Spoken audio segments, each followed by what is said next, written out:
Chapter 321. Continue to fool. The first box was full of bracelets. Of various materials, colors, and styles. She directly evaluated the whole box of jewelry. And the warehouse gave a price of 100,000 taels. Mammy, can this whole box be traded? Yin Yin asked. The other party nodded. Everything in here can be traded. And the queen doesn't need it at all. The things here are just for show. The real good things are in this small warehouse, which is what the queen often uses. Okay. This box of bracelets is worth 100,000 taels. Then I will take it directly. Princess. Please. 100,000 taels?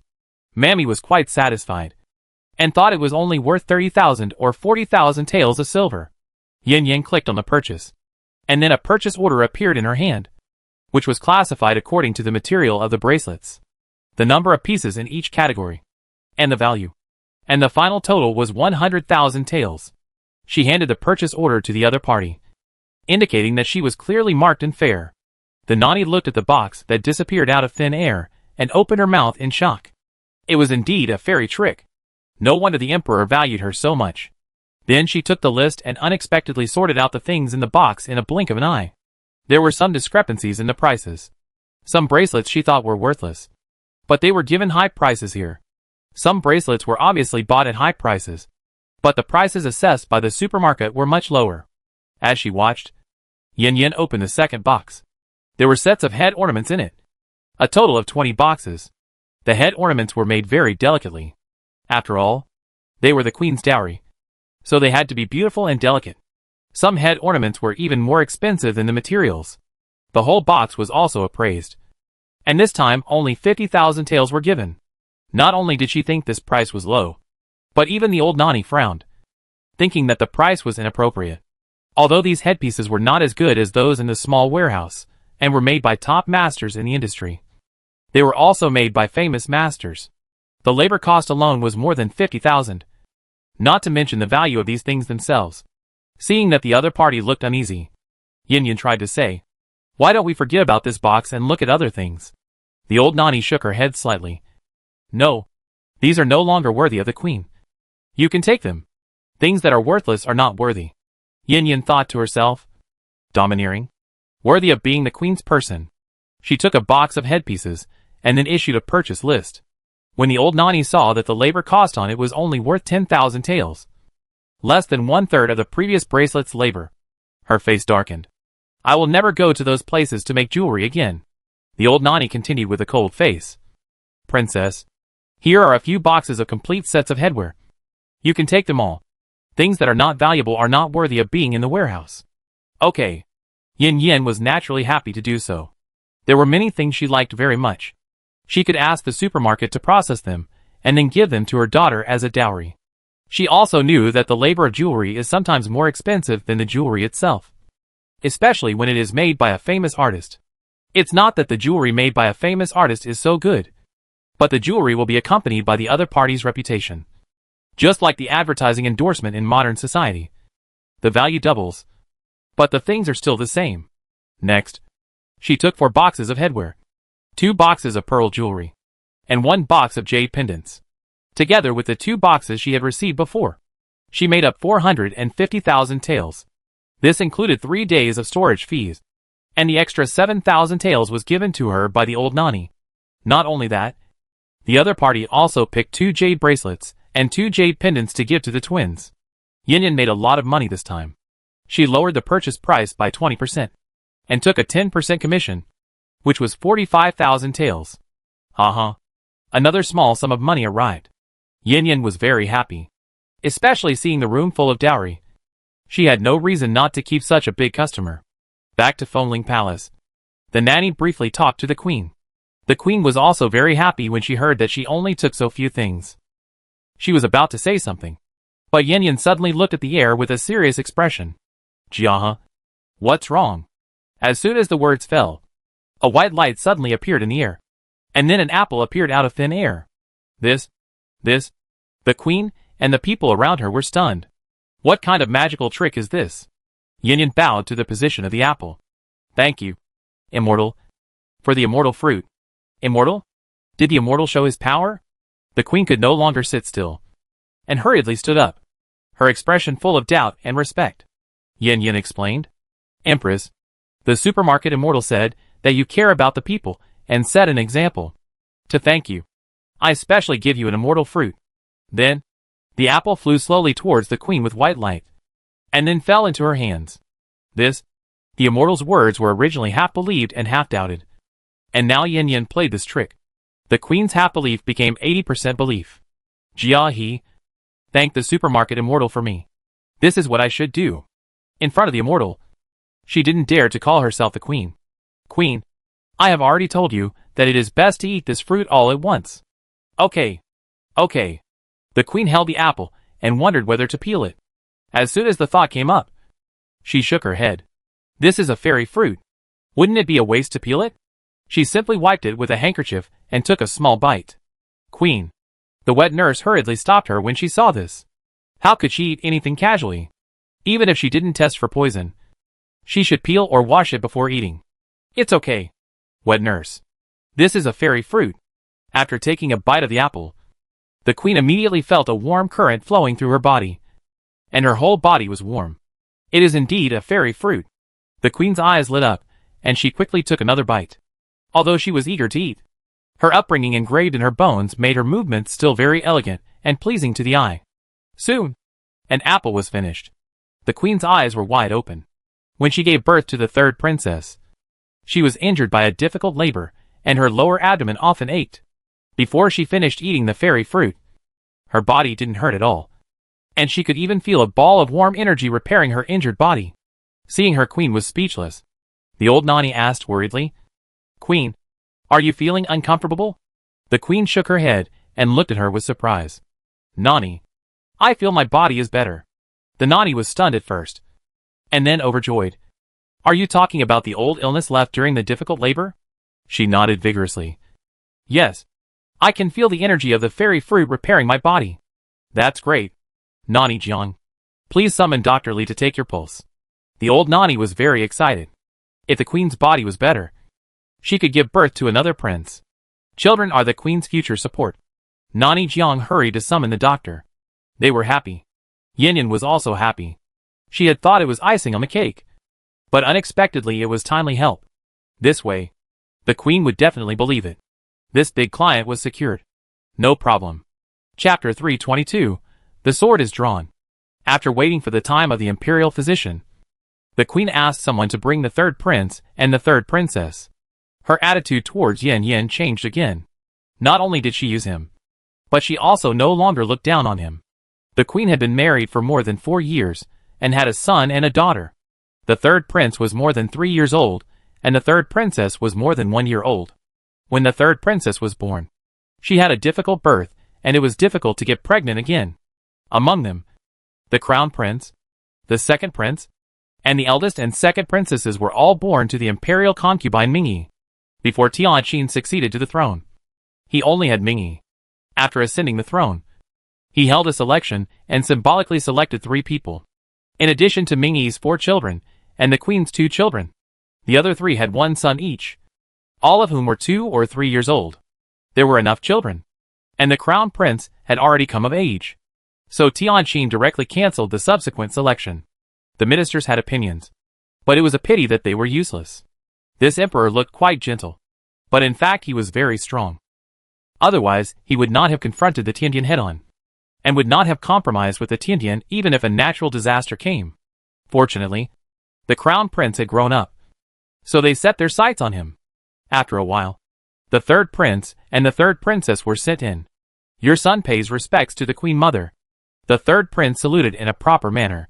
He looked like a boy with a girlish appearance, with red lips and white teeth, and big eyes like a porcelain doll. Very cute. The queen mother, Hold Ying. Although the little princess was only a year old, she could speak very fluently. She stretched out her hands to the nurse in her arms for a hug. Seeing the child, the queen's face was full of love and maternal love. She held her daughter in her arms and kissed her chubby little face. The little girl giggled and imitated her mother, patting her cheek with her little hands. The queen mother is good. The queen's heart melted instantly. After being close to the child for a while, she handed the child to the nurse and waved to the third prince. Tianheng, Come to your mother. I will introduce you to a sister. The queen pointed to Yin Yin. This is your father's adopted daughter. And you and Inger's royal sister. Although the third prince didn't understand what an adopted daughter was, he still listened to his mother and called her royal sister. Yin Yin didn't have much resistance to the queen, and she was her big client. So the previous unpleasantness was over. As for the things between her, the imperial concubine and the emperor, it was not her turn to say anything. And she would not favor anyone because the imperial concubine was Ning Yuan's aunt. To be honest, when she knew that this aunt married the fifth prince, she didn't like her much. Didn't they say that the fifth prince couldn't marry? But why did that person have to be Annie's good sister? It was still a bit awkward to think about it. Therefore, she would not specifically target the queen because of Mingyi. Nor would she need to take sides like the Song family. Looking at the two well-behaved children, Yin Yin took out two toys. One was a car that could run with electricity, the kind with a steering wheel that you could sit on and run. And the other was a beautiful dog toy. Queen, I came in a hurry and didn't bring any gifts. I'll give this car and dog toy to the third prince and the little princess. I hope they like it. Wow, it's amazing. Looking at the blue toy car that appeared out of thin air and was taller than him, the third prince shouted in surprise. The little princess clapped her hands and shouted for a dog.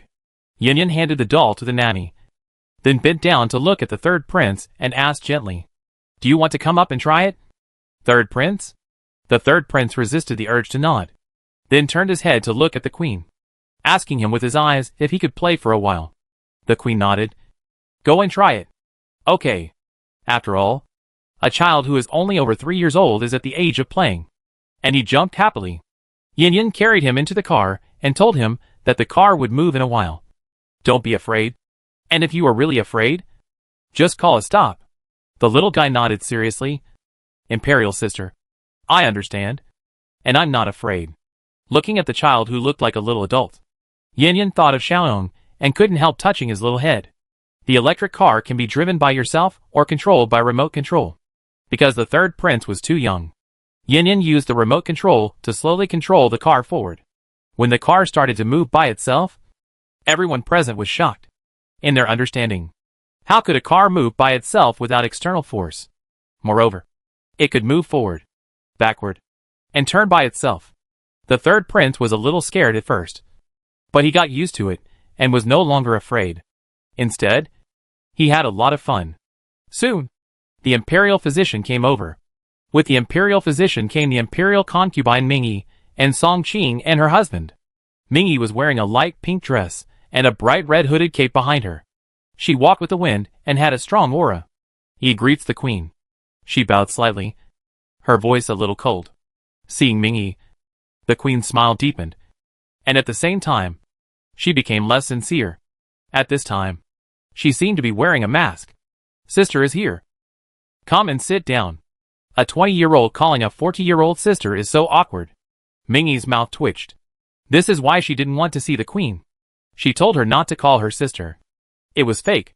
But she didn't listen and even deliberately disgusted her. To show that she is the legal wife? How did this legal wife come about? Doesn't she know? Queen, I heard that you insisted on calling Jiahe to talk. Right? I wonder how the talk went. If there is anything that can't be solved, you can tell me. After all, Jiahe is young and has just been in the capital for a short time. I'm afraid I can't help you. Mingyi spoke very impolitely, and directly pointed out that if you have anything to do, come to me. Don't bother Jiahe. After speaking, she looked at Yin Yin. Her face softened a lot. Jiahe came to my aunt. Yin Yin touched her nose, and the smell of gunpowder was everywhere in the palace. Aunt, the queen is just talking to me. Nothing. She didn't mention the shopping. It's no burden to cheat the queen, but it would be a shame to cheat the aunt who is always protecting her. As she spoke, she walked towards her. Imperial sister. Suddenly a small hand grabbed the corner of her clothes. Yin Yin lowered her head and met a pair of cute big eyes. Isn't the imperial sister going to play with Honger? Tianhong blinked his big eyes and asked reluctantly. Tianhong, it's getting late. The imperial sister should go back. Where does the imperial sister live? I'll go to visit the imperial sister tomorrow. In his cognition, since she is the child of the emperor, she naturally lives in the palace. Yin Yin didn't know how to answer for a moment. Jia he. You silly girl. Come here. Mingyi looked a little unpredictable, and looked at the queen with a slightly sarcastic look. You even took advantage of the children. You are indeed a Nandong family member. Just like your father. You. The queen was so angry that her face turned red. She wanted to refute, but she did intend to use the two children to get closer to Jia. She also found a reason to summon her to the palace later, such as the children missed the emperor's sister. Now, she was exposed so nakedly, and she was angry and annoyed. Chapter 323: The Queen's Reluctance and Helplessness. Yin Yin didn't want the two of them to be at loggerheads in front of the child, so she tried to smooth things over. And, let's go back. I have something good to give you. Mingyi glanced at the queen, then retracted her gaze, her face softening a lot. Let's go. We haven't seen each other for a while. Let's have lunch at my place. How about hot pot? Yin Yin suggested. Okay. I miss the taste of hot pot. I've eaten it a few times since I came back, but it doesn't taste the same as before. If you want to eat hot pot, you have to bring out the seasoning and ingredients. As she spoke, Mingyi pulled her hand and walked straight out of Fengling Palace. Mingyi came quickly and left quickly. She didn't want to stay here any longer. Looking at the arrogant Mingyi, the queen was furious, but she couldn't do anything about the other party. Every time there was a conflict, the emperor would stand on her side and defend her regardless of who was right or wrong. He had nothing to say to his wife except to ask her to be magnanimous. With the emperor's protection, she had no chance of winning. Not to mention that the prince was her son. In the future, the entire harem would belong to her. Mingyi. What else could she do but endure it? She was forced to win over Yin Yin. As the mother of a country, she actually had to please a princess. It would be embarrassing to say it out, but she had no choice. Mingyi was the only one in the harem, and she needed a helper. Mother, will the emperor come again? The third prince asked softly. The queen put away the reluctance on her face, and was gentle and loving when facing the child. Does Tianhong like Sister Jia? The third prince nodded. The emperor is very gentle, and gave me such a good gift. I like Sister Jia. The queen touched his little head and said gently, since you like it, next time your father comes, tell him, as long as your father allows, Sister Jia can enter the palace to play with you. The third prince said firmly.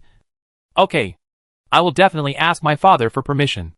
The queen smiled lightly and thought, I bought a lot of things from Jia. Even if you stop her, she will have to deal with the Nandong family. If there is one, there will be two. You took on his position. Do you really think that the Song family and Ning Yuan don't care? If the prince hadn't been decided, do you really think that the Song family would not stand on my side? Thinking of the prince, the queen's spirit was instantly reduced by half. She still appeared late. If it was a few years earlier, as long as Tianhong was 8 years old, she would have a chance to compete. Of course, she couldn't give birth to an 8-year-old child at her age, and it was even more impossible for her to follow Mingyi and follow the fifth prince to leave. Oh, it's difficult. Father and grandfather thought very well, thinking that if she became the queen, the child she gave birth to would become the prince. From now on, the Nandong family will be the in-laws of the future emperor, and they will soar to the sky. Unfortunately, the emperor did not give them any chance at all, and made her the crown prince in the month when she was pregnant. My father and the others said nothing at that time. Later, I got the news from my mother that the emperor used the child in her belly as a bargaining chip. If he did not agree to make Tianqiu the crown prince, then she could not give birth to this child. Look, how partial Tianqin is. Isn't the child in her belly his child? She is resented and hated, but she can't help loving, so she could only struggle in this palace. Looking at the rainy sky, the queen felt that her heart was as foggy as the current weather, and she couldn't see the light. Alas, she sighed deeply, unwilling and helpless. Don't be discouraged, Your Majesty. The rainy days will always pass, and everything will be fine. The nanny comforted her distressfully. She should have been a bright and beautiful girl, but she was like a resentful woman in the boudoir. Lifeless. The palace is really not a good place, not to mention sharing a man with so many women. This man is also biased. However, as children of the Nandong family, this is their mission and responsibility, and they cannot shirk it. The queen smiled reluctantly. I hope so, Your Majesty. Dr. Li has been waiting. Let him check your pulse. The Nani suggested. Let's talk about Yin Yin. On the way to Famine Palace, Mingyi began to scold her. Nandong Fenger is so good at pretending. Don't be fooled by her. Also, the people in the Nandong family are calculating. They can even abandon their children for their own goals. So stay away from those two children in the future. Don't let them be calculated one day. If that happens, I'm afraid it will be difficult for me to save you. Do you understand? Oh, I know. Yin Yin also knew that she was doing it for her own good, although she wanted to say that it was not necessary. She swallowed what she wanted to say when she thought about Lu Yu, Xiaoang, and Xiaoguzi, who was closest to them. Mingyi continued. Next time she sees you, just push it away. If she uses her status as the queen to pressure you, just push the responsibility onto your aunt. If it doesn't work, just do it. If something really happens, your aunt will take it for you. The other party's words made Yin Yin feel warm in her heart. I know. Thank you, aunt. You are being polite. As long as you and Xiao Yuan are doing well, your aunt will be very happy and satisfied. By the way, bring Xiao Yuan with you next time. The second wife, who was following beside him, felt a little sour in her heart. This aunt had never said these words to her. This was the difference. Envy. Song Qingze felt much more relieved. In the future, the palace would be protected by the imperial concubine. Even if Yin Yin could walk sideways, he would not have to accompany her because of worry. Then, Mingyi started nagging again. It was probably about who was in the palace. If you saw someone, just say a few simple polite words. If you don't want to pay attention, you don't even need to be polite. Just turn around and leave. And no one dares to say anything. However, there is also an old concubine living in the West Palace. Although she rarely comes out, whenever she meets her, she still has to salute politely and reply that she is the cousin of the eldest princess, who has passed away. The mother of Prince Jun is also the only one of the two older people besides the eldest princess. Yin Yin carefully remembered that she was named a princess and would have to enter the palace in the future. She should pay special attention to the people she should pay attention to. Soon they arrived at Famine Palace. Famine Palace also has one main hall and 3 auxiliary halls. The palace is not as solemn and grand as Fengling Palace, but it is exquisite and thoughtful everywhere. Standing on the steps and looking from a distance, you can see the emperor's bedroom, which is very close. They came to the side hall, and the hot pot was already placed. And there were also the seasonings and ingredients she had taken out before, which filled a large table. Mingyi sniffed her nose, and the aroma of red oil made her appetite wet. This is the taste. This is authentic. Go and find the second prince and the second princess, and say that we will have hot pot for lunch today. Yes, royal concubine. A female official responded, and then went to find someone. Song Qi explained to Yin Yin in a low voice. The prince and the eldest princess have already started a family, so they rarely come to their mother's place for dinner. The second prince is still underage and lives in the prince's residence. The second princess is also not very old and lives in the side hall at the back. Do we need to give a gift again?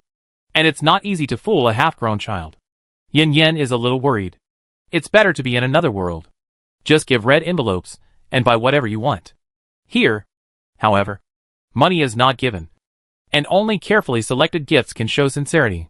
Chapter 324 Leading. Mingyi thought for a moment and said to the people around her, by the way, go and see if the emperor has finished his work. If he has, ask him to come back for dinner, and tell him that Jia, Song Qing and others are here too, and they will have hot pot for lunch. She said it casually, as if she was calling her husband home for dinner. The maid brushed her body and left. After a while, the second prince and the second princess came, along with the emperor and the crown prince Tianxiu. Why did you come together? Seeing her husband and eldest son, Mingyi was a little surprised. She didn't know that something happened at the front.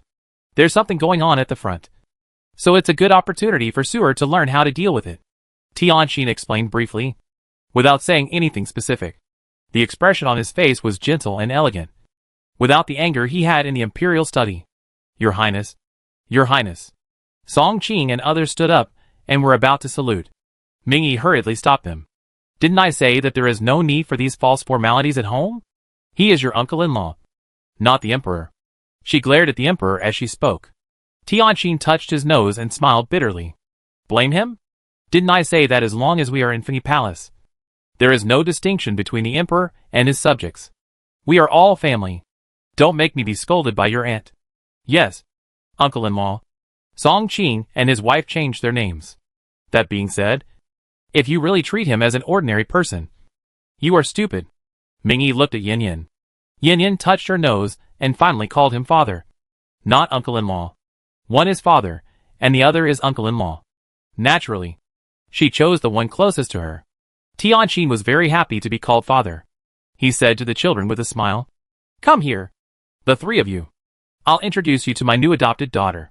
She's a few years older than you. Call her Imperial Sister." Imperial Sister.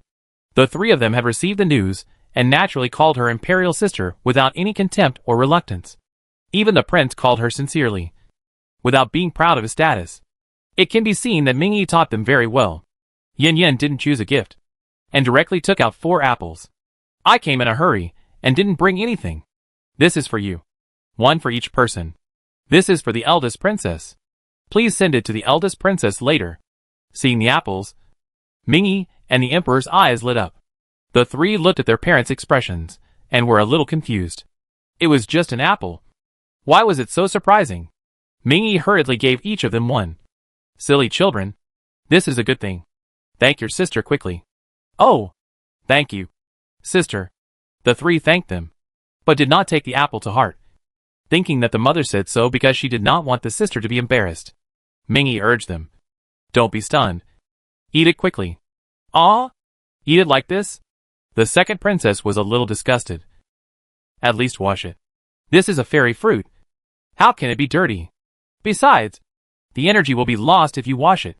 Mingyi rolled her eyes. What's the point of being pretentious? She wanted to eat it, but unfortunately, she didn't have a share. Thinking about Tianqin's changes. A middle-aged man of 40 years old. He returned to the state of 20 years old overnight. She did not doubt the authenticity of the fairy fruit at all. The prince saw the envy in his mother's eyes, and gave up his apple. "Mother, you should eat it. I'm in good health, and don't need to supplement." Mingyi waved her hand. "No. You have so much homework every day. And you have to help your father deal with affairs, which is very hard." "Mother, I don't have anything to do every day. It would be a waste to eat it." The second princess handed the apple over. "Mother, you can eat mine. I don't have anything to do every day, and I'm very free. You should eat mine. I'm not as tired as my eldest brother." The second prince was also humble. The mother is kind, and the son is filial, which makes people envy. Yin Yin secretly sighed, and then said with a smile, "You don't have to be humble. This is a gift for you. As for the ant, I have prepared it long ago, even for my cousin and his wife. Since she was going to take it out, she would naturally not miss Song Qing and his wife. It's not that she was reluctant to take out the energy fruit, but it was not the time to popularize it to her family. Besides, even if she took it out, she planned to give it to her 2 uncles and aunt, and to her cousins first. As for the emperor, it was just an accident. Otherwise, he wouldn't have been given the food so quickly. However, things didn't develop as she had imagined. In this situation, if she didn't take out a few more, the gift she prepared would be meaningless. Mingyi smiled and said to the children, "You heard what your sister said. Don't worry about your mother. Eat it quickly. It's good for your health." The 3 children didn't refuse. The second wife was overjoyed when she heard that she also had a share. She heard from her husband that this was a good thing. Song Qing lowered her eyes slightly, and didn't say anything. "Okay, everyone wash your hands, and get ready to eat." Mingyi invited everyone to eat, and then helped Tianqin take off his coat and wash his hands. Soon everyone sat down to eat. Yin Yin took out the juicer, took out a few apples, mixed them with ordinary fruits, squeezed a large glass of juice, and then each person had a glass, including the 3 children. Mingyi took a sip of the juice and squinted happily. It is indeed a fairy fruit. I am blessed by Jiahe. Otherwise, how can we ordinary people eat the fruit that only fairies can eat? Yin Yin smiled and said nothing. Mingyi seemed to be talking to herself. She didn't wait for her to answer, but looked at her husband. "This time I don't have to envy you. I can be as young as you. It's great." Tianqin smiled gently. "You have always been young in my eyes. You just say nice things to make me happy." "The children are still here." Mingyi blushed and glared at him coquettishly. The 3 of the prince have long been accustomed to it. The second wife was a little envious. The only one who dared to talk to the emperor was the aunt. Song Qing glanced at his wife and complained in his heart. What's there to envy? Isn't my master better to you? Can't you think it's good just because the other person's status is special? Yin Yin concentrated on eating. The vegetables and meat she took out were very fresh. And everyone ate happily. Everyone ate half more than usual. Yin Yin took out another watermelon as a fruit after the meal to relieve the greasiness. Mingyi ate the watermelon and envied. Jiahe, can you give my aunt a membership card? I didn't think it was a big deal before. But now I find that it is really useful when eating. Before Yin Yin replied, Tianqin spoke first. No. Jiahe gave me one. Just tell me what you want to eat. Mingyi said sadly. Jiahe is partial. As expected. My aunt is not as close as your father. Okay. Then you are not allowed to think I am troublesome in the future. How could it be? Tianqin's eyes were full of pampering. Yin Yin didn't say anything. Whether Mingyi was really complaining or joking. She took it as a joke. Chapter 325 Winner in Life. Originally, she was going to give one. After becoming a foreman, there was no limit on the number of membership cards. So why not give her one? However, since the emperor had taken the problem over, she didn't care. Mingyi seemed a little excited and shouted that when she could go shopping for the first time, she must tell her that she wanted to see what good things there were and to buy more food. And fruits must be arranged. Then tell the children to find their father if they want anything. The membership card is very magical. Mingyi talked the most during the whole process. Tianqin occasionally replied to her a few words. And the three children mostly listened. Or said, Okay, mother. As for Song Qing and his wife and Yin Yin, at this time, they were more like outsiders, and could not integrate into this family at all. As a daughter, she could not get a word in. It's better to say that she was excluded than to say that she couldn't integrate. Yin Yin raised her eyebrows slightly, and always felt that Mingyi was leading all this, or protecting her family. In fact, it was really warm to see their family having fun. This scene is normal in an ordinary family, but it is a luxury in the imperial family, because the emperor is not just a woman's husband. Somehow, Yin Yin suddenly felt that the food was tasteless and wanted to leave early. After dinner, the prince wanted to go back. Mingyi sent him to the palace gate while instructing him, and then watched him leave. Just like a mother sending her child away from home. The prince left reluctantly. The emperor still had memorials to review. So he sat for a while and left. Aunt, we should go back too. Song Qing said goodbye. Mingyi was reluctant to leave. It's rare for you to come to see me. Stay a little longer. Or you can go back first and let your wife and Jiahe stay with me. Song Qing found a reason to refuse. Aunt, Jiahe has just been named a princess and has a lot of things to do. She will go to the palace to thank the emperor in 3 days. Then she will stay with me more. Okay. You must remember to come and see me. I'm really bored here. Your uncle is watching me closely. It's not easy for me to sneak out again, she complained, and didn't forget to sprinkle dog food. The three of them hurriedly responded. Mingyi nagged a few more words and sent them out of Famine Palace. Until they walked away, they could still see Aunt waving at them when they looked back. Yin Yin looked at the three big characters of Famine Palace hanging on the hall and couldn't help sighing. Aunt is a winner in life. Song Qing nodded in agreement. However, the second wife asked in confusion, Why do you feel this way? Sister-in-law? She should have been the queen. But now she has become the imperial concubine. And she has to share her husband with other women. It's obviously pitiful. From a woman's perspective, there is nothing more miserable than a wife becoming a concubine and having to give up her husband. Yin Yin smiled and shook her head. But cousin, look at my aunt. Except for the title, what else has changed? What's the difference between her status in the harem and that of the queen? In addition, her child is the prince, and she is the future queen mother. The point is that the emperor is thinking about her because of guilt and compensation. Even if he has other women, what does it matter? His heart is firmly controlled by her. Her husband treats her well. Her children are filial and obedient. And she has a superior status. So I say she is a winner in life. Wait. I agree with everything else you said. But you said that His Majesty treated her well out of guilt and a desire to make amends? That's impossible. They clearly love each other. Yin Yin thought for a moment and asked, Cousin, if one day, my cousin wants to marry someone else and demote you to a concubine, do you agree? The second wife immediately said, I definitely don't agree. Yin Yin smiled and said, if he marries that woman, my cousin can be made a duke? Do you agree? The second wife hesitated. She looked at her husband. If he could become a duke, then should she give up the throne? Song Qing felt warm in her heart. She didn't expect this silly woman to actually hesitate. Yin Yin looked at the interaction between the two people's eyes. Isn't this the same as the fifth prince and the fifth prince's wife? She continued to increase the stakes. If cousin marries that woman and can become a prince, even if your child cannot become a little prince, he can be made a marquis. And your daughter can become a princess and marry into a better in-law family. Do you agree? Agree. This time, the second wife said firmly without hesitation. If this deal can benefit my husband and my children, and I am the only one who suffers, what's the problem? Lily. Song Qing was very excited. Even if it was just a hypothesis, he was very moved. Yin Yin looked at Song Qing. Cousin, if you marry another woman and can become a prince, and your cousin's wife agrees, will you marry her? Song Qing shook his head. No. Don't rush to refuse.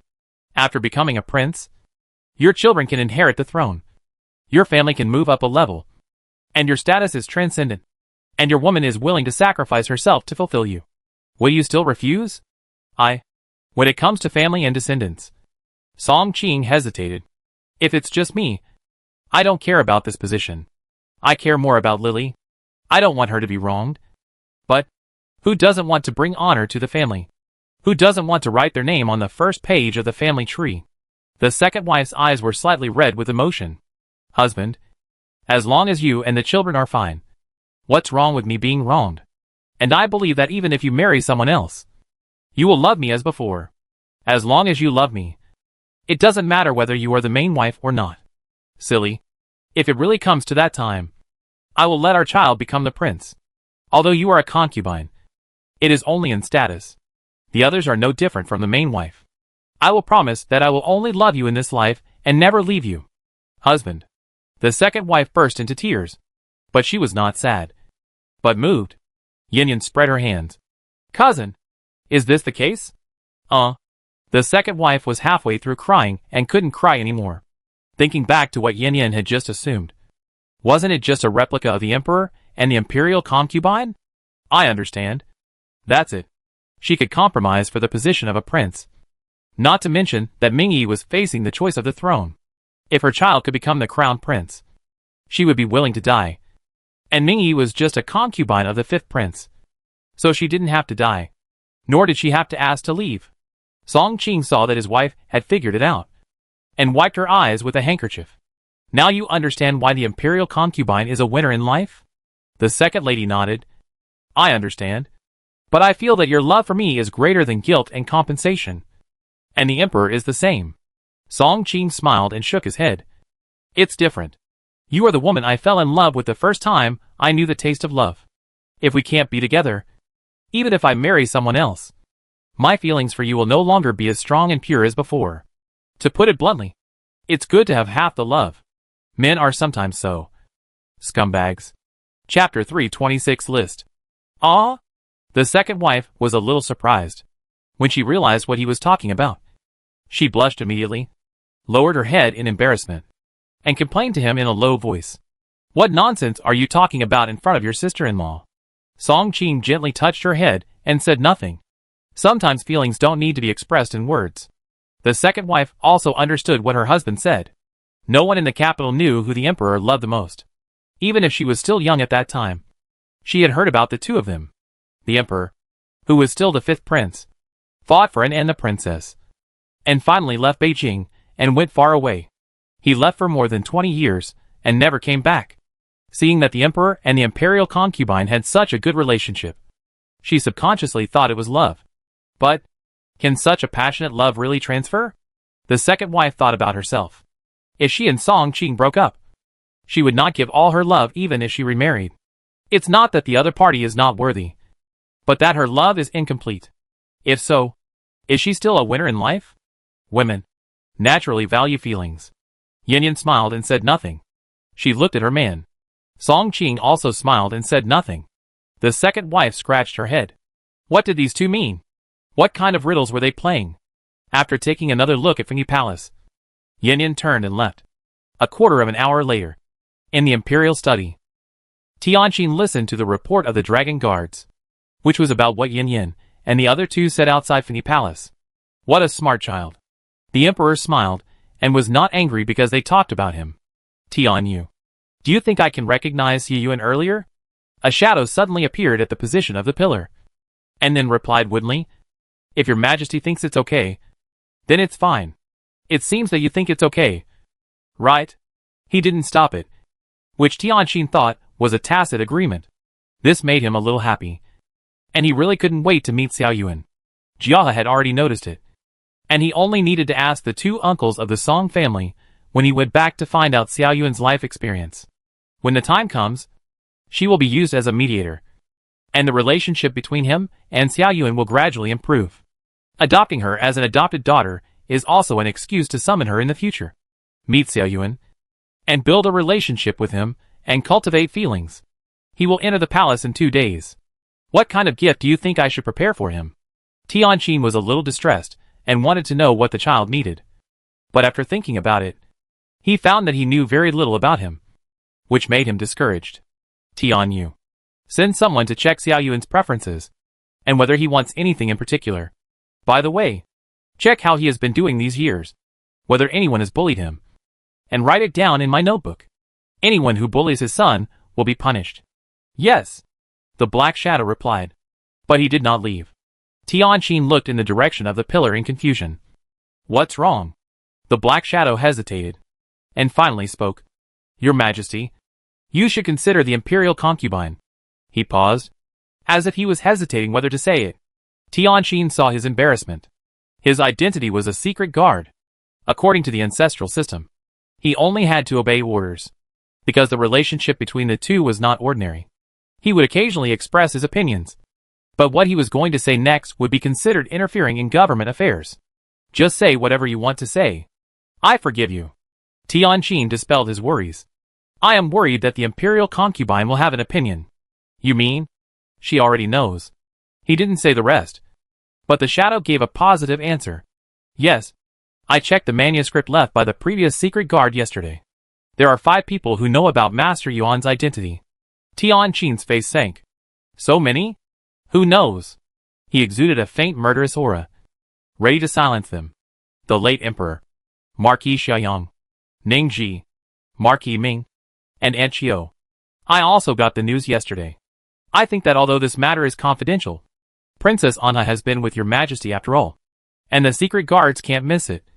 So I found the manuscript of the previous leader and found a list in it. The secret guards not only protect the safety of the royal family, but also have the task of surveillance, especially the emperor's lineage. Every prince is a key target of protection. So it is impossible that no one knows that Ning Yuan is your majesty's bloodline. So after returning, he searched for old relatives and indeed found clues. Since Lord Ming knows, then the imperial concubine cannot be unaware. His words made Tianqin feel heavy. When Ming Yi followed him to leave Beijing, Lord Ming fully supported her, and even saw them off outside the city. Even if Ming Yi didn't know at the time. So many years have passed. Does she still not know now? He didn't want to use malicious thoughts to speculate about this wife, who had accompanied him through more than 20 years of hardship. After all, he had nothing at that time, let alone becoming the emperor. Therefore, even if he knew that she had some small thoughts, he would not care. After more than 20 years of getting along, he had already regarded her as a relative. And they had 4 children. Although he could not give her love, he could give her family affection. It's okay to know, isn't it? This sentence seemed to be said to Tianyu, but it was actually said to himself. Tianyu didn't say anything else. He had already crossed the line today. Tianqin sat quietly, thinking of the past, and the sadness between his eyebrows became heavier. The rain was drizzling outside the window. Tianyu did not hide, but quietly accompanied him. After a long time, the voice of the eunuch chief came from outside the palace. Your Majesty, Prime Minister Ning wants to see you. Tianqin frowned. He was unhappy to begin with. When he heard that Ningji was coming, he felt angry for no reason. Let him wait outside. There was no movement outside soon. Tianqin looked at the pillar. Who is that, Madame Qiu? The midwife sent by the late emperor to deliver Princess Anha. Later, because the princess had a difficult delivery, Lord Ning lost his beloved wife. He killed Madame Chiu and buried her with Princess Anha on the grounds that she did not take good care of Princess Anha. Tianqin sneered. Ha. Killing to silence her? Tian, you guessed. This person was sent by the late emperor. If Princess Anha gets into trouble, she will most likely be left in the Ning family to take care of Master Yuan. After all, she is a royal heir.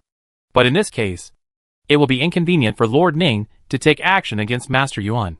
The smile on Tianqin's face became a little creepy, and a strong murderous aura permeated his body. Tianyu glanced at him, thought for a while, and spoke again. Princess Anha gave birth normally, so there was no dystocia caused by premature birth. Therefore, I suspect that Lord Ning's plan to kill the mother and keep the child was discovered by Aunt Chiu. So Lord Ning would rather risk offending the late emperor and kill Aunt Chiu. Of course, this is just my guess. Bang. Tianqin punched the dragon table heavily. His expression was ferocious and scary, and the strong hatred and murderous intent almost buried him. Chapter 327. The bad woman is here. Ningji. Ningji. Tianqin stood up suddenly, his eyes red with hatred, his teeth gnashing with hatred, wishing to tear him into pieces. Brother, calm down. Tianyu flashed to him and raised his hand to press his shoulder. After all, the Ning family is a super family. You can't just destroy the family. Your previous plan is very good. Don't lose the big picture because of the small. If you destroy a family without a legitimate reason, what will the other 9 families think? Even if they don't rebel immediately, they will secretly think about how to change the emperor. Don't look at the conflicts among the 10 families on the surface, and the disagreements between 1 or 2 of them. In fact, their interests are connected. They may really do such a thing, and they have the ability to do it. Tianqin was very unwilling, but he also understood that now is not the time. You are right. I was impulsive. I will eliminate the noble families one by one sooner or later, and will never let Xiao Yuan face such a problem in the future. Haha. As an emperor, I cannot avenge my lover as I please. Tianqin smiled sadly. The more helpless he was at this moment, the more he wanted to eliminate the noble families. However, the powerful situation of the noble families cannot be solved overnight. Wasn't the Tian family also a noble family in the past? If it weren't for the appearance of Tiantian. Tianqin didn't say the rest of the words, but as the leader of the secret guards and Tianyu, a descendant of Tian's family, he naturally understood what the emperor meant. The appearance of Tiantian made the Tian family's road to emperorship, but no emperor would allow the existence of those who transcend the imperial power, and the conditions they proposed were to trample on the face of the royal family. So it was only a matter of time before they would resist Tiantian. The matter of Princess Anha was a fuse. When Tianqin ascended the throne, he could no longer suppress his anger and began to rebel. As for the other 3 countries, although they were the younger brothers of Tiantian on the surface, none of them were willing to do so. It was just that no one with the courage to take that step like Tianqin had yet. Your Majesty, Lord Ning is still waiting outside. Tianyu reminded him that the plan could begin. Tianqin suppressed his anger and murderous intent, calmed down his emotions, and asked Su Zhongshuan and Ningji to meet him. Tianyu was about to become invisible, but Tianqin suddenly said quietly, "Send someone to protect the prince." He paused and glanced at the emperor. Since he had made up his mind, he just had to execute it. He understood that even though Princess Anha had been sealed in his heart for more than 20 years, she was still an untouchable reverse scale. Let's talk about Yin Yin. She followed her second cousin and his wife out of the palace, and saw Nani Jiang, who had been waiting for a long time at the gate of the palace, with a young man beside her. Your subordinate Nandong Bai greets Princess Jia. Lord Song. The man is Nandong Bai, the second young master of the Nandong family, and also the younger brother of Nandong Fenger. Song Qing had already learned about the incident from his sister-in-law, and was not surprised to see the people of the Nandong family. Lord Nandong, are you here for that batch of goods? Yes. Thank you, Princess Jia. Yin Yin looked at Song Qing. Cousin, do you have time this afternoon? Let's find a tea house to sit down. The implication is that if it is not convenient to go back to the Song family, then talk outside. Song Qing thought about it. Since the Song family knew about this in advance, they would definitely participate. Let's go back to the Song family. It's just right for my second uncle to help with the consultation. Okay, Lord Nandong. Will you ride with us? Nandongbai said with a bow. Although I came here on horseback, I want to know more about this supermarket. Can I ride in the same carriage with Princess Jiahe? Sure. Yin Yin had no objection. Then let's go together. Song Qing suggested that he would never let them be alone together. So the four of them took a carriage back to the Song mansion. On the way, Yin Yin briefly told Nandongbai about the items in the supermarket. Mainly the food that could be distributed. And the price. When he knew the price, Nandongbai thought he had heard it wrong. So cheap? Not to mention fine grains such as rice and flour. Even coarse rice and grains are 1 tael of silver per liter. And this is still limited. If the price is so cheap, then what can be bought with 500,000 taels of silver is far beyond his expectations. This is not force buying and selling, but really doing good deeds. At this moment, Nandongbai's attitude towards Yin Yin has changed a lot. Yin Yin was about to say something when a message suddenly came from the member group. New message from member group 1. Do you want to check it? Yin Yin winked at Song Qing, asking him to deal with Nandongbai, and then clicked on the member group message. Member group 1. Xiaodan Mom. Come back quickly. That bad woman is here. Xiaoyong Mom. Don't worry. I'm watching Dad. And it's a good time to test him. Xiaodan, what test? Dad's eyes went straight when he saw that bad woman. And he was testing her. And she disappeared. Mom. Come back quickly. I'll go make trouble first, and don't let them be alone. Xiaoyong, okay. Yin, Xia Jinger? How did she get into the Song mansion? Xiao Dan, Tian Shue's mother came to tell Dad. How abominable. Because she was angry. Xiao Dan didn't even call her aunt. Yin, Song Xiaomei? How could that be? Xiaoyong, that woman came in the morning. But Uncle Grandpa didn't let her in. Later. And came to our residence and told Dad the news. After Dad knew about it, he ran out to meet that woman. Xiaoyong, according to my guess, it was used by someone else. Xiao Dan used. Didn't she know that the bad woman was competing with Mom for Dad? How could she tell Dad that the bad woman was here? It's a waste of Mom to treat her so well. Ungrateful. I won't recognize this aunt in the future. Xiaoyong. Okay.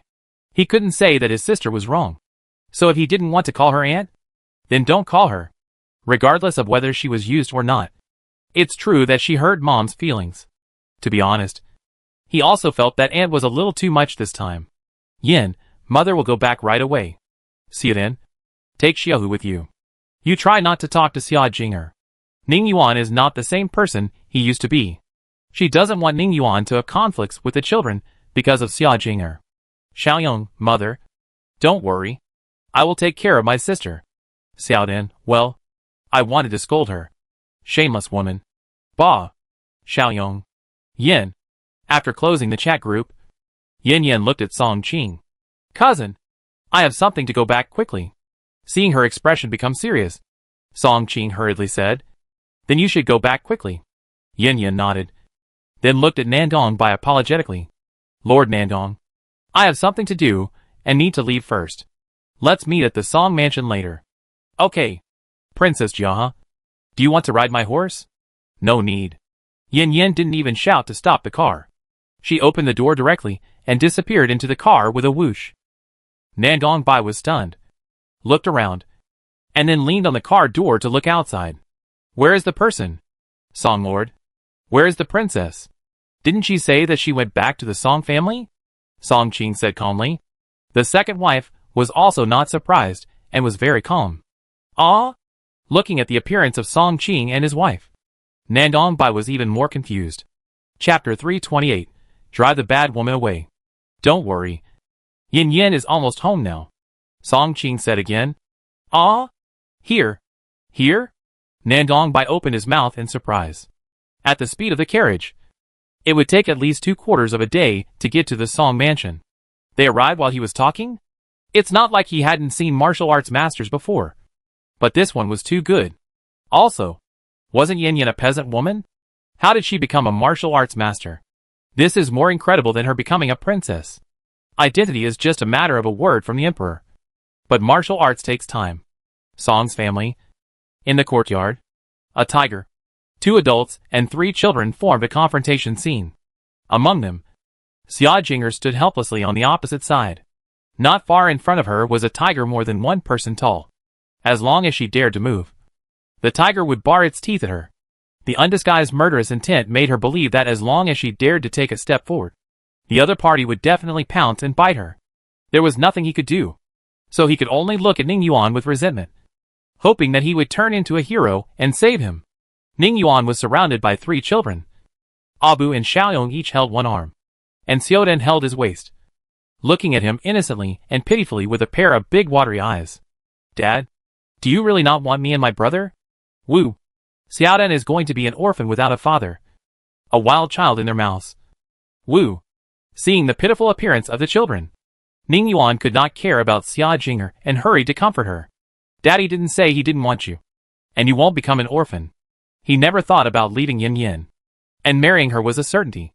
Moreover, his love and care for the 2 children had not been sealed or replaced, so he really liked them. Daddy lied. You are going to find this bad woman. You don't want my mother and us anymore. Woo woo. Xiaodan is going back to that home where you don't have enough to eat, don't have warm clothes, and have endless work to do every day. If you don't finish your work, you won't be given food, and you will be beaten. Grandma broke several finger-thick rattan sticks. Daddy, it hurts so much. I don't want to be beaten. Wow wow.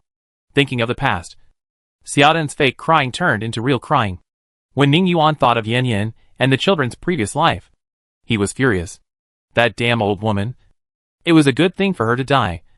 Otherwise she would have returned all the harm to her 100 times and 1,000 times. Don't cry. See you then. With Daddy here, no one dares to touch you and your brother again. And Daddy will be responsible for driving away all the bad guys in the future. He wanted to pat her on the back, but his hands were held by the 2 little guys, so he could only bend down and rub her little head gently. Xiaodan cried and said, Dad, there is a bad woman in front of you. Beat her away. The bad woman refers to Xia Jinger. Xiaodan. Jinger is not a bad woman. Before he finished speaking, Xiaodan cried loudly with a wow. She is a bad woman. She wants to take Dad away. Wow. Dad's previous words were all lies. You really don't love Xiaodan anymore. No. Dad didn't lie. Then let her go.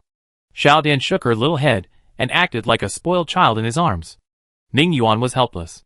He couldn't tell the children what happened to him. If he told them, they might not understand. Even if they understood, they might not accept Xia Jinger. But he couldn't push the children away. And he couldn't do that. Although he seemed to be forced to be helpless, he actually enjoyed the feeling of being relied on and spoiled by the children. And he was surprisingly patient. Woo woo. Xiaodan sniffed and started to cry again. Ning Yuan had no choice but to look at Xia Jinger, who looked aggrieved. Jinger, why don't you go back first? Brother Ning, are you really going to drive me away? Xia Jinger looked incredulous, and her weak look made people feel pity. Ning Yuan knew that the person in front of him was not the one he loved, but his memory made it impossible for him to be cold to her, let alone speak loudly. He could only persuade her in a soft voice. Jinger, can we talk about it another day? I don't want the children to misunderstand that I don't want them anymore. And I don't want to see the children cry. Then Brother Ning, will you bear to let me cry? Xia Jinger wiped the corners of her eyes with a handkerchief, looking like she was about to cry. Her appearance should have touched his heart, made him care and love her. But for some reason, a picture of a woman with a ponytail and capable skills killing people suddenly appeared in his mind. Although the picture was blurry, it was very handsome, and he couldn't help but be fascinated. Ning Yuan shook his head subconsciously, whispering, No, the person I love shouldn't be a weak and helpless little white rabbit. It shouldn't be like this. What? Brother Ning, are you talking to me? Xia Jinger didn't hear what he said from a distance. No, nothing. The picture flashed by, and Ning Yuan shook his head with a sense of loss. He was about to see the woman's appearance. Dad. Xiaodan thought he hesitated, and gently shook his waist, looking at him with tears in her eyes. And she was about to cry, looking at the soft and cute appearance of the little girl. Ning Yuan, who was obsessed with his daughter for the first time, couldn't resist it and surrendered immediately. Okay. Dad will send her out right away. Xiaodan immediately raised her chin and said coquettishly, Don't want Dad to send her out. Just ask the servants to take her out. Okay. Let the servants send her out. Come on. The two guards who had been waiting outside the courtyard gate for a long time immediately appeared. My cousin. Do you have any instructions? Please send Miss Xia back to Ning Mansion. Yes. The two came to Xia Jinger and made a gesture of invitation. Xia Jinger looked at Ning Yuan with resentment. It's a pity that Ning Yuan's attention was drawn away by Xiao Dan. Seeing that he didn't have her in his eyes at all, Xia Jinger flashed a sarcastic smile in her eyes. It seemed that his feelings for Yan Yan were just like this. So she didn't need to waste time on him. Although this chess piece was not as useful as she expected, she couldn't abandon it. So she couldn't conflict with him and let the little feeling she had fade. Thinking of this, she bowed aggrievedly and said reluctantly, since it's Brother Ning's words, I won't disobey them even if I don't want to. Brother Ning, I'll go back first and come see you another day. Okay. Okay. Ning Yuan breathed a sigh of relief.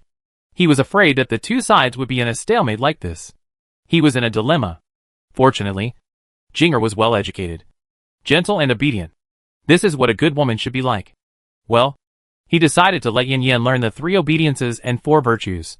I don't ask her to be as obedient and sensible as Jinger, as long as she doesn't bully him.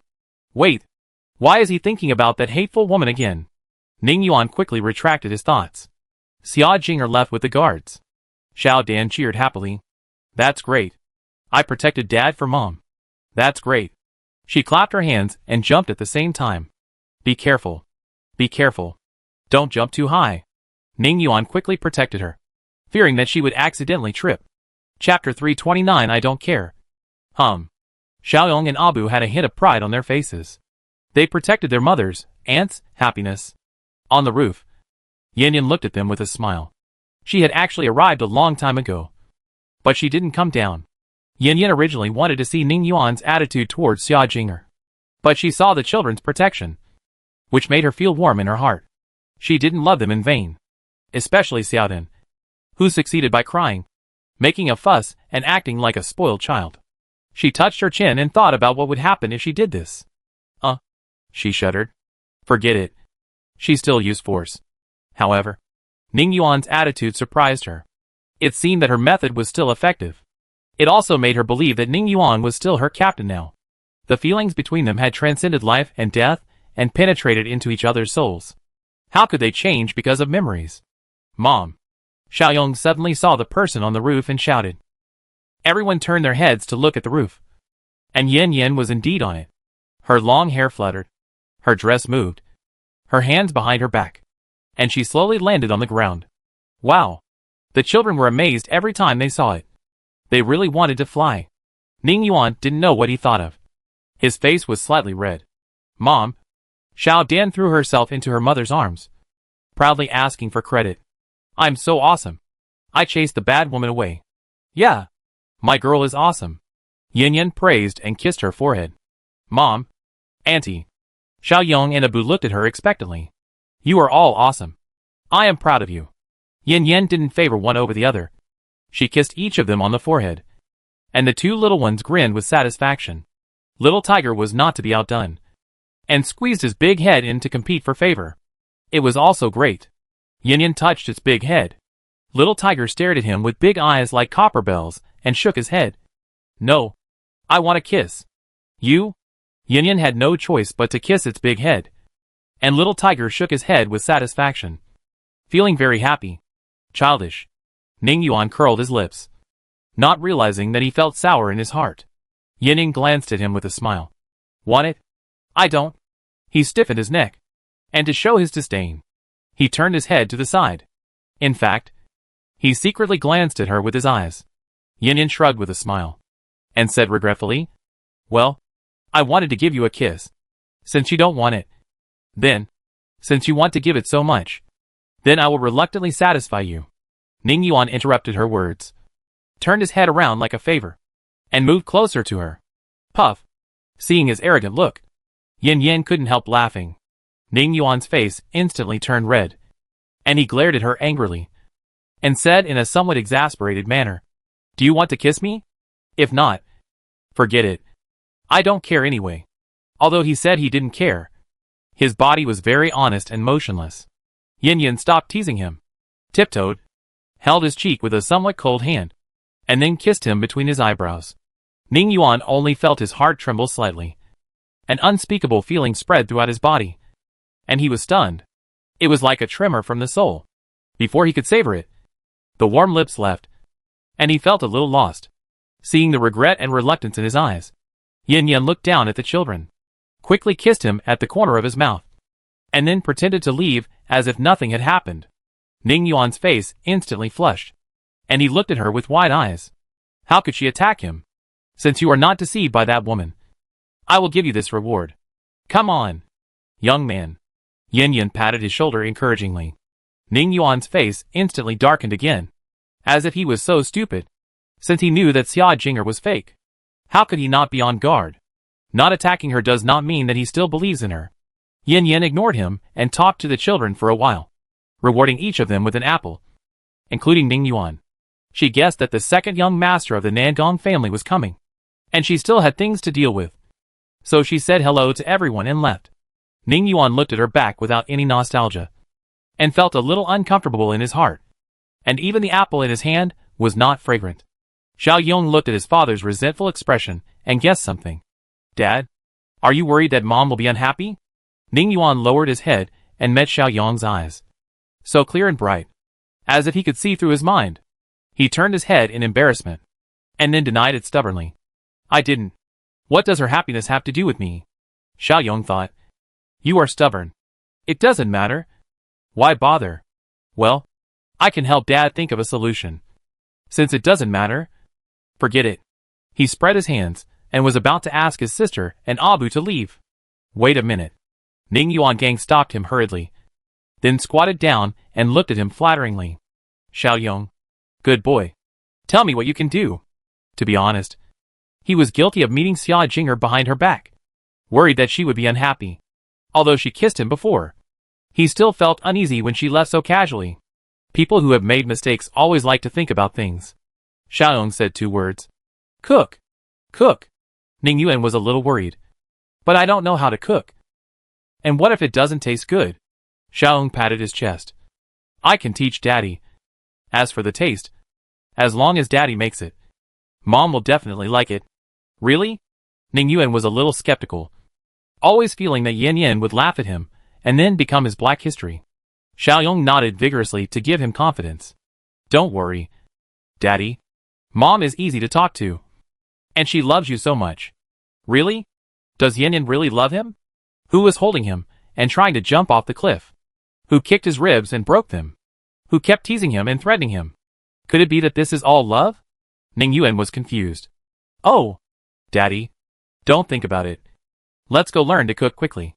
Xiaodan couldn't stand his dawdling, so she pulled him to the kitchen. Xiaoyong, Abu and Xiaohu followed behind and began to please their mother. Yin Yan didn't know that there was a big dinner waiting for her in the evening. Nanong Bai had just arrived at the Song family not long ago. Disaster relief, still led by the Queen. Such a big thing. Song Yin personally came out to receive the other party. When Yin Yan came over, Song Yin and Song Qing looked behind her at the same time. Where is Xiao Yuan? Why didn't he follow? So confident that he would meet that Xia Jinga? Yin Yan understood what her uncle meant. She found a seat to sit down, and said with a smile, People are gone. Uncle, what do you think about disaster relief? Song Yin thought for a while and said, Let your 2 aunts take charge. We won't show up. Madam Diplomacy is also a means. Okay. You can buy anything you need through Cousin Qing. She didn't want to participate, mainly because she didn't want to deal with so many women. Yin Yan could think that if the Song family participated, other families would never fall behind. It would be a mess at that time.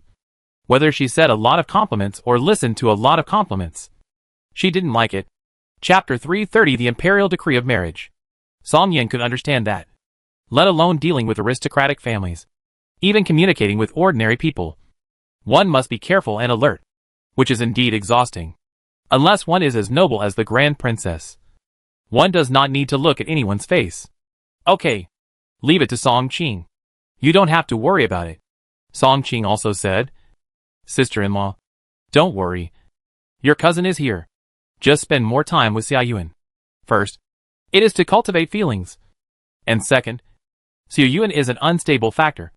Only sister-in-law can control him. Thank you, uncle.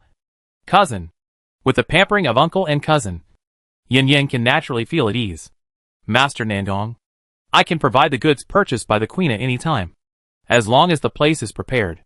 By the way, don't worry about the distance. Just choose the address. I understand.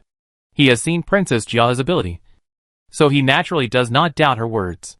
Princess Jia, I want to buy another 500,000 taels of goods on behalf of the Nangong family. I wonder if you can provide them. Now that all the families are participating together, they will share some of the reputation. As the leader, the Nandong family naturally cannot fall behind. On the contrary, the quantity must be larger, because they not only represent the Nangong family, but also the queen. Yin Yin only thought about it for a moment, and understood the other party's intention. Of course it's okay. And the same 15% discount. She emphasized the 3 words 15% off. Actually speaking to Song Qing, asking him not to sell it too cheaply when the time comes. With just one look, Song Qing understood that he was a senior member, and could buy anything with a discount of more than 20%. Thank you, Princess Jia. Nandong Bai stood up and thanked him. Song Yin knew that Yin Yin was made a princess, but the imperial edict had not arrived yet. After guessing Xiao Yuan's identity, it was no surprise that the emperor loved Yin Yin. But the treatment of the eldest princess and the guard still surprised him, and also reflected from the side what the emperor's attitude towards Xiao Yuan was. As for the conflict between the emperor and Anha, it was easy to understand when thinking of the rule of the heavenly palace. It was all a misunderstanding. If she had known that the emperor was so fierce and dared to go against the heavenly palace, Anha would not have had to marry someone else to save the child. In the end, the child was saved. But she was gone. It's a pity that I didn't know it earlier. What's wrong with Uncle? Yin Yin asked with concern when she found that Uncle Song looked a little strange. Song Yin shook his head slightly. Nothing. Just thinking of the past. Yin Yin, the following discussion will be very boring. Since you don't like these things, go see your cousins and leave this to your uncle. Okay. I'll go see. They should have been prepared long ago. And she just happened to remove the poison for them. She just stood up and hadn't left yet. When the housekeeper ran in, Second Master, someone is coming from the palace. And it's Su the chief steward himself, followed by a large group of people. It seems that the imperial edict of enthronement has arrived. Yin Yin, let's go out and receive the edict first. Song Yin remembered another edict from His Majesty, and said to his subordinates, go and find the cousin, and let him go to the front yard to receive the edict. Yes. Yin Yin was still wearing the princess's court dress, and she didn't change it. Song Yin was also dressed more formally because he had to meet guests. Not to mention Song Qing, who had just returned from the palace. They didn't need to change clothes, and went to the front to receive the imperial edict. When Ning Yuan brought the children over, the imperial edict of the canonization of the princess had just been read. He only heard that Yin Yin had a guard, which was the only one among the princesses. Is the emperor repaying his life-saving grace? Su Zhong said a few words of congratulations, and began to read the second imperial edict. Princess Jia, Master Ning Yuan accepts the edict. Son accepts the edict. Yin Yin knelt down again. Ning Yuan was stunned for a moment. How could it still be related to him? What are you doing?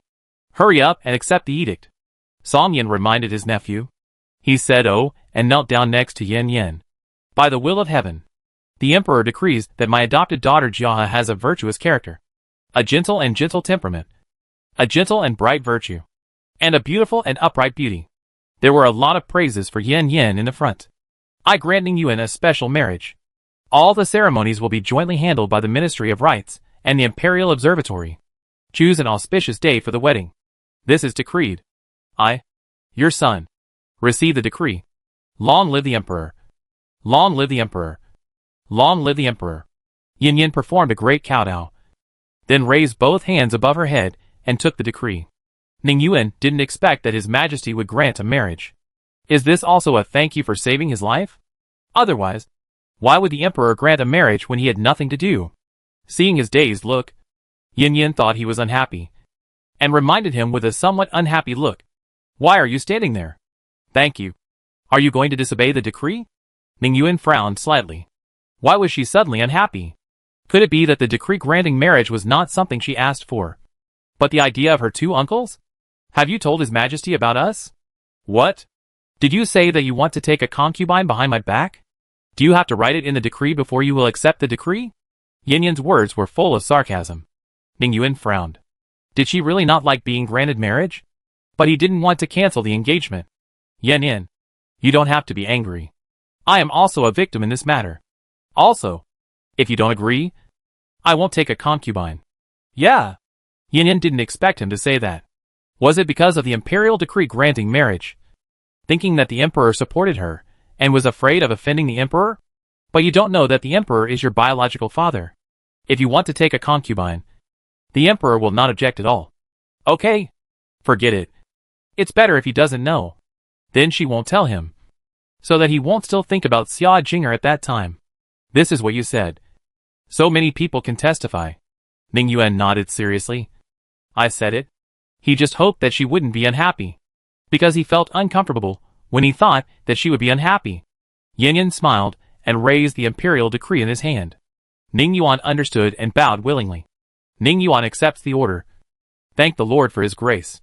After reading the 2 imperial edicts, Song Yin invited Su, the chief steward, into the mansion for tea, and then asked the housekeeper to take care of the accompanying personnel. As for the 500 soldiers accompanying, they are Yin Yan's personal guards. Song Yin thought about it and discussed with her. Yin Yan, the princess's mansion given by His Majesty will take some time to move in. Of the 500 guards, 100 will accompany you to protect you, and the remaining 400 will be temporarily placed in the manor. Okay. Yin Yan naturally had no objection. All is up to uncle's arrangement. Song Yin was very satisfied with his nephew's wife's obedience and understanding. Where can I find such a good nephew's wife? Ning Yuan curled his lips and thought.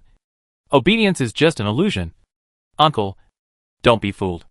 The news that Yin Yan was canonized as a princess soon spread in the mansion, and everyone came to congratulate her. Except for the eldest princess. Everyone had to bow to her. She was different from other princesses. She had her own fiefdom, guards, and all the treatment of the eldest princess. Her rank was only 1 level lower than that of a prince. The titles of the Zhou dynasty included 6 levels: prince, duke, marquis, earl, viscount, and baron. Each level was divided into 3 levels: upper, middle, and lower. Above the prince, there was a super level, which was the prince. Princess Yin Yan was equivalent to the prince, the first-class title. The 2 marquises of the Song family were the third-class titles. They naturally bowed to her. Chapter 331. Prepare to catch a big fish. The eldest princess came out of the princess's mansion to congratulate her. She was relieved and moved. Yin Yan's appearance could at least ensure that the Song family would prosper for another 100 years. The younger generation of the Song family was not excellent, but they were not so outstanding. It was good enough that the Song family's title would not be reduced. They were only suitable for defending the city, not for expanding the territory. And they did not have the courage of Song Yin to make the Song family go further. She had been holding on and refused to leave, just thinking that living 1 more day would protect the Song family for 1 more day. And it would be best if she could hold on until the prince succeeded to the throne, because the court would definitely be changed when the prince succeeded to the throne. And how many people in the Song family could hold important positions or high positions? But it would be different if she was there. The new emperor would definitely give her some face. Now, the appearance of Yin Yan has turned the deadlock of the Song family around. She is not an immortal, but she has the means of an immortal. The most important point is that she is a woman, and it is impossible for her to serve as an official in the court. She has also been granted marriage, and will not enter the palace as a concubine. However, Ning Yuan's identity was destined not to reach that position. Everything was just right. The eldest princess felt very relaxed now, and she liked Yin Yan no matter how she looked at her. As for other people, they were just envious, and jealousy did not exist. The manager chosen by the immortal was not an ordinary person. As the tide rose, the 3 children came. If nothing unexpected happened, the 2 would be given the titles of prince and princess on the day they came of age. The next step was to discuss their marriage. Manager Su revealed the news that there was a good day in March, May and November, and the key was to see what the princess wanted. Yin Yan glanced at Ning Yuan and chose the day in March. Ning Yuan naturally had no objection. There is only 1 month left, so the time is a bit tight, but it is not impossible. Inside, There was a lot of congratulations and congratulations. Outside, Song Xiaoe hesitated with her 2 children. Tian Shui looked at the hall with envy, then looked up at her mother. Mom, don't we go in to congratulate Auntie? Song Xiaoe frowned. She hesitated again and again, then shook her head. No. Let's go. After that, she looked at the excitement in the hall again, said sorry in her heart, and then took the 2 children away. Halfway through the walk, Tianlan found something wrong. Mom, this is not the way back. Song Xiaoe pulled the corners of her mouth, trying to make herself laugh. But the laugh was so bitter and helpless. Let's go back to our own home. The Tian family has been bought back by Lord Song. The confiscated property, like these, can be bought from the court. After the Tian mansion was bought back, Lord Song gave the deed to Song Xiangxiao. But she never went back, but lived with Yin Yin in the Song family. Now it's time to go back. The 2 children were a little reluctant. Mother, don't you tell Auntie? And Xiao Dan, Xiao Yong and others. They play together every day. And if they leave suddenly, they should tell their brother and sister. Song Xiaoe also wanted to, but she didn't have the face to see Yin Yin. She didn't know why she was so obsessed that she helped Xia Jinger pass the message and almost hurt Sister Yin. She knew Sister Yin would not blame her and would forgive her. But she didn't have the face to stay. Let's go! She sighed and led the children out of the Song family. Behind the 3 people, a guard followed from a distance, and they didn't notice. After dinner, Yin Yin remembered to look for Song Xiaomei, only to find that she and the children were missing. She went to find her uncle, only to find out that Xiaomei had returned to the Tian family with the children. Song Yin spoke for her. Yin Yin. In fact, Uncle knows about Song Xiaomei's affairs, and he also tacitly allowed her to do so. Uncle, do you have any plans? Yin Yin didn't think that Uncle Song was targeting Xiaomei. Moreover, when she came back, she saw that the guards of the Song family had surrounded the yard, and even later learned that it was Uncle Song who sent people to tell Xiaodan and them that Xia Jinger was here. Then, there is only one reason. Uncle Song is planning something. Song Yin nodded with satisfaction, knowing that she was so smart that she could guess it. Didn't someone drug the children at home? Your uncle and I have been investigating, but the other party hid too deeply, and we only found some small fish and shrimp. Yin Yan's heart moved. So uncle wants to try Xia Jinger. Song Yin nodded. Yes, if there is someone in the mansion helping her, then it is very likely that she is an insider. So when she comes to the Song mansion, I will directly refuse her entry to see how she will find a way to pass the news to Xiao Yuan. Then, do you have any clues? Waiting for the big fish to take the bait. The Song mansion is too strict, so Xiaomei Song needs to leave. I understand what uncle said. I will cooperate. But Xiaomei, please send someone to protect her secretly. Song Yin smiled and said, Don't worry. The neighbors around the Tian family have been replaced. In just 2 days. Yin Yin didn't expect Uncle Song to act so quickly and think very carefully, then wait for the other party to come to the door. With Uncle Song's assurance, Yin Yin was no longer worried, and they would at most use her younger sister to deal with her, and would not hurt her. Coming out of the West Garden, it was completely dark, and Yin Yin was walking alone on the road. The rain had stopped in the evening, and the humid air was mixed with a faint smell of earth, and everything was wet. After the early spring rain, the weather was slightly cool. Yin Yin walked for a while, and suddenly stopped. There was a dark shadow at the corner not far away, and I don't know how long it had been standing. Although it was night, her vision was not affected. Seeing the person coming and the cloak in his hand, a faint smile appeared on her face. Are you worried that I will catch a cold? Huh? The dark shadow. That is, Ning Yuan wanted to say something back, but he didn't. You don't want to be so self-indulgent. But remembering that she was not very satisfied with the marriage, the words on her lips turned around and changed. I saw that you were wearing thin clothes when you came out. The rest of the words disappeared directly in his shy mood. Yin Yin pursed her lips, with a faint smile on her lips, and walked towards him briskly. It's rare that you care about me. Help me put it on. Faced with her order, Ning Yuan didn't think it was excessive, but felt a little happy. He carefully put the cloak on her, then tied the belt, and tied a beautiful bow. Looking at the familiar bow, Yin Yin was slightly stunned and murmured, Captain? What? Ning Yuan didn't hear clearly. Is it long? I think it's just right. I picked it specially for you. He immediately covered his mouth halfway through speaking. Embarrassedly half lowered his head. Even in the dark, Yin Yin could see the blush on his cheeks. Have you learned to care about her? Yin Yin reached out, took his hand, and walked back slowly. Ning Yuan looked at the two holding hands, and the corners of his mouth curled up slightly. I hope this road will be longer. Morning. Ning Yuan got up before dawn to make breakfast. Yesterday, due to special circumstances, the dinner was not ready, so he agreed to make breakfast with the children. Breakfast was also much easier. After 2 hours and 2 failures, I finally succeeded. Chapter 332, A Rare Warmth. For breakfast, he prepared millet pumpkin porridge, beef patties, cold dishes, egg custard, and brown sugar steamed buns. Yin Yin looked at the breakfast on the table. It looked good, but the meat patties were a little burnt. The egg custard was old, and the steamed buns were a little yellow. It should be that the dough was not well fermented. The cold dishes included green vegetables, kelp, cucumber, carrot, and peanuts. They were drizzled with pepper oil and smelled very fragrant. Not bad. I'm looking forward to it. Ning Yuan raised his chin slightly after hearing this. How could it be bad after making it 3 times? At the door, 3 little heads were clinging to the door frame, peeking openly. Try it. Ning Yuan served her a small bowl of millet porridge. Yin Yin took a sip and nodded. Except that the fire was a little low. There was nothing wrong with it. I learned how to make this cake from the chef. Try it. He tore off a small piece and handed it over. Yin Yin didn't take it, but opened her red lips slightly and threw him a seductive look.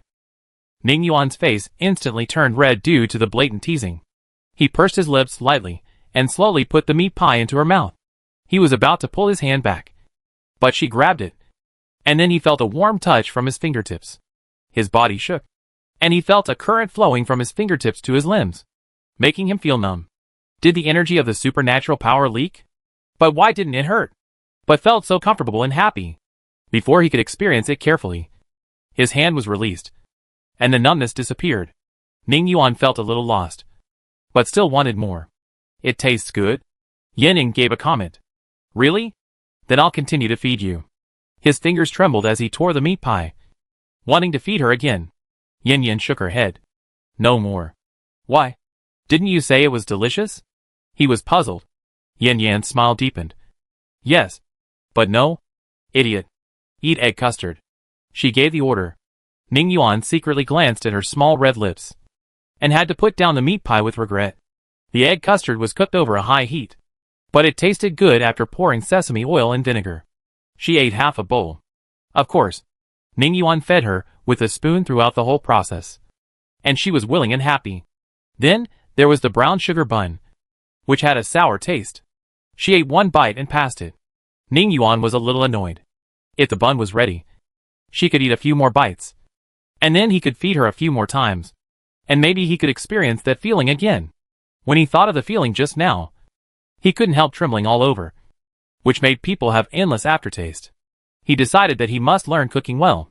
He wanted Yin Yin to eat more. Really, he had no other purpose.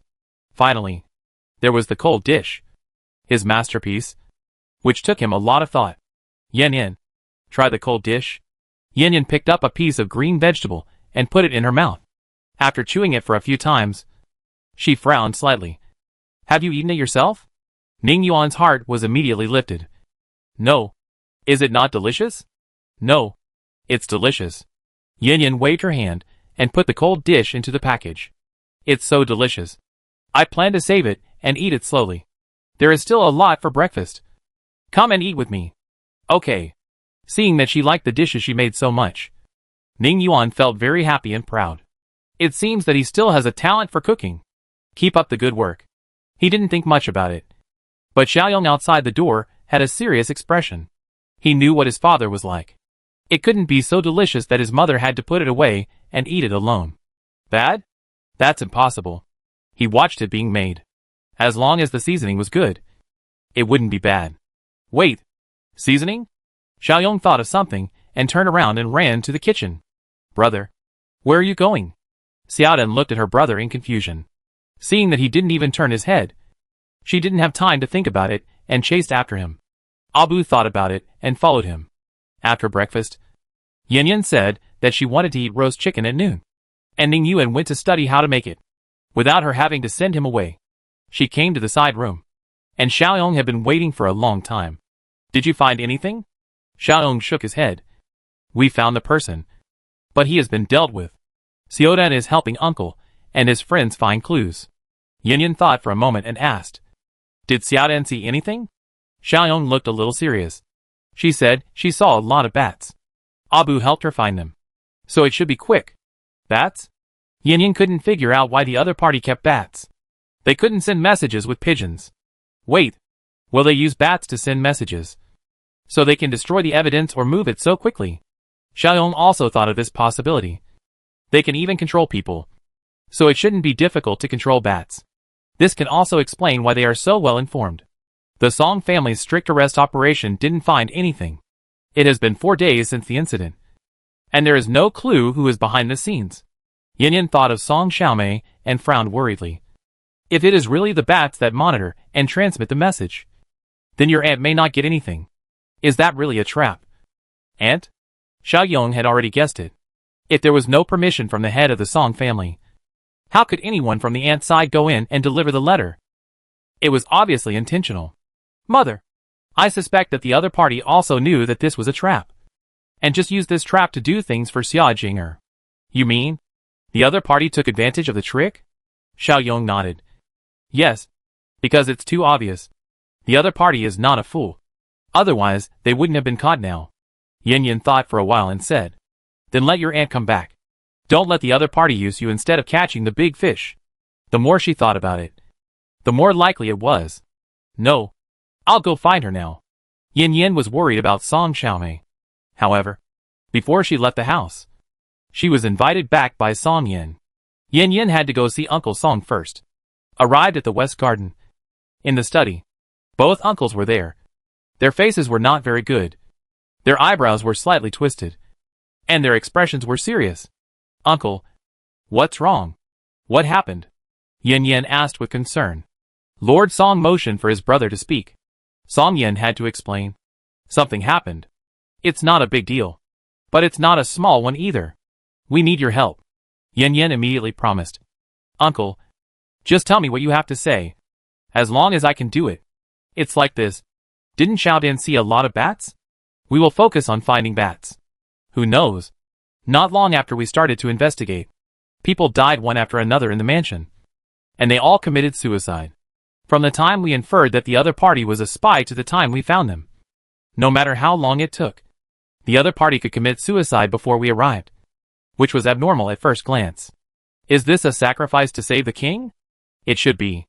In order not to alert the enemy, the search and arrest operation can only be suspended. But we can't just ignore it.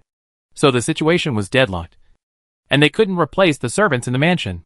Even if they did, who could guarantee that the replaced people would be fine? Yin Yin nodded. I understand. What does Uncle want me to do? Chapter 333 Uncle Song's request for help. Before I ask, Yin Yin, can you make sure that there is no problem around here? They can exclude people, but not animals and insects. Yin Yin sensed it and found nothing unusual. But she was still worried. She released the energy and wrapped half of the study room to form an independent space. Uncle, you can talk now. Looking at the faint white light in the room, the two of them couldn't help but sigh in surprise. The things that bothered them were not a problem for them. They also understood that if Yin Yin participated in the arrest, those people would have a hard time dying. But they were embarrassed to ask her for help. However, in the end, they still had to ask her for help. Song Yin said a little embarrassedly, I've heard Song Qing say that you have a platform that can transmit messages with thoughts. Right? Yin Yin understood immediately. Uncle wants to use this platform to transmit messages and give orders? Yes. I want to try it out. If I don't transmit messages through any external form, can they still guess my next move? No problem. I can give Uncle a purchasing card. How many do you need? 5. 1 for me, and 1 for the 4 team leaders. He explained why he needed so many. Don't worry. I will return the purchasing card to you after this is over. Although the purchasing card is not as precious as the membership card, it is not cheap. Yin Yin smiled and waved her hand. No need to return it. I will not cancel the purchasing group after it is established. Uncle, are 5 enough? Unlike membership cards, there is no limit on the number of purchasing cards. And there is no amount requirement. Song Yin was a little overjoyed and said quickly, 5 cards are enough. If the purchasing group is not cancelled, there will be more things that can be done. And it will be more convenient. Song Hao did not expect that Yin Yin would be so confident in the Song family and had no selfish motives at all, which touched the two of them. Sure enough, sincerity for sincerity. Yin Yin did not let them down. Yin Yin took out 5 purchasing cards, and Song Yin called 4 guards to activate the purchasing cards. That is, real name authentication. Then Yin Yin established a purchasing group too and pulled 5 people in. Uncle, as the group owner, I can't quit the group. She explained that she didn't want to eavesdrop on anything. Song Yin glanced at her with resentment. Do you still need to explain such a small matter? We are a family. There is nothing we can't talk about. But there are more troublesome things in daily life. So many twists and turns in it. Uncles can solve them. And won't cause you trouble. Some things involve conspiracy, human calculations, and the dark side of society. They all bear them by themselves. They don't want their children to know or be exposed to them. In fact, it is a kind of protection for them. Yin Yin naturally understands that such a large family cannot survive in pure white. There will always be someone standing in the dark. She thought about it, and took out another purchasing card and handed it to Lord Song. Uncle, this is for you. Lord Song was stunned for a moment, then understood what she meant, and his smile deepened. Yin Yan's heart. Then Uncle will not refuse. So, he also joined the purchasing group. Uncles, do you want me to help catch people? Yin Yin suggested. Song Yin shook his head. No, although it would be much more convenient for her to go out. It was not the right time to use her. By the way, put off the matter of detoxifying Song Zhu and the others. I'll clean the house first. When detoxifying, the process cannot be interrupted. He was worried about the current situation. Yin Yin said she had no objection. Uncle, I want to pick up my younger sister. She told her, and Xiao Yang's guesses to her 2 uncles. Lord Song thought it was very likely. Xiao Yang's analysis makes sense. Let Song Qing go with you. Okay. Yin Yin was about to leave. And Song Yin remembered something. By the way, Yin Yin, what kind of poison was in the cold dish? Is it okay if you eat it? She replied nonchalantly. It's heartbreaking. But I'm immune to all poisons. Ordinary poisons don't work on me. Ah, heartbreak powder? This is highly toxic. The two of them were instantly scared and broke out in cold sweats. And at the same time were glad that Yin Yin was fine. Song Yin was still in shock. If it were them, they would have been dead long ago. Suddenly, it seemed that the Song family was full of holes and leaking everywhere. Yin Yin also thought of it. She was not afraid of poison. But her family was. What if the other party changed their target? Thinking of this, she took out 2 baskets of fruit. Uncle, give each family member a fairy fruit. Although it is not immune to all poisons. Ordinary poisons have basically no effect. Even if it is highly toxic, it will not kill people immediately. At most, it will destroy the body. As long as they don't die, I can cure them. She originally planned to take out the energy fruit. And now is the opportunity. Seeing the fairy fruit, the two were both excited and moved. Yin Yin. Such a valuable thing. We, for the sake of their family? They couldn't say no. But they shouldn't take it. They were not good to Yin Yin for this. At first, it was because of Ning Yuan's relationship. And later it was because Yin Yan's ability was useful to the Song family. However, in the later interactions, Yin Yin treated Song Yin sincerely without reservation. Especially treating Song Yin as his own uncle. Song Yin was not unaware of it. So he had already regarded her as a family member.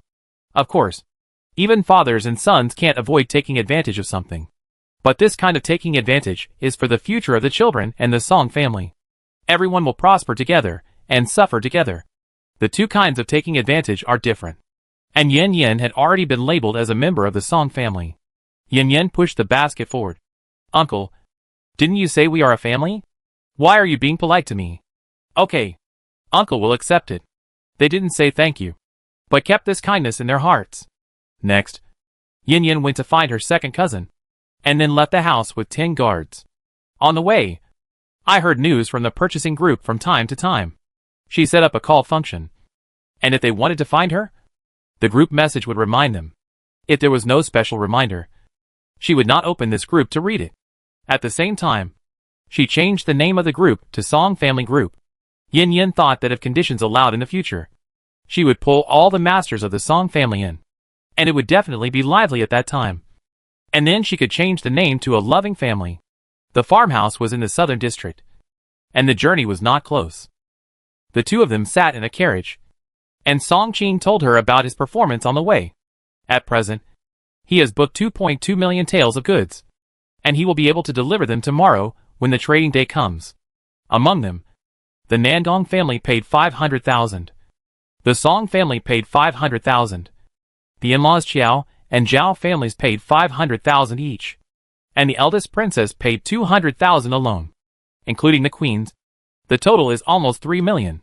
Yin Yin knew that the first energy crystal of this month was settled. He has sent messages to the other 6 families, and I believe they will come to him to discuss the purchase of grain in the next 2 days. Chapter 334. Develop bulletproof equipment. 1 family gets 500,000 taels, and 7 families get 3.5 million taels. Yin Yin thought to herself, it is indeed a big family with a deep foundation. The second energy crystal was also ready, and she thought about how to use it. Cousin, this is the bulletproof vest I developed. You can give it to your uncle, and then give it to the emperor. She took out a black bulletproof vest and helmet. These 2 days, she went to the processing workshop to study it, and used it to deal with the muskets of the Heavenly Palace. Although she didn't know the specific materials of the bulletproof vest, she knew a little bit, and there were a lot of minerals purchased in the warehouse. After various attempts, she finally made one. Looking at the strange clothes and helmet, Song Qing was a little puzzled. What is a bulletproof vest? What is its use? Yin Yin didn't explain, but took out a dagger and stabbed the bulletproof vest twice. Normal bulletproof vests are not bulletproof. I don't know if she added too much material to make the bulletproof vest particularly strong. A bit like the skin of monsters from another world. Not only bullets can't break it, but swords can't break it either. Of course, large-scale hot weapons can't defend against it. And there are also people's supernatural powers. Oh my god! It didn't break. Song Qing looked at the white spots on the clothes and felt incredible. Yin Yin handed him the dagger. He tried to stab a few times, but it didn't break. Then he increased the strength, but it was still intact. This is a good thing. Sister-in-law. Song Qing smiled from ear to ear. If the army had bulletproof vests, it would definitely be like a tiger with wings. Invincible. Your Majesty was still worried about the war in the northwest. If you have this thing, the rebellion can be quelled. I heard about King Jin's massacre that day, and I studied this bulletproof vest after I came back. Fortunately, hard work pays off. Sister-in-law, you are so awesome. Uh-huh. Song Qing laughed heartily, and couldn't help hugging her. Sister-in-law is really a fairy descending to earth. But are you sure the Song family will hand it over? This thing is a great contribution. Yin Yin smiled and nodded.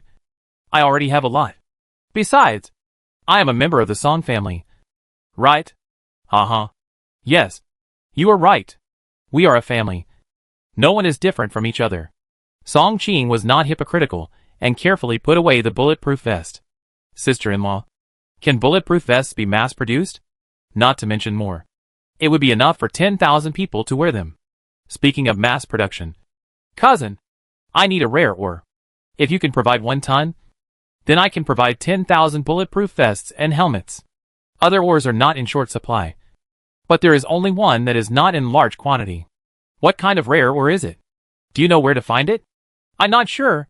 The ore was sold to the supermarket by Song Xian's cousin. The supermarket called it cassiterite. Song Xian was in Mount Zion, where there was a very large copper mine with a high purity, mainly used for copper casting. I didn't expect there was a rare ore. Song Qing thought for a while and said, don't worry.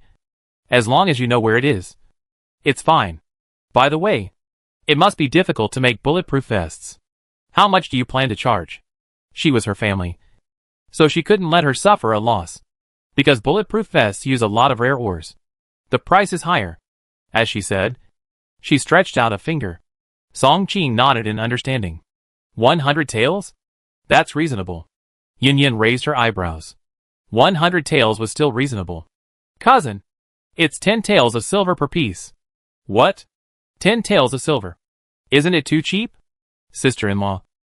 Fighting has nothing to do with doing business. If everyone sells at a loss, the army won't be able to buy anything in the future. No. This is the price set by the supermarket. She really didn't lose money. She could have increased the price by 2 taels of silver. But she didn't do it. A bulletproof vest is equivalent to a life. And those people are heroes who defend their country. She doesn't want to make this money. She will even donate 10,000 pieces to the army in her personal name. Of course, her family and guards will definitely be equipped. Don't forget that she is an internal shopping discount. If the supermarket didn't have a turnover requirement, she would have wanted to use the internal price for the 10,000 pieces sold to the court. Yin Yin felt that this amount requirement was to restrict internal employees from reselling goods. The appearance of the energy tree also cut off her thoughts. So she decided to focus on making money. Cousin, I'll give you a purchasing card. Yin Yin pulled Song Qing into the Song family group, and then pulled Song Xian in as well, and asked them to discuss the bulletproof vests themselves. First, it was convenient. And second, it was to keep it secret. For the rest of the journey, Song Qing basically talked in the group, and talked about the bulletproof vests with his father and second uncle. Then he asked Song Xian to find cassiterite, and to send someone to control the ore. Yin Yin studied the drawings when she had nothing to do. The greenhouse, she promised, had not been designed yet. The car drove for almost half an hour, and finally arrived at the farmhouse. As soon as I got off the car, I heard crying and shouting in the alley. Yin Yin's face changed, and she said to Song Qing, Cousin, I'll go over and take a look first, and then disappeared from the spot. The guards who followed were stunned at first, and reacted a second later and hurriedly chased after them. When they arrived at the scene, they saw a group of people lying on the ground, some holding their arms, some holding their legs, and wailing there. Guards, what a ghost! No one said that Princess Jiahe is so good at fighting. With this skill, do you still need them to protect her? Yin Yin protected Song Xiaomei and the children behind her, looking at the man in front of her with cold eyes. The man was frightened by Yin Yin's move, but his identity in the Xia family made him hold on, and couldn't admit defeat. Do you know who I am? I am the second son of the third branch of the Xia family.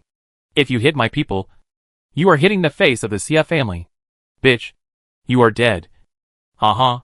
The status of the Xia family gave him full confidence. A cold light flashed in Yin Yan's eyes, and she raised her hand and slapped him in the face. Pa! The man was suddenly slapped in the face, and his body turned several times before stopping. Who attacked me? He swayed his body, trying to see the person who did it. He was so bold that he dared to hit Xia Yuri. Did you see it clearly? The people lying on the ground shook their heads. They didn't see anyone at all. They thought that Yuri was spinning in circles in his success. Fuck. Is it a ghost? Pa. The man spitted, and he couldn't swallow the injustice. He stared at Yin Yin fiercely and continued to shout. You, hand over Song Xiangso immediately, and I can still spare your life. Otherwise, I will cut you into pieces. Ha. Yin Yin sneered and glanced at him with disdain. Cut into pieces? Ha. If you can touch me, I will consider you capable. The man jumped up and down in anger. Well, you are so brave that you dare to go against the Xia family. Let's see how capable you are. Come here. Call the patrol soldiers and tell them that there is trouble here. The servant of the Xia family got up and was about to report to the police. The guards saw this and stepped forward with their swords drawn. Before the other party ran 2 steps, a sharp sword was placed across his neck, scaring him so much that he dared not move. Chapter 335. Beg the princess for mercy. The guards were not wearing military uniforms, but even in casual clothes, they could not conceal their iron blood and murderous aura, especially when the other party showed murderous intent. The terrifying aura was even stronger. He shuddered uncontrollably, his legs trembling, and he already felt the threat of death. 5 more guards drew their swords and blocked the way, staring at the Xia family with cold faces. The man's face turned pale, as if he was stared at by a beast, and he sensed the danger. How dare you? Are you going to rebel? Although he shouted fiercely, he was afraid that none of his men would be of any use. My Xia family is a noble family. If you dare to touch me, you are going against the court and treason, which is a serious crime punishable by the execution of 9 clans. He tried to scare these people away with the name of the Xie family and the laws of the court. The guard rolled his eyes in disdain. If you have the guts, kill this person. Don't mention the 9 clans. Just one clan will do. Just look at the one above. If he kills your 9 clans, it will be over. Song Xiaohe quietly pulled Yan Yan's sleeve and whispered, Sister Yan, why don't you let them go? I have nothing to do with the children. She didn't want to cause trouble for them. Besides, she didn't lose anything. Yan Yan patted her hands to reassure her. Not to mention that she is already a princess. Even if she doesn't have a title, she is not afraid of the Xie family. Who do I think he is? He is so arrogant, rebelling at every turn and killing 9 clans. Isn't this Xie Chong, the illegitimate son of the Xie family? The originally serious and tense atmosphere was suddenly interrupted by a teasing voice. When the man heard the other party say illegitimate son, a violent emotion immediately rose in his heart. His identity was his eternal pain. He was about to curse. But when he saw the person coming, he immediately changed his face to flattering. Oh, I was wondering who it was. It turned out to be the second young master Song. Why did you come to this godforsaken place? Song Qing snorted disdainfully. Why do I need your approval to go anywhere? How dare I? How dare I? Even though the other party spoke with sarcasm and looked down on him, Xie Chong didn't dare to say a single harsh word. This person is a direct descendant of the Song family and has a very high status in the Song family. Unlike him, his father is a side branch, and he is also a concubine, so he can't even be on the stage. Song Qing glanced at him with contempt and said playfully, Don't dare? I think you are very bold. Didn't you just want to convict Princess Jiahe and execute her entire clan? Song Er Xiaoya. Don't talk nonsense. How dare I convict Her Royal Highness? And who is Princess Jiahe? Let alone the princess. He dared not offend even the princess and the county lady. Okay. He said he was a member of the Xie family, but in fact he was the same as those servants, except that he was a legitimate servant. Song Qing snorted coldly, then came close to Yan Yan and performed the etiquette of monarch and minister. Song Qing meets Princess Jiahe, and your highness is blessed. After saying that, he did not forget to look at the other person teasingly, with an expression of watching a good show on his face. She is a princess? Xie Chong couldn't believe it and stuttered.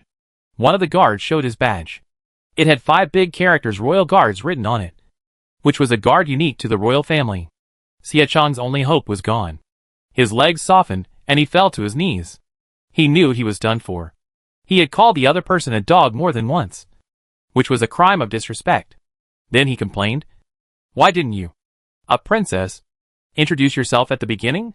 If he knew that the other party was a princess, he would have kept his tail between his legs and behaved himself. How could he dare to be arrogant? Also, why did Song Xiangsao know the princess? Did the bastard who assigned him the task deliberately conceal the news? Could it be that he was using someone else's knife to kill someone? For a moment, he thought a lot. The only thing he could do now was to admit his mistake and beg for mercy. Your Highness, I was blind and didn't recognize you. I was ignorant and contradicted your Highness. Please forgive me and spare my life. He cried and begged, and kowtowed. Soon his forehead was broken, and blood flowed down, which looked a little scary and creepy. Princess, please be merciful and spare my life. I will repay your kindness in the future by working like a cow or a horse. Looking at the other party begging for mercy, Yin Yan's expression was cold and unchanged. Song Xiaomei couldn't stand it any longer.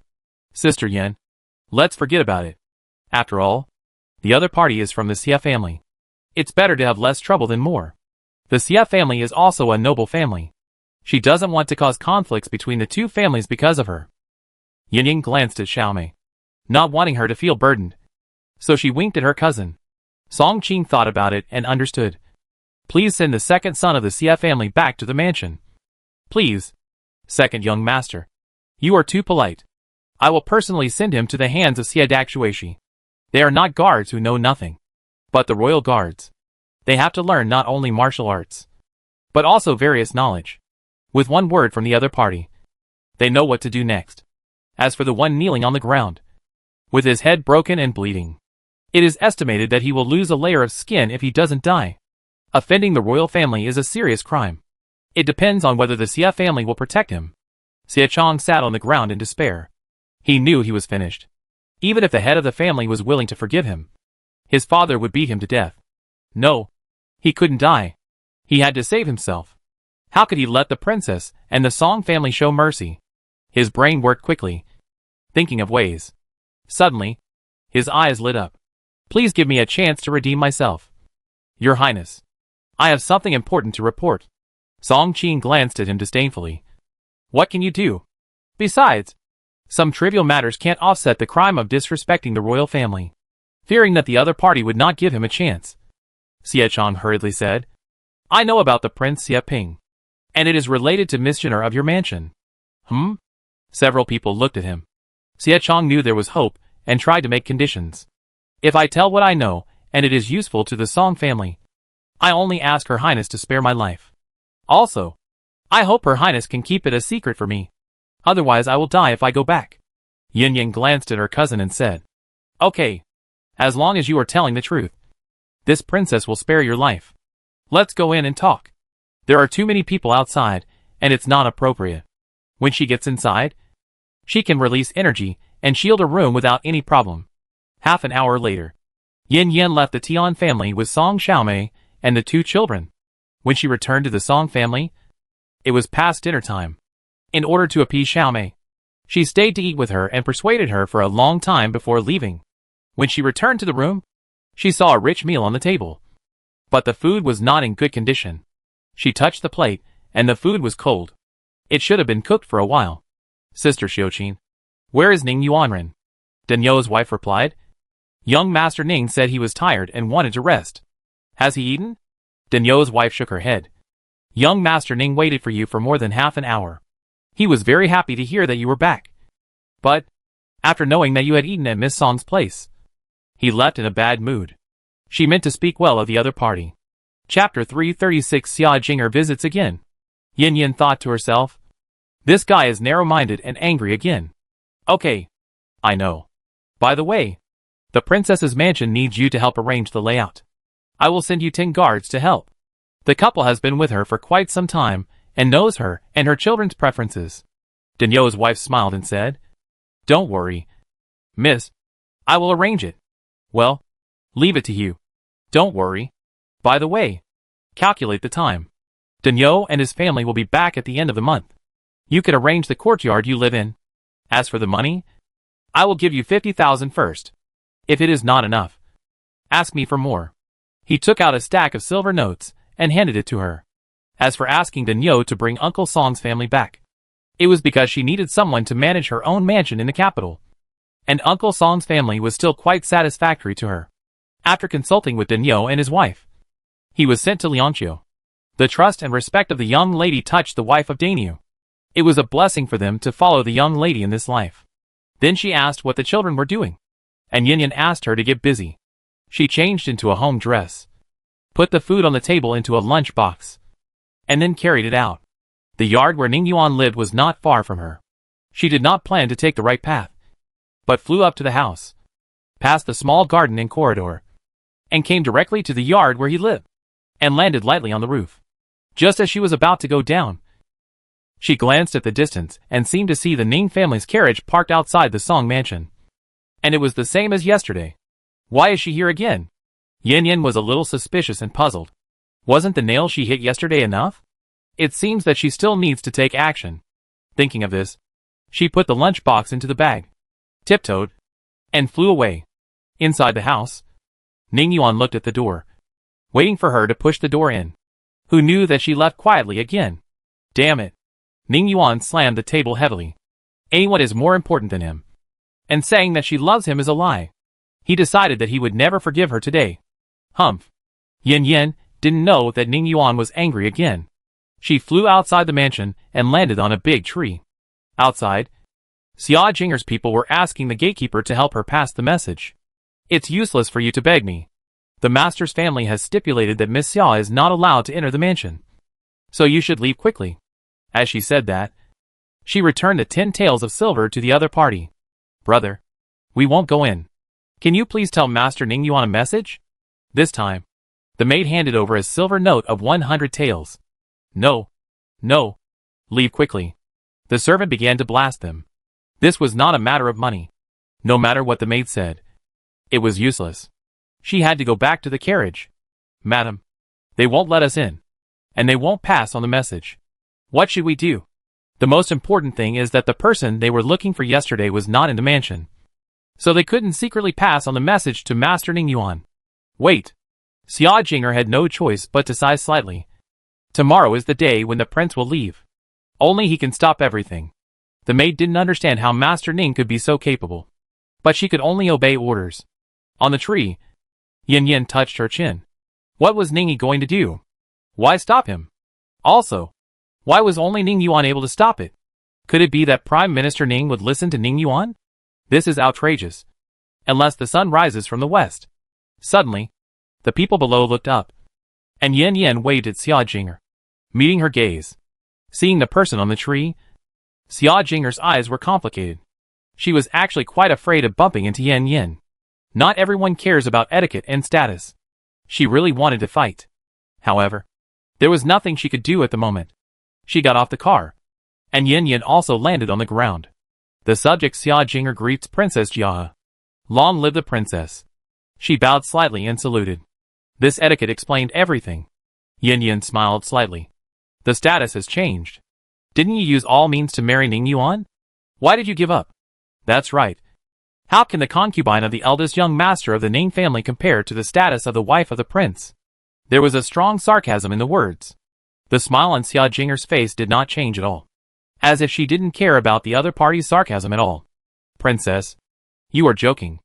The subject has always admired the Ningyi prince. As for the young master Ning Yuan, he is a good match for your highness. Haha. Yin Yin sneered. Who was the one who was so affectionate to Ning Yuan yesterday? He kept calling him Brother Ning. Is he a ghost? Although I don't understand why she chose Ningyi.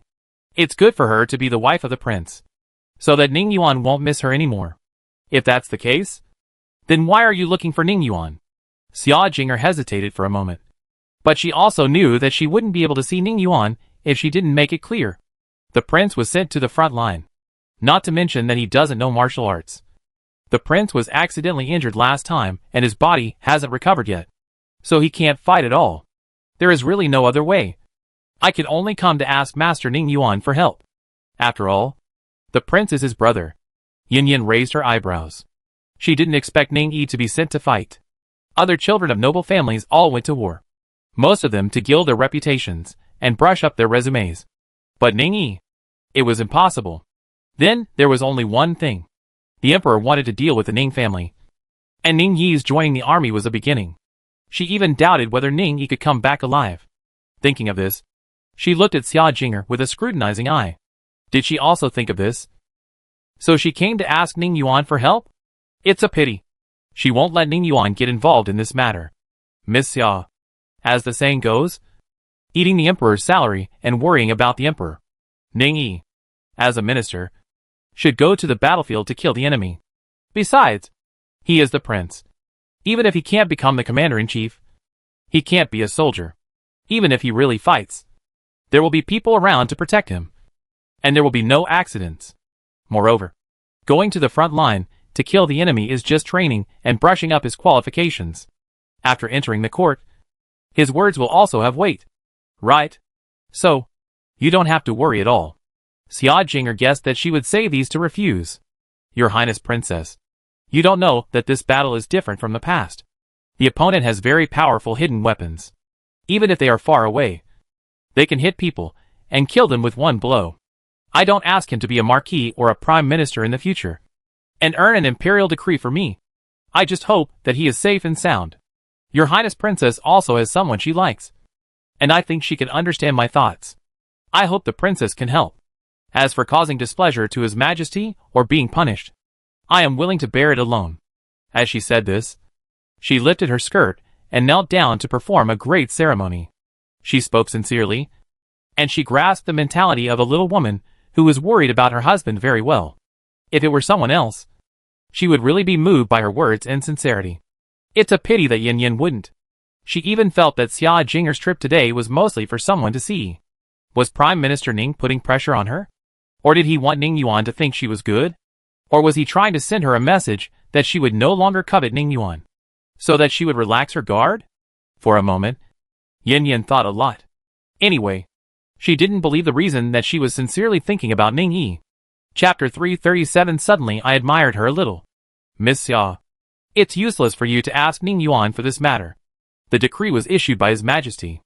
If you want His Majesty to withdraw the appointment, you can only ask His Majesty. Of course, if you are worried about not being able to enter the palace, I can help you. Enter the palace to see the Emperor? Xia Jing'er hesitated for a moment, and then her eyes became firm as if she had made up her mind. Then, there will be Lao Jia and the princess. Yeah. Somehow, Yin Yin suddenly felt that she was being calculated. She stared at Xia Jing'er suspiciously. Could it be that her original purpose was to enter the palace? If she said it directly, she would definitely not agree. So she used this method to force herself to say it? The more she thought about it, the more she felt that Xia Jing'er had a conspiracy. What for Ning Yi? It felt like an excuse and a cover. Yin Yin was going to find a reason to refuse.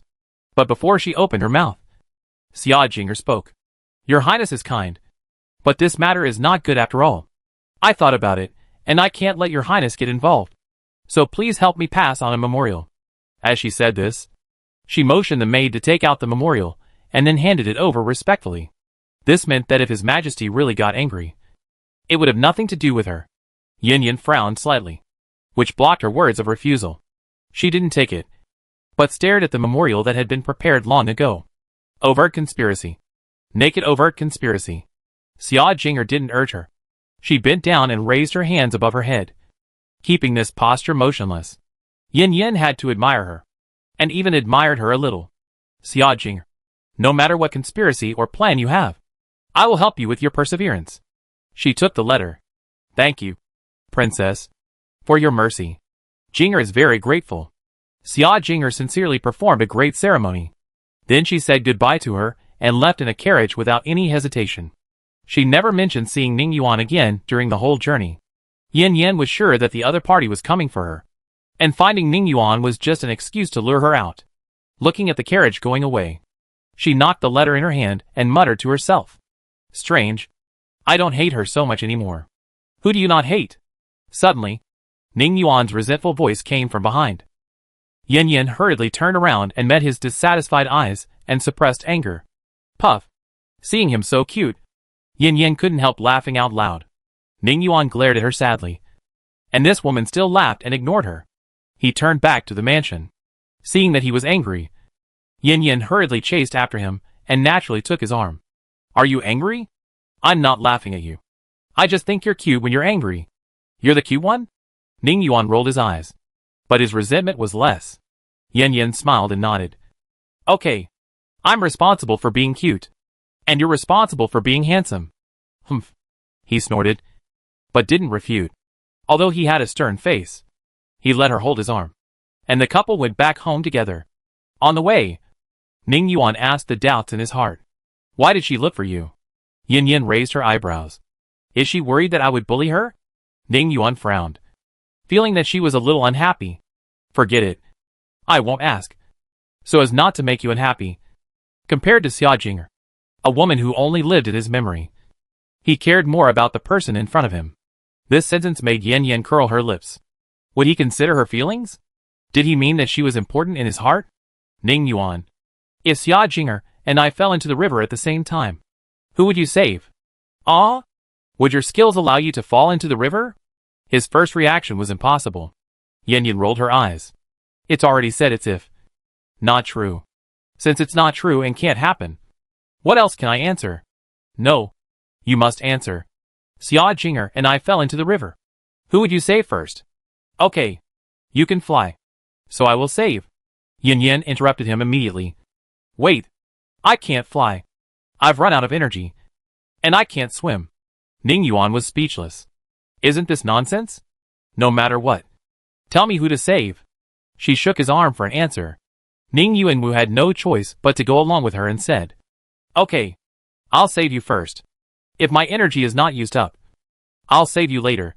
No. Your energy is also used up. She overbearingly changed the conditions.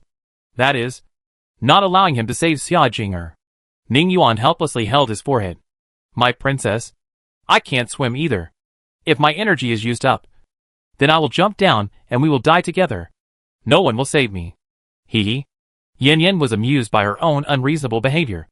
In fact, it doesn't matter what the answer is. He thinks of her first. Doesn't he? Well, Yin Yin tiptoed and kissed him on the cheek. Reward for you. Ning Yuan's cheeks turned red instantly, and he smiled foolishly while covering the place where he was kissed. After returning, Yin Yin heated up the food and coaxed him to eat with her. The surroundings were full of sweetness. In the afternoon, she entered the palace. First, she handed Xia Jing'er's memorial to the emperor, and second, she handed the drawings to the Ministry of Works, asking them to look at them and modify them. If they are almost done, they can start construction in 2 days. As for the supermarket, the specific personnel are still on the way, and they can start when they arrive. Yin Yin suggested that the supermarket in the capital be opened first. The emperor had no objection, and the shop outside had been found long ago. So the original cloth shop with 3 storefronts became a supermarket. As for the supermarket in the palace, the emperor originally wanted to put it in the East Palace, but later changed his mind and put it directly next to the imperial study. So, a modern supermarket appeared out of thin air next to the imperial study. Next, the eldest princess and Ning Yuan were selected as interns. After receiving the prompt, the eldest princess directly chose to agree, and then received information about the supermarket, as well as her rights and obligations. Ning Yuan was stunned for a moment, because Yin Yin didn't tell him at all, which was a case of acting first and reporting later. However, he soon understood and chose to agree. Just after he agreed, the supermarket on the first floor changed and became the second floor. What's going on? Yin Yin and the emperor were both stunned. Wasn't it agreed that only the goods on the first floor could be bought and sold? Is this supermarket an exception? Or will the other 4 be like this? An exception, because Ning Yuan is one of the managers of the supermarket. So when you appoint him as an intern, he will automatically be promoted to a formal employee, and the second floor of the supermarket will be open to rights. So that's how it is. She almost forgot that the supermarket was upgraded because Ning Yuan bound his membership card. Then do the rules I set still apply to him? It applies, but the punishment regulations are halved, and there are 3 exemption rights.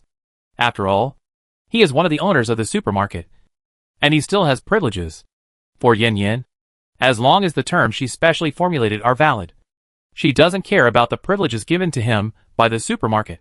Just as she was about to turn off the screen, Yin Yin found that another gray box lit up in the work area below.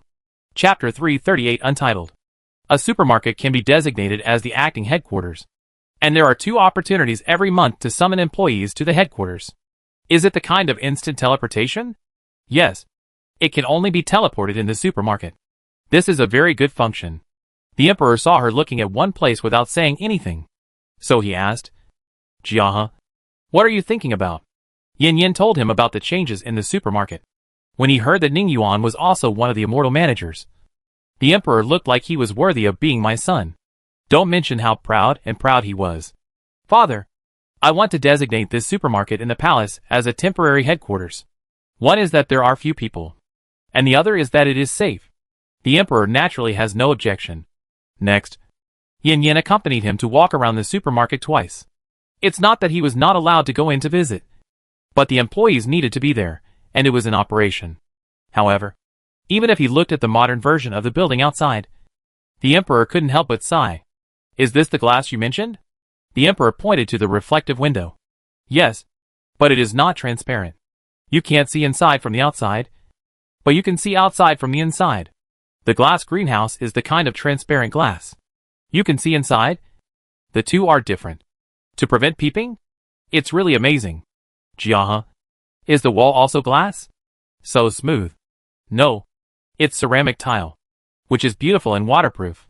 It can not only be pasted on the wall, but also laid on the ground. It is clean and easy to clean. Oh, is it sold in the supermarket? Decorate my imperial study. Sorry, Father, I don't have it yet. But now I have cement. Cement floor is moisture-proof and anti-slip. And there is no need to worry about insects. And there is no need for regular maintenance and replacement. Although the emperor was a little disappointed that there were no tiles, he was quite interested in the cement she mentioned. What is cement? In order to promote cement, Yin Yin worked hard to promote the benefits of cement. The emperor was also tempted after hearing this, and planned to try it out in the palace first. If the effect is good, he will cover all the roads in the capital, whether it is blue bricks or stone slabs. They are easily damaged and need maintenance, and the cost is very high. If cement is really durable, good quality and cheap, it will naturally be replaced. Yin Yin was very happy when the cement order came in. Although the order was not big, she knew that this was just the beginning, and big orders would come in continuously. Only then, it would be time to make money lying down. Soon, people from the Ministry of Industry were called in. Yin Yin took out the cement and taught them how to use it. By the way, she promoted the sand. The sand in the supermarket is screened and can be directly mixed with cement for use. The price is not expensive, although the sand here does not cost money. Digging soil, transportation, and screening in the sand all require manpower, which is not cheap and time-consuming. Fearing that the emperor would agree to buy ready-made products directly, the people from the Ministry of Works hurriedly advised, "Your Highness is thoughtful, but I think that the palace should just use the finished products directly, and other places still need to hire some people to work." Yin Yin immediately understood that her consideration was one-sided. Lord Jian is still thoughtful. Jia admires it. Seeing that the princess is so smart, Lord Jian is very relieved. But he is afraid that someone will be arrogant and unreasonable. They heard that the emperor doted on this princess. The most important thing is that this is a person with great ability. If she doesn't agree, they can't do anything. After all, they can't make cement. Next, Yin Yin wrote down the precautions of how long it would take for the cement to solidify, and how many days it would need to be watered. Finally, the people from the Ministry of Works left with several bags of cement and sand. They needed to test it to make sure there were no problems before replacing the roads in the palace one by one. The emperor was looking forward to the supermarket even more. Cement and glass can all be used for people's livelihood and improve people's lives. Jia, when will the supermarket open? How about the day after tomorrow? Tomorrow is the day when each family goes out of the city to give alms. It would be bad if they bump into each other. She was not worried about having no business, but she was worried that the business was too good, which would affect the effect of the alms, and the queen would think that she was against her. The emperor nodded. Then the day after tomorrow.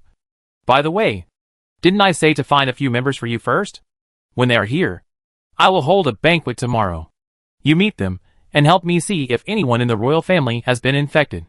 By the way, meet everyone, and get to know them so that they can take care of you in the future. Okay. Thank you, father. Yin Yin was still very grateful for the emperor's care. By the way, is she considered a group favorite? First there was Uncle Song, cousin and his wife. Then, there was the emperor and the imperial concubine. If there were more, the capital would be in chaos.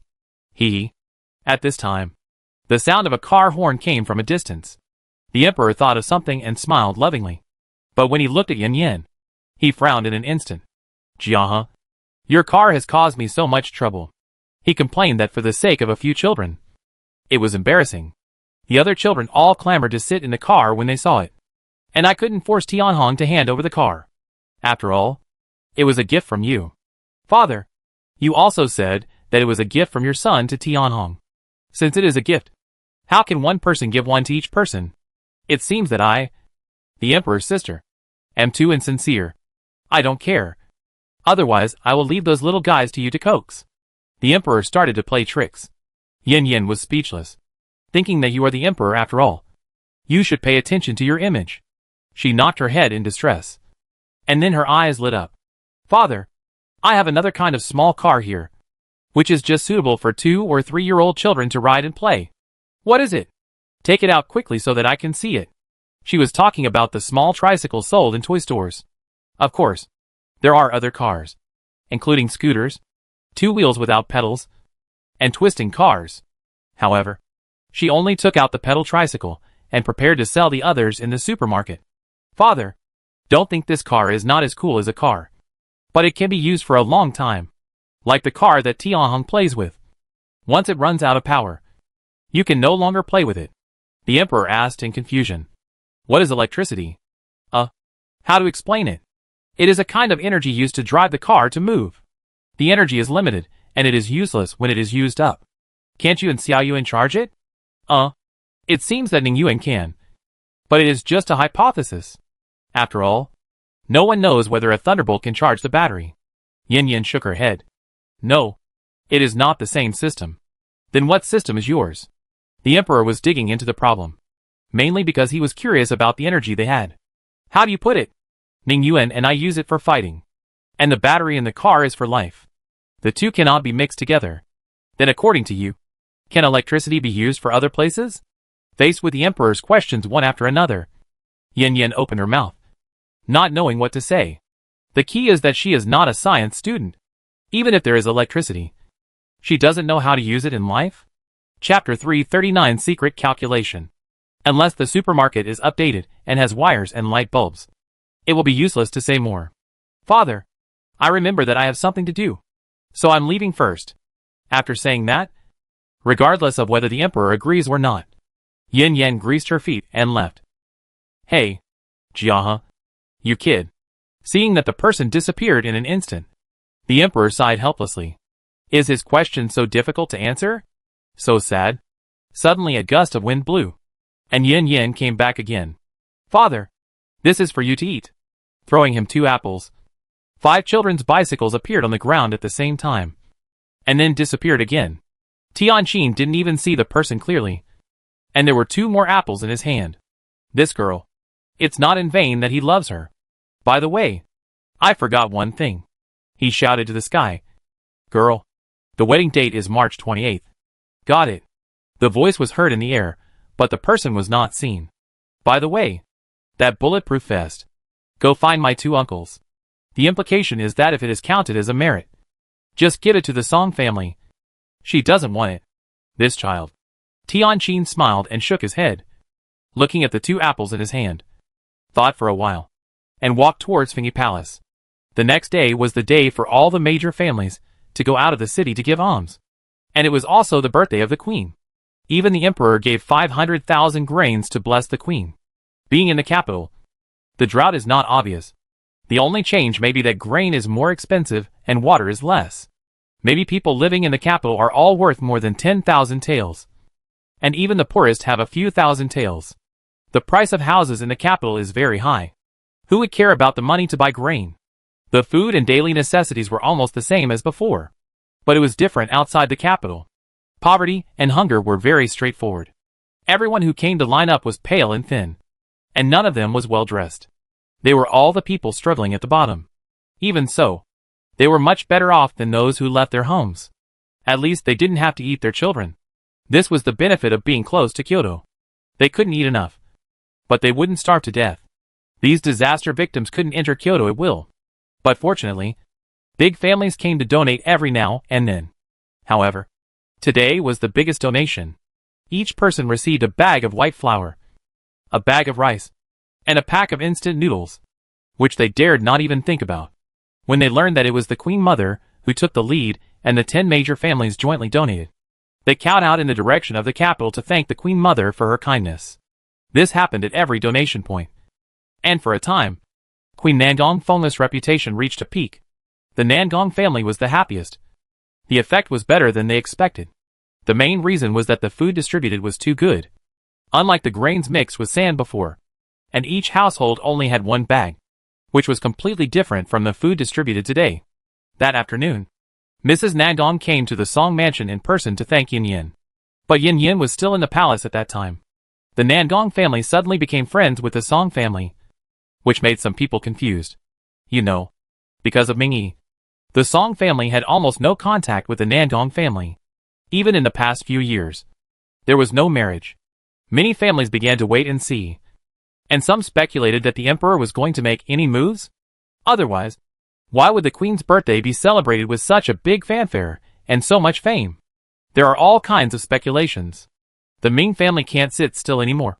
So Mrs. Ming went to the palace to visit her daughter. As for Yin Yin, she came to the palace early this morning with Ning Yuan. Halfway through the morning court, the Emperor knew that Xiao Yuan had arrived, and then hurriedly ended the court meeting and rushed to the imperial study. Su Xiong trotted all the way, but couldn't catch up with the person in front of him, and could only look at the other's back. When he arrived at the imperial study, the person was not there, and was invited to Fingy Palace by the imperial concubine. Tianqin didn't think much about it at first, but when he arrived at Fingy Palace and saw that the 4 children were all there. And it seemed that the prince and Ning Yuan had a good relationship. The smile on his face faded a lot. When he arrived at the palace gate, he didn't let anyone report it. With his current hearing, he could naturally hear clearly what they were talking about.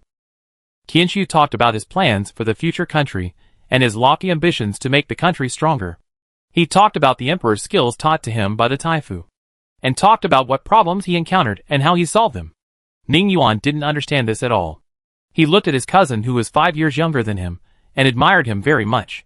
He also said that he would definitely be a good emperor, and the people of Dezhou would be blessed. Tianqin's face outside the door was already a little ugly. Su Zhong took a careful look and didn't dare to speak. Then came the voice of the second prince.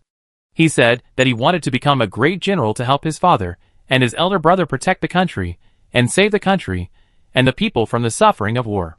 He hoped that Ning Yuan would become a prime minister or a university scholar in the future. At that time, their cousins, one civil and one military, would assist the prince to make Dezhou stronger and become the leader of the 4 countries. I want to, but I don't understand this at all. Ning Yuan's blood boiled at what the other party said. Of course, he wanted to be a useful person for the country. The second prince said, "It doesn't matter. My elder brother can teach you about homework, and I can help you with martial arts." Ahem. Tianqin couldn't listen any longer and coughed. Su Zhong immediately raised his head and chest and shouted loudly, "The emperor has arrived." The voices in the hall stopped immediately. Yin Yin pulled Ning Yuan up and prepared to salute. Suddenly she found that Ming Yi's family of 4 did not move, and the atmosphere in the hall was a little wrong. "What's wrong with father?" the second princess asked puzzledly.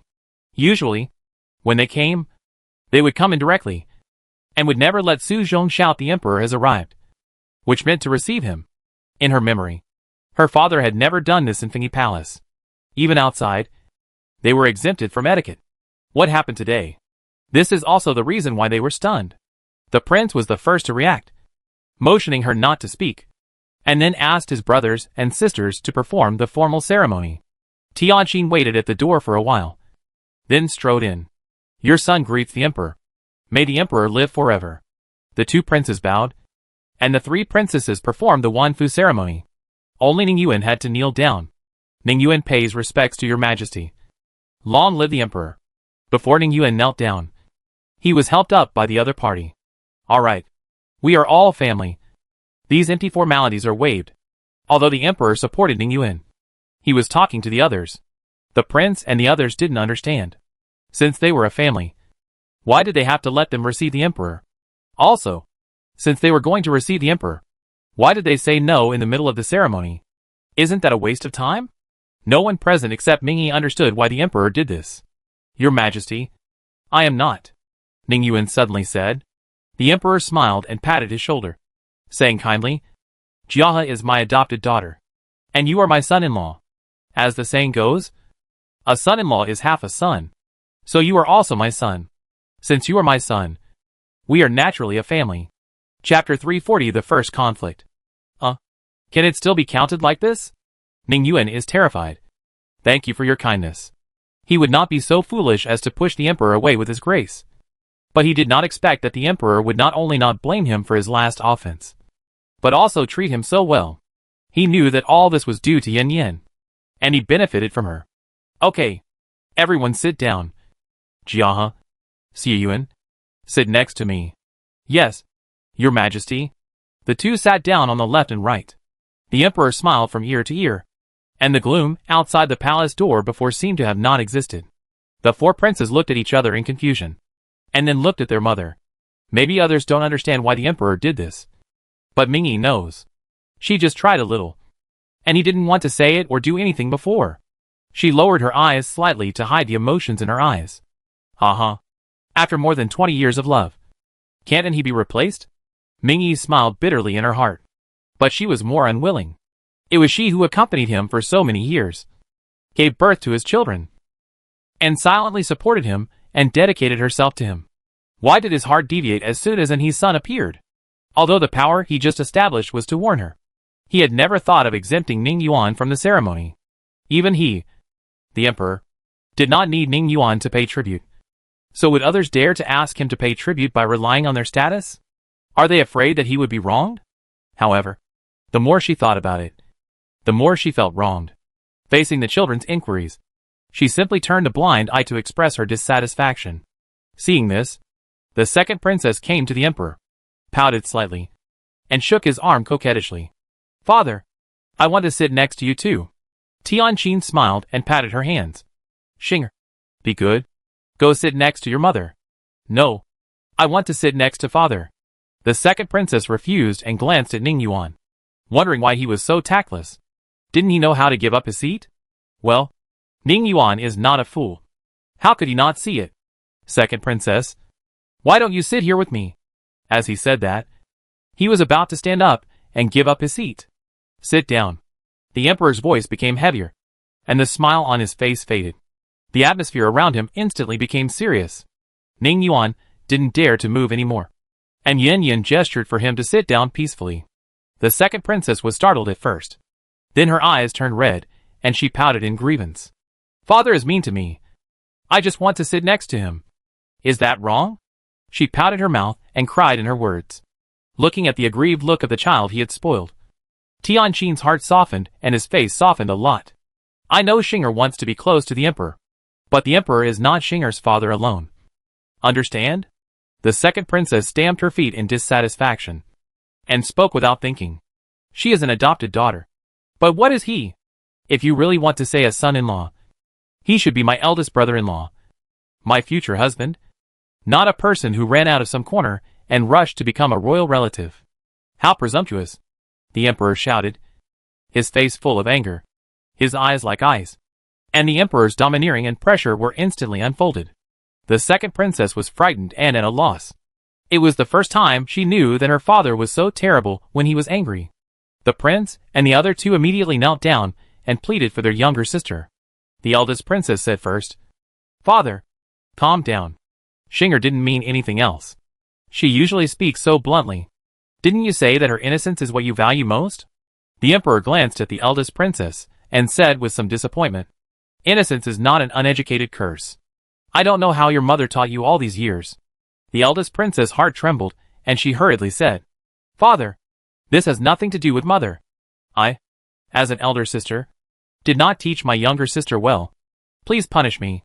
Seeing this, the prince hurriedly admitted his sister's mistake. Father, Xinger's words are indeed too much.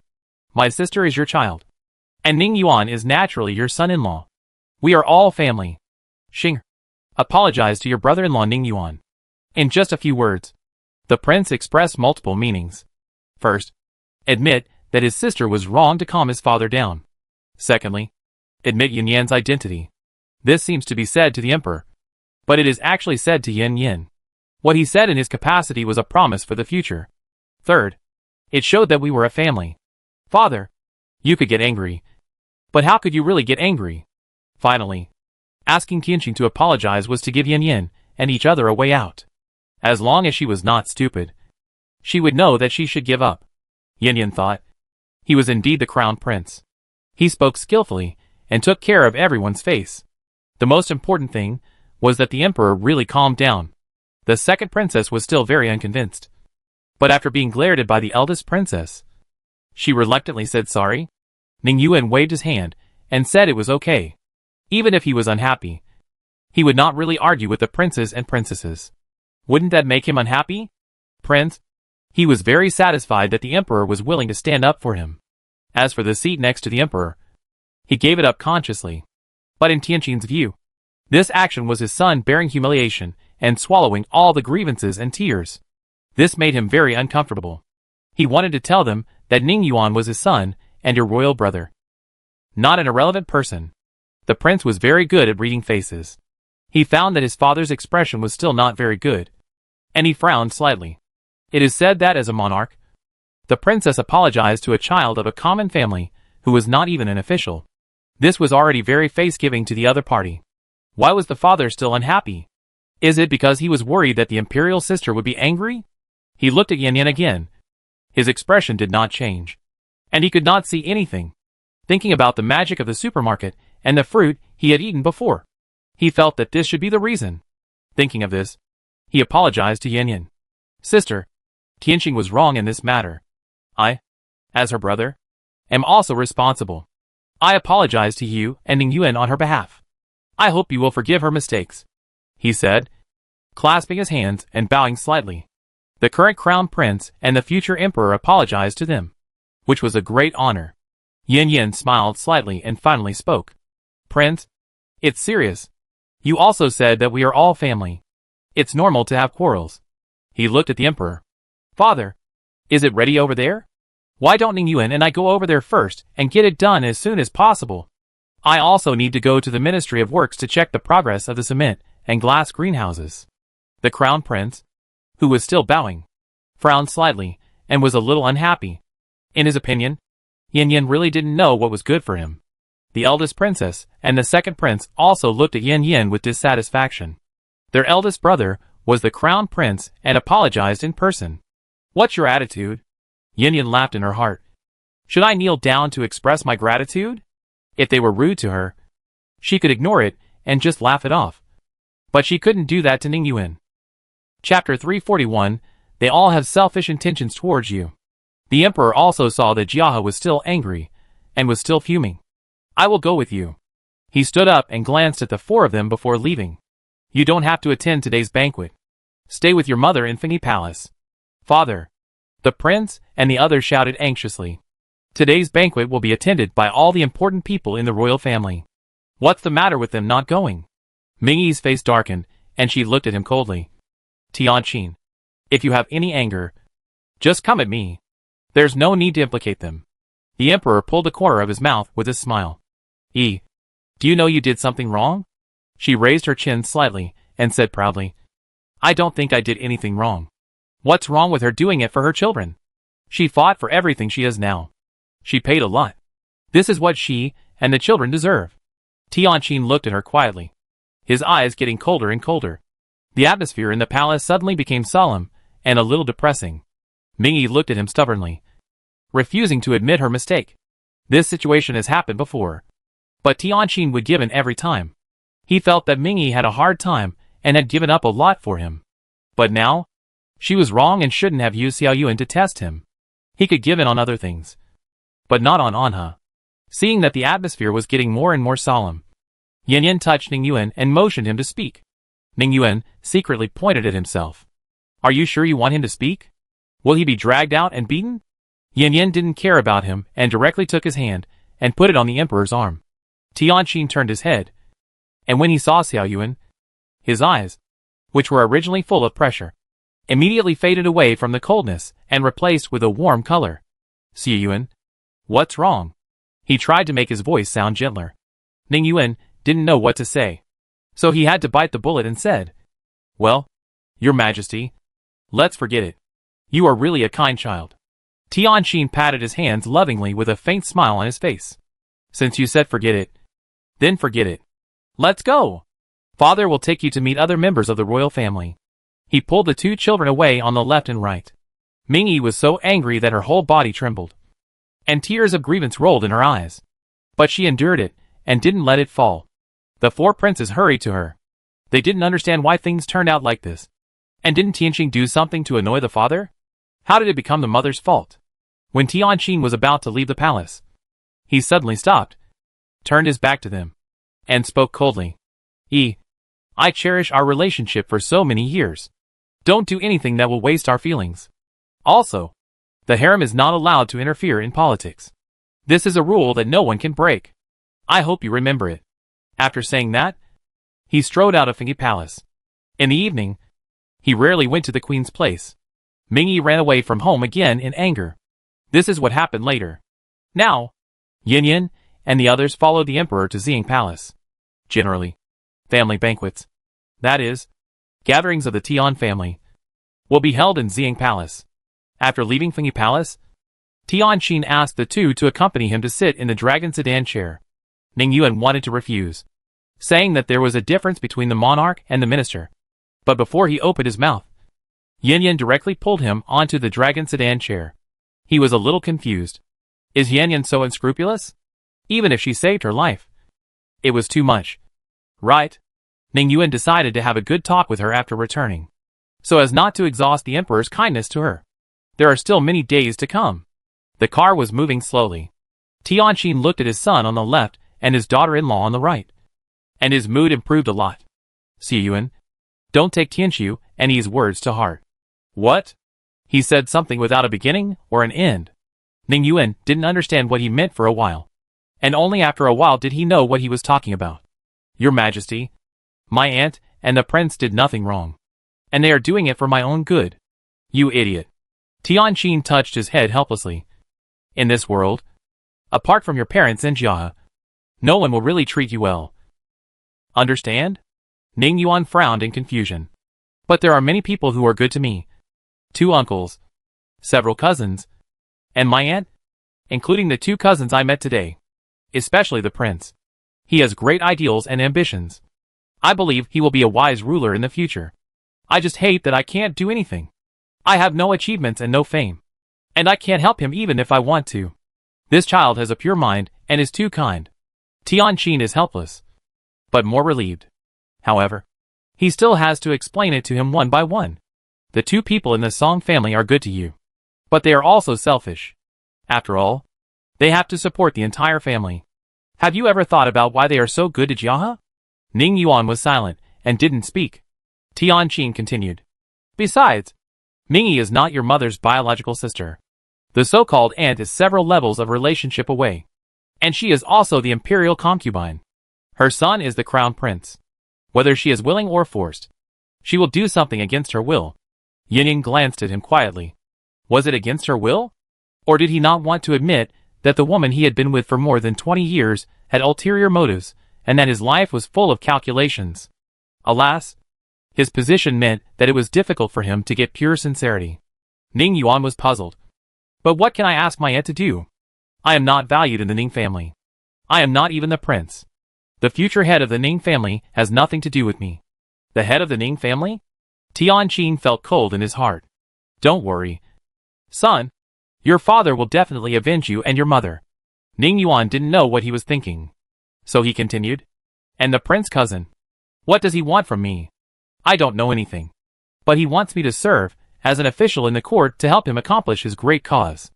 As a minister, it is my honor to be appreciated by the future new monarch. To be honest, I am still worried that I can't do well. After all, I haven't read much, let alone been taught by a master. Fortunately, I have the ability to fight. So there is no problem. I will guard the border for the prince in the future. Stop. Tianqin interrupted him hurriedly. Don't even think about guarding the border. Also, who will inherit this country is decided by me, not the prince. Do you understand? Ning Yuan shook his head. I don't understand. Isn't the prince good?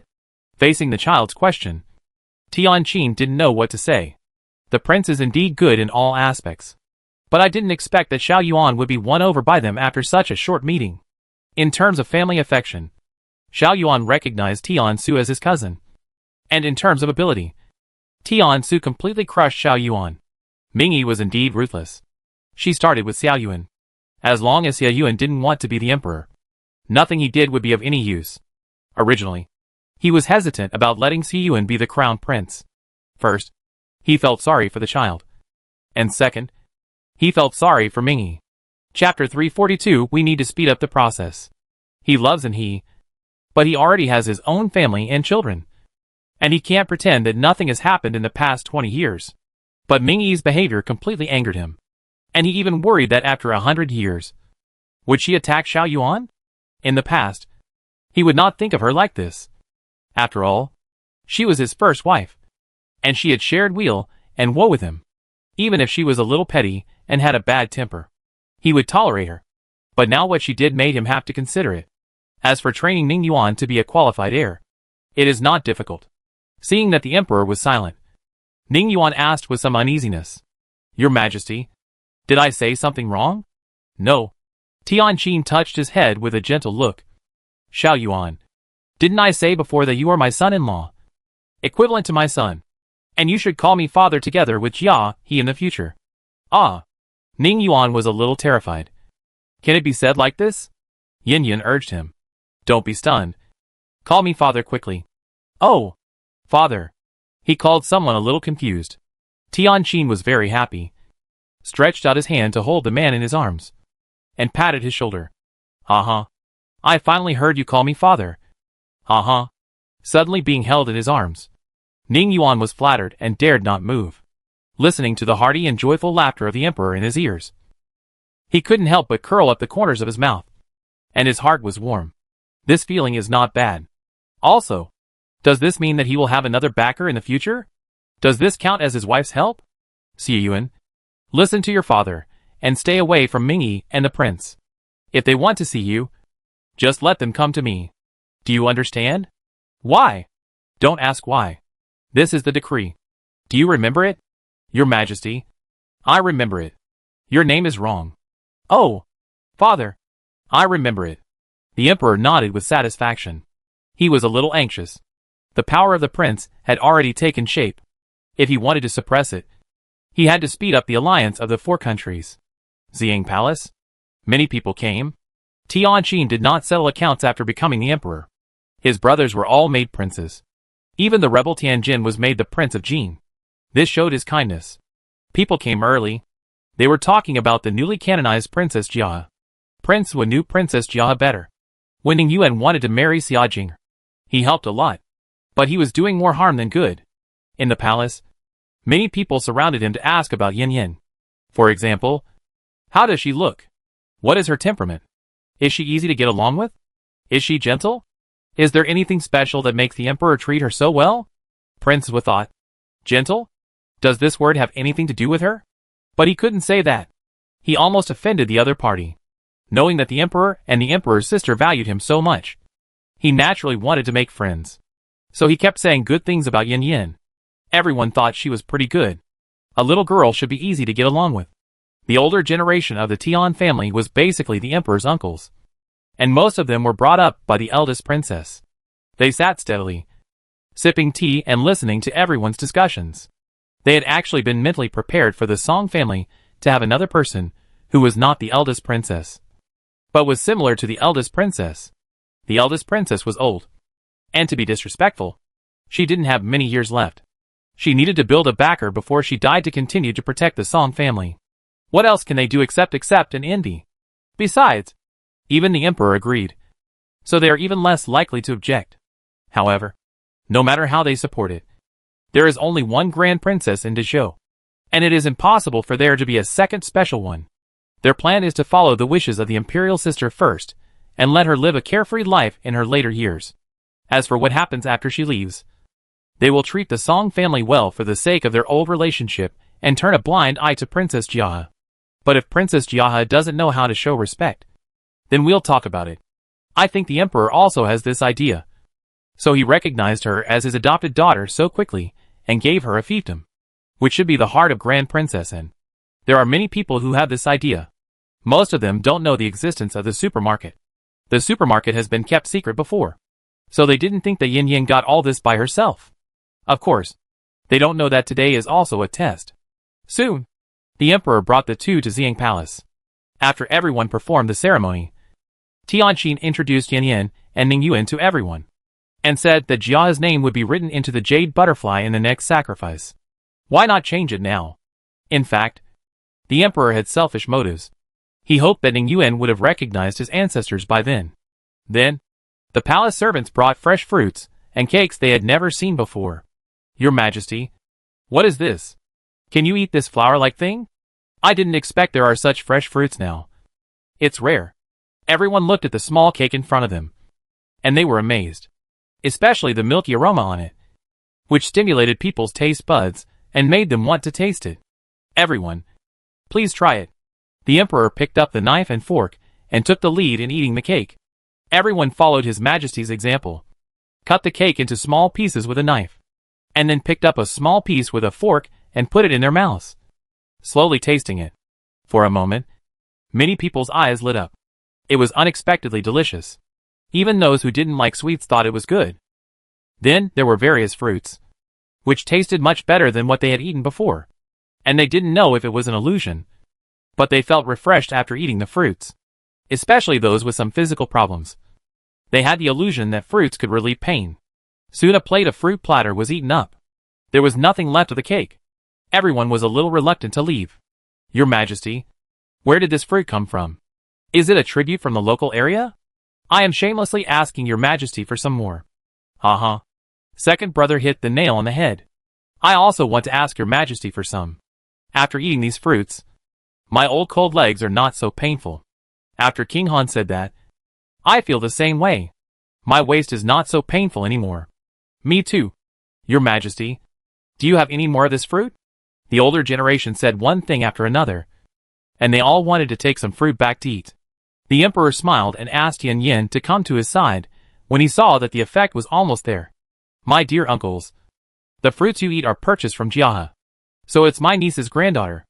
I heard that my niece's granddaughter is very smart. Today I see that it's true. Uh-huh. My brothers was said that Jiahe is quiet and elegant, with a great temperament. Today I see that she is our royal family member. If the emperor hadn't recognized Jiahe as his adopted daughter earlier, I would have wanted to recognize you as my granddaughter. Uh-huh. My fourth brother has expressed the voice of all of us. Several old guys rushed to say good things, and some even wanted to recognize their relatives. Chapter 343. What does the emperor mean? How come the road back is blocked? If the initial compliments were to please his majesty and give face to the imperial sister, then now it is for the fruits. The younger generation watched from the side and could not get a word in. Many people looked at Yin Yin with envy. Although they were royal children, they were not as eye-catching as her and were favored by the emperor. The emperor was very happy and proud of Jiahe being praised. Don't worry, uncles. You will all have a share of the fruits. Tomorrow, a supermarket will open on Huarong Street in Dongcheng District. The fruits you eat today will be sold in the supermarket. One of them asked, Your Majesty, what is a supermarket? A grocery store? Of course. There were also a few people who had heard of supermarkets. After all, Song Qing became a member and could buy a lot of items, which could not be hidden from his immediate superior. But they were gagged by the emperor and could not say anything casually. What is a supermarket? I hope you can tell me the day after tomorrow. Tianqin kept it a secret in order to arouse everyone's interest and attention. Although we know that there will be no shortage of people tomorrow, the significance of these people going there will be different, and it will be upgraded several levels immediately. These people are smart people, and they immediately understand what the emperor means. They all asked about the opening time tomorrow, and they must go to see it. Tianqin dropped another bombshell. My dear uncles, the fruit is sold in limited quantities. In one sentence, those old princes were not calm. Isn't this a first-come first-served basis? That's right. How can such a powerful fruit be supplied in unlimited quantities? Only limited quantities are worthy of its status and their status. Next, let's talk about the purpose of holding this family dinner. Fifth uncle, aren't you feeling uncomfortable in your legs? Do you want Jiahe to take a look? Oh, could it be that my niece knows medical skills? The old prince expressed doubt, but still reached out his hand. Yin Yin began to check the old prince's body at the emperor's signal. After a few seconds, she retracted her hand. Old prince, your leg was broken when you were young. Right? Yes. Jiahe can even see this? The old prince was a little surprised, because it had been decades, and he didn't feel it when he was young. But after he was over 50, this leg hurt from time to time, and taking medicine and acupuncture had no effect. Although it was cured later, it left a hidden injury. This is for you. After eating it, the hidden injury in your leg will be healed. Yin Yin handed the other party an item wrapped in candy paper. The old prince was skeptical and opened the candy paper. There was a small piece of sugar inside. Can this cure my leg injury? He felt that his niece was joking with him. But seeing her firm and confident eyes, he had to eat the candy without thinking. Everyone stared at him, wondering if it really worked.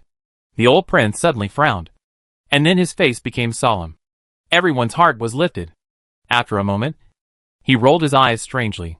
Someone on the side couldn't stand it anymore. Fifth brother, what's going on? Tell us what's going on. Yes, uncle, you are playing tricks here. Does it work?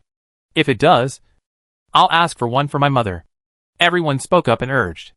The old prince was a little worried. I don't know how to say it. I just feel like this leg is not mine anymore. What do you mean? I can't feel my legs anymore?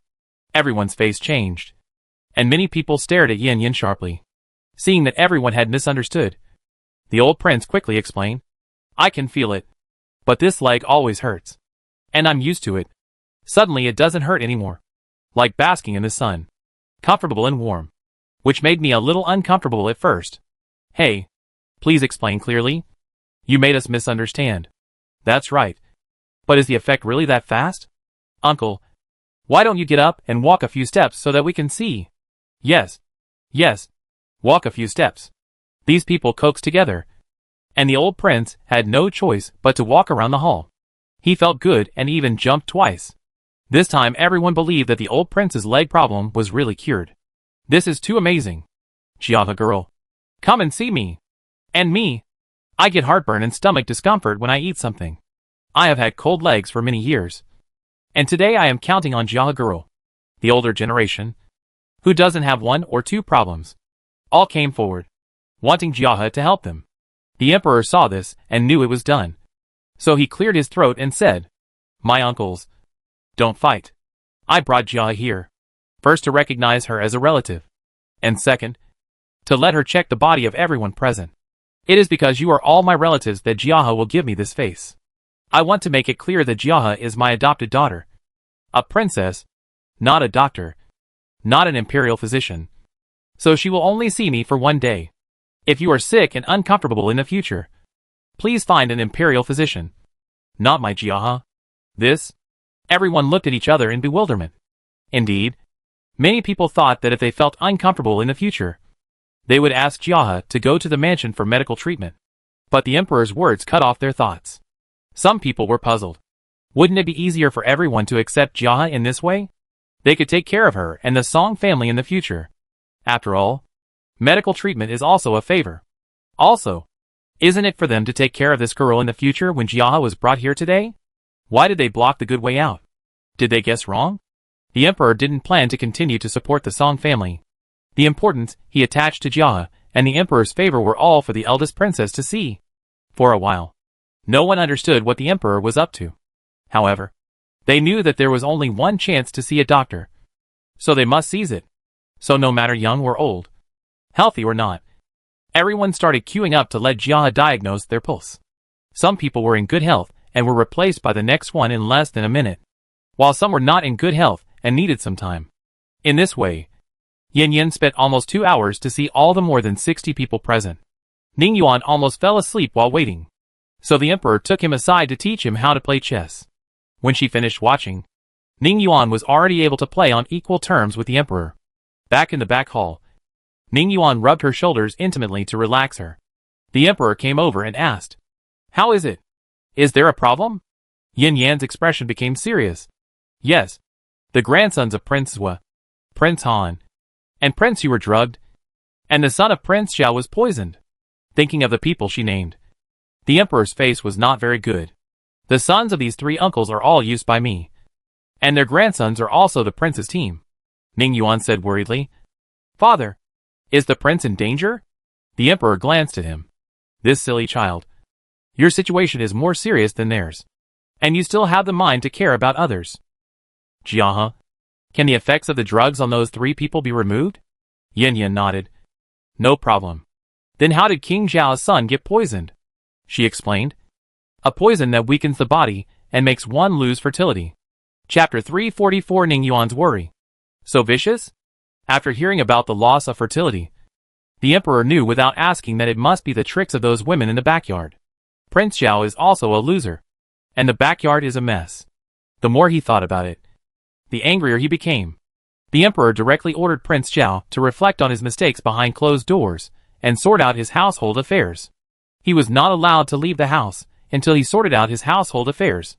Prince Xiao and his wife had not returned with their children when the imperial edict had already arrived at the palace. Prince Xiao was confused. Why? He was fine. Why was he reprimanded by the emperor? Also, the household affairs of his palace were very good. The wives and concubines in the backyard were harmonious, and the children were filial and friendly. Why did he need to sort out the affairs? Why did he guess that he was wronged? Let's talk about Xing Palace. The emperor asked the dragon guards if they had caught anyone.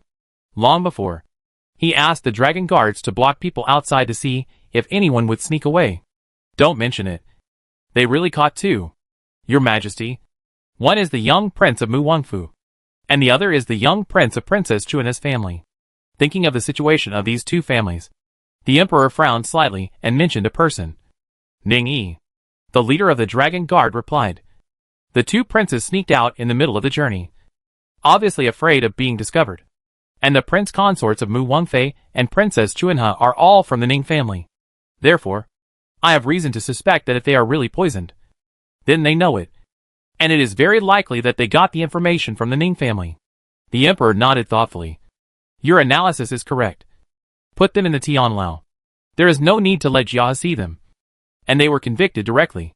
When we deal with the Ning family, we will deal with these two families together. Yes. The leader of the Dragon Guard went down. After the others left, the emperor remembered Ning Yuan and turned to look at him. Seeing that his expression did not change, he secretly breathed a sigh of relief. For he was afraid that the child still had feelings for the Ning family. So he would be bound to deal with the Ning family. But he did not want to leave any survivors in the Ning family.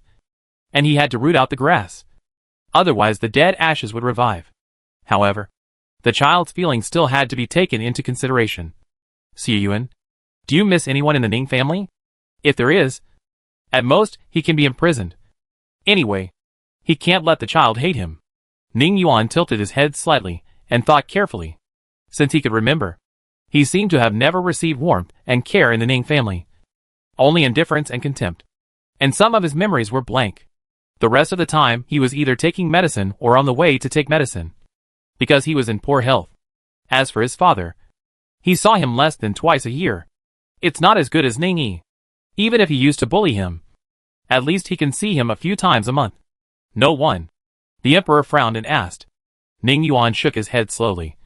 It seems that there is no one. He didn't miss anyone, and didn't want to see anyone. He didn't even want to go back to that family. It's good in the Song family. Poor child. The emperor hugged him in his arms with heartache. How did he get through all these years? Ning family. Damn it! Ning Yi. Damn it! Feeling the warmth different from that given by his uncle, Ning Yuan was shaken in his heart. He even thought, how good it would be if this was his father. Yes, even an outsider was so good to him. And what about his biological father? Forget it. He won't care about my life or death anyway. So why should I care about him? Just treat him as dead. After a while, the emperor's mood stabilized a little and patted his shoulder. Xie Yuan, do you want to study? Ning Yuan nodded quickly. Yes, but I'm so old. It's too embarrassing to go to school with those kids. He had been enlightened and knew a lot of words. But that was all. He had never even been to the Ning family's clan school. The scope of his activities was that small courtyard. If he had the captain's memory, he naturally didn't need to study. The captain graduated from a prestigious school, but now that part of the memory was sealed. So he was very eager to study. Tianqin thought for a while and said, no need to go to the school. I'll ask a master to teach you alone. Okay? Is it okay? Thank you, father. Ning Yuan bowed deeply and thanked from the bottom of his heart. On the way back, Ning Yuan remained silent. Yin Yin held his hand and accompanied him quietly. When they were almost at the Song mansion, he slowly spoke. Yin Yin, I am a little greedy. She raised her eyebrows and asked in confusion. Why do you say that? He hesitated, looking a little lonely. I know that those things don't belong to me, but I don't want to refuse. Are you talking about His Majesty asking someone to teach you to read? She guessed. Ning Yuan shook his head slightly. No, it's the title of father. I thought I didn't need any fatherly love at all. He smiled bitterly twice. His expression was wronged and sad. Yin Yin felt a pain in her heart, and she held his hand tightly and comforted him softly. You are not greedy. What's mine is yours. Try to treat His Majesty as your father. Okay? Ning Yuan shook his head. How is it possible? Haven't you seen the prince and his family? Even if they are biological children, there is still a difference between the monarch and the minister. Not to mention that I am just an outsider. The family affection of the royal family is more rare than those of the big families. If I really regard the other party as a father, it would be too stupid. He must control himself in the future. Otherwise he will be greedy. Yin Yin didn't know what to say for a while. Because he was right. Didn't you see Fingy Palace? When the emperor was unhappy, the prince and his family didn't dare to say anything. And their status instantly changed from son to minister. In a normal family, when parents and children have conflicts, there are some who scold or beat them. but few who surrender and dare not resist. How can a child not resist or talk back? They are honest when they are beaten, and they will be naughty after being beaten. In addition, as the children grow up and become adults, they will be less afraid of their parents. But look at how the prince and his family treat the emperor. No wonder Ning Yuan said such a thing. That?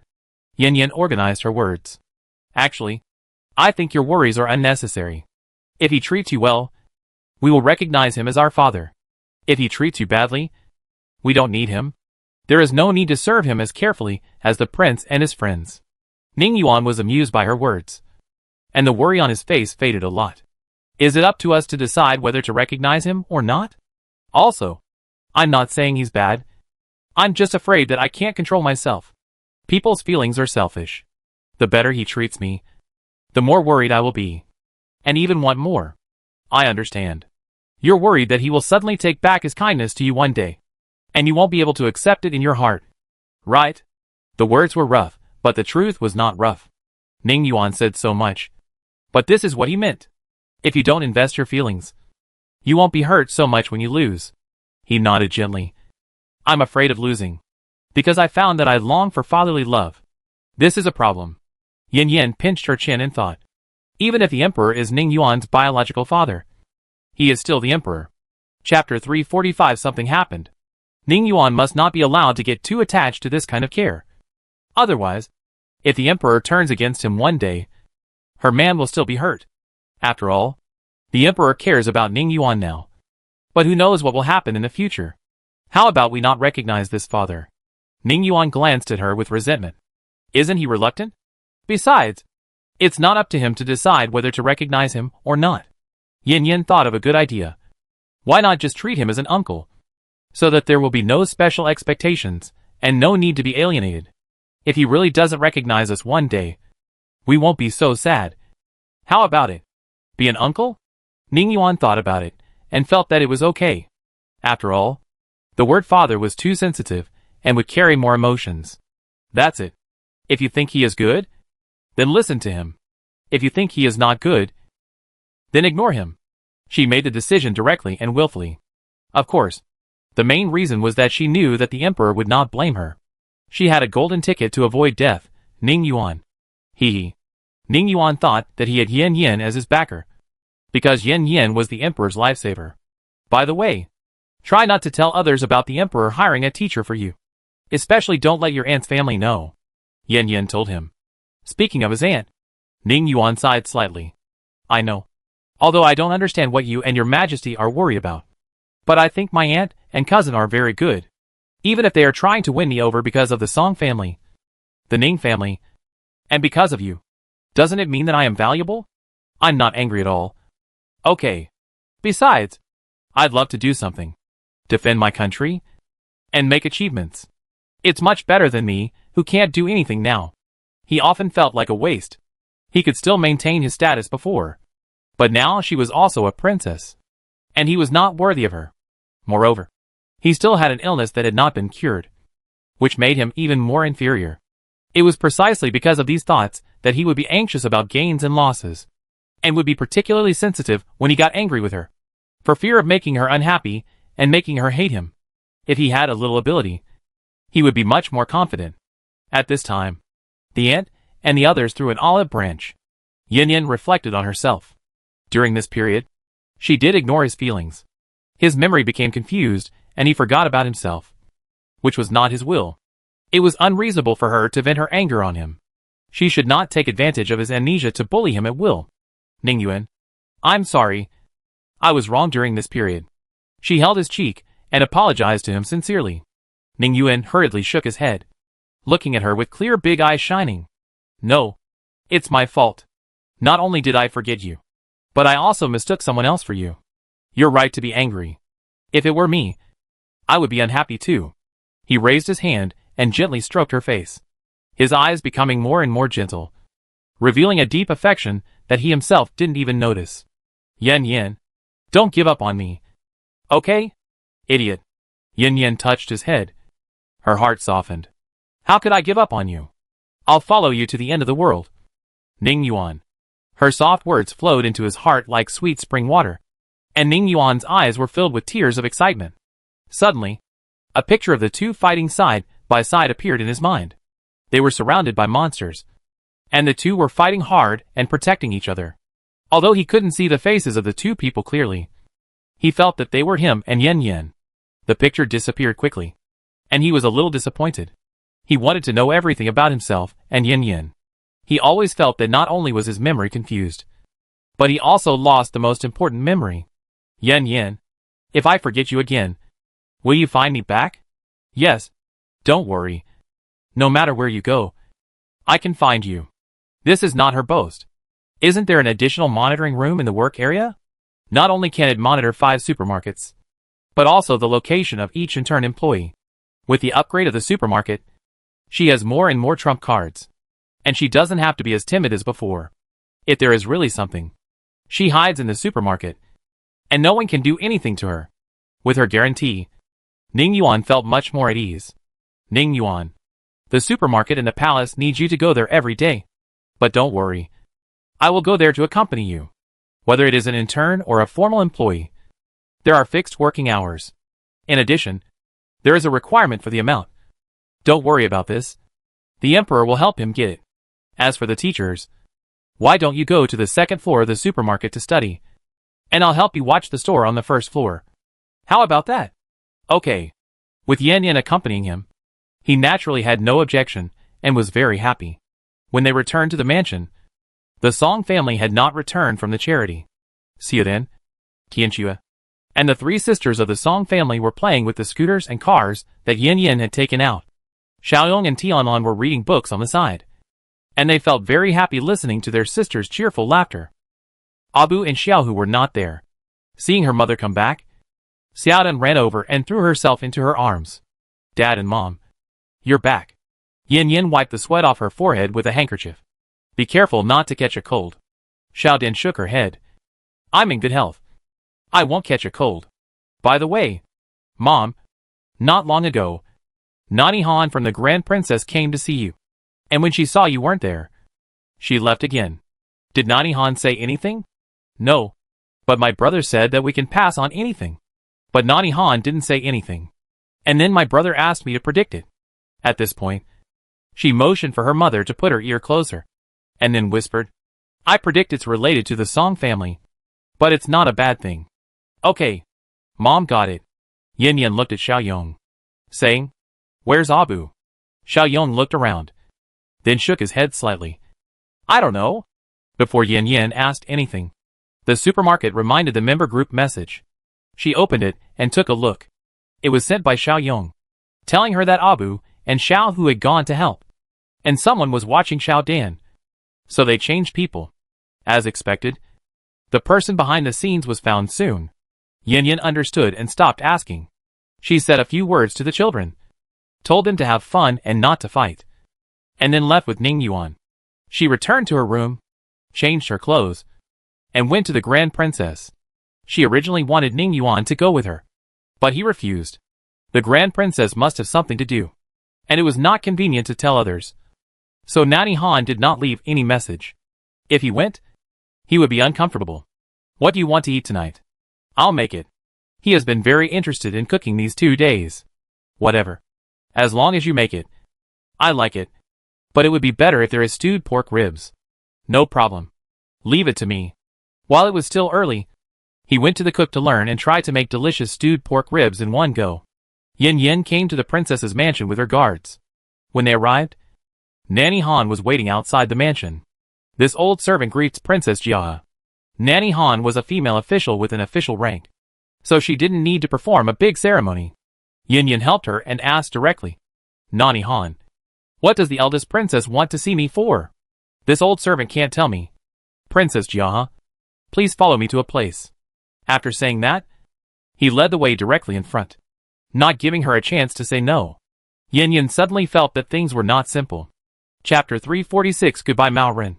The road they took was not the palace where the Grand Princess lived, and the road became more and more remote. Yan Yan couldn't help but mutter in her heart, what on earth was going on? Soon they came to a desolate courtyard that seemed to have been uninhabited for a long time. The weeds in it had turned into dead grass, and the house was dilapidated. If she hadn't seen it with her own eyes, she wouldn't believe that there was such a dilapidated place in the princess's mansion. Princess Jiaha, be careful of your feet, Nanny Han reminded. Mammy, is the Grand Princess really in there? Yin Yin asked in confusion. Because except for the 4 guards, she didn't feel the presence of other people. Princess Jiaha, don't worry. His Highness is indeed here. But Princess Jiaha will need to go in alone at that time. The implication was that the guards had to stay outside. Yin Yin nodded, told the 2 guards to wait outside the door, and then followed Nanny Han into the room. When she came in, she found that the room was not dirty, but clean and tidy. There were 4 guards with swords in the house, all with serious expressions and vigilant eyes. Yin Yin didn't feel any murderous aura from them, and she couldn't help but be curious and look forward to what will happen next. Princess Jiaha, please wait.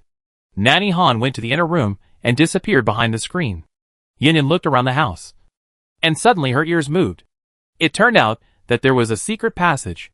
No wonder she didn't find where the eldest princess was. By the way, what is so mysterious? As for danger, she is not worried. Let's not talk about her ability. Even for the Song family, the eldest princess will not do anything to her. Yin Yin suddenly turned her head to look at the location of the secret room. And the next second, her figure moved and disappeared. The 4 guards were stunned. Where is the person? Swish. Swish. The sword was unsheathed. Yin Yin flashed into the secret passage. As soon as she came in, she heard a painful, creepy roar, accompanied by the sound of iron chains colliding. This sound is not like a human, but more like a beast. In almost a breath, she came to the scene and reached out to catch the person who flew backwards. Jia He? The eldest princess looked at the person behind her in surprise.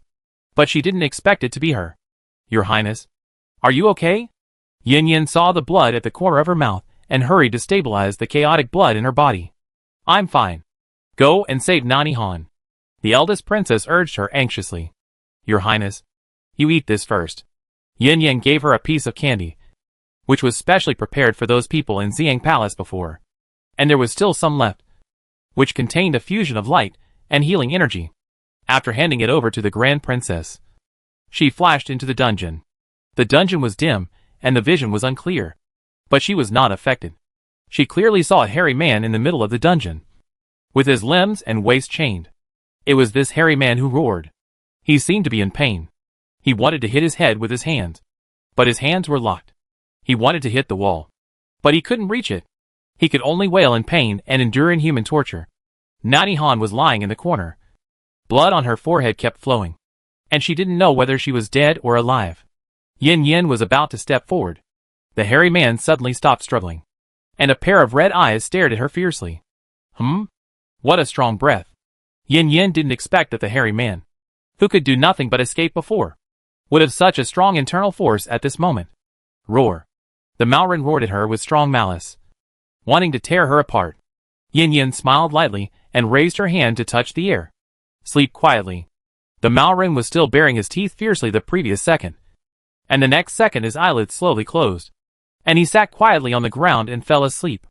Yin Yin rescued Han Mama and found that she still had a weak breath. She used healing magic to revive her and gave her another piece of candy. Soon, Han Mama groaned and slowly opened her eyes. She looked at Yin Yin in confusion and asked uncertainly, I'm not dead? Yin Yin smiled and shook her head. By the way, where is His Highness? Han Mama thought of her master and hurriedly got up. I'm here. I hope you're okay. The eldest princess came over and looked at Han Mama, who had been with her for decades, and excitedly held her hand. If she hadn't just sacrificed herself to save her, she would have been the one who almost died. Thanks to you, Your Highness. What are you talking about? Unless I die before you, how could I watch you get into trouble? Madame Han said all the intimate words. After so many years of companionship, the two of them seemed to be master and servant. But in fact, they had long been relatives. I know everything. How do you feel? Where do you feel uncomfortable? Let Jiaha take a look at you. Your Highness, don't worry. I'm fine now. With Princess Jiaha here, I just want to go first. The old man, the King of Hell, won't take me in, Madame Han joked. And the tense atmosphere in the dungeon eased a lot, seeing that she was really fine. The eldest princess was relieved. She looked at the people in the prison and sighed with a sad look. Oh, how much suffering he has endured. Just thinking about it makes her feel distressed. Nanihan was afraid that she would worry and hurt herself. So she hurriedly said, Your Highness, isn't Princess Jia here now? Ask the eldest princess if he can still be saved? The identity of the hairy man is kept secret now. And she almost let it slip. Yes. The eldest princess looked at Yin Yin expectantly. Jia, can you help me see if he can still be saved? Your Highness. Wait a minute. I'll see. Yin Yin didn't ask who the hairy man was, or why he wasn't executed. But the eldest princess cared about him so much and wanted to save him. She came close to the hairy man and found that the powerful aura in his body had disappeared, as if it was an illusion before. It was indeed strange. She put her hand on his pulse and began to explore his body. As she explored, her expression became more and more solemn. This was different from the heavenly palace messengers and medicine men she had met. As if he was a new species. The most important point is that he has two hearts. The left one is broken and does not work anymore. Now he is alive only by the strange heart on the right. Can a person have two hearts? Yin Yin didn't know. She touched her blind spot. If she said no, there is a ready-made sample now. If she said yes, is this person still a person? She calmed down and wanted to check his right heart, who knew that the energy just reached the heart, and was suddenly blocked by a kind of energy. Huh? It has independent consciousness? Yin Yin actually felt the nervousness of that heart, which was too strange. What consciousness? Can the person be saved? The eldest princess didn't understand what she meant by this sentence, and asked softly. Yin Yin shook her head slightly. The situation is a bit complicated. I can remove the injuries on his body and the poison in his head. But now there is a question that is uncertain. What question? The two asked at the same time, looking at her nervously. Your Highness, this man has two hearts. Two hearts? Impossible. He only has one heart. The eldest princess immediately denied it. How many hearts he had? How could she not know? Chapter 347 Method. Yin Yin spread her hands. If I hadn't checked it, I wouldn't believe how a person could have two hearts. But this is a fact. And he can live because his right heart provides blood. Ah. But how is it possible? I remember when he was a child. He asked me why his heart was on the left. Another point is that the master in the mansion has to check his pulse every month. If he really has two hearts, can the imperial physician not find it out? The eldest princess confirmed that she was not mistaken. But how to explain the current situation? Yin Yin continued. Your Highness, I think he has become like this, which may be related to his second heart. You mean he has hair all over his body and has become abnormal? Yes. The second heart is obviously abnormal. But the heart in his body has a sense of self-protection. And I can't check it specifically. Is there no other way? Looking at the hairy man, the eldest princess felt distressed. She thought he was alive so well. But she didn't expect to endure this inhuman torture. Jia, even if he can't be cured, it doesn't matter if he grows hair, as long as he doesn't suffer so much. She lowered her requirements. As long as he is alive. She really didn't want to send a young man to his death again. Yin Yin thought for a while and replied. Your Highness, I need to study his condition. As long as we can find out the condition of the heart, there should be a specific method. Okay. You study it slowly. You can come here anytime. As long as there is a glimmer of hope. She will not give up. However, Jia, please don't tell anyone about him. Not even Ning Yuan. The eldest princess's expression became extremely serious. This concerns the safety of the entire Song family. Please help me. As she said this, she bowed to her. Yin Yin hurriedly stopped the man. Your Highness, you are embarrassing me. I know the seriousness of the matter. Don't worry. I won't tell anyone. She had vaguely guessed the identity of the Mao Ren. If it was really a deceased person in the Song family, it would be very serious because this Mao Ren had assassinated His Majesty. Originally, he should have been executed. But now he survived. If others knew about it, the Song family would be in danger. Yin Yin checked the Mao Ren again.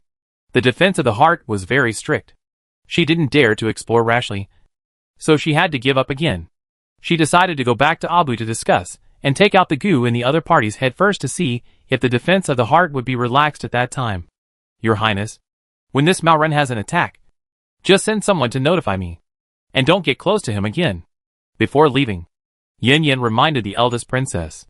The eldest princess nodded. She already knew that this man looked harmless at ordinary times.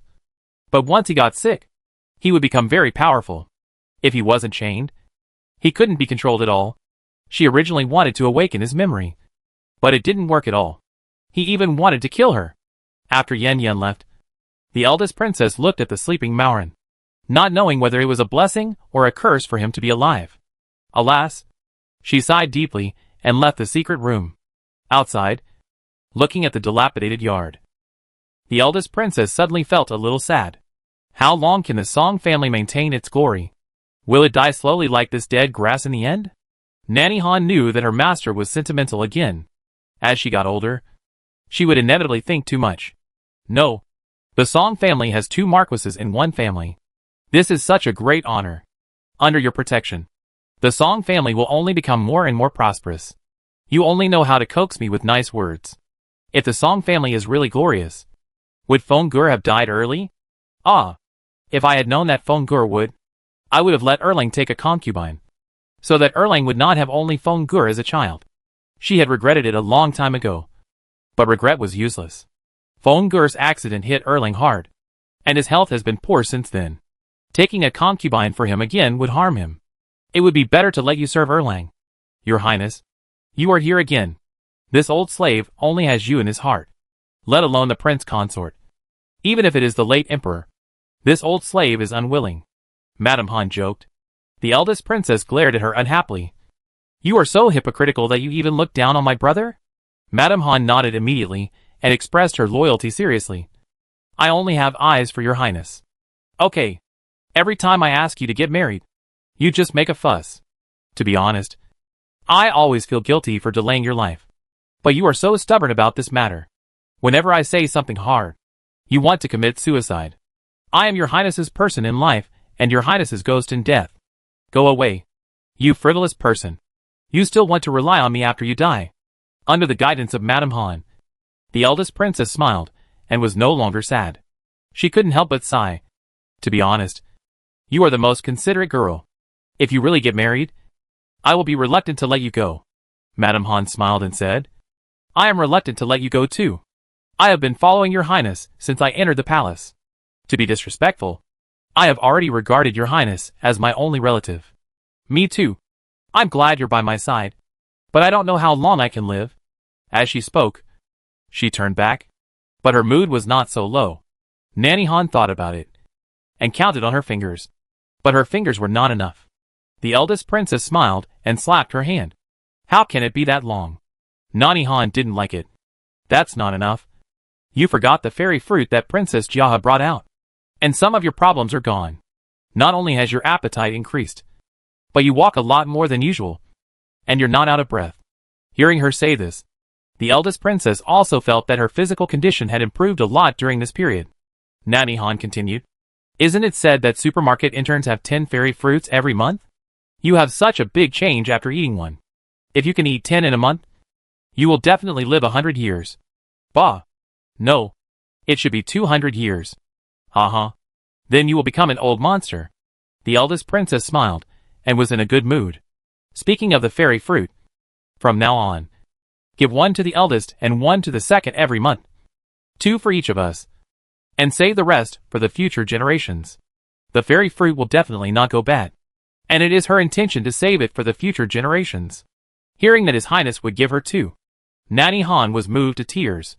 Your Highness, how can you give such a precious fairy fruit to an old slave? I am already very happy that you can think of me in your heart. The eldest princess glared and her face immediately sank. What? Do you want to leave me alone? Who just said that he would always follow me? Nanny Han was moved to wipe her tears. The eldest princess wiped her tears with a handkerchief in disdain. You are so old and still crying. It's so ugly. I am not moved.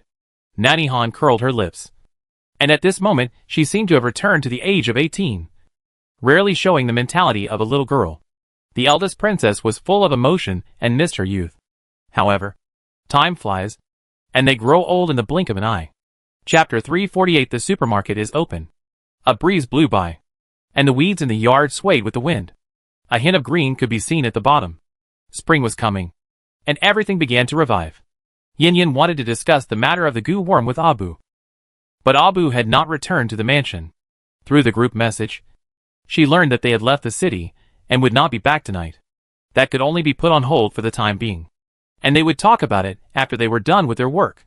Today was nothing special for ordinary people. But it was very special for some people. A store opened on Huarong Street. It was named Supermarket. Some people were watching outside early in the morning, not knowing what a supermarket was. No one from the store came, and they couldn't find anyone to ask. Why were there so many people around? Because there were two very large signs at the door, which wrote the content of the supermarket opening event.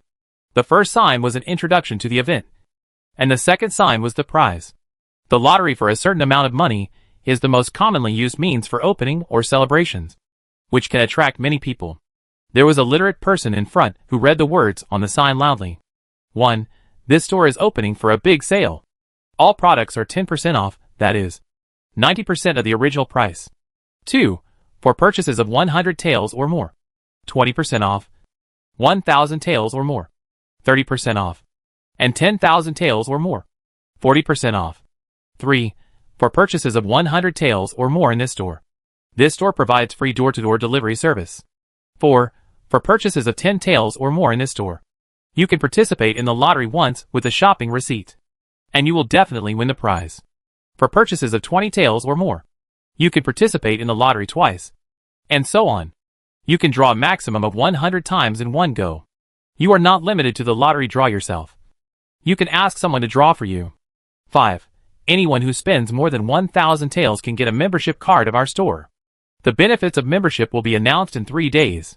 There are 7 kinds of prizes. There is no limit on the number of participants. And you can choose 1 out of 10 prizes: 1 bag of laundry detergent, 1 cup, 1 shoe brush, 1 pack of tissue paper, 1 bottle of beverage, 1 row of soy milk, 1 whole pack of instant noodles, 1 row of seasoning boxes, 1 apron, and 1 shower cap. 104th prize winners. Choose 1 out of 4 prizes, 40% discount on purchased goods, a sofa chair, a membership card, and equivalent goods can be exchanged at Will Winky Face. 53rd prize winners. Choose 1 out of 3 prizes, 50% discount on purchased goods, a sofa set, and equivalent goods can be exchanged at Will Winky Face. 10th prize winners. Choose 1 out of 2 prizes, 40% discount on purchased goods, customized furniture for the whole house Winky Face. 5 first prize winners. A street-side shop is the prize. 3 lucky prize winners.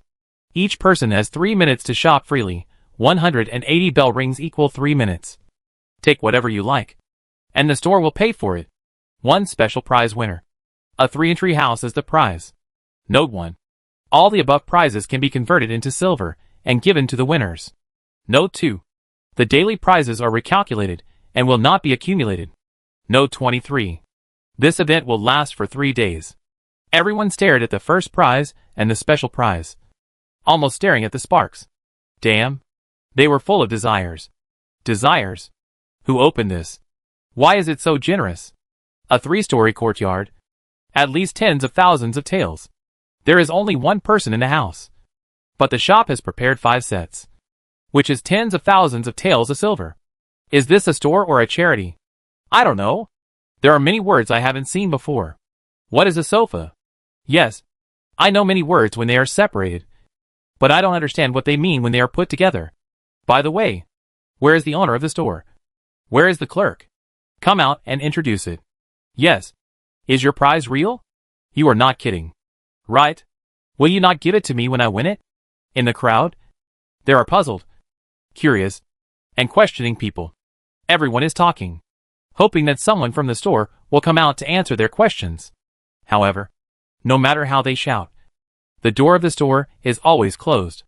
Even so, no one leaves, and as the news spreads, more and more people gather at the door. They all want to spend 10 taels of silver to draw a prize. No one admits that they are unlucky. On the contrary, everyone thinks that they are very lucky and may win the jackpot. Some people even think that the jackpot is prepared for them. At this time in the store, Yin Yin is teaching the eldest princess and Han Ma's subordinates how to use the equipment in the store. The supermarket has 5 checkout lanes equipped with automatic cashiers. As long as people stand on the platform with the goods for a while, the equipment will automatically print the list and settle the payment, without scanning one by one. However, the collection of money needs to be reviewed by employees. Of course, if you become a member later and recharge the money, you can directly swipe the card to deduct it at that time, which is not so troublesome. The eldest princess does not need to do the counting of money, because there are servants, but the last step of confirming the collection of money needs to be operated by the eldest princess. Only employees of this store have this authority. Then customers can go to the lottery area with the receipt to draw the lottery. The supermarket doesn't look big from the outside, but it's very big inside. Each area is neatly divided, and there is even a special area for the lottery. On the other side, the Song brothers asked the guards at home to maintain order, with 2 guards on duty in each area. As for the young and strong servants responsible for delivering goods, they will be rewarded with 5 taels of silver for each order, and the price will be doubled for the long distance. Hearing that the reward is so much, the servants are eager to work hard. This is more than their monthly salary. If they work hard in these 3 days, they can earn a year's salary. This opportunity will never come again in the future. Yin Yan's teaching is almost done. She looked at the electronic clock on the wall. There are still 10 minutes to 9 o'clock. Whether it is the opening time or the activities of the supermarket, it is not actually set by her, but the plan given by the supermarket itself. And she slightly modified it. For example, she thinks the shops and houses in the prizes are more attractive than the ones given by the supermarket before. It's almost done. Yin Yan explained the rules again, and each person is responsible for which area. At 9 o'clock, the door of the supermarket was opened from the inside. Song Bai came out, followed by 2 guards with swords. Seeing the guards, the noisy streets became quiet immediately. I thought that the family that was willing to give away tens of thousands of taels of silver was definitely not an ordinary family. It turned out to be the Song family. When facing the officials, the common people consciously took a beating, and no one dared to make a loud noise. Song Bai cleared his throat and started to speak with a loud speaker that cost 10 cents. Dear fellow villagers, today is the opening day of the supermarket. This supermarket sells all kinds of daily necessities: rice, flour, grain, oil, fresh vegetables, fruits and other foods. As long as you can think of the goods, this supermarket has them. And we even support customization. Master Song, is it true that you just said that there are fresh vegetables and fruits? Someone raised his hand weakly to ask. Still a little uneasy, Song Bai smiled. Everyone, go in and take a look, and you will know whether what I said is true or not. Next, let me talk about the opening event. There are 2 signs in front of the store. I think everyone has seen it. In order to celebrate the opening of the supermarket, we have prepared various preferential activities. They are absolutely the same as what is written on the signs. No deception. Chapter 349, You Can't Afford to Play with the Song Family. Someone else asked boldly. Master Song, it says that the special prize is a 3-story house. Is it true? Of course it is true. The house, the location of the 5 shops, and the market price are all displayed in detail in the prize redemption area, and everyone can see it. As long as someone wins the prize, they can redeem the prize on the same day. We not only invited the prefect of the capital as a witness, but also welcome everyone to supervise and see if the other party really got the house or shop. This is good. Everyone finally doesn't have to worry about it being fake. Even after it is made public, the winner can still live safely and don't have to worry about being secretly robbed. There are also shops. Today's behavior can be regarded as a free publicity. There will definitely be a lot of people going to the shops to join in the fun. Then, will there be no worries about no business? See, they haven't won the prize yet, and they think it's good. Master Song, when will the supermarket open? We can't wait to buy things. Yes, we are so curious. Curious? I think you want to win the lottery. Uh-huh. So what? You sound like you don't want to win the lottery. Uh-huh. Everyone wants to win the lottery. Everyone laughed, and the atmosphere suddenly became lively. Song Bai kept smiling. Yin Yan said that we should greet customers with a smile. Although this was awkward, it was true. He practiced this standard smile for a whole day. Everyone, please be patient. Supermarkets are different from ordinary grocery stores. You can shop freely, and then check out at a unified checkout. You can take whatever you want, and put it back if you don't want it. Also, Some things in the supermarket are too advanced. So don't make a fuss. Lastly, please abide by the supermarket's rules and don't play around or steal. Damaged items must be compensated at the original price. Okay. The supermarket is open. Everyone, please come in. Songbai gave up his seat at the door. Everyone rushed in impatiently. Free shopping is a novel idea. This is the first time they have heard of it. When they got inside, everyone was dumbfounded. Where were they? The supermarket looked no different from an ordinary store from the outside. But it was a different world inside. It was completely modern in decoration and furnishings. There was a ceiling and soft lights above. Festive music playing on the loudspeaker. Smooth floors underfoot. White paint on the walls around. And rows of neatly arranged shelves. The labels on the shelves had the name of the product, the price, and the barcode number. The product price was the original price and the promotion price, so that everyone could clearly understand where the discount was. Why is the one in front not moving? The people outside the store shouted. What was the matter with blocking the door? Immediately, a guard stepped forward to maintain order. Hello, customer. Please go inside and don't block the road. Ah? Oh. The people in front came to their senses and began to stroll around the supermarket. For the first time, they experienced what a supermarket is and what free shopping is. The products inside were not just a lot, but a lot, which dazzled them. Of course, there were many things they had never seen before and didn't know how to use, so they could only look at them. In the living area, soap, towels, and toothbrush sets were the most purchased, followed by bowls and chopsticks. As for the glass cup, she canceled it. Then, there was the food area. There were many products. No one cared what they were. They could eat them and put them in the cart. The cheap ones were a few coins, and the expensive ones were no more than 50 coins. They didn't have to think about it. They just took them. In the fresh food area, vegetables and fruits were also popular. It was just that the fruit was sold in limited quantities. One person could only buy 3 fruits at most, regardless of the variety. And the fruit was priced uniformly at 100 coins each. Is it expensive? It's expensive. More expensive than meat. But it's limited. And those who can come here don't have to worry about 100 coins. So in one word, buy it. No matter what era the supermarket is. The living area and food area have always been crowded. And other areas are not crowded. It's the same here. Not to mention that many things are unfamiliar to everyone. Yin Yin didn't ask anyone to introduce it to her. Anyway, with a membership card in the future, all problems will be solved. People kept coming into the supermarket. More than 1,000 people. But no one came out. Some families were watching. Very curious.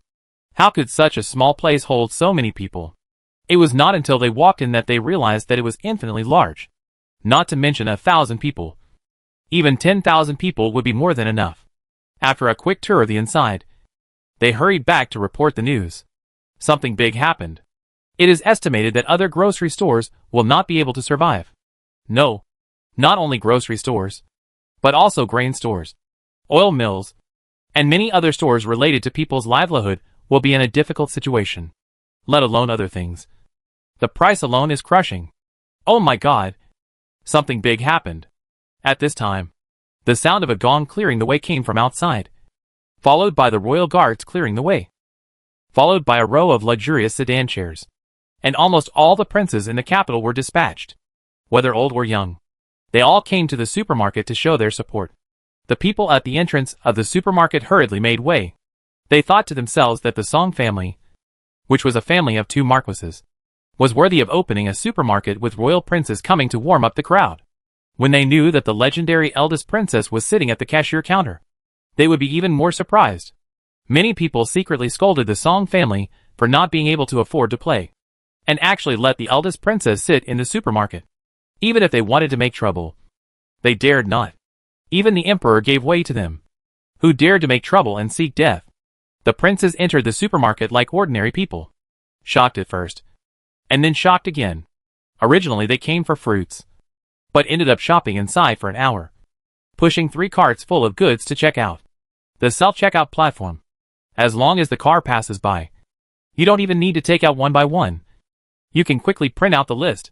When they saw the eldest princess, who was responsible for collecting money behind the counter, they immediately changed their attitude. Sister, Why are you the accountant? And how about your nephew collect the money for you? The eldest princess collected the money and said with a smile, "Ha. I appreciate your filial piety. Now I am not the eldest princess, but an intern in the supermarket. Collecting money is my job. Supermarket employee. Or intern. The Song family is too much," Prince was said angrily. "Where are Song Yin and his people? Call them over quickly. They dare to treat my dear sister like this. They really deserve to be punished. I think you deserve to be punished." The eldest princess reached out and patted his head. "What do you know? Go away and stop making trouble. If I lose my internship, I will punish you."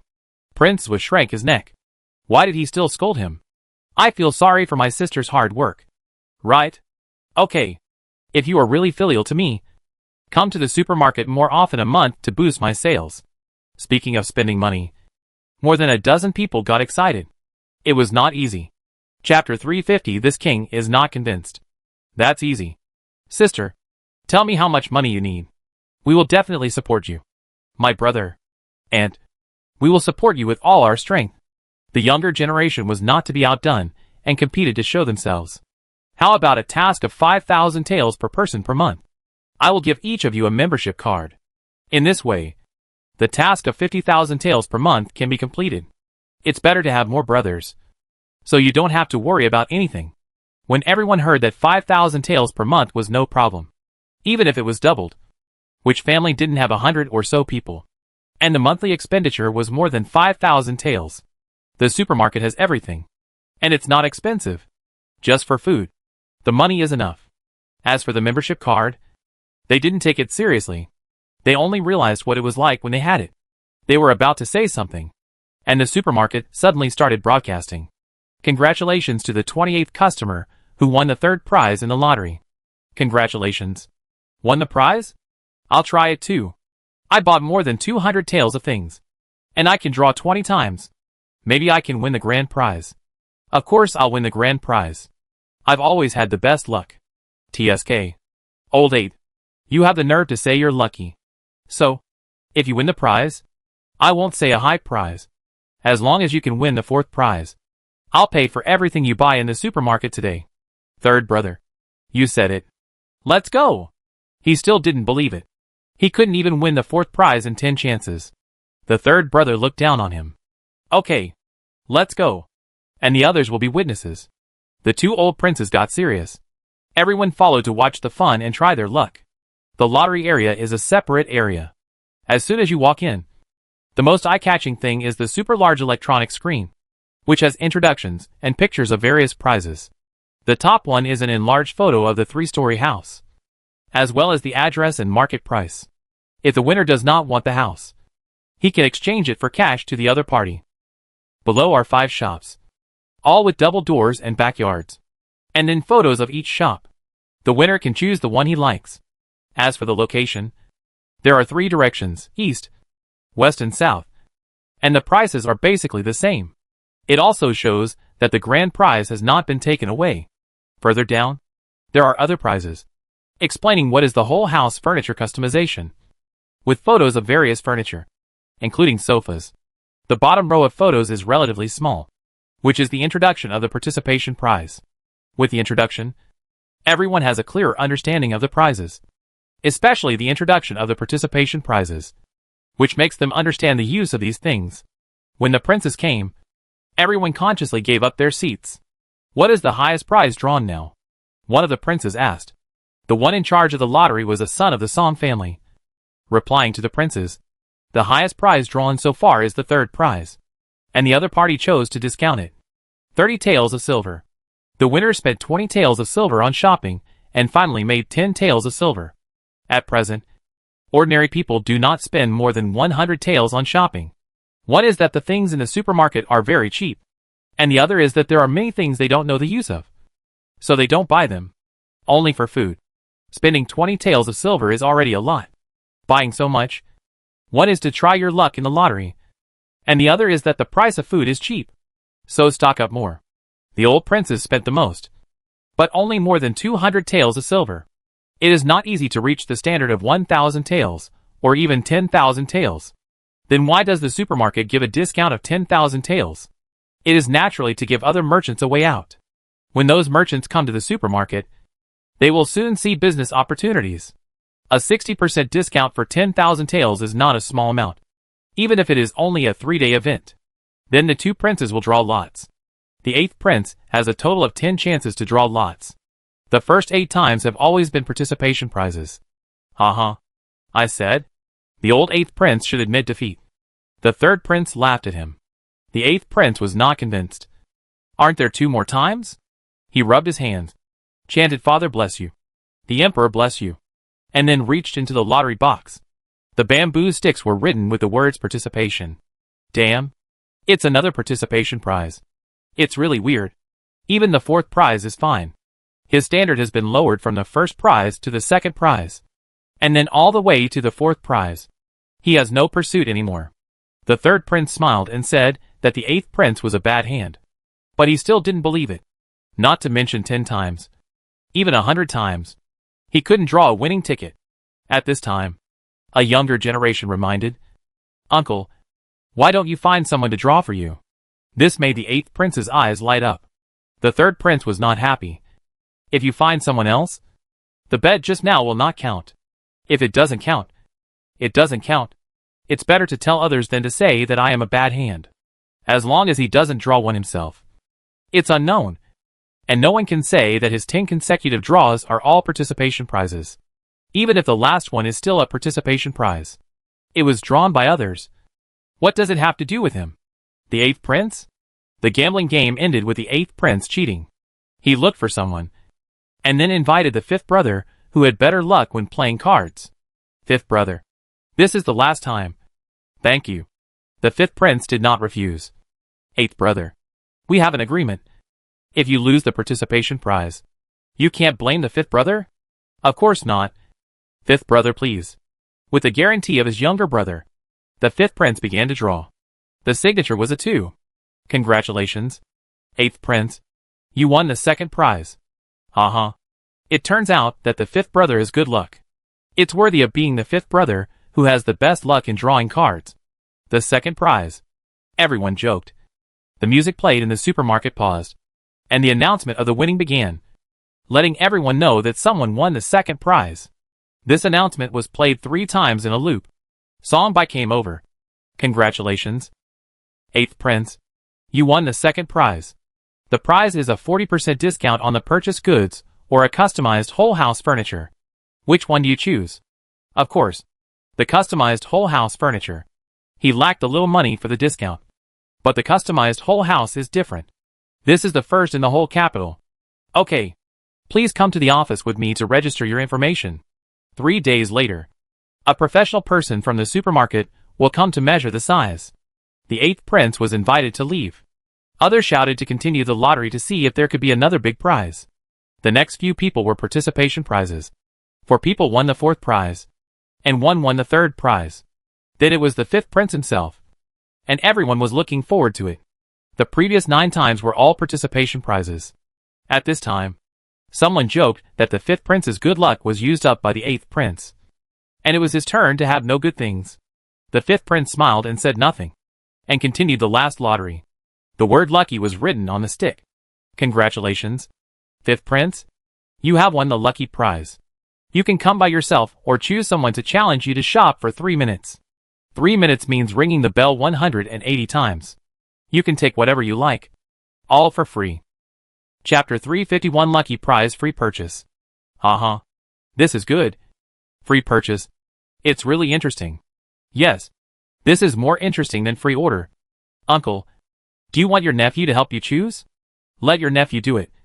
I'm famous for my fast legs and feet. I'll do it. My nephew has practiced martial arts since he was a child. It's no big deal to grab the goods in 3 minutes. The younger generation rushed to help, mainly because they thought it was fun. At this time, Yin Yang came over. Has the 5th prince chosen who will go shopping? In order to cooperate with the Lucky Prize Challenge, the supermarket has opened up a separate room. Please move over. Oh, there is only 1 room? Is it a little small? Yes. If the items in the supermarket are not comprehensive, it will be boring to pick them, Yin Yin said with a smile. Everyone, follow me to take a look and you will know. There will be more things inside. Even if you run for 3 minutes, you can't go through the whole room. Really? Everyone followed her half believingly and half doubtingly to leave the lottery room and go to the room next door. Many curious customers followed behind. When they saw the same decorations behind the door as in the supermarket, they were shocked. It was worthy of being a supermarket. They were convinced. There was a row of carts in the front, a big clock hanging next to it, and a counter in the middle, which now showed 0. Above everyone was a super large screen, and they could see what the challenger took on the screen. No wonder they need to open up a space. If there's no one in it, it will run much more smoothly. And this big clock is quite interesting. Is it sold in the supermarket? Uncle Wu, please choose someone quickly. I can't wait. Yes, Uncle Wu, tell me what you want. The fifth prince thought for a moment. It doesn't matter. Take whatever you want. Xiaojiu will help me challenge Sui Xi and go. He is too old to play. The man named was in his 30s. The emperor's younger brother. Uncle Wu, leave it to me. I will definitely satisfy you. Xiaojiu took off his coat, pinned the hem around his waist, rolled up his sleeves, and prepared to work hard. Yin Yin reminded him. The supermarket has special items, which are added temporarily. If the ninth prince wants them, run more inside. Well, get ready. Start. Ding. A loud bell sounded, and Xiaojiu ran out with a small cart. He went straight to the living area and swept the large items into the cart basket. The cart was soon full, and he hurried back, this time with a small cart in each hand to continue sweeping the goods. Ding. Ding. The bell rang in the air, and the timer above showed 20 seconds, and everyone couldn't help but get nervous. Giodi, go get the wine. That's good stuff. Someone shouted loudly to remind Xiaojiu. Xiaojiu loaded a cart of snacks, and then pushed another cart to the white wine and red wine area. Because the things were fragile, his movements were much slower. And similarly, time passed quickly. When the 2 carts were pushed back, a minute had passed. Xiaojiu, go see what's behind? The old prince reminded him. Okay. Xiaojiu pulled the 2 carts again, both using Qigong, racing against time. When he arrived at the inner part of the supermarket, he saw rows of cars, various children's pedal tricycles, children's scooters, and even near the innermost part, there was an adult version of a pedal tricycle. What is this? Although Xiaojiu had never seen it before, he knew that something with wheels was a car. But wasn't it too small? Was it for children to play with? What are you doing? Hurry up and move it. Their shouts came from afar. Xiaojiu didn't think about what it was or who it was for.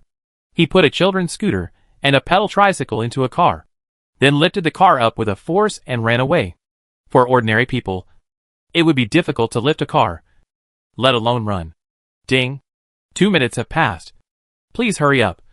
Challenger. Listening to the supermarket's prompt, Xiaojiu felt a little anxious and used Qigong again. He ran to the starting position quickly, and everyone was stunned by the big red car. What is this? Wait. I saw Tianhong's nephew playing with this in the palace. It's a small car that can be driven and run. It's very interesting. A child's toy? Don't underestimate this car. It's amazing. Unfortunately, it doesn't have much power. Xiaojiu, do you have any more cars? Bring a few more back. Okay. Xiaojiu put the car down and ran straight to the innermost part without stopping. This time his target was the big tricycle. Ding. Last 30 seconds. Please come on. Xiaojiu moved the tricycle out, then put the car in, and took a few scooters at random. He glanced at the innermost part casually, and suddenly his eyes lit up. He immediately poured out everything in the tricycle, and then put the good things he saw in the car pocket. Ding. Last 10 seconds countdown. 10, 9. Xiaojiu hurriedly carried the tricycle and ran back. 6, 5. It's too late. Xiaojiu was very anxious. If he couldn't get back, the 2 things would be in vain. There was no other way. He gritted his teeth and used Qigong to fly into the air, then flew over the shelves. At the last second, he landed at the finish line. Huff. Xiaojiu panted heavily, feeling more tired than fighting. But the most important thing was the excitement. Flying back? Haha. Xiaojiu is really good. The old prince patted him on the shoulder. Good job.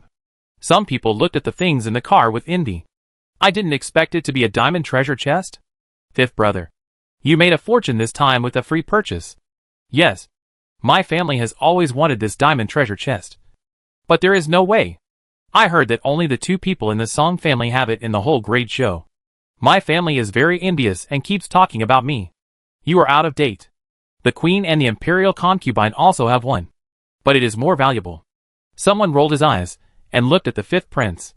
Uncle, you don't need this box. Why don't you sell it to your nephew? I'll pay double the price for it. Haha. You are not kind. Who doesn't want this diamond treasure box? 5th brother. I'll pay 3 times the price. They don't want this thing. But the one at home wants it. And it's very rare. As expected. No matter what era. The temptation of diamonds cannot be resisted. I'll pay 4 times the price for it. Give it to me. I'll pay 5 times the price. Everyone. Don't fight with me. Everyone. Don't fight for now. Yin Yin had to interrupt them. The 9th prince cheated in the end. So he has to take back one of the items he got. Choose one. A tricycle or a diamond treasure box. This. Xiao Jiao looked at the 5th prince and asked him to make the decision. The 5th prince didn't have to think at all. Of course, I want a diamond treasure box. My one has wanted one for a long time. Well, when the others heard it, they gave up. There was no hope. However, the lucky prize challenge activity opened their eyes. Which was interesting. Jiaha. Why don't the supermarkets have these things? They pointed at the car and the treasure chest. Yes. How can this treasure chest be sold to the public? Chapter 352. Some are happy and some are sad. Yin Yin spread her hands and blinked innocently. I don't know either. The supermarket decides what goods it can sell. I have no right to change it. This is the truth. The opening activities and the items in the free shopping are all decided by the supermarket. Well, they can only accept this setting. So what to do now? Of course, continue shopping and drawing prizes. There are still 2 lucky prizes that have not been drawn. At the same time, people are sent to guard the lottery area. Once someone wins the lucky prize, they must make the other party move out the diamond treasure box. And they will buy it at a high price. In other words, once an ordinary person wins this prize, he will definitely become rich overnight. When they left the room and returned to the supermarket, they found that the emperor and the queen had also come. Compared with their publicity when they came, these 2 people were visiting incognito. The emperor was talking with the eldest princess, while the queen went shopping. More and more people came to the supermarket. But compared with the more than 500,000 people in the city, it was not a lot. Mainly because the supermarket's reputation had not yet been spread. And an opportunity was needed. Soon this opportunity came. An hour later, the first prize was drawn. The person who drew the lottery was an old woman. The other party bought a total of 10 taels of silver. She only drew once and won the first prize. This luck is unmatched. Yin Yin asked the servants to go to the 4 main streets of the capital to promote it with gongs and drums. Someone used 10 taels of silver to draw a shop in Xiqing district, which is worth 10,000 taels. 10 taels against 10,000. This temptation is not small. Then let the carriage pull the old woman to receive the prize in a high-profile manner, and under the witness of the prefect of the capital. The deed of the shop was handed over to the old woman. From then on, she was the owner of the shop. Even if she didn't open the shop, she could rent it out and really make money while lying down. The old woman didn't expect that, she just wanted to try her luck. But such a big pie fell down. When she got the deed, she cried with joy. Once the first prize was awarded, the publicity of the supermarket was basically in place. I believe that it won't take half a day for the whole capital to know about the existence of the supermarket. In the afternoon, another first prize was awarded, and Yin Yin asked people to publicize it again, this time choosing various auxiliary roads for publicity. It was not until 6 o'clock in the afternoon that people left the supermarket reluctantly when the supermarket closed. A business. Many well-known merchants sat together. Some of them were frowning. Some sighed. Some were more optimistic. And some didn't care at all. Let's talk about it. What should we do next? An old man in the lead spoke. What else can we do? The one sitting in charge is the eldest princess. Who dares to go against it? The pessimistic person spoke. Who can do business in the capital without a backer? But no matter how powerful their backers are, they are not as powerful as the eldest princess. This person is the pinnacle of the great show. You are so old. Why are you still? Shut up. Ning family. The old man scolded him harshly. He dared to say anything. Don't you want to live? The middle-aged man curled his lips. He was a branch of the Ning family. Even if he was not good at studying, he was a Ning family member. That's why he dared to act recklessly. Another person spoke up. I think it's unrealistic to rely on Brother Ning's idea just now. Why don't we cooperate with the Song family? Otherwise, everyone will be closed down. Someone shrugged. I don't care. It doesn't matter where you buy the ingredients from. On the contrary, the vegetables and fruits in the supermarket are pretty good. Many people glared at him. Mr. Chiao, although you run a restaurant, don't forget that your family also has an oil mill. Don't you care if more than a dozen oil mills are closed? The man blinked. The oil mill has been losing money for the past 3 years. If it weren't for the need of my own restaurant, I would have wanted to close it a long time ago. Now is the opportunity. Then why did you come here to laugh at us? You said that. As if I am willing to come here to waste time. If it weren't for Mr. Wang calling me, maybe I would be the one who won the first prize. The implication is that he was delayed from shopping in the supermarket to draw the grand prize. The other party's face turned red after a few words, and he was speechless for a while. Okay, let's not quarrel at this time. Old Wan spoke. Chiang Mai, tell me what you think. Chiang Mai, the man who had been arguing with others before, straightened his posture and expressed his own views. I think your worries are unnecessary. How many of you have studied the supermarket's activities? Old One asked. Are you talking about discounts? Chiang Mai nodded. Yes, that's the discount. If you buy more than 10,000 taels, you will get a 60% discount, which is 60% of the original price, which is equivalent to saving 4,000 taels of silver. I know that you think this discount is not as good as the previous profit, whose grain is not several times the profit. But have you ever thought about it? After the low-priced grain comes out, will anyone buy your high-priced grain? Can it still be sold? As a person, don't be too greedy. Everyone has made a lot of money in the past 3 years. What's wrong with giving up some profits? Many people looked embarrassed and looked away after hearing this. What they didn't want to give up was the profits that were several times or even dozens of times higher. Right? Of course. They were not making money from the national crisis. If they didn't raise the price, the grain would have been sold out, which would have caused even greater panic. Chiang Mai continued. I believe you have already calculated the accounts. Although the profits in the past 3 years were very high, the money earned was not much more than before. Right? Everyone was silent. It was indeed the case. Someone retorted. But how can you be sure that the supermarket can provide so much food? What if we lower the price? But the supermarket is out of stock in a few days? Won't we still have to go back to the high price era? Chiang Mai spread his hands. I'm not sure. But during the period when the supermarket has food, we buy a lot of discounted food from the supermarket, and then sell it at full price. We won't lose anything. Right? It's better than this period when people only buy food from the supermarket, and you can't sell a penny. Right? Stepping back, the food in the supermarket is so cheap. Even if you don't sell it, wouldn't it be nice to stock up a few 100 tons? Old Wan spoke at the right time. I think Chiang Mai is right. The discount period is only 3 days. If you miss it, who knows? I wonder if there are any more discounts. By then, our advantage will be even less. Yes, you haven't been in to see it. The supermarket is very magical. It looks like only 3 shops from the outside. But it is so big inside. Almost as big as dozens of shops.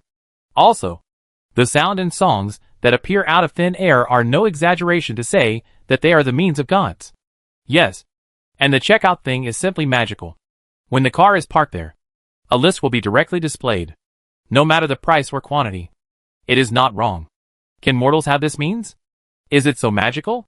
I will go and see it later and learn more. After these words, many people have been tempted. Chiang Mai saw that it was almost done and was ready to reveal a piece of news. Chapter 353. I'm afraid they'll do something bad in secret. Chiang Mai saw that it was almost done and was ready to reveal a piece of news. According to reliable information, there is more than one supermarket in Beijing, which means that the price of grain is inevitable. So everyone should be mentally prepared. As for whether the supermarket has so much grain, I don't think there is any need to worry at all. Those magical methods you mentioned before are all 100 times more difficult than getting grain. Everyone acquiesced. Buying a large amount of grain from the supermarket, and then reducing the price of grain. It is impossible not to accept it. The Song family behind the supermarket probably represents the court. If the court wants to take action on the price of grain, who dares to go against the court? At most, they will cooperate on the surface and secretly sell less grain as before. When the grain in the supermarket is less, the price of grain will still be decided by them. After reaching a consensus, everyone left, reported to the master behind, and then prepared money and people to go for a large purchase tomorrow. Let's see how many ways of purchases the supermarket can withstand, or directly limit purchases. They are looking forward to purchase limits, which means that there is not much grain in the supermarket. Inside the supermarket at night, Yin checked the supermarket's cash flow. Today, the revenue was more than 70,000 yuan, and the expenditure was more than 20,000 yuan. To be honest, this turnover amount is not much. Sister-in-law, don't you want to change this lottery activity? Song Qing was a little worried. There are only 2 first prizes. If there are more, let alone making money, it would be good if we can avoid losing money. The eldest princess also felt that the prizes were too big and there were too many people. If the prizes are difficult to change, then control the number of people. 2 first prizes, 1 special prize, and, when challenging the lucky prize, it is not appropriate to put the diamond treasure box inside. Right? She does have one. Qing Boy gave her a gift, so she doesn't need to envy others. Song Bai also said, those people from the Chamber of Commerce didn't buy today, but they will definitely come to buy tomorrow, when the event is over, as long as they are a little lower than the supermarket's price. A large number of people will not come to the supermarket to buy. So, I don't understand. What is the purpose of the supermarket doing these activities? Isn't it to attract customers and make money? He couldn't understand the operation of the supermarket. The eldest princess agreed. What Bai Boy said is also my idea. Taking advantage of these 3 days of activities. If those guys make a move, it will be at least hundreds of thousands, and at most millions of taels. For a long time afterwards, the supermarket will not be able to compete with them. Yin shrugged helplessly. My 2 cousins, and your highness, I understand what you said, but I can't make the decision. Let's talk about the prizes first. I can change them among the equivalent goods, but I can't reduce them. For example, I can't change the shop into a tea shed. As for the number of winners, I can't change it. Then, there are various discounts. I can't change them either. The only authority is, it is to remove a few products from the shelves. In the end, I am not worried about losing money. The proportion of grain in the supermarket is not large. Compared with thousands of products, it is insignificant. If people don't buy grain in the supermarket, they can just buy vegetables and meat. These have a shelf life. It is unrealistic for them to stock up a lot during the event. We can't let the supermarket appear and make other stores unable to operate. We can't monopolize the entire market in Beijing. Later, there will be a member day every week, and that will be the day when those merchants come to purchase goods. With them, the supermarket will not worry about sales and turnover. To put it bluntly, she had very little say and could only look at this event optimistically. What could everyone do? Just let it go and hope it would be as she said. Song Qing thought for a while and asked, by the way, can the purchase of this grain be limited? The group of people in the Chamber of Commerce will probably buy it maliciously. 10,000 taels will only give them a discount of 4,000 taels, which is too cheap for them. It's best to limit it to no more than 10,000 taels. Second brother is right. Can it be limited? Yin tried it immediately and shook her head again. Sorry. Except for fruits and cakes, which contain special energy. Other commodities cannot be limited. That is to say, if they buy 1 million taels of grain tomorrow, we have to sell it to them? She nodded. Yes, let alone 1 million. Even if it's 10 million, the supermarket will sell it. This is not an ordinary supermarket. There is no such thing as out of stock. Song Bai didn't know what he was thinking of, and his face was not very good. Why do I feel that they will make trouble? Boy, what did you think of? Replying to great-grandmother, although the drought in the Great Zhou has lasted for more than 3 years, the increase in grain prices has affected more than just our country. In one sentence, everyone present understood. Do you mean that they will hoard goods and sell them abroad? Song Bai looked serious. If it is a normal transaction, it is okay to sell it abroad. But I am afraid that they will play tricks. Although the 3 kingdoms have made a lot of money from us in recent years, It has played an important role in the stability of the country. If they are really bold enough to use cheap grain to impact the grain prices of the three kingdoms, I am worried that it will affect the subsequent peace talks. And they may even turn to the heavenly palace, giving our country three more powerful enemies. The eldest princess's face also became solemn. Boy, you are right to worry. Maybe they don't think so far now. But who can guarantee the future? At this point, she paused and looked at her two great-grandchildren. Now you go to the palace and tell His Majesty about this. Although the supermarket cannot limit how much food they buy, the court can, right? Also, it is best for the court to trade with foreign countries to avoid the worrying situation. Great-grandmother, this is a good idea. We will go to the palace now. The Song brothers went to the palace overnight. Yin Yin asked the eldest princess if she wanted to go back. The supermarket has an employee lounge and employee meals. The eldest princess and Han Ma were also very tired that day. We won't go back if we run back and forth. The eldest princess, I am too lazy to run. And I am definitely not coveting that big elastic bed. The absolute defense of the supermarket has been tested by the emperor and others. First of all, attacking the supermarket from the outside. No matter what means are used, it cannot cause damage to the supermarket. Using poison or fire, it won't work. Secondly, once someone makes trouble inside the supermarket, they will be kicked out by the supermarket immediately. And the eldest princess seems to have an extra layer of protection, immune to all damage. Besides, there are many guards in the supermarket, so safety is absolutely no problem. Yin Yin opened the fruit rights to the interns, and she could give a few to the employees in the store to restore their spirit and physical strength. Today, Ning Yuan and Xiaoyong did not come, and even the other masters of the Song family did not come, because the Song family was doing the final cleanup. No one could leave the Song mansion except for certain people. As for Xiaoyong and Xiaodan, she was busy today and had no time to take them, so she handed them over to the two cousins to take care of them. When she came back, she smelled a faint smell of blood before entering the gate. After entering, the smell of blood became stronger and stronger, and she found that the servants in the mansion were all nervous and alert, and some were panic-stricken.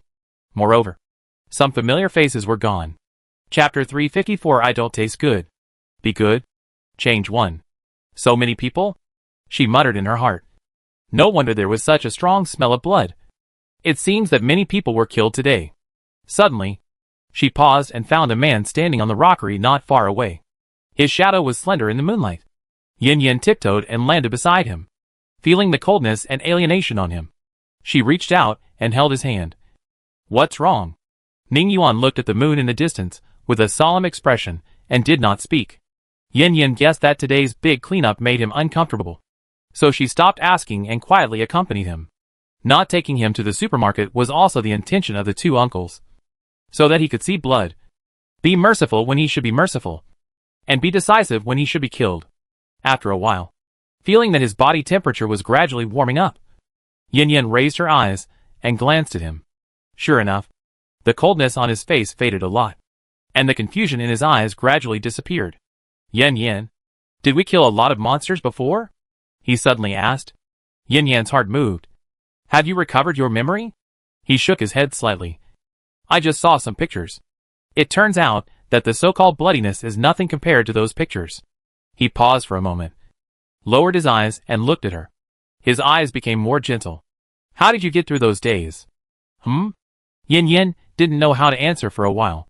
When the aliens began to descend, she was panicked and scared like everyone else. She didn't know which would come first, death or tomorrow. And she was looking forward to a hero coming down from the sky to rescue her from the desperate situation. When she was desperate and thought she was going to die, the captain appeared. From then on, he was the hero in her mind, and she had hope in life.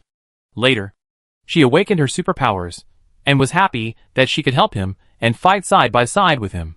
She was full of energy and passion every day. However, no matter how good the passion, enthusiasm, and hope were, after killing alien species and beasts for 3 years, they had become numb, and she didn't know if the world they were in had a future. It was precisely because of this that she cherished and cared about the captain's love even more. It had surpassed love, and was a person's self-existence and hope to survive. In the alien world, there are many people who commit suicide every day. That's why it is said that talents are a scarce existence in the alien world, far more important than food.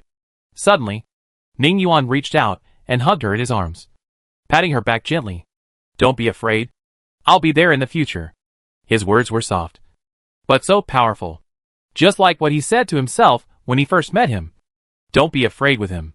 Yin Yin gently leaned in his arms, her lips slightly raised, and said softly, Well, I'm not afraid with you here. Are you hungry? What do you want to eat? The atmosphere was great. Yin Yin thought there would be a head pat, or a forehead kiss, but he asked her what she wanted to eat.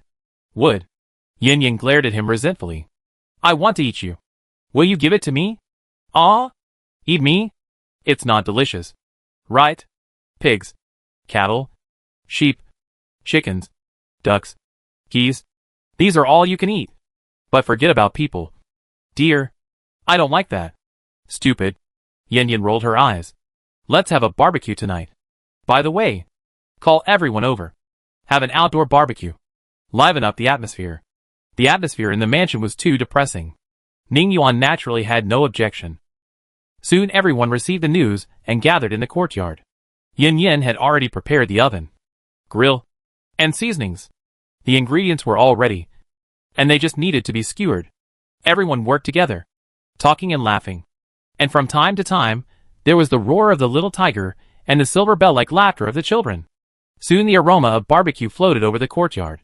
There were futons on the ground, low tables, and lights hanging on the trees around, making the courtyard as bright as day. Yin Yin took out beer and drinks and let everyone drink them happily. Soon, the atmosphere became lively, and everyone had more smiles on their faces. Halfway through the meal, the emperor brought the two brothers of the Song family and two dragon guards uninvited. You are too much. You didn't tell me if you had delicious food. Your Majesty? Your Majesty? Everyone hurriedly put down the things in their hands and stood up to salute. Tianqin waved his hand. No thanks. No thanks. We are a family. There is no need to be so polite. As he said that, he lifted his robe and found a place to sit down. Lord Song quickly brought the roasted chicken wings over. Your Majesty, please try it. Looking at the roasted chicken wings that were sizzling and dripping with oil, Tianqin picked up one and took a bite. The sauce was extremely delicious, which made his eyes light up. Delicious? Your Majesty, please try this mutton skewers. Mutton skewers with beer are also a must. Song Yin brought over a handful of mutton skewers and filled him with a glass of iced beer. Tianqin knew about beer, but he had never drunk it. The first bite was hard to swallow, but after drinking it, eating a skewer of mutton, he felt so comfortable and tasty. It's really good. Tianqin glanced at everyone and said with a smile, Everyone sit down and eat together. If you are reserved, it means that I came at the wrong time. Everyone hurriedly sat down after hearing this. The children did not quite understand how terrifying the emperor was, and soon they started chasing each other again. The originally quiet courtyard began to be lively again. Song Haoli and his younger brother sat on the left and right of the emperor, drinking with him. The emperor and his ministers chatted with each other. The emperor proposed that Song Qing be responsible for the transaction with the three countries, and promoted him directly from the deputy minister of the Ministry of Revenue to the left assistant minister of the Ministry of Revenue, reaching the third rank, 2 ranks higher than Song Bai. Song Haoli was worried that his second son's temperament was not up to the task, and hoped that His Majesty would consider it again. Tianqin patted his shoulder and said meaningfully, Don't worry. We are in the initiative in this peace talk. They won't make too many difficulties. This is a good opportunity. Song Haoli is a smart man among smart men, and he figured it out in a few words. Has the emperor decided to train Xi Yuan? Tianqin continued. Song Yin, your eldest son should also enter the officialdom to hone his skills. I remember that he has passed the national examination, and his grades are not bad. Then give him a position as the left chancellor of the Honglu Temple, just in time for him to help Song Qing. Song Yin immediately stood up to thank him. He knew that this was to train a team for Xi Yuan, and the Song family was the first choice. Of course, opportunities and dangers coexist. The prince's team has been formed, and the Song family will face not only one prince, but several families. But, so what? They will support Xia Yuan with all their strength, betting on the honor of the entire family. Ning Yuan was grilling meat with Yin Yin, and at this time, His heart and eyes were full of her, and he didn't hear what his uncle and others were saying at all. Several people looked at the young couple, and they were more and more satisfied. Siyuan could have his own happiness, and they could see Anna in the future. The barbecue lasted until after 9 o'clock. The emperor was a little drunk and wanted to stay at the Song family, but was persuaded by Lord Song and others to go back. Just kidding. The grace is not so good. Besides, they don't want to tear their faces with the famous family. Chapter 355. Who drugged them? Early the next morning, everyone gathered together for breakfast, and Lord Song briefly talked about the drugging. They secretly destroyed the 2 bases of Tianji Palace in the capital, burned 2 bat caves, and killed nearly 1,000 people. Of course, all of this has been reported to His Majesty. Those bats played the role of monitoring and transmitting messages, and could not control people, which is good news. At the same time, it shows that drugs that control people are still relatively rare and are only used on important people. And the one who drugged the 3 young masters and 2 companions of the Song family was the father of the 2 companions. They took advantage of the principle of darkness under the lamp. When they learned that the 2 companions were also poisoned, they would subconsciously exclude their parents, who would hurt their own flesh and blood, and the other party threw a bait from time to time to divert their attention from the search. Being able to be the companion of the 2 eldest grandsons, it can be seen that this family's status in the Song family is not low, and they are deeply trusted by the 2 marquises of the Song family. The betrayal of the 2 was a big blow to Lord Song and his men. At the same time, they reflected on themselves. The servants themselves were not short of money. What they wanted might be status. No one wanted to be a slave for life. In fact, with the status of the Song family, it was not difficult for these slaves to get out of slavery. It didn't matter if they no longer worked for the Song family. Such a big family, if it didn't even have this tolerance, how could it grow? But the 2 fathers who accompanied the study wanted more. To be honest, an ordinary person was not as rich and powerful as the slaves of the Song family. Although they wanted to get out of slavery, they were reluctant to leave the big tree of the Song family. So they had a crooked mind to control the future heirs of the Song family. Alas, Yin Yin sighed after hearing this. It's not terrible for people to be greedy, but it's terrible to be unable to control greed. It's difficult. People are never satisfied. If someone fanned the flames and deliberately guided them, they would easily lose their minds. So he and his second brother made up their minds and dealt with several families. There were also those who had a good relationship with them, who were driven out of the mansion and dared not use them anymore. Who knows if they would feel resentful? The butler on the side was still in shock. At the beginning, one of the families wanted to get engaged to his granddaughter by relying on his son being the companion of the young master's son. He hesitated and didn't agree. Fortunately, he didn't agree. Otherwise, their whole family would be driven out today. Afterwards, the Marquis asked them one by one whether they wanted to leave the mansion. Not only did he let them leave, but he would also give them a large sum of money to help them gain a foothold in the capital.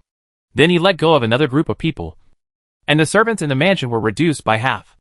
I want to thank Xiaodan and Abu especially this time. If it weren't for them, we wouldn't have been able to pull these people out from behind the scenes so quickly.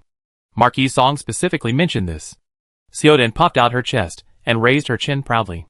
She could also help with things, and was no longer a burden to her brother and mother. Abu smiled shyly and said nothing. Xiaohu on the side roared in dissatisfaction. Marquis Song hurriedly said, "And Xiaohu? He also helped a lot." Xiaohu shook his big head. "That's about right." Uncle Song glanced at the people present and continued. "There are a lot fewer servants in the mansion. What I mean is that we won't reselect people for the time being. The number of people serving each person will be reduced by 2. And the selected people will be assigned to the 2 housekeepers." Everyone naturally had no objection. After this incident, everyone no longer trusted the servants around them as much as before, especially those with children, who were especially careful. Fortunately, Yin Yan's fruit gave them some confidence. Next was the activity at the supermarket. Today, everyone's freedom was not restricted. Anyone who wanted to go to the supermarket could go there. So after dinner, the women went to the supermarket together. At 9 o'clock, the supermarket was open as usual. There were more people than yesterday, and there were many more sedan chairs and carriages. From the signs on the carriages, it can be seen that the people who came this time were of high status. However, no one dared to cause trouble, and they all waited for the supermarket to open. Although their status was high, it was nothing compared to the existence of the spire inside. There were also people from the Chamber of Commerce who came today. The target was food. When they saw the 1-year shelf life on it, their eyes lit up. This was a piece of news that was beneficial to them. Then there were ordinary people. Their goal was to stock up on food and draw prizes. The princes did not come today, but many of the women in the family came. Their goal was the lucky diamond treasure chest. However, when Nani Han told them how to use cosmetics, their attention was immediately diverted. There is a separate area for cosmetics, and the price is also relatively expensive. Other commodities are measured in copper, while cosmetics are measured in taels. For ordinary people, this thing cannot be eaten or drunk. So what is the point of buying it? But it is different for these ladies. The supermarket is very humane and puts bags and hats in the cosmetics area. And they are not cheap. Dozens of taels, hundreds of taels, and even thousands of taels per bag. Looking at the tutorials on the screen, they studied very hard. And from time to time, they took the maids around them to try out their learning results. It was not until the afternoon that this group of people left with bags and bags. Of course, the lottery still had to be drawn. But they were not obsessed with the lucky prize. Soon it was evening and the supermarket closed. When the inventory was taken at night, the turnover was dozens of times more than yesterday. The main big customers were those merchants who bought hundreds of thousands of taels of grain from the supermarket. Yin Yin opened the warehouse and let them take the goods directly from it. Of course, this was because the court restricted the purchase of grain. Otherwise today's turnover would have exceeded 1 million. Then there was the cosmetics area, which sold nearly 100,000 taels of goods, of which bags accounted for 2/3 of the sales. There was no way. How could a woman only have one bag? And she was still a woman with no shortage of money and status. As for other commodities, most of them were purchased by ordinary people, and the sales were about twice as much as yesterday. Then there was the lottery. I have to say that today's special prize was drawn, and the other party was a young man. When receiving the house, there was a small episode. The other party's parents came over and asked the young man to give the house to his elder brother and let the young man live in their old house. The young man disagreed, and his parents beat and scolded him, and then threatened to go to the government to sue him for being unfilial and arrest him. The onlookers at the time were shocked. Is this a biological child? As a result, after asking, it turned out that it was not a biological child. The young man was the child of the woman's sister. So the prefect of the capital city tried the case on the spot. In the end, the young man chose to exchange the house for 30,000 taels of silver, gave his parents 15,000 taels of silver, repaid their upbringing, and the future support expenses, and then broke off relations with them, and was willing to be driven out of the house. One first prize was drawn, and the draw was a girl of 15 or 16 years old. As for other prizes, there were also many. These prizes added up to a total of 50,000 taels. As for how much money was earned, Yin Yin didn't know because she couldn't see the supermarket's account books. Chapter 356. Prepare a team for my son. Everyone had dinner in the supermarket in the evening. The lights were bright, and there was soothing music. It was very comfortable. Halfway through the meal, Song Qing suddenly said, "Isn't this the best environment?" At first, no one understood what he meant until he pointed at the 3 children and understood. Indeed, there is no place safer than the supermarket. After dinner, Yin Yin spent some time to remove the medicine from the 3 children. When they went back, they found that the emperor had been waiting for a long time. When he learned that they had eaten in the supermarket, he was so resentful. "Why didn't you tell me? Everyone who knew you would come here to eat again. Your Majesty, you always come to the Song mansion instead of eating in the palace. Will the royal concubine be unhappy?" Song Hao almost said, "Can you be more careful? Because the Song family is already conspicuous enough because of the supermarket." Speaking of Mingyi, the emperor sighed slightly. She ran away from home again. Ah? Why? It can't be because of Seiyuan? This was the first thought of Lord Song. The emperor shook his head. Helpless. She did some things too much. I reprimanded her a few words. And it happened to be the queen's birthday the next day. I accompanied the queen for a night. And then she left the palace in a rage. Lord Song didn't know what to say. The imperial concubine was very jealous. However, this was someone else's family affair, and outsiders like them were not suitable to participate. Your Majesty, you must be hungry. Do you have anything you want to eat? I'll ask the kitchen to make it. Lord Song changed the subject, and didn't even ask whether he wanted to help find it to relieve the emperor's worries. Since we are destined to go our separate ways, let's keep our distance from now on.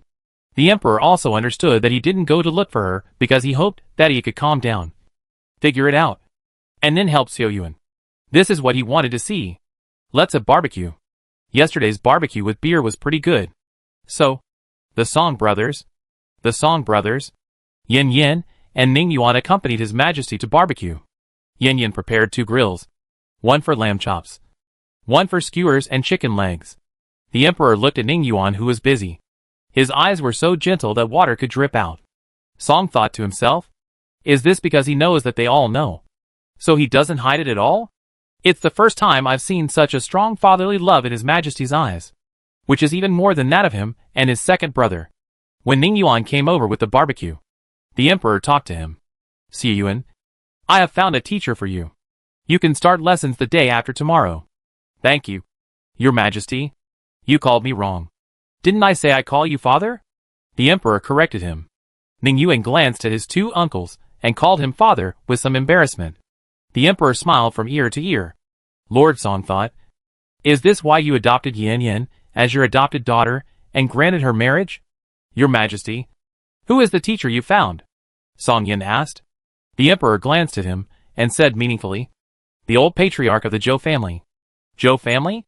The 4 were shocked. Although the Zhou family is not one of the top 10 families, it has 3 generations of imperial teachers. Now the prince's teacher is the current patriarch of the Zhou family. Once the prince succeeds to the throne, he will be the 4th generation of imperial teachers. The Zhou family is not a top family, but it is better than it. What they didn't expect was that His Majesty actually invited the old Master Zhou, who was also His Majesty's teacher, to teach Xiao Yuan. Father, isn't it a bit of a waste of talent? Ning Yuan felt that he was not worthy of his level. The emperor smiled and shook his head. You don't have to think so much. Mr. Zhou's temperament and teaching style are suitable for beginners, so I asked him to teach you. If it were someone else, you might not be able to keep up. Ning Yuan was choked and speechless. You are the emperor, and you have the final say. He continued. Of course, Mr. Zhou can't teach only you. That would be a waste of talent. So you will have 2 classmates at that time. Oh, it should be. Ning Yuan also felt that it was too extravagant to let the imperial teacher teach him. It turned out that there were others taking classes with him. Lord Song and his brother looked at each other. Is this to create a team for Xiao Yuan? Is it too soon? The emperor continued. Although your skills are good, you lack orthodox learning. So I also hired a martial arts master Wang Ren for you. And of course, there will be 2 students to practice martial arts with you. I know. Thank you for your concern, Father. Ning Yuan bowed deeply, grateful for the emperor's care, waiting for him to go to the barbecue. Lord Song looked at the emperor with some concern. Your Majesty, is it too early? Xiao Yuan. Lord Song pointed to the heart. The emperor understood at a glance that this was a reminder that Xiao Yuan's illness was not cured. Don't worry, my dear minister. When the time is right, I will have my own way. Although Lord Song was curious about what the method was, he didn't dare to ask. As long as there is a way. When Song Qing heard the name Wang Ren, he was a little worried. Your Majesty, can you change someone? The emperor asked with a smile. Why? Are you worried that your cousin will be beaten? Song Qing nodded honestly. He was worried. This Wang Ren, I have also met him. Although he is a powerful general, he is a stubborn person. I am worried that he will fight if he disagrees with me. Xiao Yuan is thin and can't withstand his punch. The emperor smiled and patted his shoulder. You are right. But I believe Xiao Yuan can subdue this man. What systematic learning? These are all excuses. His goal is to let Xiao Yuan subdue this fierce general. Although Wang Ren is fierce, he is loyal. If he has to go to that step in the future, with Wang Ren, at least Xiao Yuan can be safe and sound and retreat unscathed. Don't underestimate the Wang family. The Wang family controls 1/3 of the military power of the Great Zhou, and is one of the few large families he trusts. It can be said that the Wang family can become a top family because it was supported by the royal family. Unlike other original centuries or millennial families, they can only gain a foothold by relying on the royal family. Moreover, the Wang family would produce a powerful general every generation, which is why the Wang family could always control the military power and last for a long time. Wang Ren. He originally planned to leave it to the prince after he abdicated. However, the world is unpredictable. Fortunately, he stayed, so there was a chance for Xia Yuan. Xia Yuan has already won half of the battle with the Zhou family in literature and the Wang family in martial arts. By then, with the planning of the Song family, his road to becoming an emperor has taken shape. Of course, there is a big hidden danger, which he will help his son to solve before abdicating. He will not let Xia Yuan face his original choice. The emperor is naturally the highest existence in the world. Thinking of this, he glanced at the people of the Song family and suddenly smiled. The two brothers of the Song Marquis looked at the emperor in confusion. Why was he smiling at them? Until the emperor was full of food and wine and was about to leave. He patted the Song Marquis on the shoulder and said something intriguing. The Song family is lucky. It was not until a long time later that the Song Marquis understood what the emperor meant by this sentence. Chapter 357 Lucky Prize. Xia Jinger? The third day of the supermarket activity. Everything was normal in the morning, except that Xia Jinger came to shop, and she and Ning Yuan looked at each other for 5 seconds. Yin Yin was so angry that she beat Ning Yuan for 5 minutes.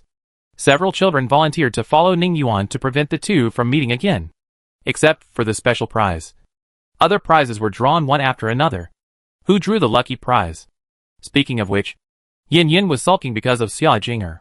She felt that the supermarket did it on purpose.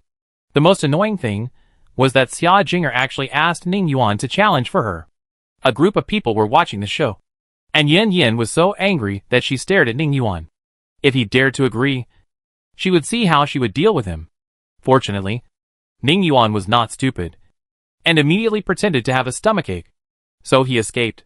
Yin Yin glared at him fiercely, thinking that he was smart. Otherwise she couldn't guarantee that she would break his legs on the spot. Ning Yuan felt wronged. He did nothing. This unexpected disaster made him feel wronged. If he had known that he would encounter such a thing, he would not have come today. Miss Xia, let me do it for you. In the crowd, a man volunteered. He had a baby face and a pair of smiling eyes, which made him look friendly. Xia Jinger looked at him coldly and corrected him. Mr. Han, please call me Madam Xia, or Madam Shitzi. Thank you. The man turned the fan in his hand and said with a smile. Okay, Madam Xia, can I help you challenge the 3-minute shopping? Xia Jinger frowned slightly and refused coldly. Sorry, I don't agree. After saying that, he ignored the other party's smile and turned to look at Yin Yin. Princess Jia, you can start. Yin Yin put away her gossiping thoughts. Her intuition told her that these two people definitely have a grudge. Ready? Go. Ding. The bell rang. Xia Jinger walked into the supermarket slowly. She didn't even take the cart. At first, everyone was a little depressed. Did she not know the rules? Only a few people knew that her purpose was very clear. Yin Yin deliberately glanced at the smiling Mr. Han, who was staring at the person on the big screen with a burning gaze. She looked at the other person carefully, and there was a strong explosive force in his body, indicating that his internal strength was deep. The hand holding the fan was vigorous and powerful, with thin calluses, and there was a faint murderous aura on his body. With his self-description, he was undoubtedly a general who went to the battlefield to kill the enemy. The man suddenly turned his head and grinned at Yin Yin. His big white eyes were a little dazzling. Although the man was smiling at her, her keen sense sensed that the man had malice towards her. Outside? What did she do? Ding. Last minute. Challengers, please hurry up. The supermarket gave a reminder. At this time, Xia Jinger had walked to the innermost area of the supermarket. Her goal was the diamond treasure chest from the beginning. The box was heavy, and she put it into the tricycle with some effort, and then rode back. She was much faster when she came back. There were still 20 seconds left to challenge again, but she ignored it. Xia Jinger bowed slightly to the people present, and then spoke with a sweet smile. Dear nobles, Jinger is willing to sell the diamond treasure chest. The reserve price is 50,000 taels. Those who need it can bid, and the highest bidder wins. She auctioned it directly on the spot. Many people laughed meaningfully. Yin Yin also looked at her with new eyes. No matter who it was, the highest bidder won. Not only did she not offend anyone, but she could also sell it at a good price. After all, there were many things to consider in private transactions, such as favors, status, who to give it to, and who not to give it to. Also, if her mother-in-law wanted it, would she give it to her? If she did, would she ask for money? Therefore, it was best to auction it directly on the spot. At the beginning, there were many people competing for it, and they were glared at by several old princes. Those young people had to give up to avoid being accused of being unfilial. In the end, only several old princes competed for it. The price was raised from 50,000 to 200,000. 500,000. A loud voice suddenly interrupted. Everyone looked over, but they didn't expect it to be the man before. Hanju, why are you fighting with us? Wait until you get married. That's right.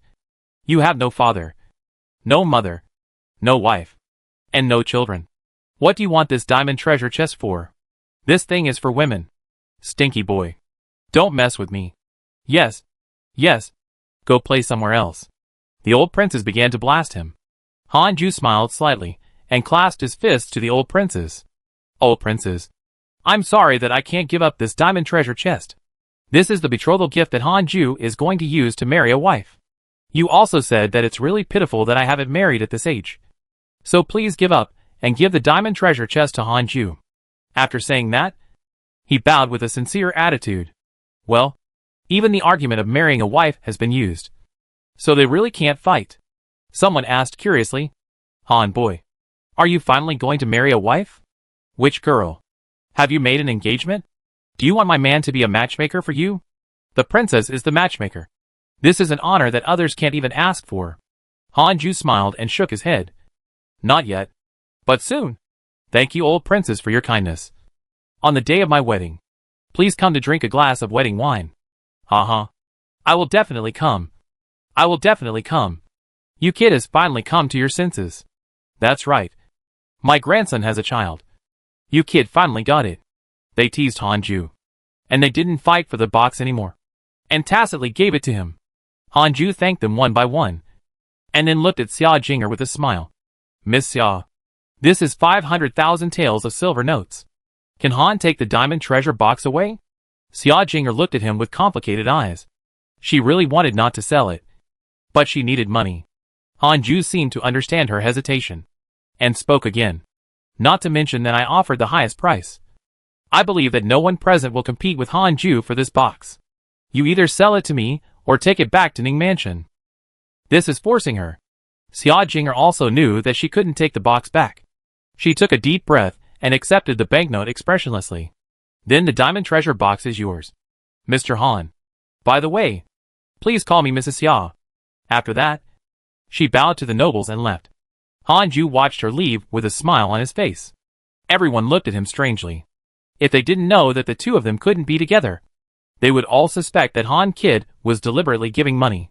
Yin Yen was very curious and decided to find time to ask her cousin and his wife to see what the relationship between the two was, and why Hanju was hostile to her instead of Ning Yuan. The lucky prize didn't come out until closing time in the afternoon. There was an episode in the middle. The family who won the special prize yesterday came to the supermarket to make trouble. It turned out that after they went back, they thought more and more that they were at a loss. If they hadn't adopted that kid, the other party would have died long ago. And he should have given them all the money. Once this idea came up, they couldn't stop thinking about it anymore. So I planned to force him to hand over the other half of the money when he came back to pack up. But he didn't show up after waiting all night. So I asked around the next day, and got the news that he had left the capital yesterday evening. Chapter 358. What happened? The 15,000 taels of silver that originally belonged to them were gone. And the cooked duck flew away. The more the family thought about it, the more they felt at a loss. Finally, someone suggested to ask the supermarket for an explanation. Then they came to make a scene.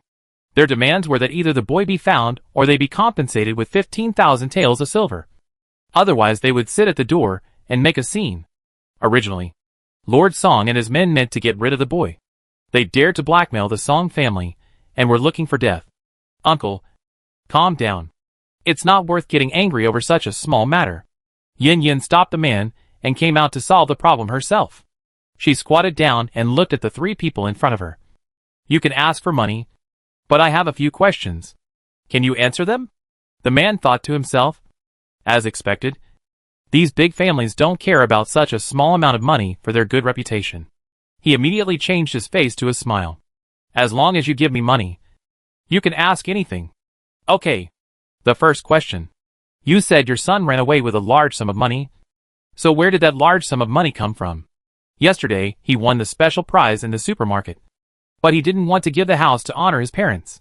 We raised him with all our might. So of course we didn't agree. In the end, he sold the house for 30,000 taels. And that's how the money came. Yin Yin nodded. I see. But everything requires evidence. You said he won the special prize in the supermarket. So show me the winning lottery ticket. This? We don't have it. They had never seen what the winning lottery ticket looked like. And the brat hadn't shown it to them. Yin Yin shrugged to show that she couldn't help.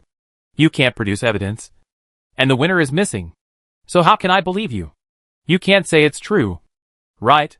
In that case, can anyone come and say they won the special prize in the supermarket? The family was also anxious. The other party agreed to give money, as long as they could prove that they won the prize yesterday. But the key winning ticket was not there. It was like putting a lot of money in front of them. But they couldn't get it, which made them scratch their heads and anxious. The eldest son of this family suddenly thought of a way. By the way, although the winning ticket is gone, the person who bought the house is here. Excuse me. Sir, if we find the person who bought the house to testify? Yin Yin nodded to the other party in a kind manner. Of course. You can find someone to testify. With her promise, the family stopped making trouble and hurried to find the person who bought the house. But when they arrived at the house, they found that they didn't know the information of the person who bought the house. When they asked around, no one knew. Finally, the eldest brother was smart and thought of another way to go to the government office to find the registration information. So, they rushed to Jingzhou Prefecture without stopping. The transaction information was confidential, and they were not the parties involved. So of course, they would not show them the buyer's information. Make trouble? Who dares to make trouble in the government office? There is no choice but to spend money. 500 taels. 1,000 taels. And after spending 5,000 taels of silver, they finally got the buyer's information. The Song family. Yes. Yin Yin asked her cousin to spend money to buy the house back, and he could continue to use it as a prize. The family was confused for a while, when they thought that the person who fooled them to find the buyer's information was the Song family. They were so angry that they cursed. Isn't this playing tricks on people? What about giving them money if they find evidence? It's all a lie. It's obvious that they bought the house themselves. Pity their 5,000 taels of silver. It hurts. Shameless. Bitch. Black heart. Just after they finished cursing, a group of Yamen runners rushed out and arrested them. Reason: insulting the royal princess. The crime of disrespect. Beheading. The three were so scared that they wet their pants on the spot. They never thought that the woman was actually a royal princess. Didn't the Song family have only one eldest princess? Although the common people knew that the emperor adopted a daughter and made her a princess. How could they know who that person was and what she looked like? Regret? Regret to death. Jingzhou Prefecture governor decided to let them redeem themselves because they were first-time offenders and sincerely repented. And each person would be released after paying the money. There is such a method of self-redemption in the laws of the Great Zhou dynasty. But the crime must not be serious. Generally, it is caning or whipping. And the ransom is very high. The three were dumbfounded. They didn't expect that they didn't get the money. And the 15,000 taels they had in hand also flew away. And they even had to lose 5,000 taels. But how could they have so much money? Even if they sold the land, it would not be enough. Unless they sold the house. But, in that case, where would they live, and what would they eat? In the end, the father and son made up their minds, and decided not to redeem his wife mother. The woman was dumbfounded. She didn't understand why her husband and son treated her like this. However, no matter how she cried, they were indifferent and even scolded her. If it wasn't for her bad idea, how could 15,000 taels of silver be gone like this? With so much money, they could not only eat and drink delicious food in their lives, but also marry a concubine and live the life of a master. In the end, because of this woman, everything was gone. Still want them to save her? Bah! Dream on. The two of them paid 10,000 taels of silver and left with a painful heart. The woman looked at the father and son in despair, and she had lost all her energy. The Yamen runners looked at the adults. Are they going to arrest her? The Jingzhou prefect thought for a while, ordered people to beat her with 10 boards, and then let her go. At night, Yan Yan looked at the 15,000 taels of silver in her hands, and she didn't know whether to laugh or cry. She thought that they would give up when they found the Song family. She didn't think about what to do with this family. But she didn't expect the Jingzhou prefect to give her a big gift. "Uncle, this money?" Song Yun said with a smile. "Take it. This is their little filial piety. Don't think too much. For these people, this little money is nothing. The opportunity to curry favor with the princess and the Song family can't be bought with money." Yin Yin thought about it, and she couldn't let others work for nothing. "Uncle, give this prefect a supermarket membership card tomorrow. It seems that the first 50 membership cards have special benefits. So far, only 20 supermarket membership cards have been given out." Song Yan knew that she was kind-hearted and would feel bad if she didn't do something. So he agreed. Supermarket. Dinner time. They waited for the emperor to come. But after waiting for half an hour, he finally came. The emperor's face was not very good. Even if he didn't frown, you could see his sadness on his face. Lord Song was very considerate and sent all his family members away, leaving only his second brother and eldest son to accompany him. Originally, Lord Song wanted Yan Yan and Ning Yuan to stay and talk to His Majesty. However, the emperor shook his head, and Lord Song understood that the two were not suitable to be there. So he also let them go back. On the way back, Yan Yan muttered, "What happened?" The emperor's expression was very solemn. Ning Yuan shook his head. He couldn't guess, but it must be a major court matter. Otherwise, he wouldn't have sent them all away. You know, the emperor likes Yan Yan very much. Chapter 359, Is There a Heavenly Palace Behind? Originally, Yan Yan thought it had nothing to do with her. Who knew that just halfway through, someone in the group called her a loving family group. Song Hao, Jiaha. How many bulletproof vests can be put into use now? Yan Yan, uncle. 5,000 high-quality bulletproof vests and 30,000 ordinary bulletproof vests can be delivered now.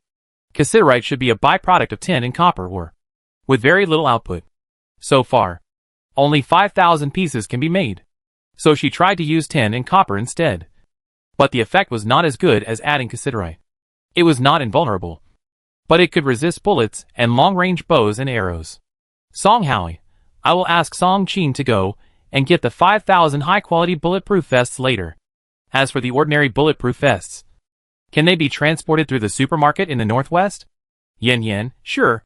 Is there something wrong with my uncle? Do you need my help? There was silence for a moment before replying. Song Howie, come to the supermarket. This is something that is not suitable to be said in the group. Yan Yan, okay. I'll go back now.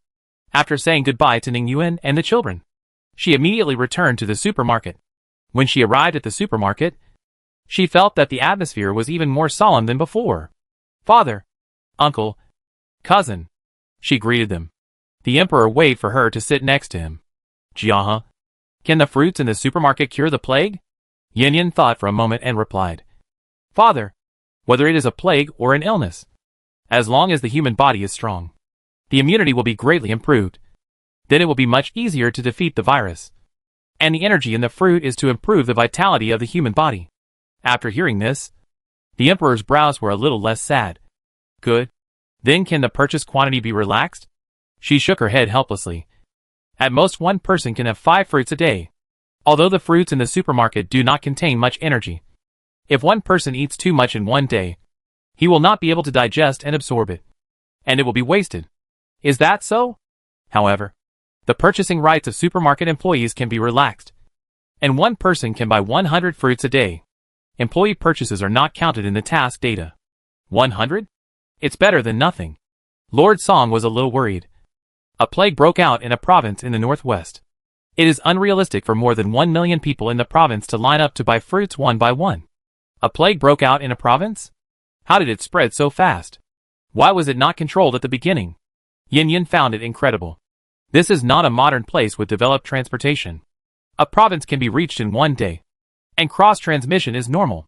In ancient times, even if you don't eat, drink, sleep, and travel non-stop, it will take more than a month to go around every city in a province. When it comes to the spread of the plague, the emperor sighed. Before the plague broke out, the whole province was raining blood. Is God trying to make things difficult for the great Zhou? After finally restoring the dragon vein and ending the drought, the plague came. He could abandon a province. But who could guarantee that the next province would not be affected? There were only a dozen provinces in the entire Great Zhou. Blood rain? Yin Yin suddenly thought of the Heavenly Palace's plan to destroy the Great Zhou. Father, I think the King of Jin's sudden massacre was not a whim. Maybe it was related to the blood rain? Several people looked at her at the same time, their eyes changing emotions from time to time. Jia He, do you mean that the Heavenly Palace is behind? Yin Yin nodded. To be precise, it was the Palace Master. Only he has the ability to influence the celestial phenomena. Father, the rebels must be wiped out as soon as possible. And they can't be allowed to massacre the city again. Lord Song thought for a while and expressed his opinion. Massacre in one city can affect a province. So how long will it take for the entire Zhou dynasty to be affected? Maybe it won't take long at all. So the other party dares to say that they want to destroy the Zhou dynasty. The situation is already very serious. Song Yan directly suggested, Your Majesty, the rebels of King Jin must be wiped out as soon as possible. And they must be sentenced to death to serve as a warning to others. So that others will be afraid and will never dare to rebel and massacre the people at will. At this point, he stood up and knelt down to salute. I am willing to be the vanguard and relieve your Majesty's worries. The Emperor helped him up and patted his shoulder with satisfaction. It's enough that you have this heart. If you let the civil officials go to the battlefield, the Zhou dynasty will really be destroyed. Your Majesty, I don't mean that. But the King of Jin, killing his brothers and sisters is not good for your Majesty's reputation. So he wants to do it for you. If he is really scolded by the world, it will be him. Okay, I understand. I will be the villain. The two brothers of Marquis Song were surprised. Your Majesty, you are planning to. The Emperor smiled and nodded. Yes, I decided to lead the army in person. Your Majesty, no. No need to persuade. I have made up my mind. It was because I was soft-hearted and let him go that the current situation was caused. Now it's time for me to end everything. The Emperor's words are the imperial edict. The two understand that persuasion is useless. What we need to do now is to ensure the safety of your Majesty. Thinking of this, Marquis Song looked at Yin Yin and bowed to her. Jiahe, Uncle asks you to go to the northwest with your Majesty. You don't need to go to the battlefield to kill the enemy. Just ensure the safety of his Majesty. He also knew that his request was too much. But he couldn't do it. Whether it was her medical skills or her magic skills, they were all amazing. To put it bluntly, she was worth thousands of troops. Yin Yin quickly helped him up. Uncle, please get up. Even if you don't say it, I will follow my father to the northwest to have a look. Apart from anything else, the people of a province suffered. That's more than 1 million people. She couldn't pretend that nothing happened, and she could save as many people as possible. Besides, that was her fiefdom, equivalent to her people.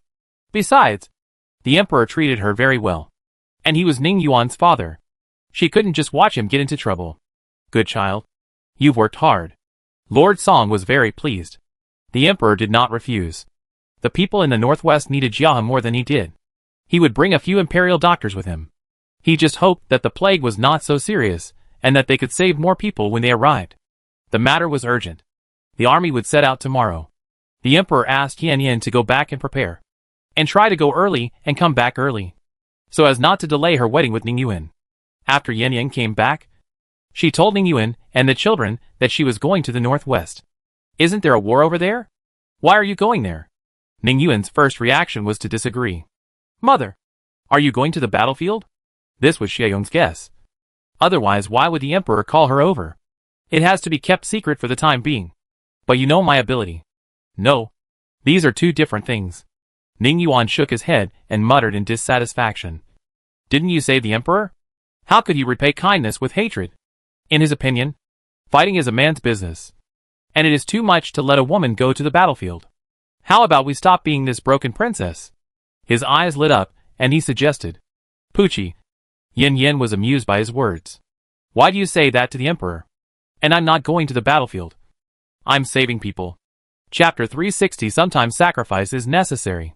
Even if you want to save people, can't you let them come to Beijing? Why run so far? Ning Yuan still didn't agree with her going to the northwest. It was too dangerous. Yin Yin found that he was really annoying when he was twisted. So she had no choice but to take a step back. Okay. I'll tell you a little news. There is a plague in the northwest. I'll go over to take a look. Plague? Ning Yuan opened his mouth slightly. He didn't expect that this was the reason. No wonder he wanted her to go to the northwest. Xiao Yong and his sister were worried. Mom, is the plague highly contagious? Do you have a solution? Isn't it the doctor's job to see a doctor? If you need fruit, just buy it directly from the supermarket. Isn't there a supermarket over there? They have all experienced the plague. Not only is it highly contagious, but the outbreak period is very short. People died in a few days. If it weren't for the appearance of apples, I don't know how many people would have survived at that time. Xiao Dan hugged her waist tightly. Mom, I'm scared. Originally, Yin Yin didn't think much about it, but they made it seem so dangerous. She touched her daughter's head and comforted her. Don't be afraid. Mother is protected by the spirit. The plague can't enter her body. As for how serious the plague is and how to treat it, I don't know. If it doesn't work, I can only use the first method. But mother, aren't you worried about being used by the heavenly palace again? Xu Yong's words were exactly what she was worried about. When she encountered the plague while fleeing from the famine, she used an apple. Although she cured everyone, they also attracted the attention of the Tianji Palace and were captured as medicine men. She could never forget the shock and sadness when she saw Imon Yang and the others. At first, she rescued people from hell, and later she sent them away with her own hands. She didn't dare to guarantee that the people she rescued next time would be captured by the heavenly palace again and trained as medicine men for others to eat. If she had to suffer such inhuman pain, it would be better to die in a plague.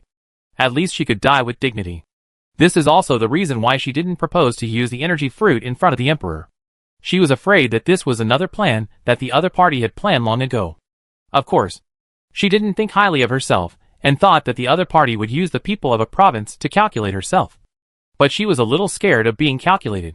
Since he parted with Qiu Guzi last time, he has never appeared again. I don't know if he has dug a pit and is waiting for her to jump. Seeing that his mother didn't answer, Xiaodong knew that his mother could not avoid being used again. Mother, why don't we wait and see? What do you mean? Announce to the public that some people were cured by the fairy fruit. If the people of the heavenly palace really have this idea, they will definitely capture the people. Then you will follow them and destroy one of their branch palaces. I don't believe that they won't feel pain after the destruction of 2 branch palaces. Is the medicine man more important? Or the carefully trained envoy? They will definitely be able to tell the difference. Yin Yin thought about it, and it was a way. But there were also disadvantages. That is, the danger of that part of the people was not eliminated. Even if they were brought back to the capital, it was hard to guarantee that they would be safe. Didn't you see that even a big family like the Song family was infiltrated? People trained by the heavenly palace are hard to guard against. And she can't just watch them and do nothing. With fewer people, they won't attract the attention of the heavenly palace. With more people, she can't protect their safety. Xiaoyong saw his mother hesitate and knew that she was soft-hearted again. Mom, sometimes necessary sacrifices are unavoidable. Have you been taught a lesson by your child again? Mom, think about it this way. How many medicine men will be captured every year in a branch temple? And they are all half-grown children. Another point is that those messengers are 1 against 100.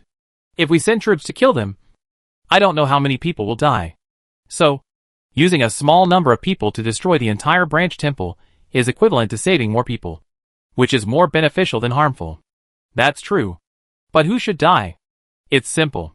People who are seriously ill and dying are going to die anyway. There are also prisoners. Aren't there many exiled prisoners over there? It's no problem to gather 1,000 people. Xiaodong didn't know that the scope of this plague was so large. And he thought it was a city. Otherwise, let alone other things, there would be thousands of prisoners gathered together. Ning Yuan added. Afterwards, let the court give pensions to the families of these people. For those who are in prison, directly pardon their crimes. If that doesn't work, give them the honor of dying for the country. This is a good thing for their families. Okay, I'll talk to my 2 uncles tomorrow. If they agree, then let's do it. She said this, but she didn't intend to do it.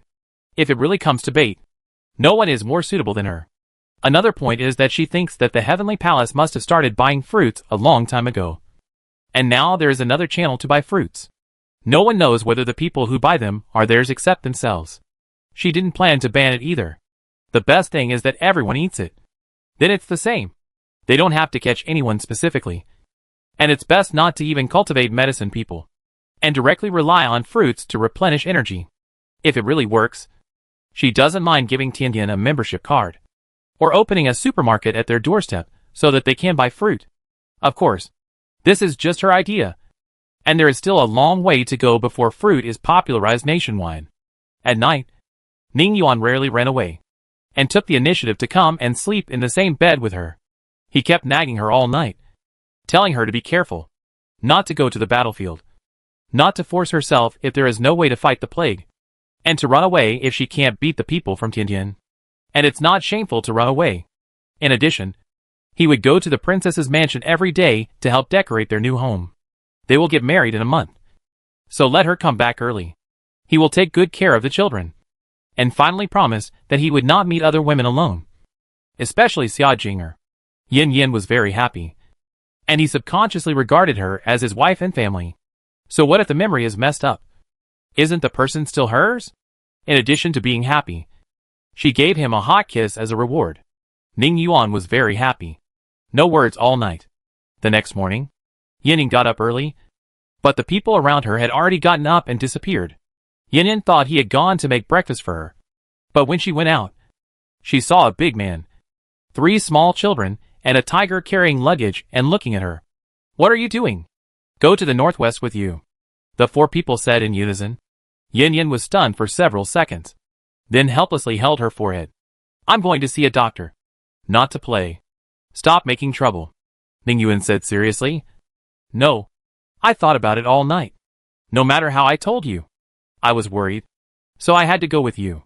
Xiaolong and Xiaodan nodded repeatedly. We think the same as Daddy. We can only feel at ease if we follow you. Abu didn't say anything. But his determined look to follow explained everything. They are all so stubborn. They stared at each other for a long time. And neither side gave in. Chapter 361 The Opponent's Precise Attack. Aren't you going to class? You don't care about the civil and martial arts master that the Emperor specially found for you? Maybe it will also implicate your classmates. This is said to Ning Yuan. He immediately made a bitter face. If he skipped class, he would feel sorry for too many people. Especially the Emperor's painstaking efforts. And you? Aren't you going to school? Your uncle has to take time out every day to teach you individually. And you just left quietly like that? This is said to Xiaoyong. The little guy pouted his mouth, looking unhappy. Then Yin looked at her daughter. The situation of the plague over there is unclear. And mother has to treat patients and save people. So she has no time to take care of you. Even if you are obedient. Mother is still worried, and will definitely be distracted. So, stay at home and wait for mother to come back. Okay? Xiaodan blinked her big eyes, knowing that there was no hope. So she nodded obediently. Finally, Abu was left. And he spoke before she spoke. Auntie, I don't have to go to class. And you don't have to worry about taking care of me. Besides, I might be able to help with the plague. As for Xiaodan and Shiyong's safety, I will leave Xiuhu behind. The little guy blocked her words. Yin rolled her eyes and said with a smile. I heard that Lord Song intends to let his grandson become Xiaodan's playmate and protect her. Since you want to go to the northwest with me, Xiaodan will be in my care. Abu suddenly interrupted her and said seriously, Auntie, I suddenly feel that it is safest for me to stay and protect Xiaodan and Xiaoyong. I can't let you have any worries. Okay. Yin patted his shoulder with a smile, thinking, little guy, I can't cure you yet. Before going to the northwest, they were exiled. And now they are marching. And there are unknown dangers waiting for them. No matter what the reason is. Her mood is not good. She doesn't understand what the heavenly palace is. Why does it control people's life and death at will? If you really want to rule the world, fight with the court. Why kill the people? Do you feel very accomplished? And make rules to prevent the war in the 4 countries from affecting the people. And not to kill innocent people indiscriminately. Damn. What are you doing now? Even if it is God, it will let people fend for themselves and will not interfere. It is more arrogant than God. But there are always people who are bewitched by them. The king of Jin is a fool, lacking in mind, and deserves to be killed. Even if His Majesty will be soft-hearted and let him go, she will send him to hell. Because the matter is urgent. They are on a forced march. The carriages are running all the way. They rest for an hour at noon and continue on their way. At night, they did not set up camp, but lit a bonfire, spread straw mats, and slept in their clothes. In the second half of the night, before the sun rose, the team continued on their way. Yin Yin was afraid that the emperor would not be able to bear such a fast journey, so she took out an apple every day. As for the 200,000 troops accompanying them, the water they drank contained the energy of fruits. After dilution, the energy was very thin, equivalent to the ordinary fruits in dozens of supermarkets, which could strengthen the body and resist the invasion of viruses. This was also one of the reasons why the army did not show signs of fatigue during the rapid journey. She was not reluctant to give up the energy fruit, but she did not dare to put too much, for fear that they would be remembered by others. The current amount could only enhance immunity for a period of time, and would not have a long-term effect. During this period, she also found that the Emperor's sea of consciousness was condensing energy, which was a precursor to the formation of an energy core. Although it was very weak, she could still feel it. Yin Yin didn't expect that without the guidance of the exercises, and at his age, the Emperor could actually awaken his supernatural powers. So she gave the Emperor a book of exercises and taught him how to operate the energy. After watering, 2 energy crystals have grown on the energy tree. She originally left them for herself and Ning Yuan, but now she plans to leave one for the Emperor. The battlefield is ever-changing, and the swords are blind. Even if he doesn't go to the front line, it is still dangerous. With supernatural powers, at least the safety factor is doubled. In public and private, she doesn't want the Emperor to get into trouble. It takes more than 10 days to travel from the capital to the northwestern provincial border, but the large army only took 5 days to reach the provincial border. Lu Yu's army is stationed at the border between the 2 provinces, and dare not enter because of the plague. They are powerless against the sudden outbreak of the plague, and can only look at each other from a distance. Helpless. Doctors from 100 miles around were invited. So far, no one has come up with an effective solution. For the time being, they can only curb the accelerated deterioration of the plague. However, even if it is curbed, the patients will still die if they cannot be effectively treated within a few days. It has been more than 10 days. No one knows how many people have died, but it is definitely not less than 100,000. Coupled with the threat of the rebels, the army has had a very bad time during this period. That afternoon, the reinforcements finally arrived. Lu Yu showed a long-lost smile on his haggard face and hurried to greet the commander-in-chief. Unexpectedly, the Emperor got off the commander-in-chief's carriage, and Yin Yin, who had not been seen for a long time, came with him. Your Majesty, Lu Yu, kowtow to you. Long live the Emperor. Long live the Emperor. He immediately knelt on one knee. The soldiers behind him reacted and shouted long live the Emperor, and knelt down one after another. Stand up. Tianqin glanced at the army, and the army was in low spirits and looked haggard. In this state, let alone destroying the rebels, it would be good enough to defend the base camp. Back to the main account. The Emperor sat in the main seat, and Yin Yin sat below him. The general saluted again, and then sat in 2 rows. On one side were the generals of the frontline army, and on the other side were the generals of the reinforcement army. A total of more than 10 people. The Emperor opened his mouth to understand the situation. Lu Yu, tell me about the current situation. Lu Yu wanted to stand up and answer, but the Emperor motioned him to sit down and answer. Thank you, Your Majesty. He organized his words. Let's talk about the rebels first. After the king of Jin sent people to massacre Tucheng, he did not continue to attack the next city, but retreated to Yingzui Mountain. After the blood rain, the king of Jin kept sending small teams to harass our rear and wings. Because of the special hidden weapons, they didn't need to get close, and we couldn't catch up. And they specifically targeted military personnel, and more than half of the generals above the rank of centurion were killed or injured. I discussed with the generals and officers, and their intention should be to prevent us from having the energy to intervene in the plague. Afterwards, I sent the vanguard into the city, and it was intercepted by the enemy. Speaking of this, he lowered his head in shame. The weird thing is that no matter how the generals change their clothes, they can always find people and be killed by hidden weapons. I am incompetent. Before there is an effective way to fight against the special hidden weapon, I dare not rashly issue an order to attack. The commander is very important in war. If there is no one to command, the army will become a mess, and will soon be annihilated by the enemy. Now, there are not many officers in the army who can go to the battlefield, and they are a scarce resource.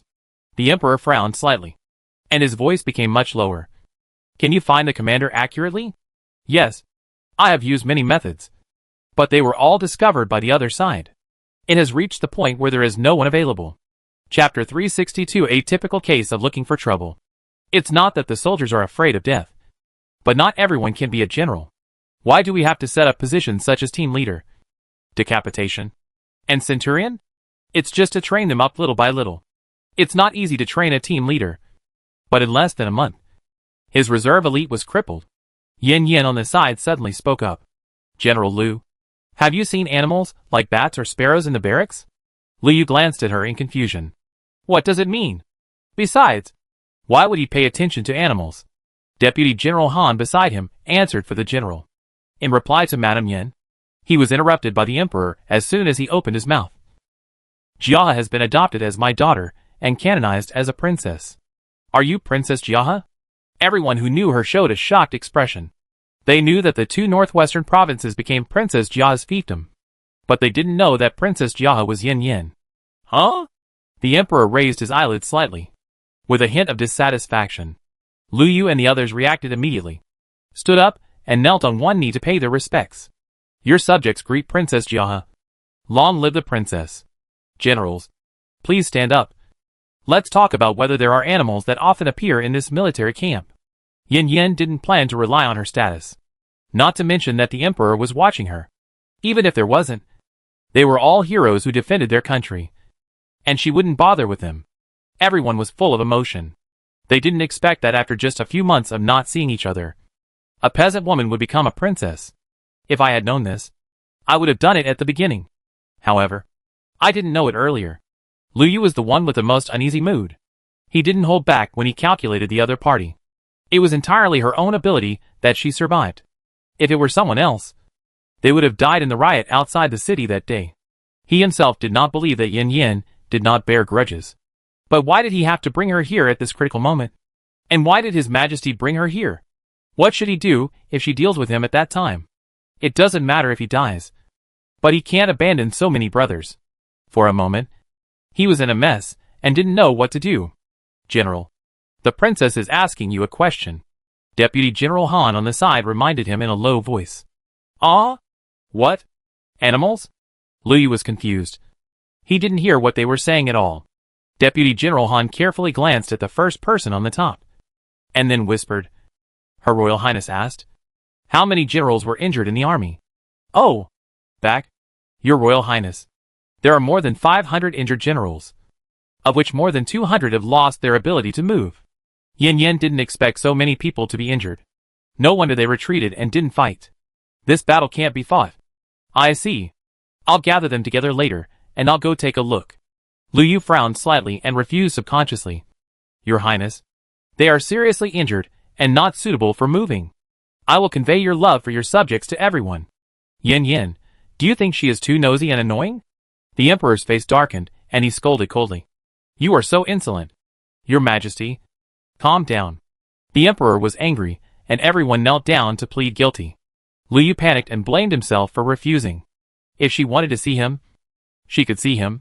I deserve death. Please confess your crime. Your Majesty. He touched his head to the ground and pleaded guilty. Father, don't be angry. General Liu must have misunderstood me. So he thought I was too nosy. Yin Yin hurriedly persuaded and made excuses for the other party. However, the words made the Emperor's face darken again. Jiaha, don't make excuses for him. Lu Yu was disrespectful to the royal princess. He should be punished. Come, take him out and give him 50 strokes of the cane. Yes, sir. The royal guards immediately stepped forward and arrested Lu Yu. Deputy General Han and the others panicked. Why was he going to be beaten for no reason? Your Majesty, the general was just concerned about the injured soldiers. So he spoke without restraint for a while. Please forgive the general this time. Please show mercy. Your Majesty. Everyone pleaded for him. The Emperor didn't say anything, but looked at Jiaha, which meant that you have the final say.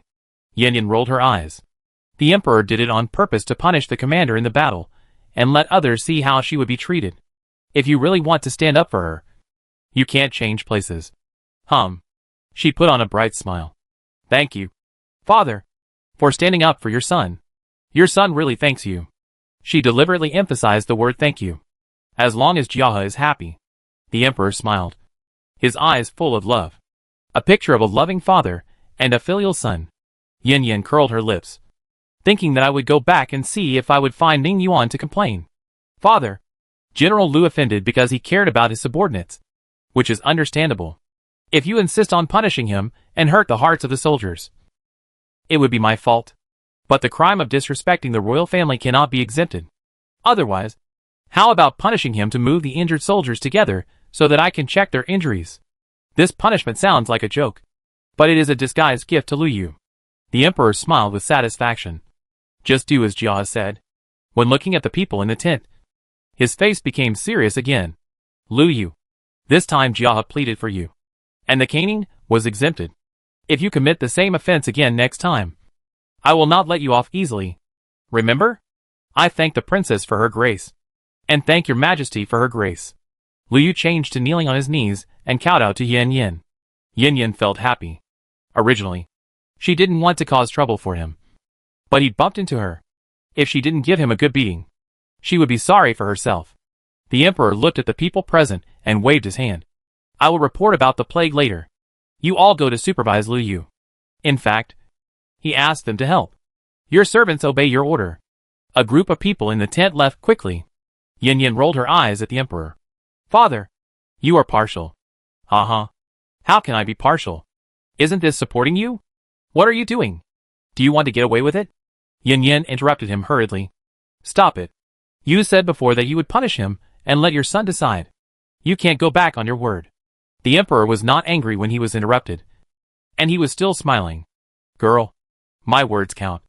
When we understand the situation here, I will give Jiahe and you a satisfactory explanation.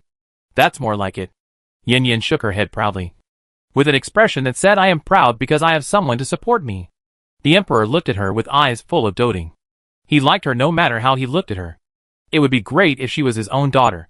No, if she was his own daughter, Xie Yuan would have no wife. An adopted daughter would be fine. In the time of an incense stick, the injured generals were carried to 2 tents. When Yin Yin came over, Lu Yu's attitude towards her had changed.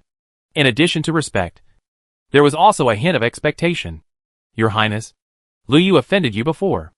I will apologize to you later. Now, please save them for their life and death for the great Zhou kingdom. As he said this, Lu Yu bowed deeply. Yin Yin snorted. You don't need to be a good person. I wanted to save them anyway. Besides, they are heroes of the great Zhou and subjects of my father. Of course, I will not stand idly by. Chapter 363 Tianjin. What are you celebrating? Lu Yu was stunned for a moment and hurried to explain. Your Highness, I don't mean that. Yin Yin raised her hand and said seriously. Quiet. I want to see a doctor. Lu Yu stopped abruptly, although he felt a little wronged. He didn't dare to disturb them. The patients in this tent are all serious. Yin Yin took a look and found that some of them were shot in dangerous places. After the bullet was taken out, it was not properly treated and became inflamed. Some of them were shot in dangerous places, and the bullet could not be removed, resulting in serious injuries. Many people even lost sensation in their hands and feet. The first step now is to remove the bullet. She took out a sharp knife from the supermarket, disinfected it with supernatural power, and then operated. The military doctor on the side hurriedly spoke out to stop them. Princess, wait a minute. The bullet in this man should be stuck in the spinal nerve. If it is forcibly removed, he may be paralyzed. Another military doctor explained. If it is not removed, Zheng Xianfeng will only be unable to move his lower body. Once he takes the risk of surgery, he may be unable to move his whole body. The others did not say anything, but they all looked at Yin Yin nervously. Don't worry. I know what I am doing. Yin Yin gave everyone a reassuring look, then raised her hand and touched the man's forehead, and he slowly fell asleep. Next, she wrapped the dagger with energy and performed surgery. Although she is not a doctor, she has performed a lot of surgeries in the other world. Using this method, for the control of energy, She has reached the point of perfection without any flaws. She could control the knife well with her eyes closed, no matter how it moved or where it stopped. Then she placed her other hand on the man's waist and used healing magic to control the blood from flowing out. Having said so much, it actually took only a few breaths from the operation to the removal of the bullet before everyone could react. The wound on the man's body had healed, without even a scar. If they hadn't seen it with their own eyes, they would have doubted whether he had been shot. The last step. Yin Yin tapped the man's brow. The man slowly opened his eyes and saw everyone looking at him nervously and expectantly. Puzzled. What happened? In his opinion, he just blinked and didn't know what he had experienced. Zheng Xianfeng. Can you try to get up? A Chinese medicine doctor came forward impatiently to help him up. The frightened man waved his hands quickly. Wait. My legs are not. Hey. My legs are sensitive? Is it really sensitive? See if you can walk? Lu Yu urged, wanting to know if a miracle had happened. The man got off the ground carefully, then stood up with his body supported, and then took 2 steps. All right? I'm all right? I'm all right. He cheered loudly, with joy on his face that could not be concealed. I can go to the battlefield to kill the enemy again. I. Halfway through the cheer, his voice became choked. A grown man actually cried. Lu Yu patted his shoulder, understanding his feelings. The man wiped his tears hard and grinned. General, I still want to be a pioneer. As if the previous hesitation between life and death did not exist. He still wanted to charge forward and fight bravely. Okay. Lu Yu nodded heavily. He was proud to have such brothers and subordinates. By the way, was it Her Royal Highness the Princess who saved me? He didn't know the process. He only knew that the princess had to operate on him. Lu nodded, his face unable to hide his excitement and gratitude. Her Royal Highness the Princess is now treating other brothers, so don't disturb her. Later, we will thank Her Royal Highness the Princess for saving our lives together. Yin Yin maintained a speed of 1 person per minute. And even if it was troublesome, it would not take more than 3 minutes. Half an hour later, more than 200 people were cured. And they were the kind that could go directly to the battlefield. Since she was going to treat them, she planned to cure them completely. Anyway, the energy could be replenished if it was gone. And these people had used less than half of their energy. A group of young men laughed and wiped their tears, dancing happily and talking incoherently. Finally, they all knelt on one knee and vowed to protect Princess Jiahe for life. Looking at them, Yin Yin thought of her teammates in another world, who were all lovely people, carrying the responsibility and burden of protecting the country on their thin shoulders. Yin Yin was moved. Thank you for your protection. Protecting people. Protecting the country. She didn't say these, but everyone seemed to understand what she meant. And everyone couldn't help but redden their eyes. Lu Yu was even more surprised, and didn't expect her to say such a thing. Next, Yin Yin went to treat those who were not seriously injured. In the same half an hour, the tent next door issued a deafening cheer. For a while, the atmosphere of the entire military camp was much more relaxed, sweeping away the previous haze and depression. It was getting dark. It was still very cold in the northwest at the end of February. A pile of bonfires were lit, and the roasted whole lamb on them was sizzling with oil, and the aroma filled the air above the military camp. Tonight, His Majesty will reward the 3 armies, and the whole army will eat roasted whole lamb. Of course, the Emperor paid the money, and she provided the lamb, and she used a 10% discount, not for making money, just to let the soldiers eat better, and she likes this atmosphere very much, as if she has returned to the days when she and her teammates ate meat and drank wine, boasted and talked about mountains. It makes people miss it. Suddenly, Yin Yan's ears moved, and she curled her lips slightly, and took out boxes of white wine. It's no good to have meat without wine. Everyone drink as much as you can. Princess, forget about the wine. The rebels may come anytime. Don't worry. Your Majesty will lead the army in person. The rebels will never dare to come. Even if they come, they will never come back. Everyone, drink as much as you want. Don't go home until you are drunk. As she said that, Yin Yin poured a glass for the Emperor and several generals. The Emperor glanced at Jia He, knowing that she was not a child without measure, and took a sip of wine. He raised his eyebrows, and then drank the full glass of wine. The Emperor took the lead in drinking, and they dared not disobey, so they had to follow suit. hoping that the rebels would not come tonight. When the white wine went down their throats, everyone's eyes lit up. Uh-huh. Good wine. Another glass. I'm also shamelessly asking for one. Don't worry. There's plenty of wine tonight. Everyone drink freely. You, and you, share the wine with everyone. So boxes of white wine were delivered to each tent. Soon the aroma of wine mixed with the aroma of barbecue drifted over the military camp and lingered for a long time. Yin Yin sat next to the emperor, smiling as she watched them singing, wrestling, and dancing around the fire. The emperor did not restrict them, but let everyone play to their heart's content. The red flame secretly ignited the atmosphere on the scene. The advent of the plague, the death of teammates, the confusion and fear of the unknown. All kinds of emotions accumulated. But today, the emotions that had been suppressed for a long time were released at this moment. When King Jean learned the news through the sparrow, he was confused. If the plague was not still there, if they had not lost, he would have suspected that everything was handled by the other side. Since there is nothing, what are you celebrating? What are you happy about? Chapter 364, Fallen into a Trap. How dare you drink? You don't take him seriously. Do you? Just because the wounded recovered? Or because the emperor personally led the army? By the way, what if Tianqin came? He is called the emperor, but he is still a mortal. Who can resist the power of firearms? Pass the order down. Prepare to attack the enemy army at midnight. The target is the head of the emperor of the Great Zhou. He wants to give him a warning. Let you celebrate. Celebrate your sister. He wants to make people tremble all over when they mention Tianjin in the future. And the only thing lingering in their hearts is fear. Ha ha ha. Zisher. The imperial army was very quiet, and no one moved.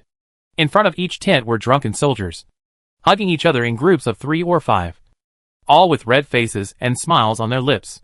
On the bonfire, only bones were left of the mutton, which was still being roasted by the remaining fire. There were many wine bottles on the ground, and the strong smell of wine hovered in the air for a long time. When the rebels quietly arrived, this is what they saw. The rebels thought about the hard steamed bread they had eaten, and they couldn't help but feel sour. Barbecue and wine. They really know how to enjoy it. Hee hee. The Last Supper. Let them enjoy it. You're right. The goal is to survive, and temporary enjoyment is useless. Follow the plan. Your team is responsible for food and grass, and the other teams will follow me to kill people. Remember, kill the emperor of the Great Zhou first, then burn the military camp, and finally kill people. Yes, they responded in a low voice, and then split into 2 groups and started to act. They hung the firearms in their hands on their waists, replaced them with swords, and sneaked into the camp of the army. It takes a long way from the entrance of the camp to the main tent. They were careful to avoid the people lying on the ground. Bang! Someone accidentally kicked the wine bottle on the ground. Be alert. They were all ready for battle. But after waiting for a few seconds, the soldiers of the Great Zhou were still sleeping soundly, and didn't wake up at all. Huh? Everyone breathed a sigh of relief. The brave ones kicked the people next to them, and the other party hummed twice, turned over and continued to sleep. What are you doing? Be careful not to wake them up. The leader scolded him in a low voice. The soldier curled his lips indifferently. I say, boss, we don't need to be so cautious at all. Look, they are sleeping like dead pigs. And the soldiers of the Great Zhou are just like this. Yes, they didn't wake up even with such a big noise, which shows that they are very drunk. Others echoed. And some people picked up the wine bottle on the ground to taste the wine. Who knew that after shaking the bottle, it was empty. He looked for other bottles, but they were all empty. Not a drop left. TSK. You're such a drinker. Not a drop left for me. Okay. Don't forget our mission. The old rules. The generals of the Great Zhou are paid according to their ranks. The higher the rank, the more they get. However, the emperor of the Great Zhou is mine. You are not allowed to rob him. Don't worry, boss. We won't rob him. They wanted to rob him, but they were afraid that they would die to receive the reward. Let's go. The leading general asked everyone to continue marching. However, this time they were much more relaxed, not as cautious and careful as before. Even if they accidentally stepped on someone on the road, they didn't care at all. They didn't notice that after they left, the pairs of eyes with cold light opened. Where was there a trace of drunkenness? It didn't take long for them to find the commander's tent. They suppressed their excitement and carefully lifted the curtain. The tent was brightly lit, but there was no one inside. The leading general's face changed and he shouted, "It's a pity. We've been tricked. Send a signal and retreat." But it was too late. Outside the tent, tens of thousands of troops had surrounded thousands of them. "Damn it. You're cheating." The man was so angry that he jumped up and down. They were too cunning. "Don't talk about how open and aboveboard you are." A clear and beautiful voice sounded. Then the soldiers made way for a passage, and Yin Yin walked over slowly. "Woman?" They frowned, looking at her with contempt and ridicule. "What? Is your great Zhou Emperor a coward? Actually letting a woman come out? Or is your great Zhou Emperor not even as good as a servant?" The rebel generals were full of contempt and ridicule.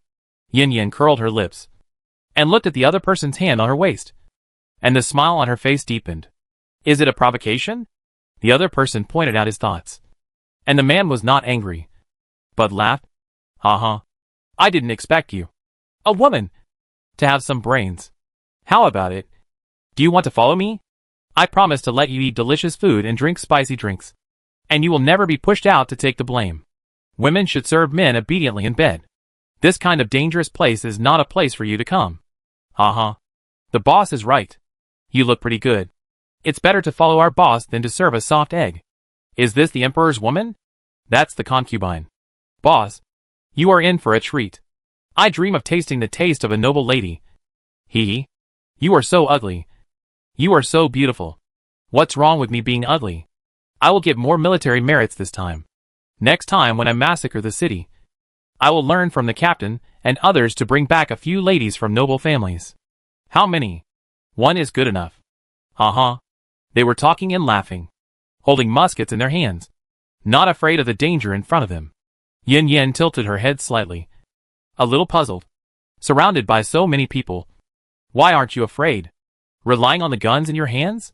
By the way, how many bullets have you prepared? Or," she paused and pointed to the sky illuminated by torches, "or, do you rely on those sparrows?" Hearing the word sparrow, they finally changed their faces, no longer fearless and arrogant. The rebel leader put away his contempt and looked at Yin Yin carefully. "Who are you?" Yin Yin smiled slightly. She didn't rely on anything. So was she afraid? "It doesn't matter who I am. Why don't we make a deal?" The man stared at her. His eyes became complicated. He admitted that he underestimated her. She was really an ordinary woman. How could she be so calm and composed, even talking about a deal with him? A rebel. He looked at the person next to him and winked at him. The person next to him shook his head with an uneasy look and was sweating anxiously. And in his hand was a special leaf. The rebel leader looked up and looked around, and there was no sparrow. His heart gradually sank. It was over. They dared to carry out the decapitation operation with less than 10,000 people, and they naturally relied on more than just the muskets in their hands. "But I didn't expect that such a secret arrangement. How did the army of the Zhou find out?" Yin Yin looked at him leisurely, not in a hurry, but slowly waiting for a reply. "A group of people have begun to panic. They hold their guns tightly. No matter how powerful the gun is, there will be a time when the bullets are exhausted. If they really want to exchange their lives, they will die today." After a while, the rebel leader spoke in a deep voice. "What deal?" Chapter 365 Shock. Yin Yan's lips curled up into a knowing smile. "After all, no one wants to die if they can live. You can choose one of the two options. First, you go back to be an undercover agent. When the rebels are wiped out, I will naturally let you go. Second, you can volunteer to follow me into the plague area. When the plague is eliminated, you will be free. There are two options. At first glance, the first option is of course the best, as long as they leave. Then whether to be an undercover agent is up to them. Right? But, will the other party be so stupid? Is there any additional condition for the first option?" the man asked. Yin Yin smiled faintly and stretched out her hand. There was a small ladybug in her palm. "Heart-eating goo. Once you betray, the goo will attack. Of course, if you honestly be an undercover agent, nothing will happen." Hearing the heart-eating goo, their faces darkened instantly. No wonder they dared to let them go back to be undercover agents. The man asked cautiously, "Do you promise to take out the heart-eating goo afterward?" Yin Yin glanced at them with contempt. "Of course. The heart-eating goo is so precious. How could I waste it on you?" Damn it. Being despised as less than a bug? The rebels were so angry that their faces turned red and smoke came out of their heads. It was too much. But, no matter how angry they were, no one dared to do it. Because once they did it, their fate would be doomed. And now, there is still room for maneuver. Looking at the little bug in her hand, the rebel leader hesitated again and again, not daring to gamble. The second option: have you found a way to cure the plague? No. Then how do you guarantee our safety? Who said we would guarantee your safety? Yin Yin asked back with a smile. Whether you can be infected or survive after infection depends on your luck. The man was a little annoyed. Aren't you asking us to die? Yin Yin shrugged. I can't help you understanding me like this. A group of people were so angry that they couldn't speak. The situation was stronger than people. If they could die generously, they wouldn't say so much here. To put it bluntly, they are still afraid of death. The soldiers who surrounded them curled their lips and snorted disdainfully. With this character, you still want to fight them? If it weren't for the firearms and the plague, they would have wiped out this group of rabble long ago. In order to force them to make a choice quickly, Yin Yin waved her hand, and Deputy General Han came over wearing a bulletproof vest. See, this is the bulletproof armor developed by our great Zhou Emperor, which is specially designed to restrain the firearms in your hands. As soon as she finished speaking, she moved, and in the blink of an eye she returned to her original place with a musket in her hand. Everyone just felt a gust of wind blowing, and had no idea what happened. The rebel leader was still staring at the armor on the other side. But who knew that the woman suddenly had a firearm in her hand? Boss, your musket is gone. It was not until the soldiers around him reminded him that he realized that the musket in his hand was gone. Looking carefully at the musket in the other side's hand. Wasn't it his? Before the man could do anything, Yin Yin raised the musket and pointed it at Deputy General Han's chest. Bang! A familiar and frightening sound rang out, and everyone's body shook. Black smoke came out of the muzzle. Looking at people, Deputy General Han's body just shook slightly. His expression was unstable, and a white spot was left on his clothes. On the ground, a bullet lay quietly. Wow! No matter which side, everyone exclaimed. I didn't expect that such a powerful firearm could be prevented. The soldiers of the great Zhou dynasty cheered and rejoiced after being shocked, which meant that they no longer had to be timid. The rebels were crying. The firearms they were proud of were useless. What else could they use to fight? If they really had to fight, how could they compare with the regular army of the court? The only hope was that this bulletproof armor was very precious. So that they, however, Yin Yin seemed to understand their thoughts and clapped her hands.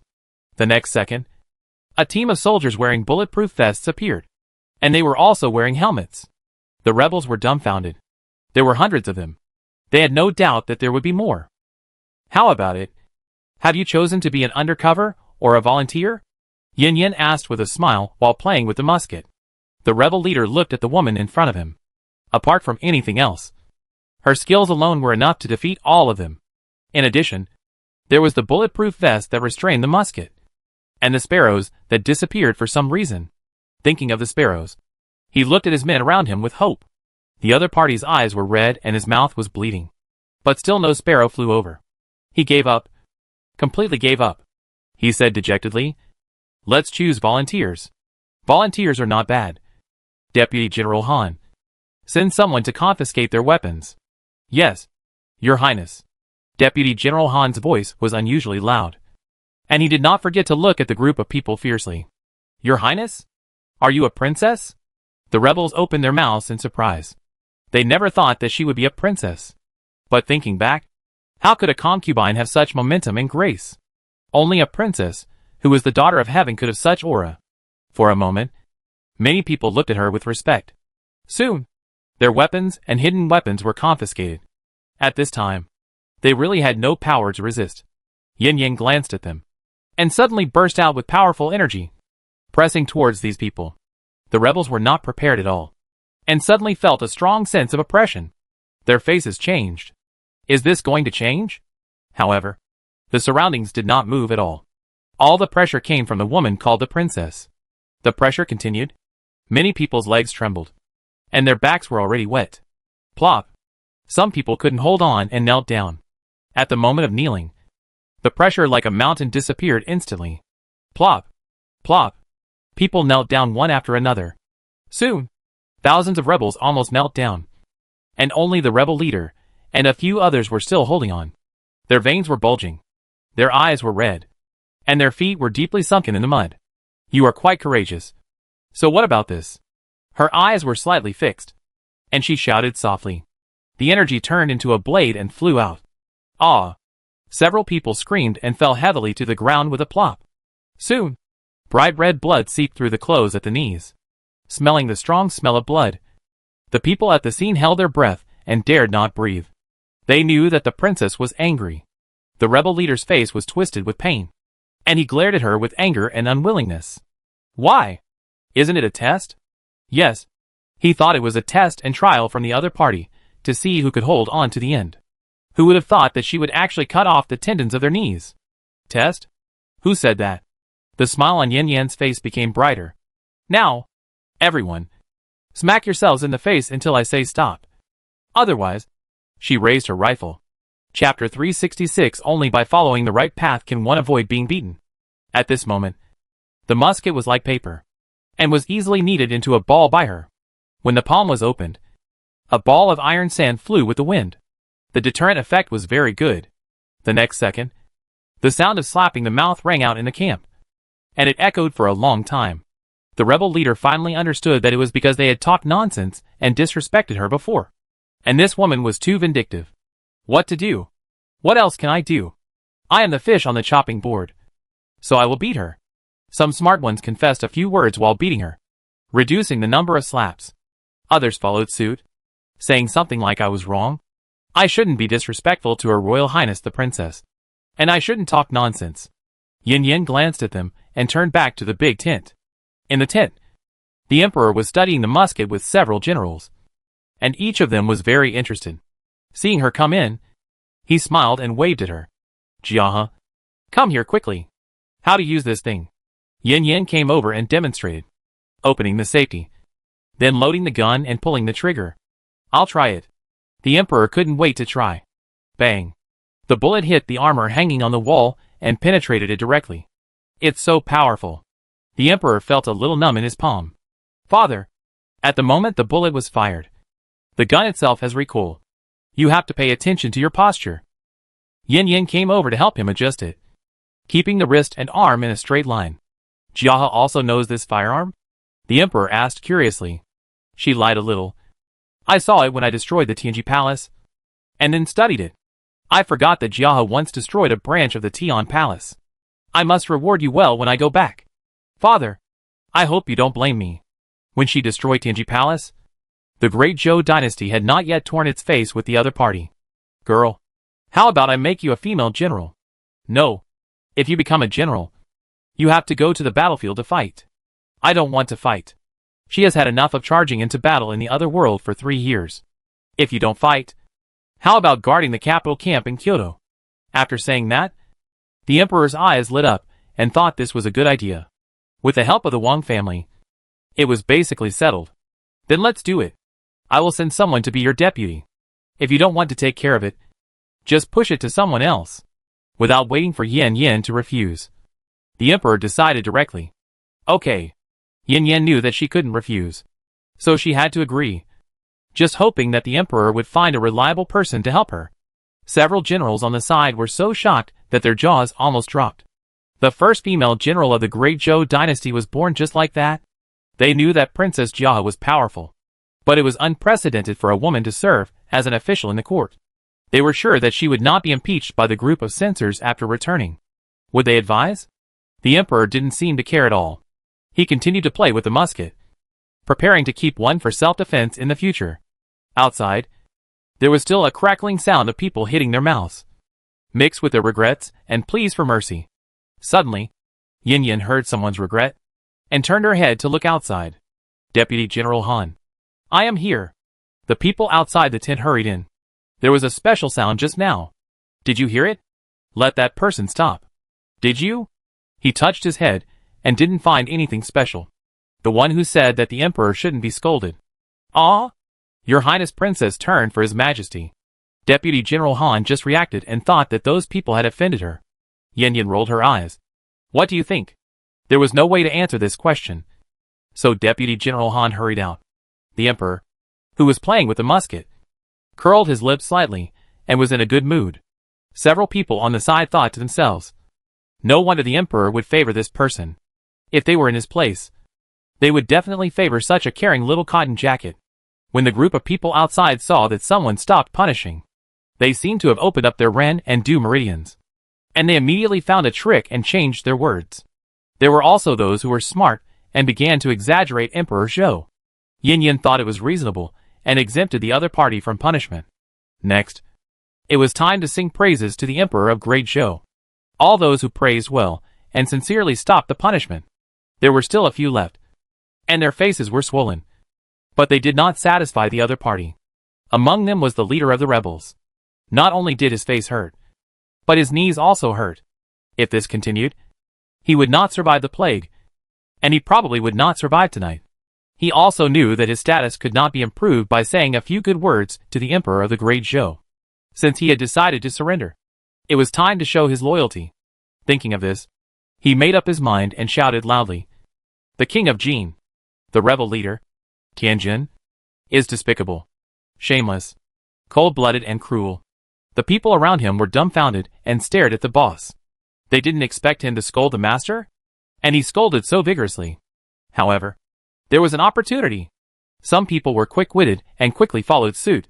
Shameless thief. Not only did he kill his brothers, but he also slaughtered the people of my great Zhou. He is completely inhumane, and everyone should punish him. A beast in human clothing.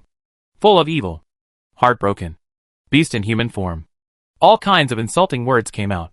One more vigorous than the other. Yin Yin was very happy to hear. These guys are also talented. Deputy General Han. Exempt them from punishment. Yes, Princess. Rebel leader, finally. I don't have to slap my mouth. Damn. My teeth are almost gone. It's just that his knees hurt so much that he couldn't stand up. So he could only sit on the ground. There were thousands of people. And there were still hundreds left kneeling to be beaten. They were desperate. They confessed, praised, and scolded. Why is it still not working? Are they going to be killed as a warning to the monkeys? Woohoo! But they don't want to die. Deputy General Han and the others didn't understand what the princess wanted to hear. Yin Yin sat leisurely in front of the tent. Without reminding, just watching. The rebel leader recalled everything that happened after meeting the other party. There must be clues. Suddenly, he thought of a possibility. Moved to a rebel, and whispered a few words. The other party was stunned. And then cried, "Boss, will I die? What are you afraid of? We all have to go to the plague outbreak area anyway. The only difference is who goes first, and who goes later. Yes, let's go for it." The soldier made up his mind and shouted loudly, "Your Highness, I am willing to be the first to enter the plague area and help you check the situation inside." Yin Yin curled her lips and nodded to Deputy General Han. Deputy General Han finally understood what this person was waiting for. This was to make them willing to be the vanguard. This very sensible soldier was finally exempted from punishment. The remaining hundreds of people looked at each other and rushed to raise their hands to express their willingness to go to the plague area to inquire about the situation. What? You said this is to die? Don't make a fuss. It seems that if they don't express their opinions, the other party will not let them be cannon fodder. Anyway, they are already cannon fodder. Of course, they can get fewer slaps. Yes, a few slaps. And who can guarantee that this rhetoric will exempt the rest of the people from punishment? If there were more than a dozen left, it would be too much to cry. Fortunately, Yin Yin was merciful and did not torture them anymore, letting Deputy General Han suppress these people and watch. Chapter 367. When they met the group of people who stole food with pig heads, they laughed, compared with those who were lying on the ground and couldn't get up after being beaten. Their pig heads didn't seem so miserable. The lively camp soon returned to calm, and everyone slept or patrolled. On the other side, Tianjin was still waiting for news of the sneak attack. He didn't have any hope of killing Tianqin. The other party had the dragon guards around him. Even if everyone was drunk, they couldn't drink. This sneak attack was just a warning to the other party. Don't take it lightly. Celebrating before the fight started was simply too much. Even if the muskets were poisoned, even if they couldn't wipe out their entire army, it would still be no problem to kill 1/3 of them. Prince, something happened. Someone ran over in a panic. Tianjin's face darkened slightly, and he scolded him. Why are you panicking? Could it be that the Great Zhou army is coming? Well, that's not the case. But none of the thousands of people responsible for the sneak attack have returned. None of them have returned? Tianjin muttered to himself. In fact, he had expected that the other side's hundreds of thousands of troops, even if they were all drunk, could not be dealt with by a few thousand people. Even with the bonus of poison, it was unrealistic. The visitor looked at the prince's expression and realized that all this was expected by the prince? It's a pity for those thousands of people who died in vain. Tianjin pondered for a moment and asked, what about the Great Zhou army camp? How many people died? Well, it seems that not many died. This answer made him very dissatisfied. What are you talking about? Isn't there any specific news coming back? The visitor glanced at his master and replied carefully. Most of our scout sparrows have disappeared. Only those that did not carry poison and were on the periphery are fine. What? When it came to the disappearance of the sparrows, Tianjin's face changed. How could they disappear? Where are the people from Tianji Palace? Have they been found?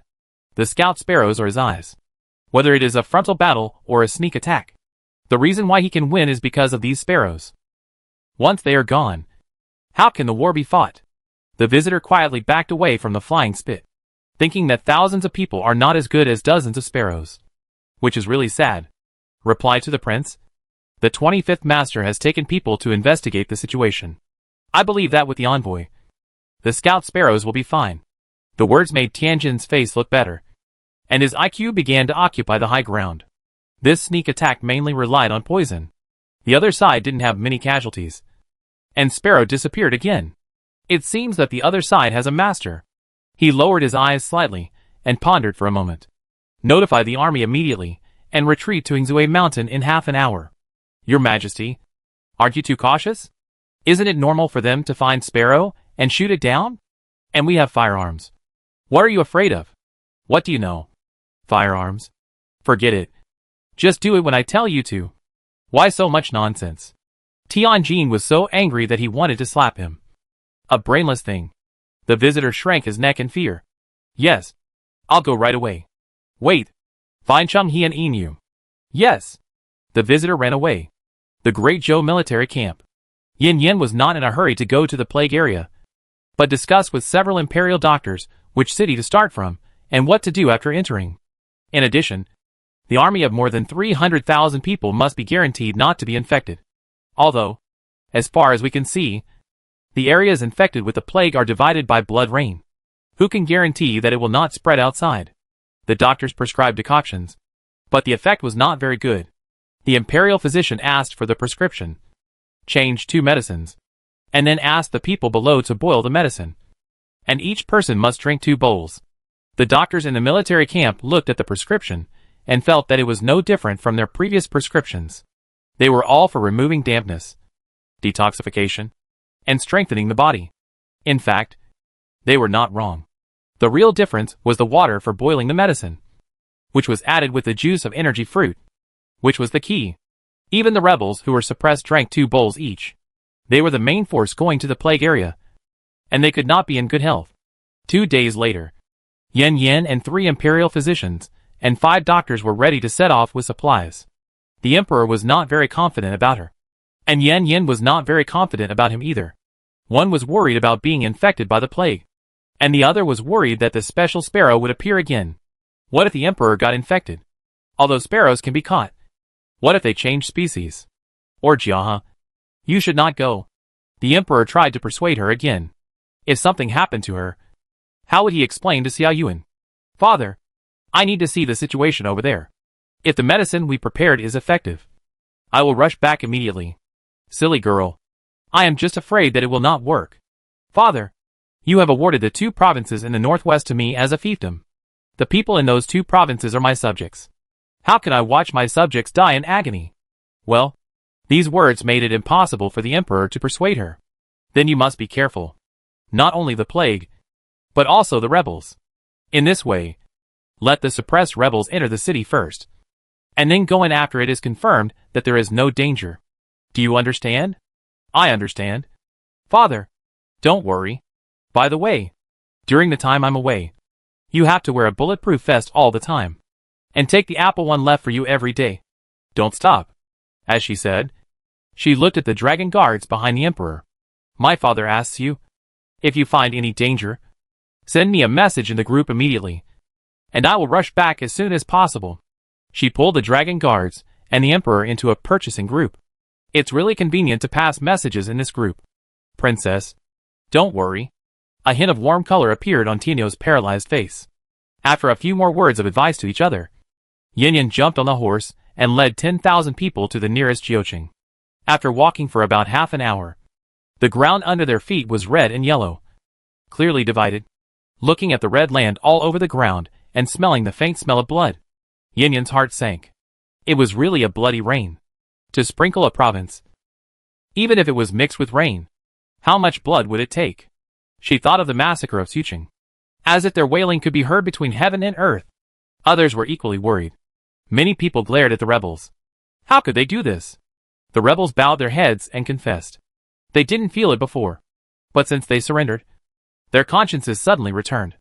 If they were asked to massacre the city now, they would definitely not do it. Yin jumped off the horse, then squatted down and gently picked up a handful of red soil. Your Highness. Deputy General Han hurried over to stop them. This thing was the culprit of the plague. How could they touch it with their hands?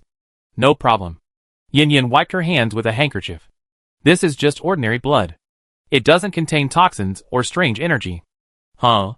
Is the plague unrelated to this blood rain? Deputy General Han asked in confusion. Seeing this, several doctors got off the carriage and checked the land. Chapter 368 Either die or be reborn. After a while, the leading imperial physician gave the answer. It is indeed ordinary soil and ordinary blood. These should not constitute the conditions for the outbreak of plague. Then, how did the plague of the entire province come from? Everyone was puzzled. It seems that it is somewhat different from our guess. Princess Jia, are you still moving forward? At first, they made various speculations and preparations based on the blood rain. But not long after they came out, they found that they might have guessed wrong. Yin frowned slightly and looked at the red earth in the distance. If it is not a plague caused by blood rain, then why is there such a rain? Massacre. Blood rain. I always feel that there is a connection. One of the imperial physicians thought for a while and said, Your Highness, it may be witchcraft and incantation. I have heard of a curse technique that relies on blood. Curse? Is it still a plague? Based on a curse rather than a virus infection. The conditions for transmission will be different. I don't know much about spells, but as long as the conditions are met, the sorcerer can be triggered. I suggest that we retreat first, since it is not an ordinary plague, and they don't know what the conditions are. They are likely to be infected. Spells are more terrible than plagues, but once the key points are found, they are easy to solve. Others echoed, thinking that the imperial physician was right. They could prevent plagues but not curses, and hoped that Her Royal Highness would not rush in. Yin was silent for a while, thinking about their words.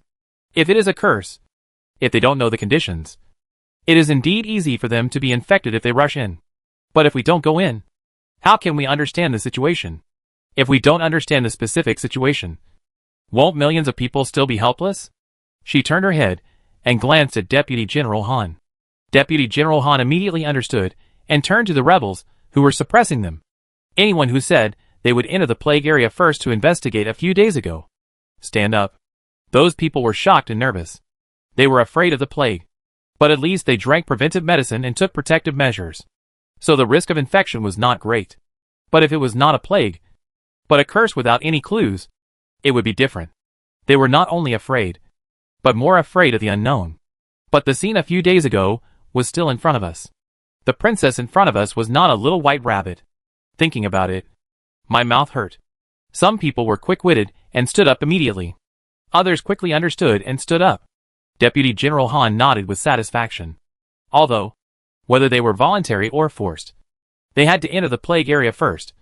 He still hoped that these people would stand up voluntarily. There were more than 300 people in total. Although they looked terrified, no one backed down. Seeing them stand up bravely, Yin was deeply moved. I didn't expect you to be so brave. This time I believe you are truly surrendering. So, this princess promises that as long as you come back alive and bring back useful information, This princess can forgive your previous sins on behalf of the emperor, and make an exception to enlist you in the army, and make you a glorious soldier of the great Zhou. Of course, if you want to retire, you could also receive 50 taels of silver each, and then become an ordinary citizen of the great Zhou, and be blessed by the great Zhou. The promise caused quite a stir among the rebels. Their future was dark. Even if they were really released, they would still be rebels. Where could they go? Once they were found out, they would either be arrested or become slaves. However, the princess' words gave them hope. The most important point was that they were originally the people of the great Zhou. They were just forcibly conscripted to follow the king of Jin. And then, they had to become rebels. Their families and friends were all in the great Zhou. It was a lie to say that they didn't want to go back. Why were they so unscrupulous before? Burning, killing, robbing and doing all kinds of evil? Wasn't it because the future was dark? Without any ties or scruples. The evil of human nature was released nakedly. The moment they became rebels, they never thought they could come back. As for the success of the king of Jin's rebellion, not to mention that they didn't believe it. Even the king of Jin himself didn't believe it. Entrenched in Yingzue Mountain was just a last-ditch effort. But now it's different. They see hope. Your Highness, are you really willing to eliminate the identity of the rebels for us? Someone asked uncertainly and expectantly, wanting an accurate answer. Yin Yan looked at them seriously and sincerely. Don't worry, everyone. This princess keeps her word. Deputy General Han and the imperial doctors can testify. We all see your efforts for the court and the great Zhou, and we will never let you pay in vain. If you still don't believe it, I will go back and ask for grace from my father. With the imperial edict, you should be relieved. Your Highness, no imperial edict is needed. We believe you. Yes, we are willing to serve Her Royal Highness, and we will go through fire and water without hesitation. A group of people expressed their loyalty excitedly, and finally saw hope in life. Many people cried excitedly. Others saw this and quit. My Royal Highness, I am also willing to enter the plague area to investigate the situation. Please give me a chance. I am willing to do it too. Such a good opportunity. They all scrambled for it. Either die or be reborn. As long as they don't want to live without purpose and like zombies. They all want to be reborn. Even the leader of the rebels is no exception. Why did he never contact his family after he became an official? Because he was afraid of being embarrassed and afraid that his parents would be stabbed in the back. There are many people who think the same as him. They would rather let their families think that they died on the battlefield 4 years ago and were heroes who sacrificed their lives for the country, rather than let them know that they have become rebels. Finally, there is a chance to whitewash their identities. Who wouldn't want to grab it? Either die or be reborn. At this moment, they were not afraid of death, but longed for rebirth. Deputy General Han looked at Princess Jia with admiration. With just a few words, these people were willing to die and swear allegiance to her. Yin Yan was very pleased. I knew you were all heroes who defended the country, but you had to go astray. Don't worry. As long as you follow me this time and solve the plague, I will definitely ask for credit for you. Zhou welcomes you home. Go home. Go home. Thousands of people cheered, and the sound went straight to the sky. At this moment, the men who used to shed blood, but not tears, all cried. Even the soldiers of Zhou on the side were moved to tears, and they all looked at Princess Jia with fanatical admiration. Deputy General Han believed that if Princess Jia asked them to die now, they would probably not hesitate. But I have to admit that her words did make people's blood boil. The army stopped at the periphery. 2 teams, each with 200 people, set off towards Jiuqing. On the evening of the 3rd day, a team that had gone to the 9 cities returned. They also brought back a doctor from the city. Chapter 369. It's not a spell. Although there were only 2 days, the team looked haggard. Their eyes were bloodshot, and their mental state was not good. Yin Yan quickly asked someone to cook a soup. After a bowl of energy soup, these people were in better spirits. The doctors examined them, and the captain of the team came to report the situation. What's the situation in the city now? Is the plague serious? The captain's face was full of sorrow, and he shook his head with a sad look. It's too tragic, and many people died. Hey. He sighed deeply and described the situation in the city. The city is divided into 2 areas. One is the infected area, and the other is the uninfected area. Anyone who is infected will have a fever on the first day, and his whole body will turn red. On the second day, Red spots will start to grow on his body, and it will itch all over. Many people can't stand it and start scratching. Even if they scratch their skin to pieces, it doesn't work. On the 3rd and 4th days, the red spots continue to spread. And until the 5th day, the red spots covered the whole body. Of course, no one could make it to the 5th day, as they had already died from festering all over their bodies. As long as the skin is broken, the wound will quickly fester and deteriorate, as if that place has become dead meat and rots very quickly. So many people in the city died this way, and no one could make it to the 5th day without scratching it. It is unknown what will happen after the red spots are all over the body, whether they will die or heal, because even if you tie up a person's hands and feet, it will be useless. They will use their teeth.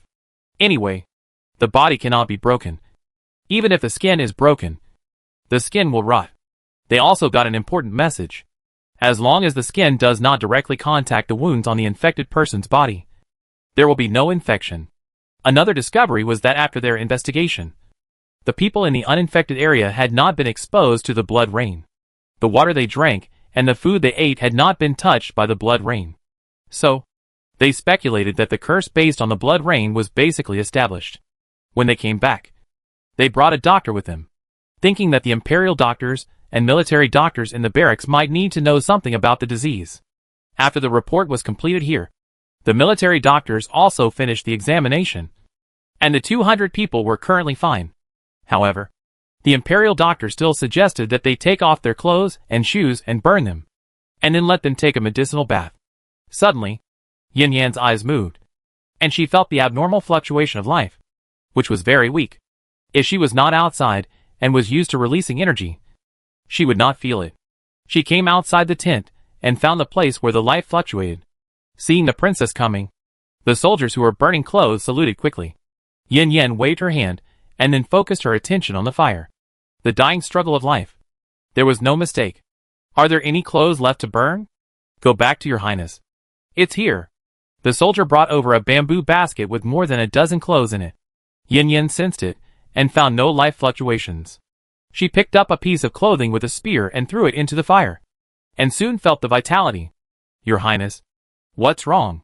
An imperial doctor came over and asked. Master Chang, have you checked these clothes? I checked them, but I didn't find anything.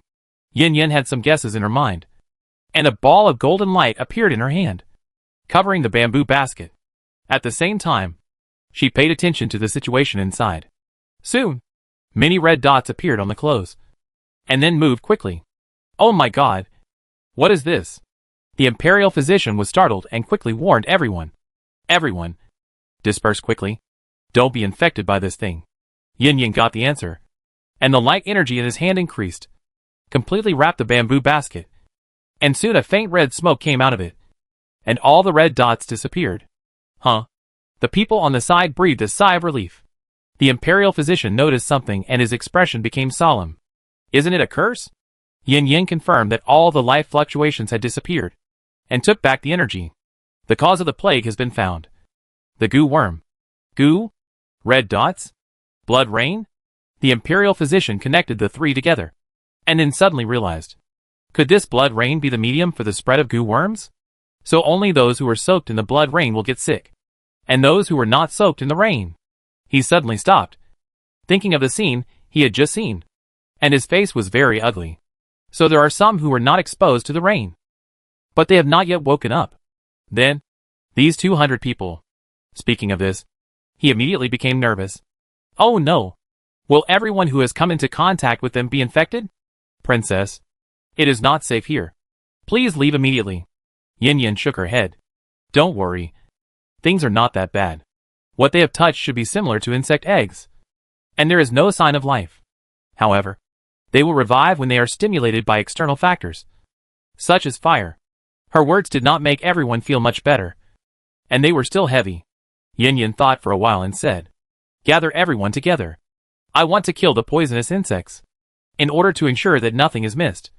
No matter what food, clothing, housing, horses, and vehicles, they must be killed together. The following quickly took action. During the waiting time, Yin Yan conducted an OK test on the land. She found that there were some poisonous insects on the land that was soaked by the blood rain. But the number was not large. About 1 or 2 per square meter. And they were in an inactivated state. That is, no life fluctuations could be detected. And they could be called dead things. However, there was no such thing on the normal land. At least not within 100 meters of where they were. She guessed that this thing should have landed on the land with the blood rain. And the condition for activation might be a living object, such as a human being. Of course, there is also a prerequisite here, which is to be soaked by the blood rain. For those who have not been soaked, even if they carry this thing on their bodies, it's okay. But, is it okay now? Or will it always be okay? This is unknown. She couldn't gamble, so she had to conduct a thorough disinfection of the entire army of 10,000 people. When she thought that the heavenly palace was going to destroy the entire Great Zhou in this way, tens of thousands of grass mud horses ran through her heart. At this moment, she had already cursed the heavenly palace countless times in her heart. And that Tianjin was really nothing. Calling them beasts was an insult to beasts. And they were worse than beasts. Soon, everyone gathered together with serious expressions. Yin Yan did not hide it from them. If the poisonous insect came back to life, they were afraid that they would panic and do something. Dear soldiers, I will send down the holy light in a while. Don't move. If red dots appear, don't panic. It is a kind of poisonous insect, which will be purified under the holy light. The team that came back hung their heads. They felt that they brought the poisonous insect back and implicated the entire army. Yin Yang glanced at them and continued. We have to thank the Vanguard team for their efforts. If they hadn't been fearless of life and death, leading the way and exploring the situation for us, then everyone would have been infected. And it might have been too late to find out by then. All of us owe them a thank you. Thank you. 10,000 people shouted in unison. The sound shook the sky. Chapter 370 The Origin of the Insects. The eyes of the Vanguard team were red instantly. And their hearts were sour. This was a long-lost feeling that they had never felt in the rebels. At this moment, they were willing to go through fire and water for the Great Zhou. They seemed to have found their own value. At this moment, their lives were shining again. Everyone held their heads high and felt proud to be a member of the Great Zhou. The atmosphere was almost set off. Yin Yin slowly rose into the air and stood in the center of the army. Then she stretched out her arms, and a pair of white wings appeared behind her, emitting holy light all over her body. Listening to the worship voices below, Yin Yin curled her lips. It was necessary to pretend at the right time, although it consumed some energy. The golden light sprinkled down and covered the entire army. She did not even let go of the land around the army and purified it all. Soon, some people reacted, mainly concentrated in the Vanguard team. Their skin and hair were already stained with insect eggs, and the soldiers who came into contact with them also had red spots on their bodies. When they first saw this thing, they still caused a commotion, but it was quickly suppressed by Deputy General Han. Then, the red dots ran around, trying to escape, but under the irradiation of light, they were quickly purified and turned into smoke. The whole process did not last long, and not many people were infected. A total of more than 300 people, and the others did not react.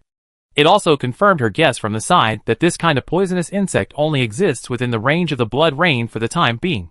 In the military tent, Yin Yin ate fruit while recovering the consumed energy. This time, 1/3 of the energy was used, and there were only so many people. If she used this method, she would not be able to purify a city after her energy was exhausted. Although the problem has been found, it is difficult to solve it. She was a little worried. If only Abu was here, she could ask him if he had any solution. She really didn't know anything about goo. At this time, Deputy General Han asked for an audience.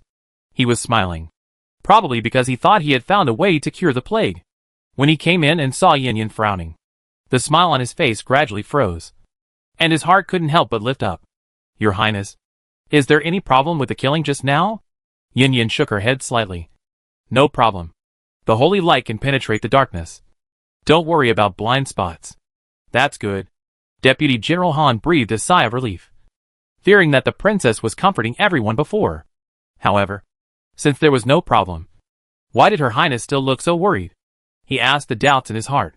Yin Yin had to hit him.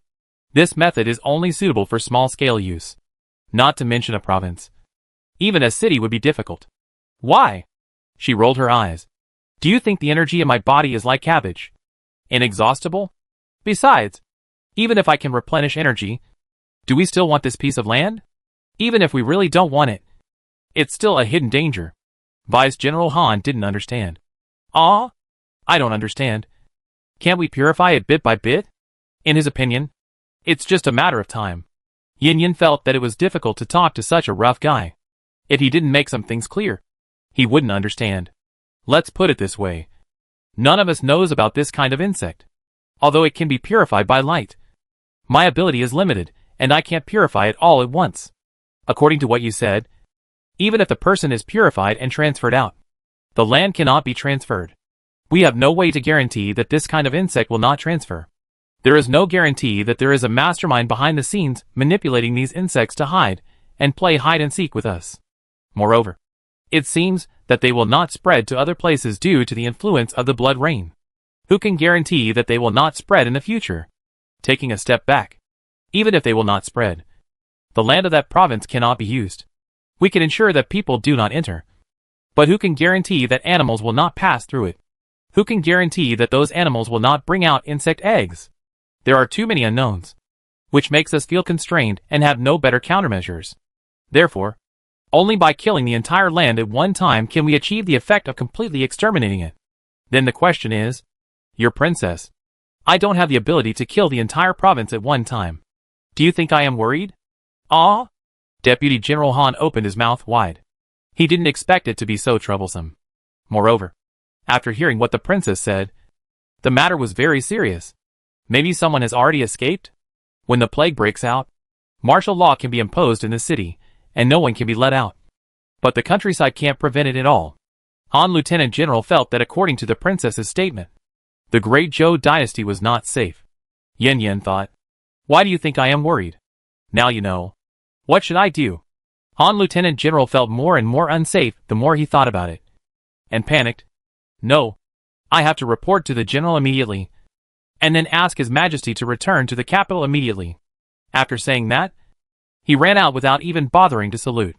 Yin thought for a while, opened a purchasing group, and called Abu. She was helpless with this thing, and still needed someone who knew the business to come, so that she would know what to do next. Purchasing Group 1.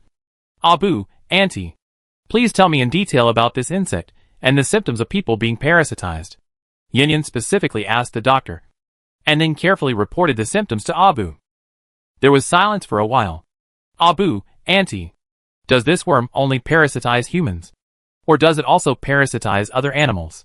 If so, are there similar symptoms? This is a good question. Yin quickly asked the doctor. The doctor replied, Your Highness, all living things have similar symptoms. But those animals live longer than humans after getting sick. And even some livestock survived. And the red spots on their bodies faded. If the drugs used for humans are used, most livestock can survive. Because of this, we thought it was a plague at the time. And as long as we were strong enough, we could survive. But since the onset of the disease, no one has survived. Yin sent these words to Abu. Abu, Auntie, it is basically certain that it is a mutated insect in the body of a wild animal. This insect usually parasitizes in the flesh and blood of wild animals, and feeds on the vitality in the flesh and blood. The two are symbiotic. They originally would not kill the parasite. Otherwise they would die. Shihu had it in his body before. But he cleared it out. Yin, wait. Does that mean that this mutated insect died with the parasite? Abu, yes. Whether it is mutated or not. This insect either sleeps in the form of an egg or parasitizes. Once it parasitizes, it will share the same fate as the parasite. Wild animals have vigorous blood and a long lifespan, which is a better choice for them. Yin, don't humans live longer? Abu, but humans are too weak. Even if the insect does not mutate, it will absorb the vitality in the blood and blood in a year or two after parasitizing the human body. They can't even reproduce. Isn't this genocide? Chapter 371 What they need is luck. Yin thought about it, and it was right. After the mutation, humans died in a few days, while livestock could still hold on and even survive. Yin, Abu, according to what you said, we don't need to worry about it. It will disappear on its own. Right? Abu, at present, it is like this. The rapid decay of human flesh and blood is their suicidal behavior. These mutated insects choose to reproduce quickly and perish together with humans. Although they will disappear on their own, the parasitized people will also die. In other words, if they don't think of a way, the people in this province will not survive. Yin Yin Abu. Is there another way? She can't watch so many people die. If it's really not possible, she can only purify it bit by bit. Even if there are omissions, at least some people can be saved. Abu, yes. These insects rely on vitality to survive. As long as there is a lot of vitality, they will leave the parasite. Yin Yin, fruit? Abu, one fruit in a city can attract them all. And then pour oil on them and burn them. Yin Yin, I see. Thank you. Abu. You helped Auntie a lot. Abu, you're welcome. I'm glad to help Auntie. After closing the chat group, Yin Yin felt confident. Deputy General Han hurried back. She also wanted to go back and talk to the Emperor. When she came back, Deputy General Han was still on the way.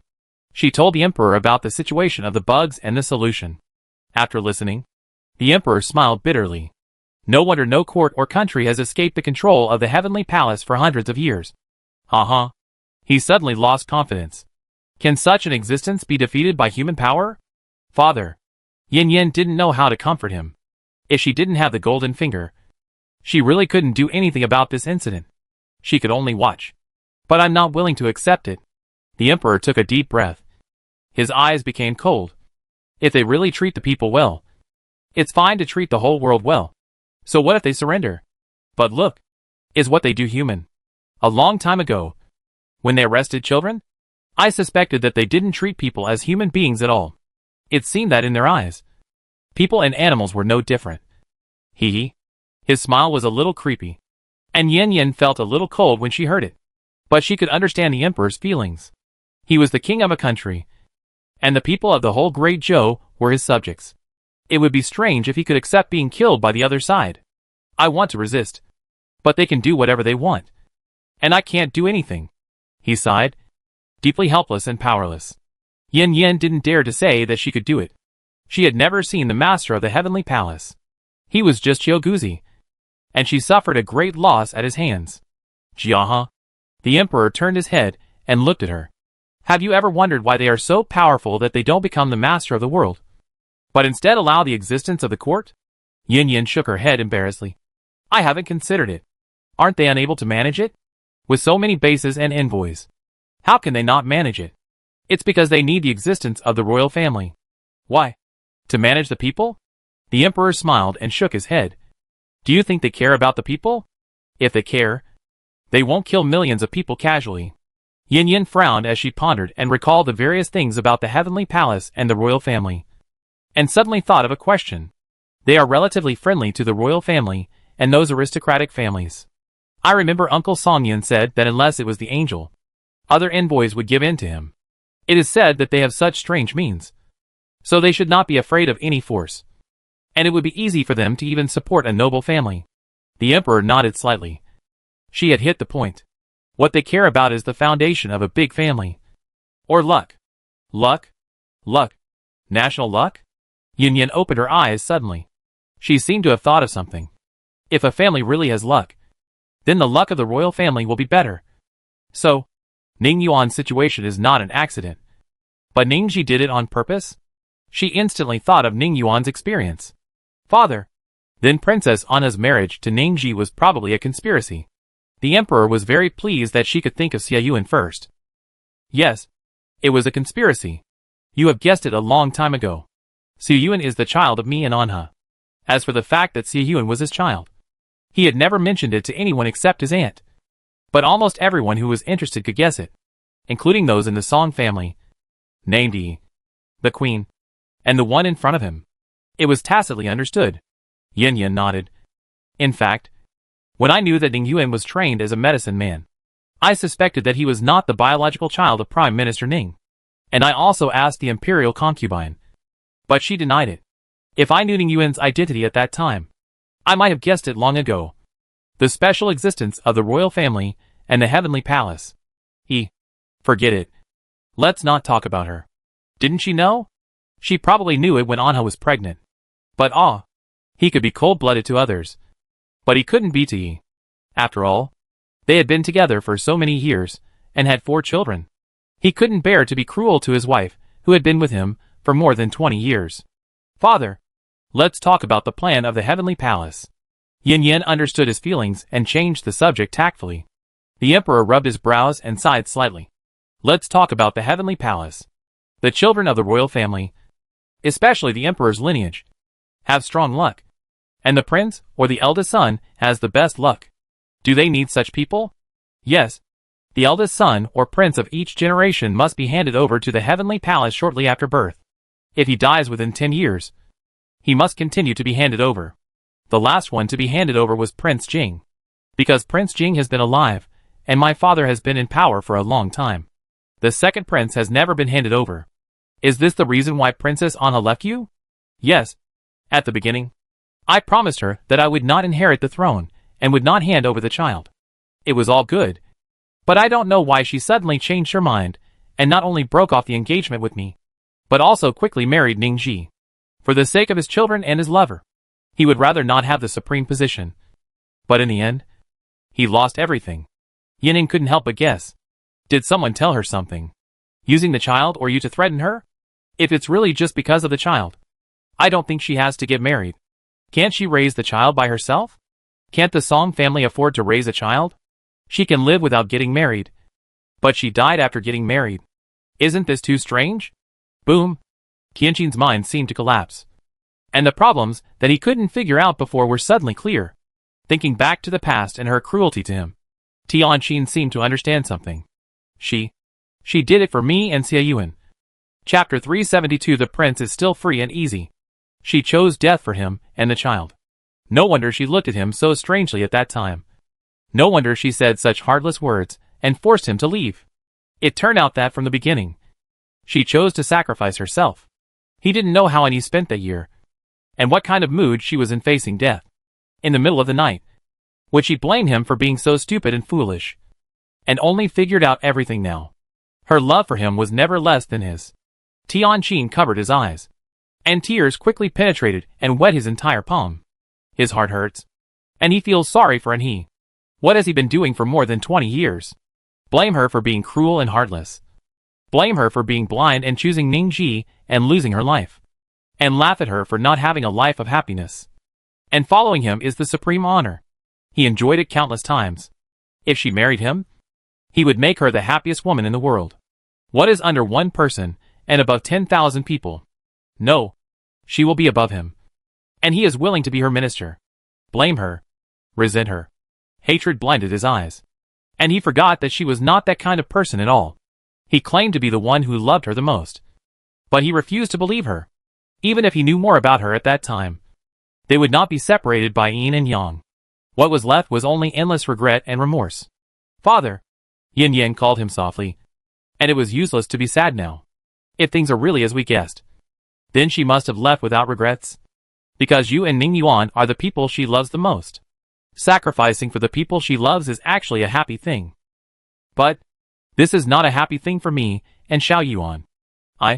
Ning Yuan, was the one who died. And I hope that they can live well.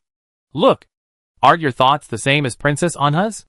This sentence made Tianqin smile helplessly and happily. Yes, their mentality is the same. And they have no regrets for dying for each other. For so many years, I owe them mother and son. Then double Princess Anha's share to Ning Yuan. I think Princess Anha must want this too. Yin Yin took the opportunity to ask Ning Yuan for some benefits. In fact, without her saying anything, the emperor would love this child twice as much. Hearing that she always thinks about Xiao Yuan, the emperor couldn't help teasing her. You girl, aren't you afraid that Xiao Yuan will change his mind? Yin Yin raised her chin, looking confident and proud. No. She and the captain have a relationship of 2 lifetimes. Also, I'm not you or Princess Anha. Whoever dares to make him change his mind, I will kill him. Anyway, he can only be mine, she declared domineeringly. With high spirits and no fear, the emperor was not angry, but was happy for Xie Yuan. If he had been like her, the ending would have been different. Originally, I wanted Xie Yuan to be the prince, but now I think it's not bad to be a prince. I'll give you more fiefdoms. The means of the heavenly palace dispelled his idea. He didn't want the child to experience his helplessness and pressure again. Since Mingyi wanted Tianqiu to be the prince, let him be. A puppet emperor, who is constrained by others everywhere, is not as free as a prince. Yan Yan agreed. Not to mention that there is pressure from the heavenly palace. It's really hard to be the emperor. Besides, if he becomes the emperor, he will be so busy every day that he has no time to accompany me. I also want to travel with him in the future. Travel all over the world. And eat all the delicacies in the world. So forget about the throne. You look a lot like me when I was young. That's what I told your grandfather. The emperor's face was full of nostalgia. He didn't expect that among so many children, this girl looked the most like him. For the sake of his 2 children, he had to withstand the pressure and give them the best, not letting them experience what he had experienced. The children only had to be happy, and the rest was left to him as a father. No more talking. Don't mention he to anyone for the time being. And don't tell Xiao Yuan either. He wanted to settle accounts with the Ning family. I understand. If you need your son's help, just ask. Just be good to Ning Yuan. Good child. The emperor patted her shoulder with satisfaction. How do you plan to deal with this plague? Here's what I think. Place a piece of fruit in each city to attract the bugs, and people will be relieved. Then send a small team to burn it. Because of this kind of bug, I don't plan to give the people fruit to eat. As for the sick people, I'll leave it to the imperial doctors and military doctors. Speaking of this, she paused. I mean to let the rebels, who are suppressed, enter the bloody rain area and be responsible for the burning work. After this matter is over, please give them a chance to be the people of Dezhou or soldiers again. She mentioned the promise she made before. The emperor agreed without thinking. Okay. For Jia's sake. No matter what they did before. As long as they are willing to surrender, they will be forgiven. If other rebels were captured, they would be slaves. Not to mention being soldiers. They couldn't even be civilians. Without some punishment, everyone would become a rebel. Being an ordinary citizen is fine.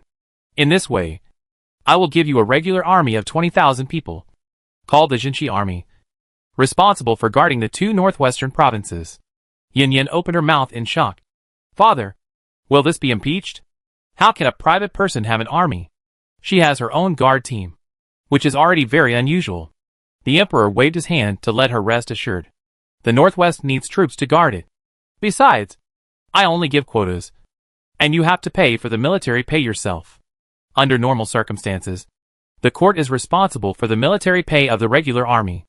These are given to her on the surface, but actually to Ning Yuan. Yin Yin happily accepted them. No problem. Thank you, father. The emperor plans to give Ning Yuan all the territory of the Great Zhou belonging to the Yan Bugua Mountains in the future, so that even if he is gone in the future, he can live well. If the prince really has any ideas, relying on the Yan Bugua Mountains, Xiao Yuan can attack and defend, and he is not afraid at all. Of course, to prevent the country from splitting, he still needs to make some backup plans. When that day comes, he must ensure that Xiao Yuan can take the throne. The emperor thought of Tiandian. At the beginning, the Tian family relied on Tiandian to become the royal family, and Xiao Yuan can do the same. Why Tiandian does not eliminate the aristocratic family is because the aristocratic family can be supported by them to become the royal family at any time. When Yin Yin came out of the main account, Deputy General Han and Lu Yugang arrived. Your Highness? Seeing her, Deputy General Han was stunned. He didn't expect her to be here. It seemed that she was ready to leave after the talk. Did he come in vain? Yin Yin nodded to them and flew away, looking at the figure leaving in the air. Deputy General Han envied. It would be great if I could fly. If nothing else, at least I can travel much faster. Lu Yoshin said. I want to, but I can only think about it. Based on what he did before, he can't think about it in this life. Chapter 373, he doesn't mind killing his master. When Vice General Han came back again, Yin Yin had divided the rebels into 15 teams. She told everyone about the insects, and told them not to panic. As long as there were no wounds on their bodies, even if they were covered with insect eggs, they would not be activated. Each person wore 2 sets of clothes, and wrapped their faces to avoid injuries.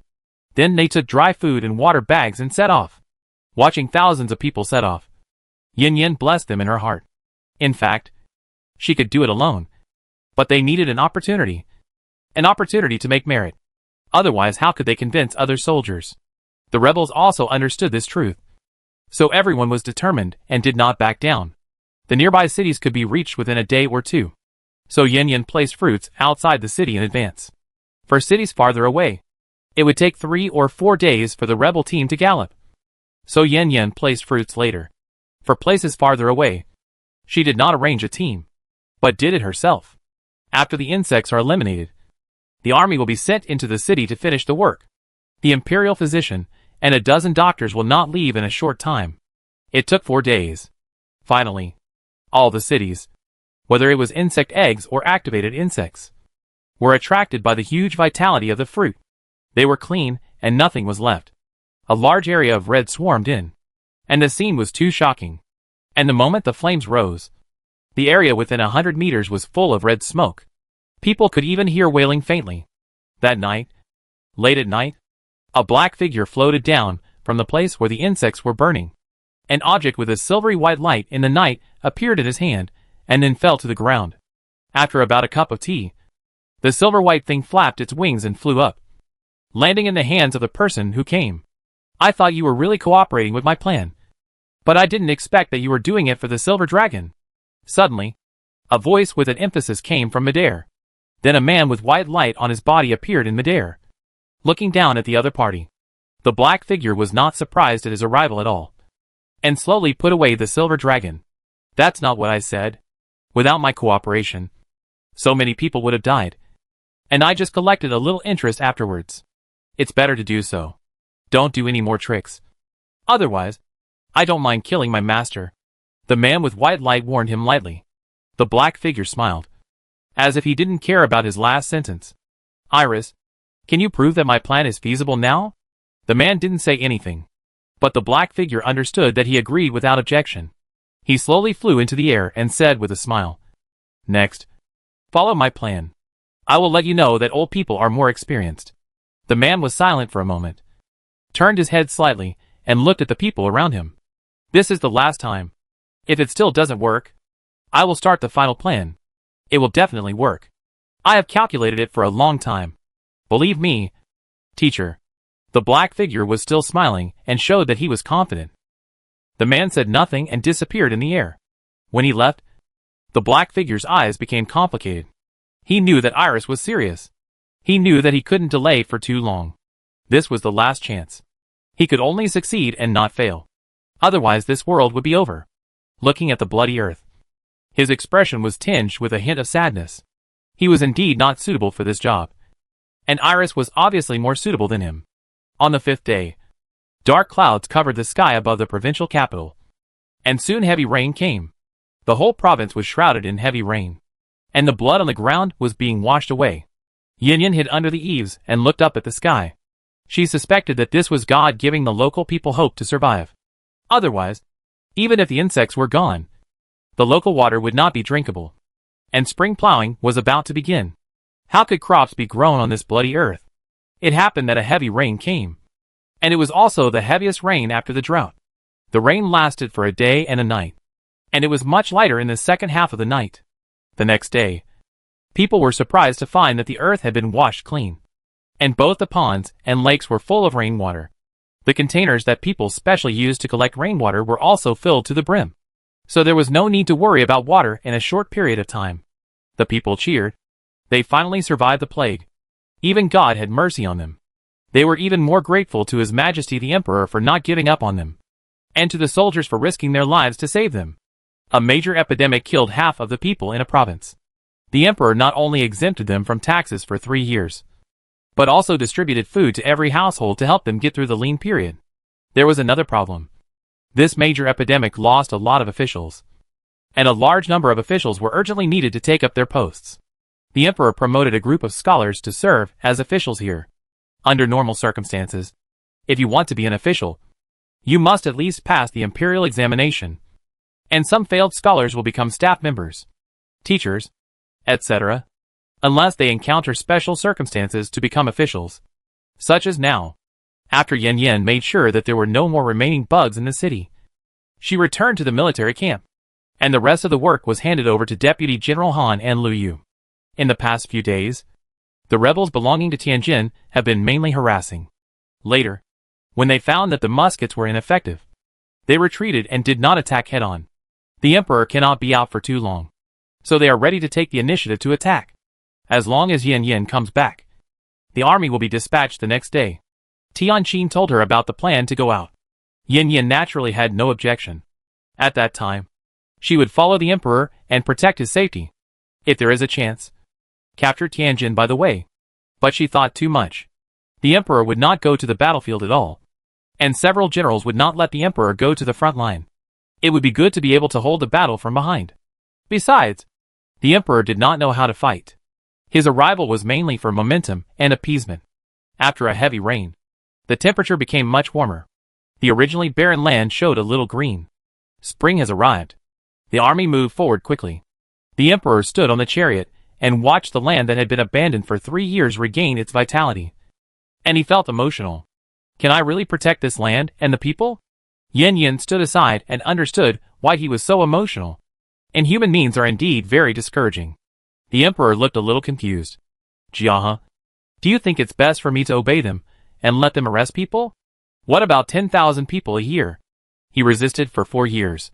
The Great Zhou had a drought for 3 years, and nearly 1 million people died. A plague killed hundreds of thousands of people. More than 1 million people died. If only the children were counted, it would at least last for 10 years. He thought he could fight with the power of the whole country. Wouldn't the dragon vein be renewed for him? And the drought would end. But this plague incident hit him deeply. And suddenly he felt that the drought was a gentle means of the other party. Tianqin felt painful when he thought about it. It's not that he couldn't bear to give up his children. At worst, he wouldn't be an emperor.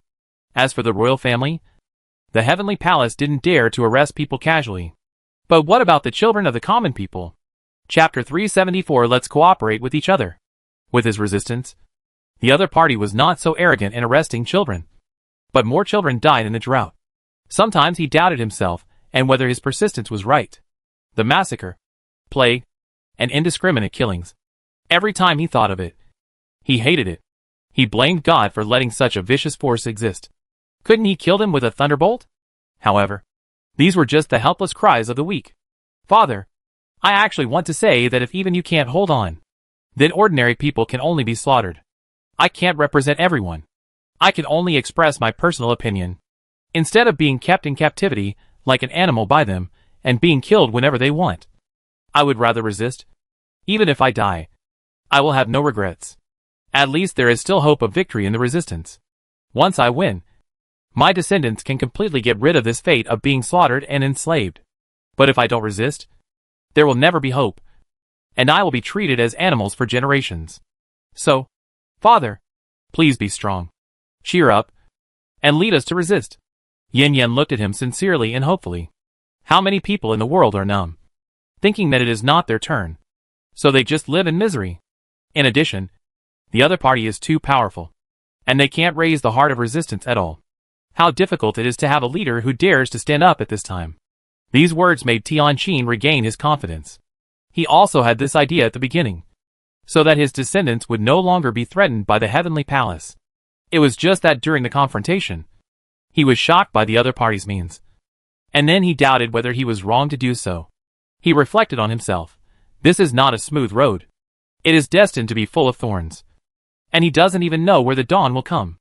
Wasn't this expected from the beginning? There were people who opposed him, but they were suppressed by him. Huh? The emperor took a deep breath. His aura gradually increased, and his eyes were like torches again. Looking at Yin Yin, he was very pleased. Jiahe, I want to thank you.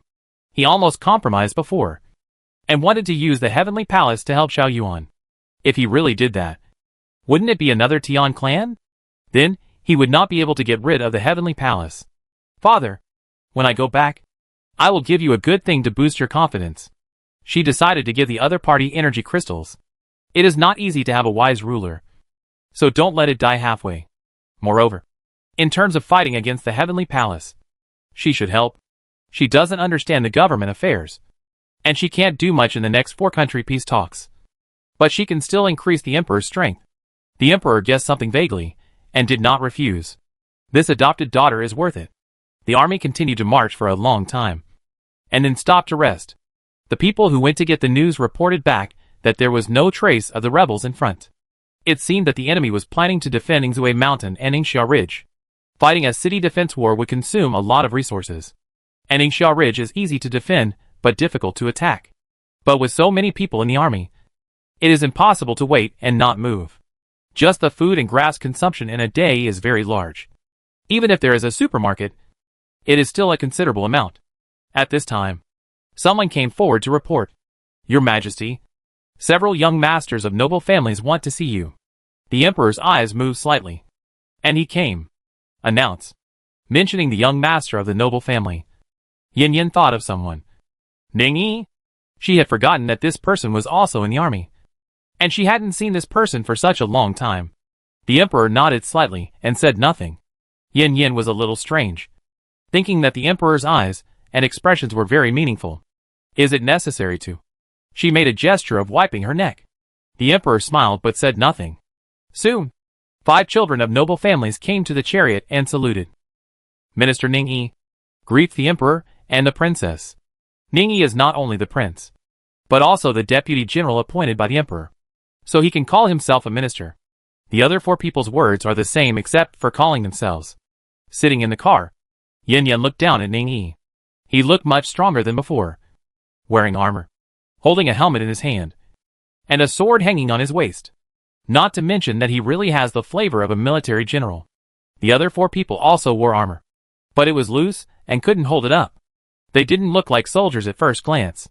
It's not long before, and the effect of training has come out. I believe that if he stays here for half a year and fights a few more battles, he can really develop into a military general. Stand up.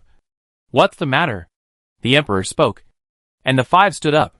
Ning Yi, as a representative, stood up and replied, Your Majesty, we will soon reach Ningzue Mountain, but the rebels are hiding and dare not come out to fight. If we attack by force, our army will definitely suffer considerable losses. Oh! Ning Qing, do you have any ideas? The emperor's eyes lit up, and he even changed the way he addressed him. Ning Yi was happy, and his eyebrows could not help but be full of energy.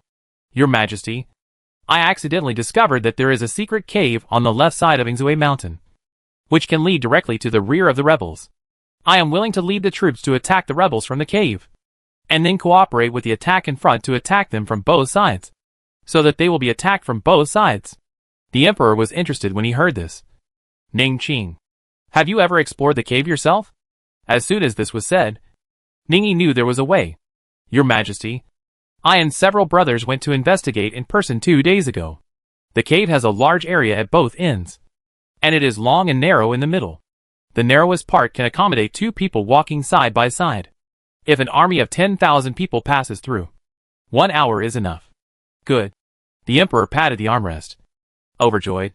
Ning Qing, I will give you 50,000 troops. You lead the troops through the cave overnight. When the morning hour arrives tomorrow, the army will attack the city and hold back most of the rebels. Half an hour later, you will lead the troops to attack Huanglong. I obey your order. Ning Yi was also very happy. If he captured the rebels, he would definitely be the first to win. I thought coming here would be life-threatening, but who knew that it gave him the opportunity to make meritorious deeds? Haha. God helps me.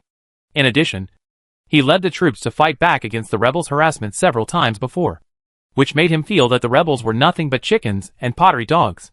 At this time, he was full of confidence. The other 4 looked at Ning Yi with envy. Why didn't they find the cave in advance? Otherwise the credit would be theirs. However, following Ning Yi would have meat to eat, and he would go to the enemy's rear with him no matter what. Ning Yi left happily to prepare. Yin Yin blinked in confusion. Father, what are you up to? Don't mention promoting Ning Yi. She doesn't believe it. The emperor kept it a secret. You wait and see. Okay. Do you want me to take action when attacking the city? No. It's just a feint at the beginning. Huh? Yin Yin was a little puzzled. Did they use a feint to let Ning Yi and others be captured by the rebels? But losing Ning Yi would not even be considered a broken bone for the Ning family. At most, Prime Minister Ning would cry bitterly. Besides, she didn't believe that the emperor would sacrifice 50,000 troops in vain. Oh! She was curious. But this person didn't say anything, so she could only hope that tomorrow would come soon. Chapter 375 Easy Change of Ownership. The army rested for an hour and continued on their way. Before the sun set, they arrived at Eagle Beak Mountain, and then set up camp 20 miles away from Eagle Gorge Ridge. At night, it was dark and windy, and the 50,000 troops secretly left from the side. Eagle Beak Mountain, Eagle Gorge Ridge. Tianjin panicked and packed up his things to run away. He knew that after the massacre, he would have no way to survive. At this time, a handsome man in military uniform walked in, followed by a middle-aged man dressed as a scholar.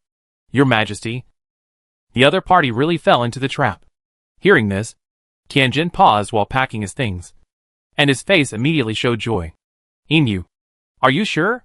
The man, Inu, nodded very seriously.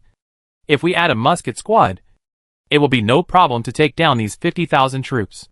Speaking of muskets, Tianjin hesitated. There were not many bullets left, and the Tianshu Palace had not sent bullets yet. Without bullets, this thing would be scrap metal. He must want to keep more of them around him. Inu saw his hesitation and said, "Your Highness, this is a good opportunity. It can not only establish your authority, but also erode the great Zhou army. At the same time, if you catch a few people, you can also let the noble families put pressure on the court." Tianjin felt that he was right. It was rare that those idiots were greedy for merit and reckless.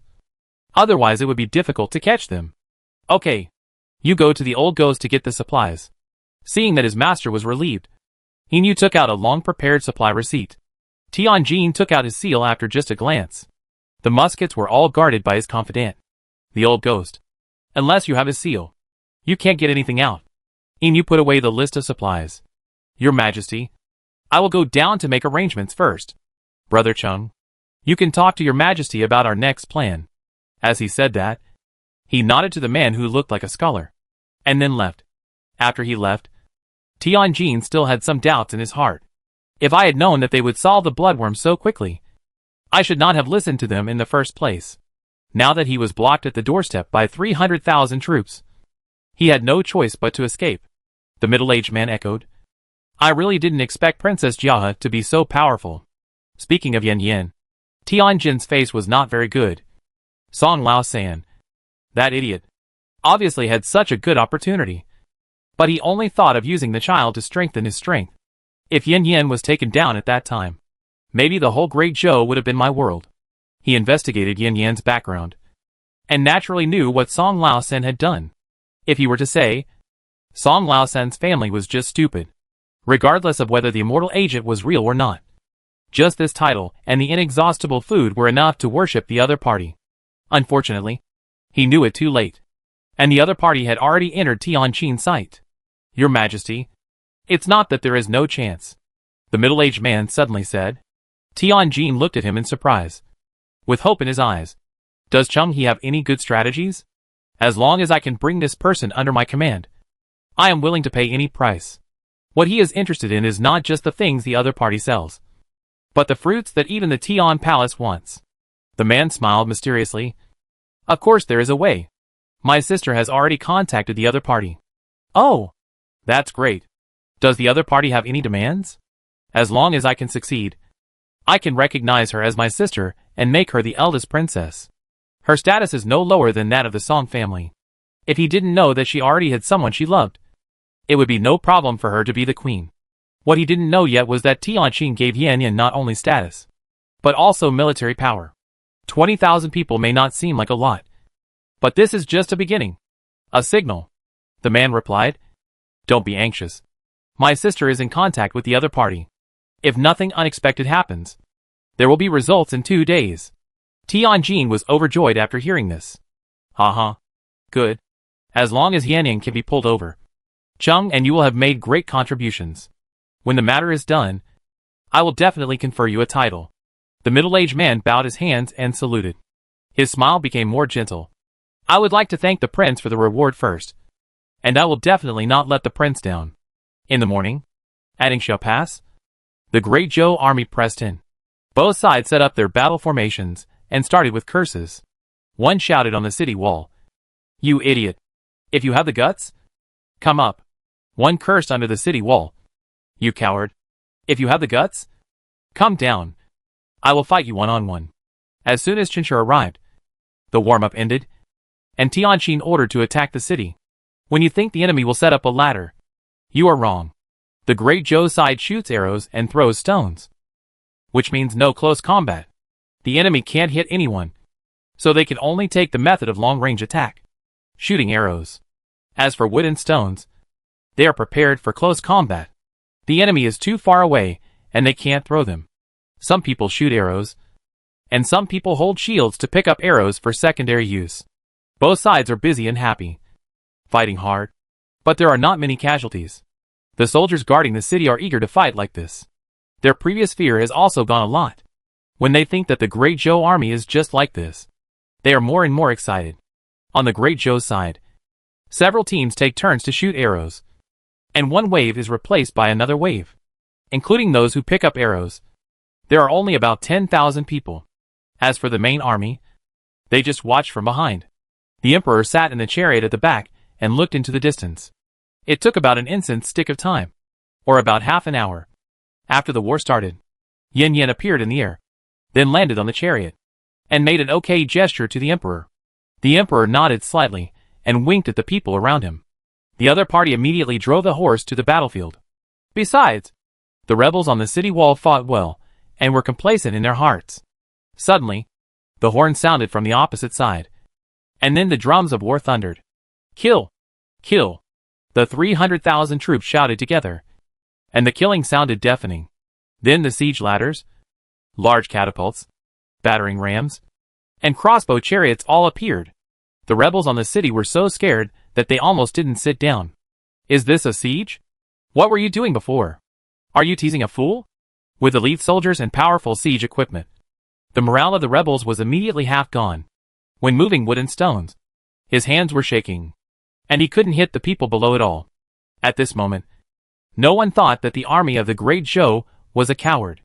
Suddenly, someone shouted, "Oh no! His Royal Highness Prince Jean has been captured." A stone stirred up 1,000 waves. The rebels, who originally had little will to resist, immediately ran away when they heard that their leaders had been captured. The rebels were quickly defeated, and Deputy General Han led his men to climb up the city wall and then open the city gate. With this, the Eagle Gorge Ridge, which was easy to defend and difficult to attack, easily changed hands. The Great Zhou suffered little loss, with almost no casualties. Half an hour later, in the army tent, the emperor sat on the main seat with a cold expression. There were two people kneeling in the middle, who were Ning Yi and others who were responsible for entering the cave for a sneak attack. However, there were 5 people when they went, and only 2 were left when they came back. Both of them were injured to varying degrees. Ning Yi was slightly injured, while the other was stabbed on the arm. He was pale and barely knelt without falling. Ning Yi knelt tremblingly. He could feel the anger and murderous intent of the man above him without looking up. He himself did not understand why the rebels would wait in the cave and wait for their chance. Chapter 376. Why are you here? Out of 50,000 troops, only less than 10,000 returned, including 3 children from aristocratic families. Ning Yi knew that if he couldn't give a good reason, he was done. The emperor didn't say anything, and silence sometimes made him feel more oppressive and frightened. The atmosphere in the tent became more and more oppressive, and Ning Yi was already sweating and panicking. At this time, someone walked in. It was Inu. Ning Yi saw the person and opened his eyes wide in shock. "You? Why are you here?" Inu glanced at him, then knelt on one knee to salute. "Your Majesty, I have lived up to your trust and captured the rebel Tianjin alive, and suppressed the rebels and the people of Yanggu, a total of 120,000 people." Yan Yan, who was in the background, glanced at Inu. No wonder the emperor didn't care about the 50,000 soldiers. It turned out that there was an insider. It was possible that the 40,000 people were there to help suppress the rebels. Poor Ning Yi. He didn't know anything. The emperor's expression eased a lot. "Your Majesty Yin, you have worked hard. Please stand up. I am not tired.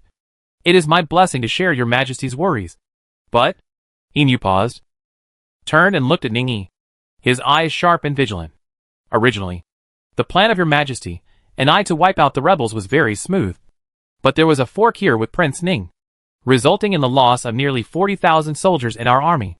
"What? You are your Majesty's man?" Ning Yi just reacted. It turned out that Inu surrender to King Jean was fake. Inu sneered. "Otherwise, Why would I find you and tell you the secret of the cave? Ningyi was stunned by his words. But then he thought, yes, if he was not a member of the court, why would he tell him the secret and let him make merit? No. Ningyi immediately found a loophole. Your Majesty, don't be misled by him. He is the king of Jin's man. So the 50,000 troops, led by me, were surrounded by the enemy in a cave. It was Enyu who reported it. Enyu didn't care about the other party's attack at all, and knew that he wanted to find a scapegoat. But the more Ningyi thought about it, the more he felt that he saw the truth. Your Majesty, this Enyu is a treacherous villain. He first joined the rebels to slaughter the people of our great show, and then pretended to join the court, killing 40,000 soldiers. Finally, seeing that your Majesty had taken down Ningxia Ridge, he changed his mind and took down the old master to join the new master. Such a two-faced, despicable villain. Please your Majesty issue an order to behead him to comfort the souls of the dead soldiers in heaven. He spoke impassionedly and felt that he had seen through the other party's nature. It also further showed that he was framed, innocent, or a victim. Enyu's eyes were full of sarcasm. Ningyi, His Majesty really misjudged you. You are unworthy of the Emperor's grace. Ningyi was stunned for a moment. Shouldn't the other party be angry and defend himself? Why did he bring it up? The Emperor's face sank slightly, and there was a hint of disappointment in his majestic eyes. Ningyi, I asked Enyu to tell you the secret of the cave, in order to help you accumulate military merits. I hope that after this battle you can become a pillar of the court and serve the country. I didn't expect it. He shook his head, indescribably disappointed. Ningyi was dumbfounded. He didn't expect that Enyu came to him because of His Majesty's intention. He didn't expect that His Majesty actually valued him so much. But what did he do? No. He didn't expect that his actions would be discovered by the rebels. He was innocent. He had a bright future. But now it was all ruined. The disappointment in His Majesty's eyes deeply hurt him. And Ningyi felt deeply ashamed of His Majesty's grace. Your Majesty, I have failed Your Majesty's trust and love. My carelessness has killed so many soldiers. Please punish me. He stopped quibbling, touched his head to the ground, and confessed his guilt directly. Alas, the Emperor sighed slightly. It's not all your fault. I understand your desire to make achievements at a young age. Ningyi was delighted and grateful after hearing this. He didn't expect His Majesty to be so good to him. He decided to repay His Majesty in the future. He wanted to be the Prime Minister of a country like his father, and protect the great Zhou kingdom for His Majesty. At this moment, his heart was full of excitement, and he was thinking about how to show his skills in the future to repay His Majesty's kindness and protection. The Emperor paused for a moment, then said, How about this? You, Your Majesty? He asked for an audience, saying that he found an important document. The guard suddenly interrupted him. Ningyi felt a little unhappy. Couldn't he wait for His Majesty to finish speaking and let him get up before reporting? Soon, a middle-aged man dressed as a scholar walked into the big tent, holding a box in his hand. Yan, who had been in the background, frowned in confusion when she saw the person coming. She felt familiar again, as if she had seen him somewhere, but she couldn't remember it for a while. The last time she had this feeling was in, she recalled. By the way, in Fengqiu, she saw the son of the head of the Min family, and she felt this familiar at the time, but she couldn't remember where she felt familiar. Huh? Thinking of the son of the head of the Min family, Yan suddenly found that this person was actually 50% similar to the other person. Oh, there is another person. Wang Qian. Yan recalled the appearance of that person, and suddenly her pupils shrank slightly, as if she had touched the truth. Before she could touch the truth, the Emperor threw a thick stack of letters on the table. Ningyi is really abominable. The Emperor shouted angrily. Your Majesty, calm down. Everyone present knelt down immediately. Many people secretly glanced at the letters on the table. They didn't know what was written in them, but His Majesty actually had a strong desire to kill. Yan retracted her previous thoughts and sat obediently in the corner as a background. Ningyi was shocked and uneasy. He didn't know what his father had done to make His Majesty so angry. The atmosphere in the tent suddenly became oppressive and cold. Everyone knelt on the ground, not daring to breathe, just as Ningyi was hesitating whether to plead for his father. The Emperor's angry questioning came from above. Ningyi, tell me, how do I treat your Ning family? Ningyi hurriedly replied. Your Majesty has been very kind to the Ning family, and has placed great trust in my father. I treated your father well. Didn't I care about what happened within he? Still valued your father, and let him continue to be the prime minister of the great Zhou. This time I want to promote you and use you in the future, hoping that you will become a minister of the court like your father. Tell me, which family's children have I taken such good care of? The emperor became more and more angry. But how did your father, and you repay me? Collaborate with the enemy? Sell out the country? And try to overthrow my country? Collaborate with the enemy and sell out the country? Impossible. Your Majesty. Are you mistaken? My father would not. Not. Ningyi couldn't believe it. His father was not a fool. How could he collaborate with the enemy and sell out the country? Impossible? Look for yourself. The emperor threw a stack of letters at his feet. Chapter 377. He wants to kill me too? Ningyi hurriedly picked up a letter. It said from the king of Jin. His pupils shrank slightly. Impossible. Impossible. He opened the letter with trembling hands. The general meaning of the letter was that Ningyi had brought a batch of weapons over and asked the king of Jin to send someone to the designated location to receive them. He also said not to let the garrison find out. The signature was Ningyi's name, and there was a private seal. The date was 3 years ago. How could it be? Whether it was the handwriting or the private seal. They were all my father's. Could he really be secretly colluding with the rebels? He picked up another letter at random and opened it. This time it was 4 years ago. It said how many people the emperor sent, and who led the troops. He asked the king of Jin to hide for at most half a year. He would find a way to make a fuss about food and grass to force the army to retreat. It also said that during this period, transactions were suspended. The encirclement and suppression army that year returned less than half a year after it set out. Ningyi knew about this, but he didn't expect that the person behind the scenes was his father. The third letter. 2 years ago, the Great Zhou had suffered a severe drought, but the Yanguochuang Mountains were not affected. Ningyi bought grain from the king of Jin at a low price, and then sold it to the court at a high price to earn the court's disaster relief funds. The disaster relief funds secretly bought horses, and then traded with the king of Jin. These 3 letters were all written by Ningyi, and they were all stamped with private seals, so they could not be faked. Ningyi collapsed on the ground, thinking, it's over. He didn't understand what his father was thinking. Why didn't the prime minister collude with a rebel? If he was in front of him at this time, he would definitely question him. Is the emperor not good to you and the Ning family? Also, have you thought about this family? Him and his mother by doing this? Collaboration with the enemy and treason. This is a crime that will lead to the extermination of the family. Did he get kicked in the head by a donkey? At this time, Chung-He stepped forward, bent down, picked up a letter, and handed it to him. Prince Ning, why don't you take a look at this letter? Ningyi had already lost hope. He had already committed treason anyway. So what was the point of taking a look at it? Could the crime be so serious? Though he thought so, he still took it. When he saw the content inside, Ningyi's face changed. First in shock, then in disbelief. He actually wanted to kill me too? Why? Ningyi finally understood why the good plan of internal and external cooperation was leaked, and why the rebels were waiting on the other side of the cave in advance. It turned out that there was a spy among the Ning family guards. Even a tiger won't eat its own cubs. How could he do that? Ningyi was heartbroken at this moment. Wasn't he his son? Why did he want to kill him? Was the love he had shown before all fake and deceptive? Chung-He reminded him.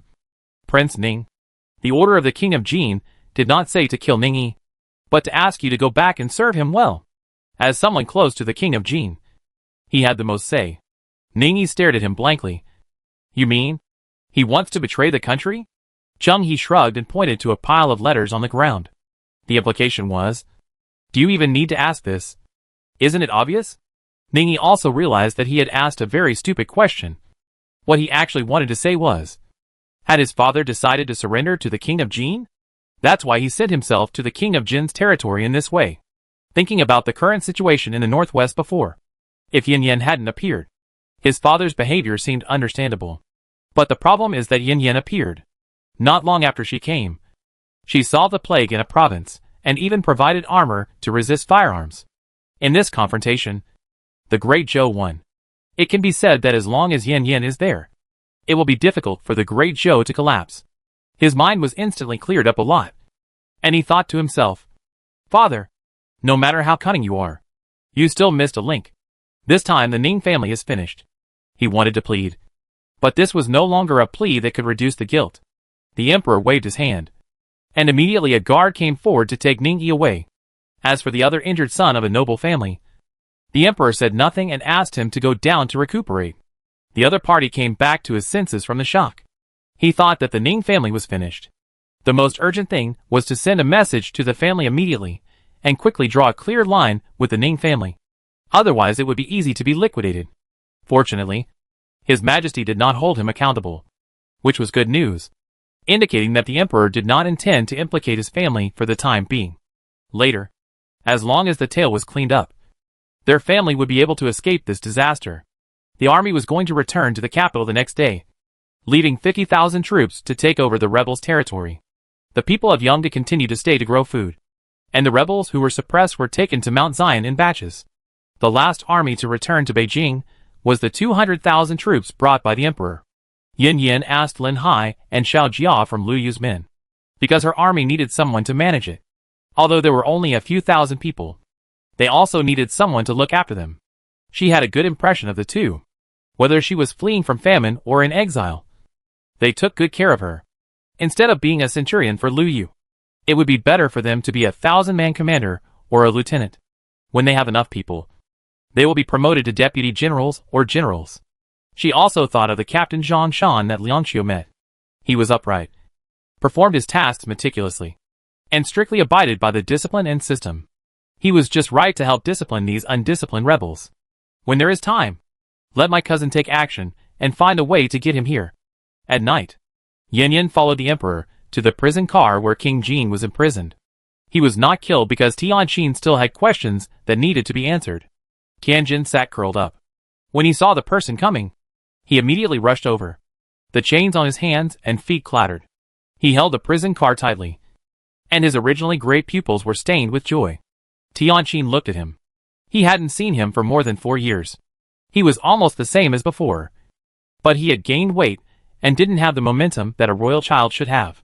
Brother, please spare my life. I didn't want to do all this. The people of Tianshu Palace forced me to do it. Before Tianqin asked, Tianjin confessed first.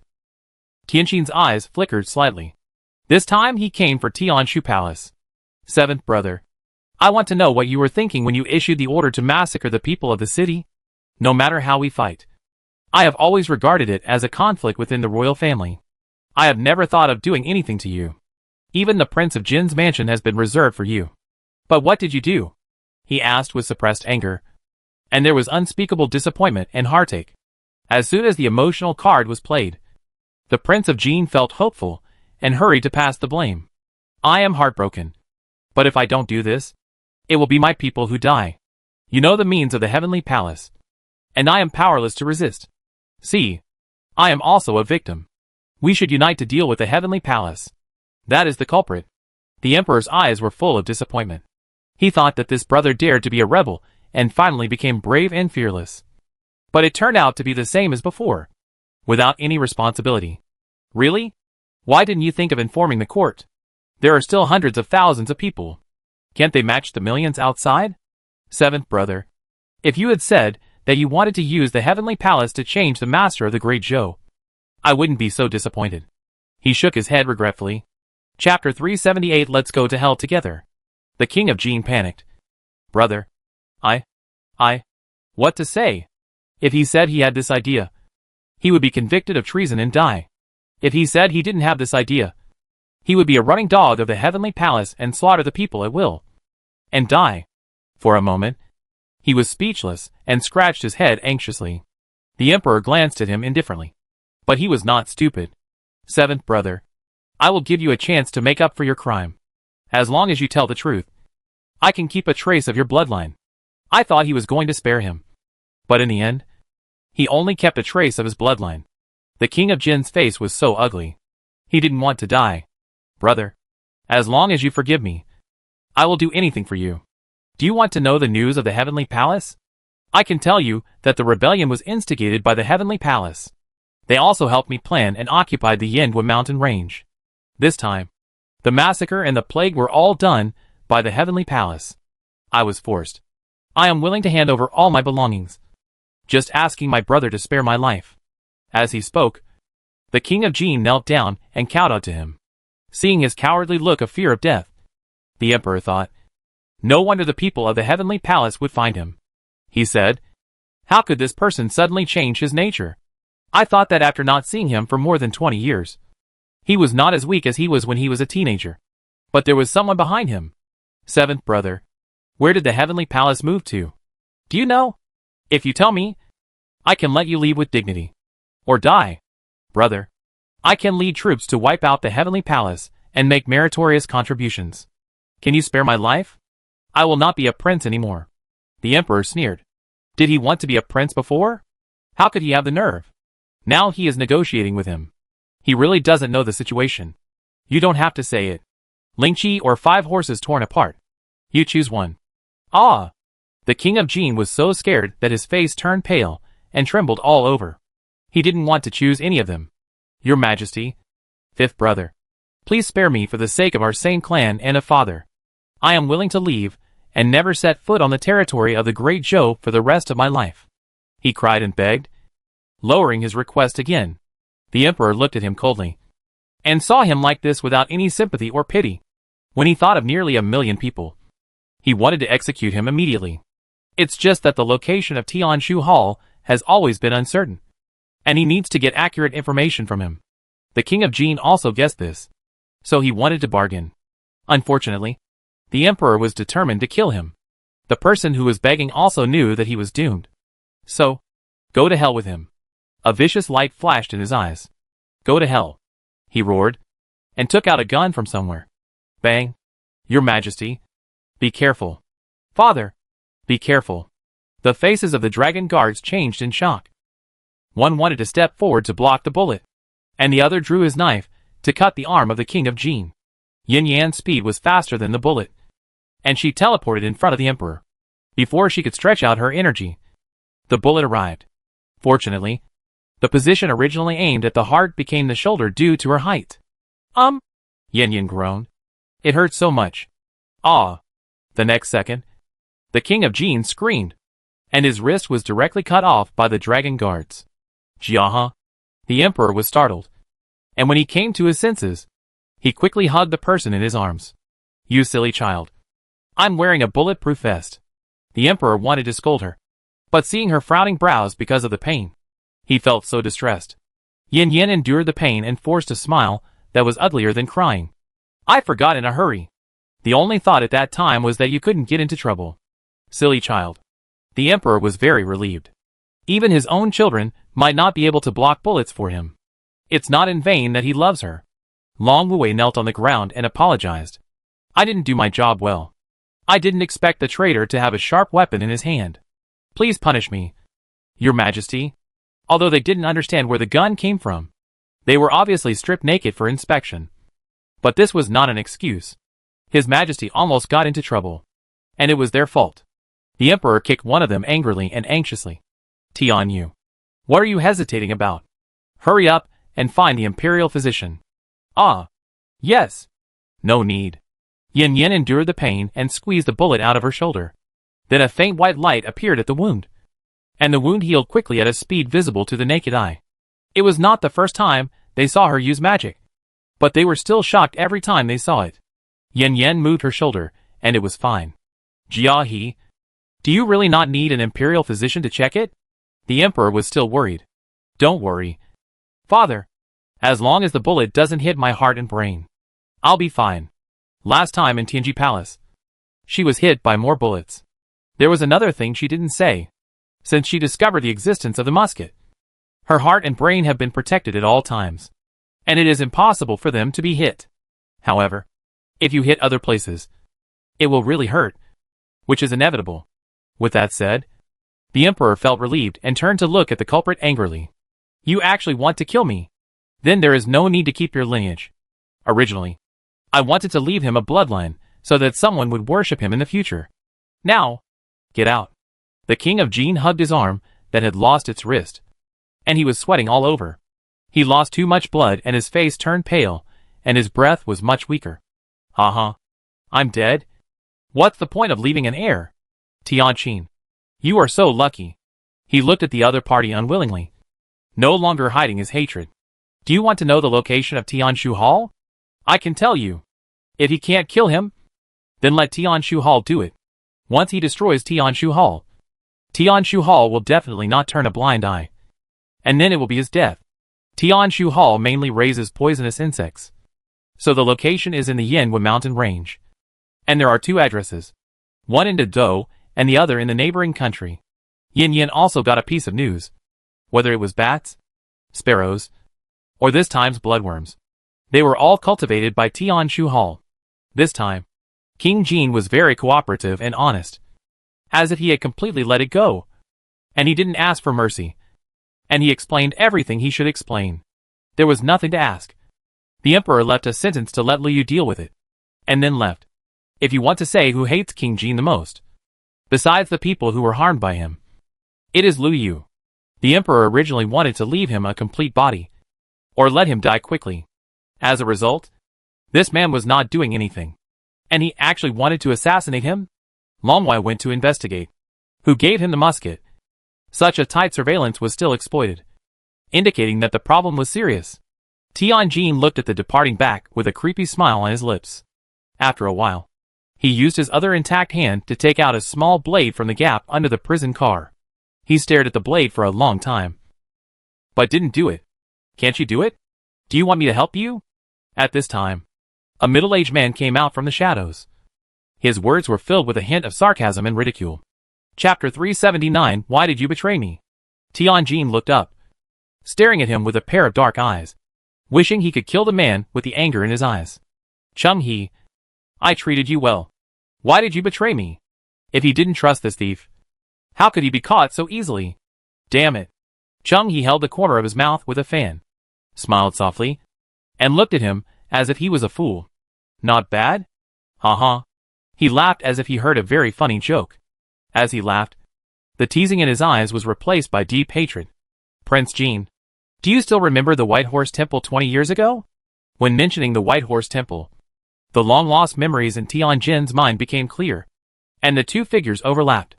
He suddenly opened his eyes wide. White Horse Temple. You are not dead?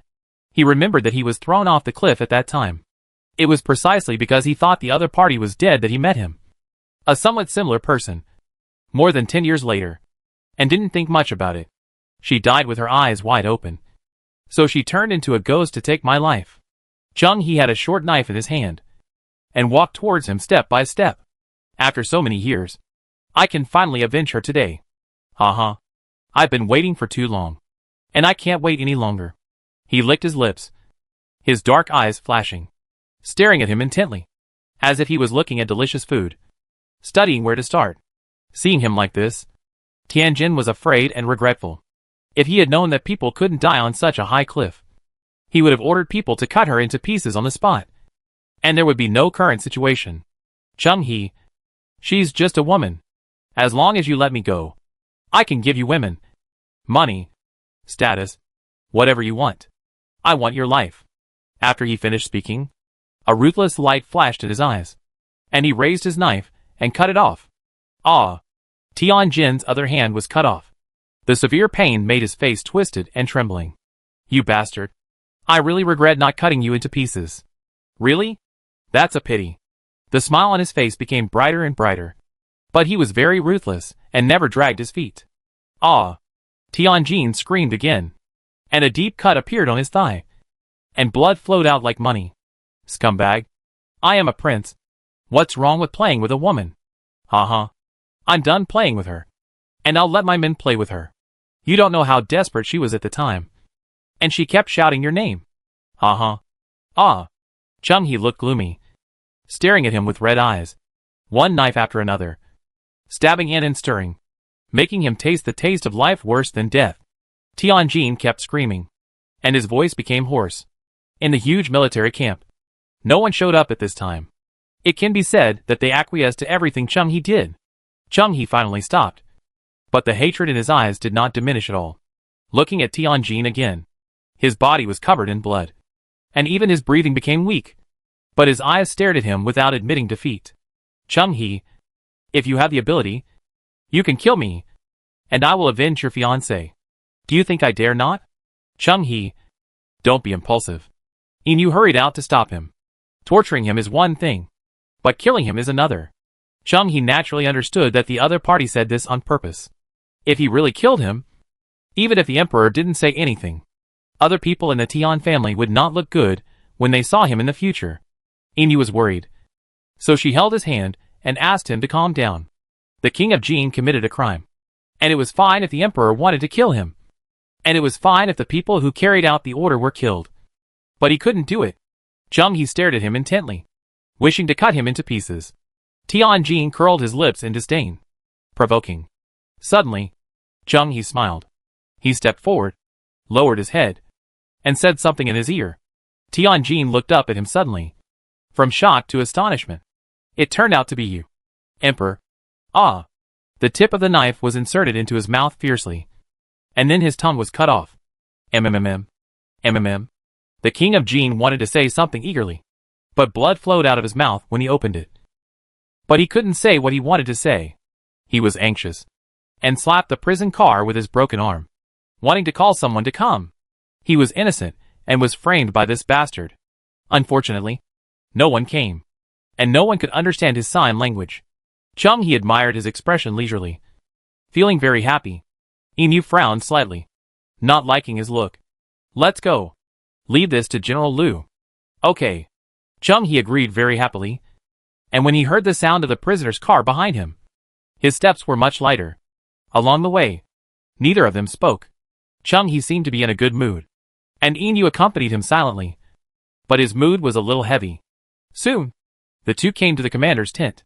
Chung-hee stopped and looked at the people around him. Brother In, I want to ask you for something. I have a sister named Chung Qian. She is in Fengqiu City, and her name is Wang Qian. Inu already understood what he meant and patted his shoulder. I understand. I will send someone to take good care of her. Thank you. Chung-hee bowed deeply, and then came to the big tent with a firm look. Please report that the guilty minister Chung-hee wants to see His Majesty. The guard went in and came out soon. His Majesty said that the merits and demerits should be offset, and there should be no next time. Chung-hee slightly widened his eyes. A little bit unbelievable. Your Majesty, did you misunderstand? I am not here to ask for forgiveness for torturing King Jin. The guard repeated with a stern face. Your Majesty said that the merits and demerits should be offset, and there should be no next time. Chung-hee was a little anxious. Please help me inform. Inu hurriedly stopped him. Brother Chung, don't you understand yet? His Majesty has known it for a long time. Known it for a long time? How could it be? I haven't told anyone before today. He told Inu today, and they have been together today, and the other party has no time to tell the emperor. At this time, Yin Yang came out and explained the doubts to the two. I told the emperor. Princess? Considering her skills, it's not surprising that she could hear the conversation between the two. Chung-hee bowed deeply to her. Chung-hee thanks the princess for her protection and protection. Get up.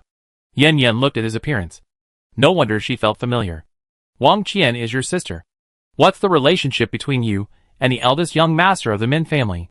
When mentioning the Min family, Chung-hee's body trembled slightly, and his eyes changed with various emotions.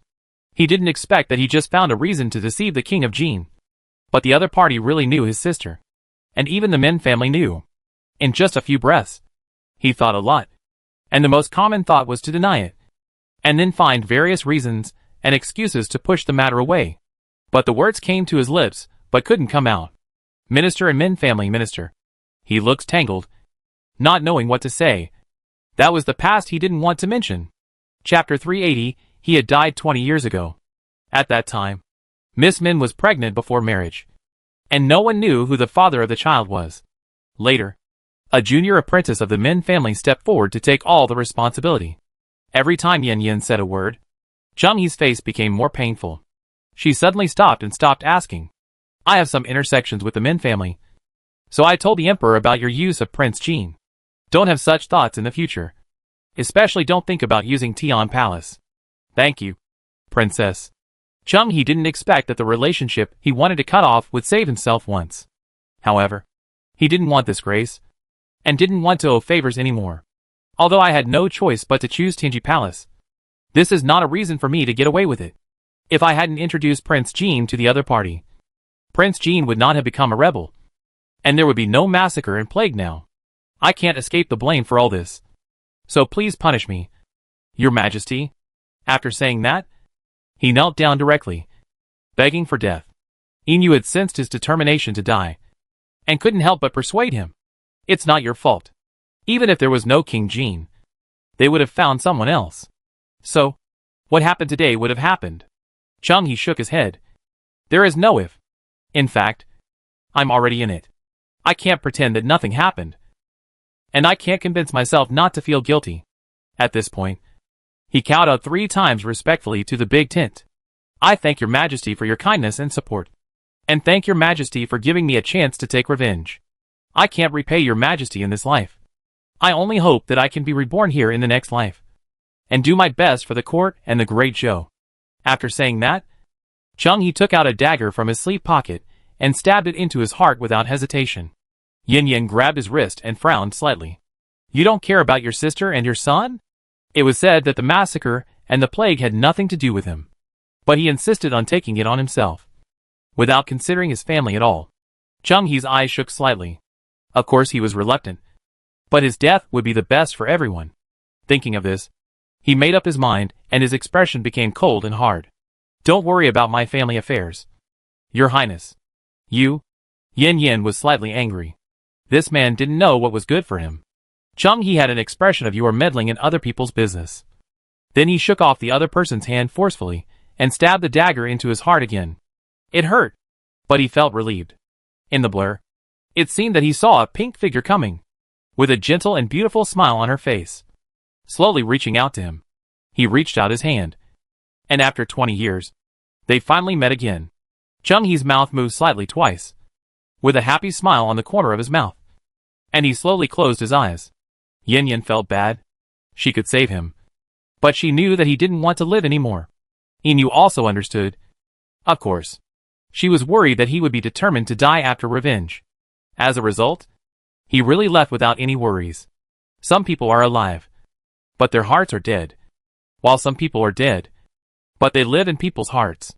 Yes, in fact, from the moment I met him, I knew that he only lived for revenge.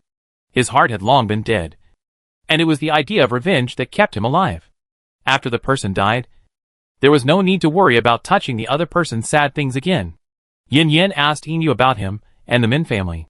Recalling the past, Inu felt a little lost. Brother Chung was thrown off a cliff and was saved by my father, who happened to pass by. He was too seriously injured to travel long distances, so my father placed him in the Min family. The Min family is a subsidiary family of the Yin family. My father bought 2 servants to take care of him, one of whom is the current head of the Min family. So this is the relationship. Yin Yin recalled the other party's words at the time, which seemed to be half true and half false. Inu explained. They kept it secret for the sake of Miss Min's reputation.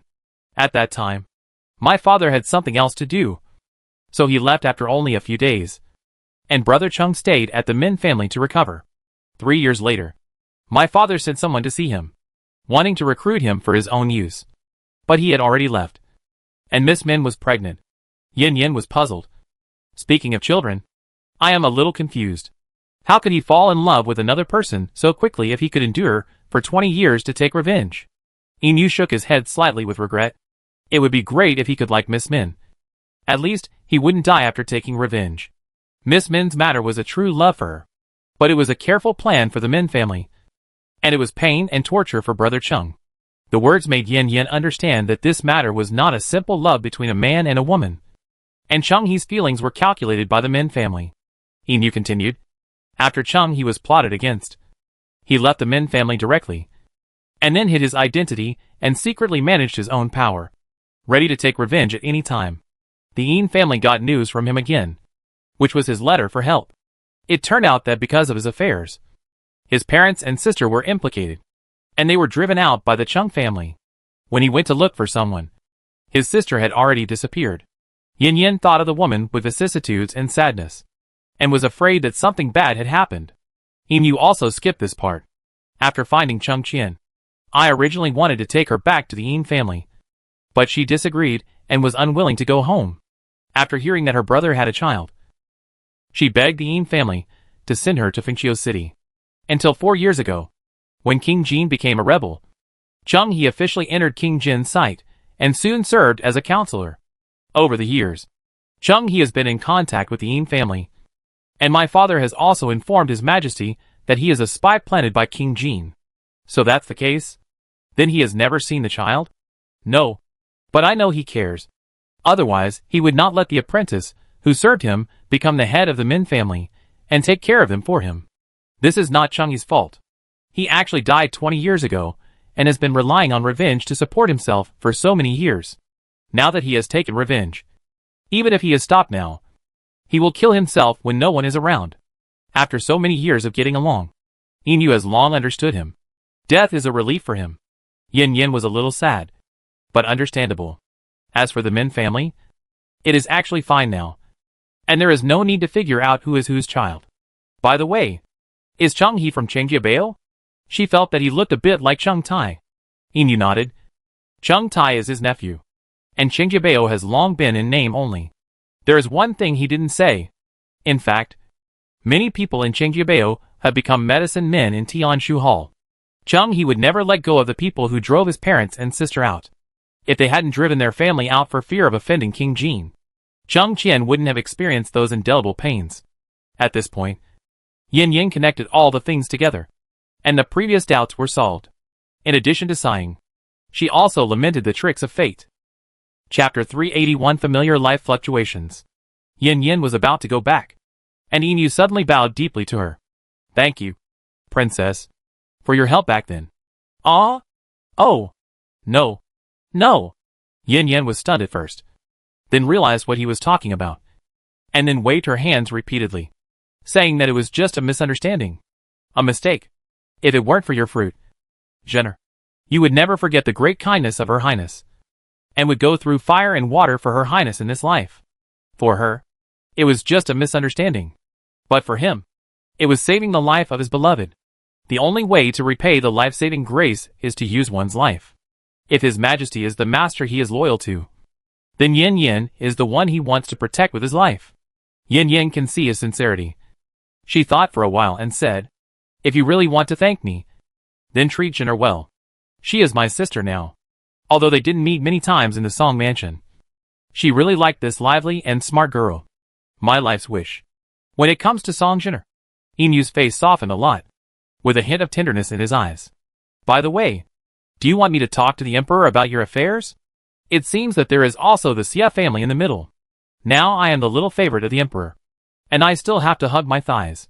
Inu directly refused. Thank you for your kindness, Your Highness, but I will use my own achievements to strive for the opportunity to stand by her side. Because of the King of Jin, the Yin family's position in the court was awkward. Now he has cut off the root of the trouble with his own hands. This is the first step to marry Jenner, and he will personally give her happiness, without the help of others. Yin Yin returned to the military tent, and Inu left with Chung He's body. The night passed quickly. The next day, the army set out to return to Beijing.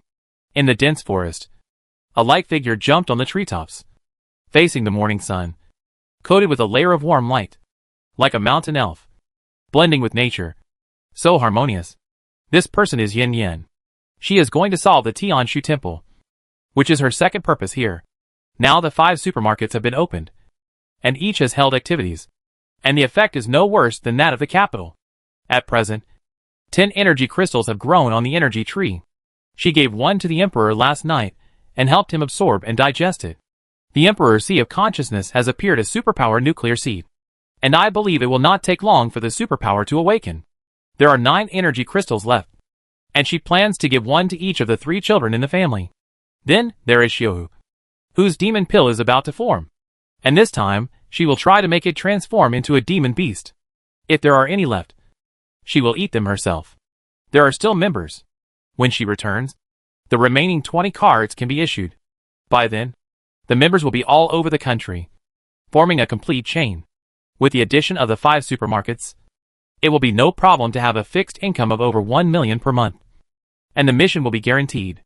If the 4-country talks go smoothly, the external expansion of business will basically be settled. Even if there is a tough battle with the Tian Temple next, she does not have to worry about affecting the supermarket's mission. The supermarket is her trump card and cannot be affected. After solving the Tianshu Temple, she will spend more time with Ning Yuan after returning. She missed him after being away for so long. Yen. But the mountain range is very large. After flying for more than an hour at her speed, the mountain still cannot see the edge. After flying for a while, according to King Jean, she found a mountain that was like a sharp sword. Tianshu Hall was just below the mountain. Yin Yen landed on a tree and found that there were almost no signs of human activities here, and even few birds, beasts, insects and fish. The trees were lush, and the sound of flowing water came to her ears. There were thick leaves under her feet, exuding a smell of corruption. She thought of the primeval forest, which was very similar to this place, and also meant danger, especially since this was the territory of Tianshu Hall, and the other party was good at cultivating poisonous insects. Maybe there were dangerous insects around. In order not to attract the attention of Tianshu Hall, Yin Yin had been connecting the light system ability with natural light and integrating with nature. She turned on her perception to the maximum, and then slowly moved towards the mountain. Soon she sensed a large number of life fluctuations at the bottom of the mountain. Those with strong vitality are generally humans. Among them, she found a familiar life fluctuation, and the signs of life were a little weak. Yin Yin paused and stopped. Since the fusion of the three abilities, she can clearly distinguish the fluctuations of life. Everyone's life fluctuations are different, just like everyone's fingerprints are unique. She didn't expect to meet a person she wasn't familiar with. Ray. The other party was clearly in the back mountain of Tianji Palace. Why did he come to the northwest Tianshu Palace? Yin Yin has always been wary of a person of unknown origin. Even if he saved her, she couldn't trust him. Now he suddenly appeared in Tianshu Palace. She would never believe it if it was a coincidence. She stood quietly on the treetop, her skirt swaying in the wind. After a while, Yin Yin opened her eyes. There was no one in there that made her afraid.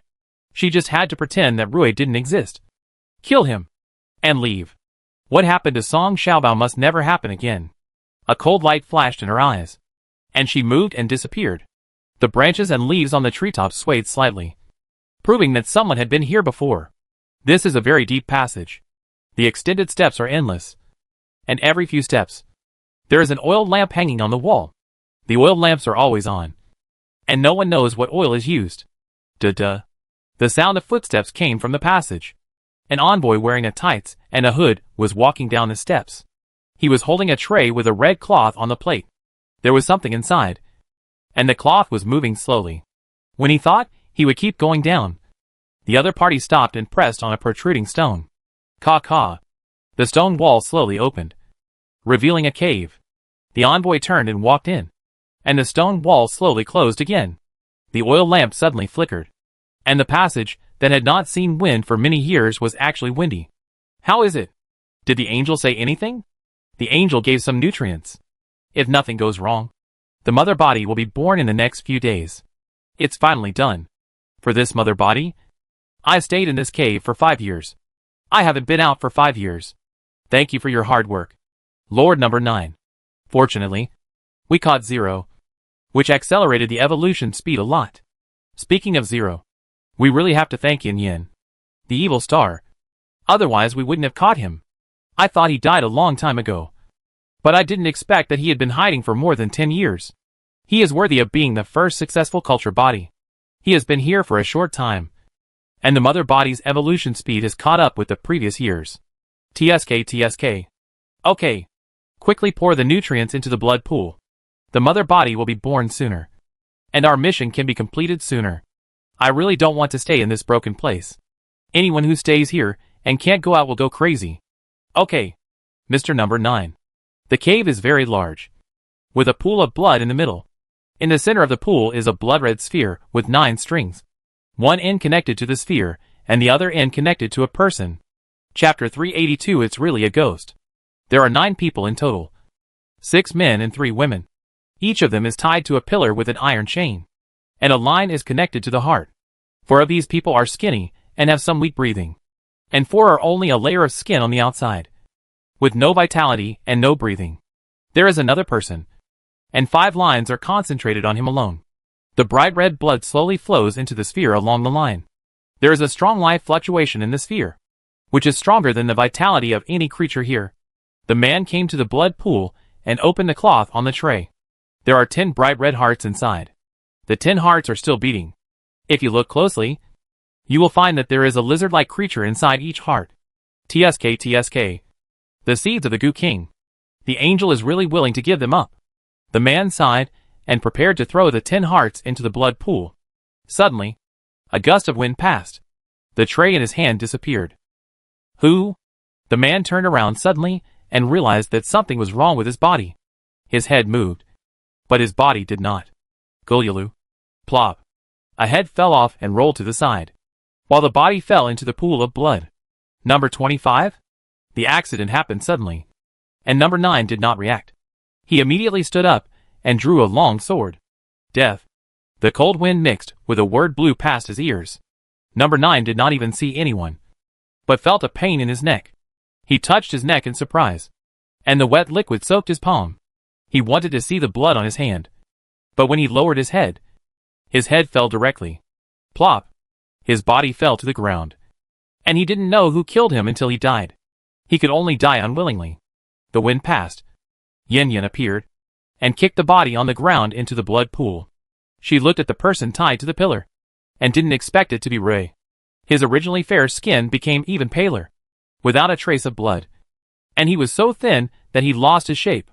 The most serious thing was that a lot of vitality in his body was lost. Yin Yin waved her hand, and the blade formed by energy cut off the 9 lines. Without nutrients, the blood-red sphere shook unsatisfactorily, and the water in the entire blood pool began to shake. Yin Yin narrowed her eyes slightly, and a fierce light flashed. She flew in the air, and the light energy condensed in her palm. The sphere felt the danger, and the slight shaking turned into agitation, and the pool water began to shake violently. The next second, a powerful light energy group hit the blood-red sphere. Gee! The sphere made a piercing and sharp cry. Yin Yin immediately covered her ears. The blood pool shook violently, as if it was boiling, and slapped the pool wall violently. The whole cave was shaken by the sound interference, and many stones fell down one after another. The stones fell into the blood pool, splashing blood. Yin Yin hurriedly retreated, not expecting this blood ball to be so powerful. The scream did not last long, and soon weakened, and then lost its vitality. The cave also calmed down. Yin Yin was worried, and fired another luminous energy bomb at the blood ball to ensure that the things inside could not die anymore. Then she prepared to leave and deal with other people. Just after taking 2 steps, her ears moved slightly, and she turned her head to look at the person on the pillar. The other person's mouth moved slightly. The voice was very faint, as if it was her illusion, but she still heard her name. Yin Yin hesitated for a moment and waved her hand. The iron chain broke. She flew to catch the falling person, and then put him on the ground. She put her palm on his heart, and soon the other person's breathing became stronger. So she stopped the treatment. She put the person on the stone bed beside her, and took out a piece of clothing from the package and put it aside.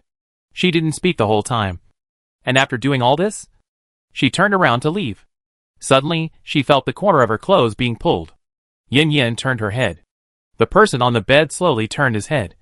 Even though his eyes were covered by a black cloth, he still looked at her accurately. His mouth moved slightly, and the sound was very light. So light that she could hardly hear it. Yin Yin didn't make a sound or move. The fingers pulling the corner of her clothes bent slightly, and then slowly let go. Yin Yin glanced at him and flashed away. The movement here was so loud that it had already alarmed the entire Tianshu Hall. As soon as she came out, what was waiting for her was an indiscriminate attack. Yin Yin had already sensed it, and her energy defense was fully opened. And then she began to harvest. This time, her heart was even colder than before for the destruction plan. Thinking of the hundreds of thousands of people, she did not show any mercy. There were not as many people here as in the Tianji Palace, and she sent them away soon. As for the angel, for the feather containing light energy, she did not kill him at the beginning. She waited until he could not hold on and opened his wings, then killed him and purified the feather for herself. In addition, there were poisonous insects, which she purified and destroyed with light energy. As time went by, the killing stopped. On the treetop, Yin Yin sat cross-legged, eating apples while recovering her superpowers. This time, she consumed a lot of superpowers. You know, after the fusion of the three energies, the energy expanded nearly 10 times. She hasn't experienced the taste of energy exhaustion for a long time. After eating 10 apples, Yin Yin recovered some energy and was ready to catch up with the main force. The sun had already moved westward. She stood up, stared at Jin Feng in the distance for a moment, and then flew away. An hour later, Yin Yin landed on the treetop before leaving, scratching her hair irritably. What a ghost. All the way she heard was the words danger, leave quickly, which made her unable to calm down. Looking at Jin Feng in the distance, she frowned tightly. The sun had already set, and the sky soon darkened. Yin Yin still stood on the treetop, looking at Jin Feng with a cold gaze, motionless. Time passed bit by bit, until the moon disappeared, and the sky appeared fish-belly white. She sighed helplessly. The wind passed, and the person on the treetop disappeared. In the cave, Yin Yin stood by the stone bed, quietly looking at the person on it, who kept the posture when she left. The clothes were still lying on the side, as if the other party could not feel the coldness of the stone bed. If it were not for the weak breathing, Yin Yin would have suspected that he was dead. Hey, you are not dead. Make a sound. She kicked the person on the stone bed with her foot. It was this bastard who forced her to return. Damn it. After a long time, the other party slowly spoke, his voice hoarse. Why? Come back? Yin Yin snorted unhappily. Do you think I am willing? Then, she stepped forward and threw the clothes on his head. She ordered him in a cold tone. Put it on. Roy was motionless, exuding a gray and defeated aura. I don't need pity.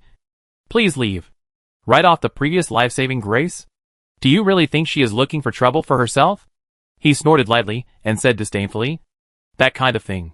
I have forgotten it long ago. Yin Yin gritted her teeth in anger. You said that? Then she turned and left. The person on the bed moved his fingers slightly, but he didn't touch the corner of her clothes. He was not afraid of death. He was satisfied to see her before he died. As for this life, he should have died 15 years ago. Chapter 383. Like the old me. Roy quietly waited for death to come. Suddenly, he felt a pair of warm hands on his shoulders, which formed a sharp contrast with his cold skin. He did not resist, but let her help him put on his clothes, just like when he helped her. Soon, the scarred body was covered by clothes, and her cold voice came to his ears. Can you walk? Rui nodded gently. Then let's go. There is a bloody smell here. I don't like it. Yin Yin let him go and turned to leave. Just after taking 2 steps, he heard a plop behind him, and Yin Yin rolled her eyes speechlessly. Why are you being so strong? If you can't walk, you can't walk. I won't leave you here. She came back and picked up the person kneeling on the ground. I can. He struggled to get down. If you keep talking nonsense, I will throw you into the blood pool. Yin Yin threatened him viciously, and the person in his arms became honest. After leaving the cave, although the sun had not yet risen, the sky was already white. Looking at the person in her arms, she hugged her neck obediently and relied on her wholeheartedly. For a moment, she was a little dazed, as if she saw her former self. This time, she was irritable and angry because she couldn't find the answer. She was not a kind person, and her hands were stained with a lot of blood. It was not difficult for her to ignore the death of a person, and she would not feel guilty. Why couldn't she be cruel this time? Now, she understood why she couldn't be cruel and leave. At the beginning, she was also looking forward to it in despair. Her expectations were not in vain in the end, and she waited for her captain. So she didn't want his expectations to be in vain. Although I am not his leader, I at least pass on this hope. I just hope that one day he will meet the person he is looking forward to and give him hope. The wind in the mountains blew away the restlessness in her heart. Where are you going? Yin Yin planned to settle him down before chasing the main force. The person in her arms trembled slightly and said with some difficulty, the nearest town. Yin Yin recalled the map of the 2 northwestern provinces and chose Pancheng. Zhao Fian happened to be there, so she could entrust the person to her. Then Pancheng. Get ready. As soon as she finished speaking, she jumped up. Ah! The person in her arms exclaimed, and then from shock to curiosity, he stretched out his arms to feel the floating of the wind. So this is flying? Yin Yan's heart moved, and the word seemed familiar. What she asked in the captain's arms at the time was, "So this is the superpower?" Ning Yuan's appearance illuminated her life, and she fell in love with him at first sight, and fell in love with him from then on. Wait. Yin Yan's heart was immediately lifted. The current situation is too similar to her past self. She must be alert. No matter which world. She only loves Ning Yuan, and doesn't want to hurt anyone's heart. So she decided that even if he is like her past self, she will leave him in Pancheng and leave. Yin Yan did not reply to him, and she put away the smile on her face regardless of whether he could see it or not. Rui did not say anything, but held her obediently. It took more than an hour for Pancheng to appear in front of her. She could not fly in directly, so she landed on the ground. Rui moved his ears and heard a messy sound. "Are we there yet?" "Let me down," Yin Yan asked. "Can you walk? You are still so weak. Why are you trying so hard?" Rui nodded softly. "Sure. Please send me here. I will go to the city by myself later." Yin Yan raised her eyebrows slightly, feeling his alienation. Could it be that she thought too much? He didn't like her at all? If that's the case, she wouldn't mind settling him down before leaving. "You really don't need me to send you to the city?" she confirmed again. Rui shook his head slightly and struggled to get down from her arms. He trembled all over when his legs touched the ground. But fortunately, he finally stabilized and didn't fall. He took a deep breath, then let go of her and kept his distance. "Miss Yin, can I ask you for a favor?" "You say. Can you lend me 10 taels of silver?" He had nothing. Even the clothes on his body were hers. Of course. Yin Yan directly took out 2 ingots of 50 taels of silver ingots and handed them to him. Rui felt the shape and size of the silver and hesitated. "It's too much. I may not be able to pay it back." "No need to pay it back. It's a gift for you. Take it," putting the silver into his arms. Yin Yan thought for a while and took out some food. Put it in the package, and then put it on his back. "Go to Zhao Fian after entering the city and tell her that you are my friend. She will take good care of you. Also, your situation is special. It's best not to run around anymore." At this point, she was still a little worried. After all, there are many external personnel in the Heavenly Palace, and they might find him. "How about this? I'll let Zhao Fian arrange for you to help in the supermarket. It's very safe in the supermarket." "Well?" He pursed his lips and responded softly. The black cloth covering his eyes swayed gently. Looking at his eyes, Yin Yan hesitated and tried to ask, "Can you let me see your eyes? Maybe I can cure it. Can you grow eyes?" "What?" Yin Yan didn't react at first. "They dug out my eyes. Can you make them grow out?" His tone was light, without any emotional fluctuations. Or rather, he had already accepted this reality. Yin Yan was stunned. She didn't expect that it was not the eyes that were broken, but that they were gone. She couldn't make people grow a pair of eyes out of thin air. "I'm sorry. I can't do it for the time being." "Why do you say sorry?" Rui smiled and comforted her in return. Such Rui made Yin Yan feel a little uncomfortable. What kind of pain did he have to endure to be so light and indifferent? She suddenly thought of herself. When others mentioned her parents, she was cold and calm, as if she didn't care about her parents' death at all. Do you really not care? The pain of her parents leaving her made her lose the desire to live and want to go with them. It was because the pain was too much, beyond her tolerance, and her body hid the pain and longing for self-protection. Is he like her? Unable to bear the pain, so he buried it. Somehow, looking at the man in front of her, who was almost unable to hold on, but was standing hard, she felt a sense of sympathy, as if she saw herself in the past, wandering on the edge of despair. Yin Yan sighed slightly. "Ray. Let's go. I'm not in a hurry. You go first." Before he finished speaking, he felt someone holding his arm, and then there was another hand on his waist. His body trembled slightly, and his already weak legs could no longer stand, and he fell backwards. Sure enough. "Why are you so strong?" he heard her scolding, and then his body was in the air again, and he returned to the familiar and warm embrace. "I can." Yin Yan interrupted him. "Ray, I have dreamed of having a younger brother since I was a child." "Ah?" He was slightly stunned. What did that mean? Chapter 384 I miss you. Shall I be your sister? No. It's decided. Brother, please give me more advice in the future. She didn't even wait for him to finish his words, and decided directly. Shouldn't it be a brother? No. I don't like a brother. I only lack a brother. Well, okay then. He said it reluctantly, but the corners of his mouth curled up, and the aura of joy all over his body showed that he was in a good mood at the moment. Rui didn't have a pass, but it didn't matter to Yin Yen. She was a princess now, and the entire Northwest was her territory, not to mention the small Pancheng. After entering the city very smoothly, Yin Yen didn't go directly to the supermarket, but found an inn nearby to stay. Before handing him over to Zhao Fian, let him recover some vitality first.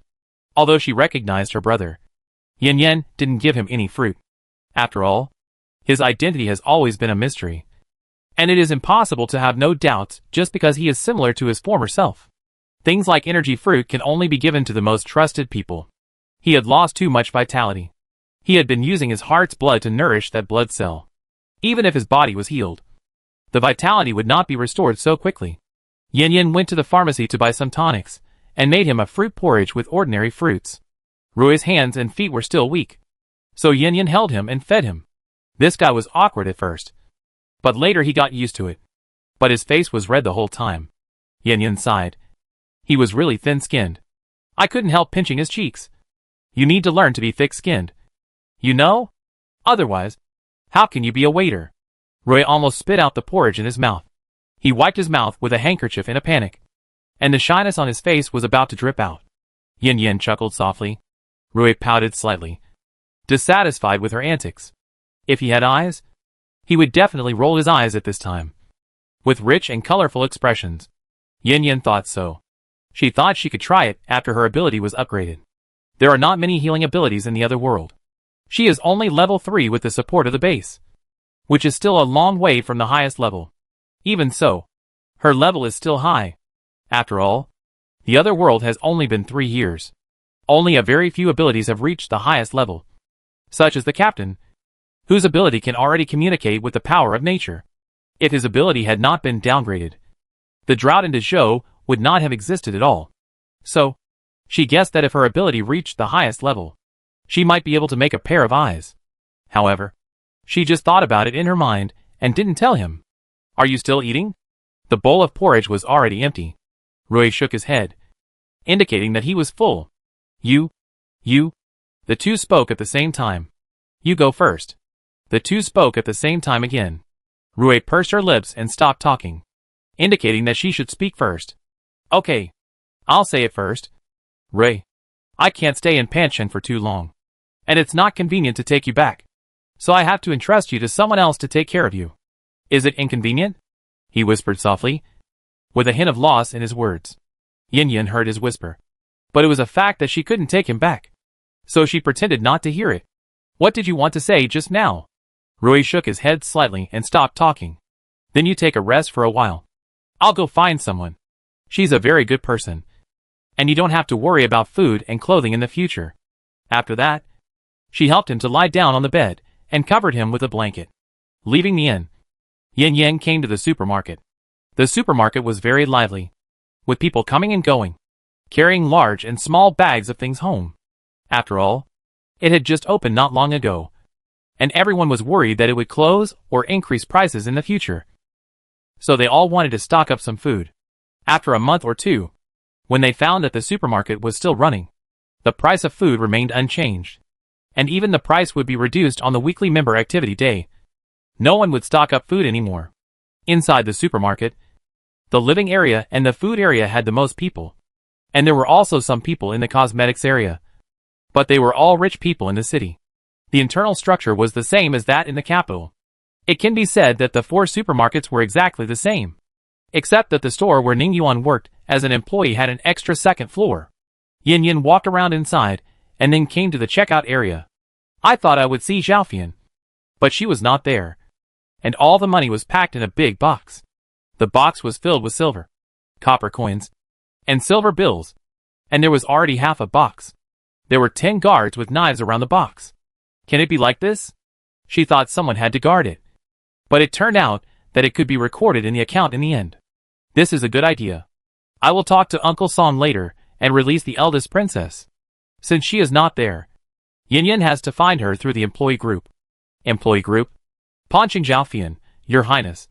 I am outside the pass and just arrived. She didn't expect Yan Yan to go to Pancheng. If she had known, she would have left a few days later. Foreman Yan Yan, Imperial City Ningyuan, why did you go to Pancheng? Is everything going well? Foreman Yan Yan, how should she reply to Ningyuan? Instinctively, she didn't want to tell him. Besides, she settled the people and went back. So there is no need to say it. Right? Imperial City Ningyuan, what's going on? Leader Yan Yan, nothing. Things are going well. I just came to Pancheng to take a look. And I will go back with the army when the time comes. Imperial City Ningyuan, well, the princess's mansion has been arranged. Waiting for you to come back. Leader Yan Yan, okay. Why did she feel that Ningyuan was reminding her not to forget the date? She must not forget. But she didn't expect him to take the initiative to say these things, which surprised her a little. Leader Yan Yan, did you miss me? I miss you. Leader Yan Yan, damn. I forgot that there are other people here. She really wants to find a crack in the ground to crawl into. Immediately close the work group. She flashed out of the supermarket. Ding. The employee group sent a new message. Do you want to check it? No. She refused directly. In the capital. Ningyuan replied. And then stared at the group message. After a long time, she didn't find her reply. And closed the group message with some regret. In front, the teacher was still lecturing. But he couldn't listen. His mind was full of the words I miss you. He missed her. Besides, Yan Yan ran outside to blow the cold wind. And then opened the group message. Looking at the word miss, she couldn't help but grin. She missed him and wanted to go back early. Kurue hadn't settled down yet. And it was unrealistic to wait for Zhao Fian to come back. If she had known earlier, she would have checked from the monitoring room to avoid a wasted trip. As for her guards, because they were going to destroy Tianshu Hall, she didn't let them follow. If she had known earlier, she would have arranged a few people to wait outside the mountain. Now she could hand Rui to them and rush back to the capital. However, she didn't know earlier. Yin Yin was thinking about where to go. The Jinchi army is not good enough. Changjiabao is not familiar. Jinchuan supermarket is not familiar to me. Liangqiu. By the way, Song Ernie is still in Liangqiu. Rui can be handed over to him for care, since he is one of our own and can take good care of Rui. And there is no need to worry about any secrets being leaked. Song Ernie is quite suitable. Chapter 385. Why do you like to eat fish? She asked Nyo to pick up people. But she didn't include Nyo's family. In fact, she wanted to train Song Nyo. Let the Song family have its own industry. And then slowly grow. After the embarrassment of no one available today, Yin Yin thought about training a few more subordinates in the future. Counting Zhao Fian. And then the army. It would be best to let Lin Hai and Xiao Jia's relatives come to the northwest to take root. After all, the two provinces in the northwest are her territory. But there are no available people. Look at the Yin family and make arrangements on the spot. After making up her mind, Yin Yin returned to the inn. As soon as she came back, the person on the bed sat up. Are you going? Rui asked softly. No. There was an accident. We will stay in Pancheng for one night and leave for Liangqiu tomorrow. Oh! He responded lightly and lay down. What Yin Yin wanted to say stopped. Why did he feel in a good mood? Forget it. Let's not talk about it for now. What do you want to eat for lunch? Fish. What else? Shrimp. Okay. You take a rest. I'll go out for a while. She had just taken 2 steps when someone behind her called her. Yin Yin. What's wrong? She turned around. Even though she knew he couldn't see, she still treated him as a normal person. You won't. Forget it. It's okay. Rui hesitated, then shook his head and lay down quietly. Although he didn't finish, Yin Yin knew what he wanted to say. Just like when the captain left. She felt the same way. Thinking of this, her heart softened. And her words were much softer. Don't worry. I'm just going to buy vegetables. And I'll be back in an hour. I'm not worried. Rui awkwardly denied it. Then covered his head with a blanket. Looking at the sensitive and awkward person, Yin Yin smiled and shook her head. Then left. Where did Yin Yin go? She carefully turned around Pancheng to check if there were any messengers from the Heavenly Palace or surveillance objects. Mainly flying animals. It's not that she is suspicious. But it's better to be careful. If she hadn't come to Pancheng temporarily, she would still think too much about Zhao Fian's departure. An hour later, Yin Yin came back with a food box. Roy was sitting by the window waiting for her. When he heard her come back, a hint of joy appeared on his face. While eating, Yin Yin was still thinking about whether to help him pick out the fish bones. But she thought too much. He didn't spit out the bones when eating fish. And he was very fast. After a while, a fish was gone. What do you want to eat tonight? Fish. He still answered in the morning. Nothing else? 2 fish. Well, Yin Yin found that he really liked to eat fish. In the evening, she brought 3 fish for him to eat. And she ate roast chicken. After a day of rest, 2 treatments and medicine, Roy's body was much better. Although his vitality was not fully restored, it was not a big deal. Early in the morning, the 2 of them left Pancheng in a carriage and headed for Liangqiu. It was not far from Pancheng to Liangqiu. If they hurried, they would arrive in 3 days. On the way, Roy was relatively silent and rarely spoke. Yin Yin teased him from time to time, but did not ask him how he was caught or why he left the valley. Roy did not say anything either. Both sides tacitly did not mention it. As for the food, there was fish for every meal, and Roy was very satisfied. Yin Yin couldn't help asking him, "Why do you like fish so much? No matter how delicious it is, you will get tired of eating it every day." Roy was silent for a while. "I survive by relying on the fish in the water. They make me look forward to every meal." Yin Yin lowered her eyes slightly and patted his head gently. She could understand his behavior. He didn't eat fish, but the hope that fish gave him to survive. "No, you can try to eat something else." She wanted to give him a membership card at this time. With a membership card, he would never have to worry about not having food. But she suppressed this impulsive thought. Not yet. If he was just an ordinary person, what would happen if he gave him a card? But he is not. Not to mention that his origin is a mystery. Just the identity of Tiantian Zero makes it impossible for him to have a membership card. Even if he is really innocent and a victim, he can only be said to have been implicated by Tiantian. And she can't trust him. If he didn't remind her of the past, she would never rescue him from Tianshu Hall, let alone settle him. Rui didn't think too much. Just nodded obediently, indicating that he understood. At dinner, he only ate a fish and then a chicken leg. After dinner, he had 2 fruits and then rested.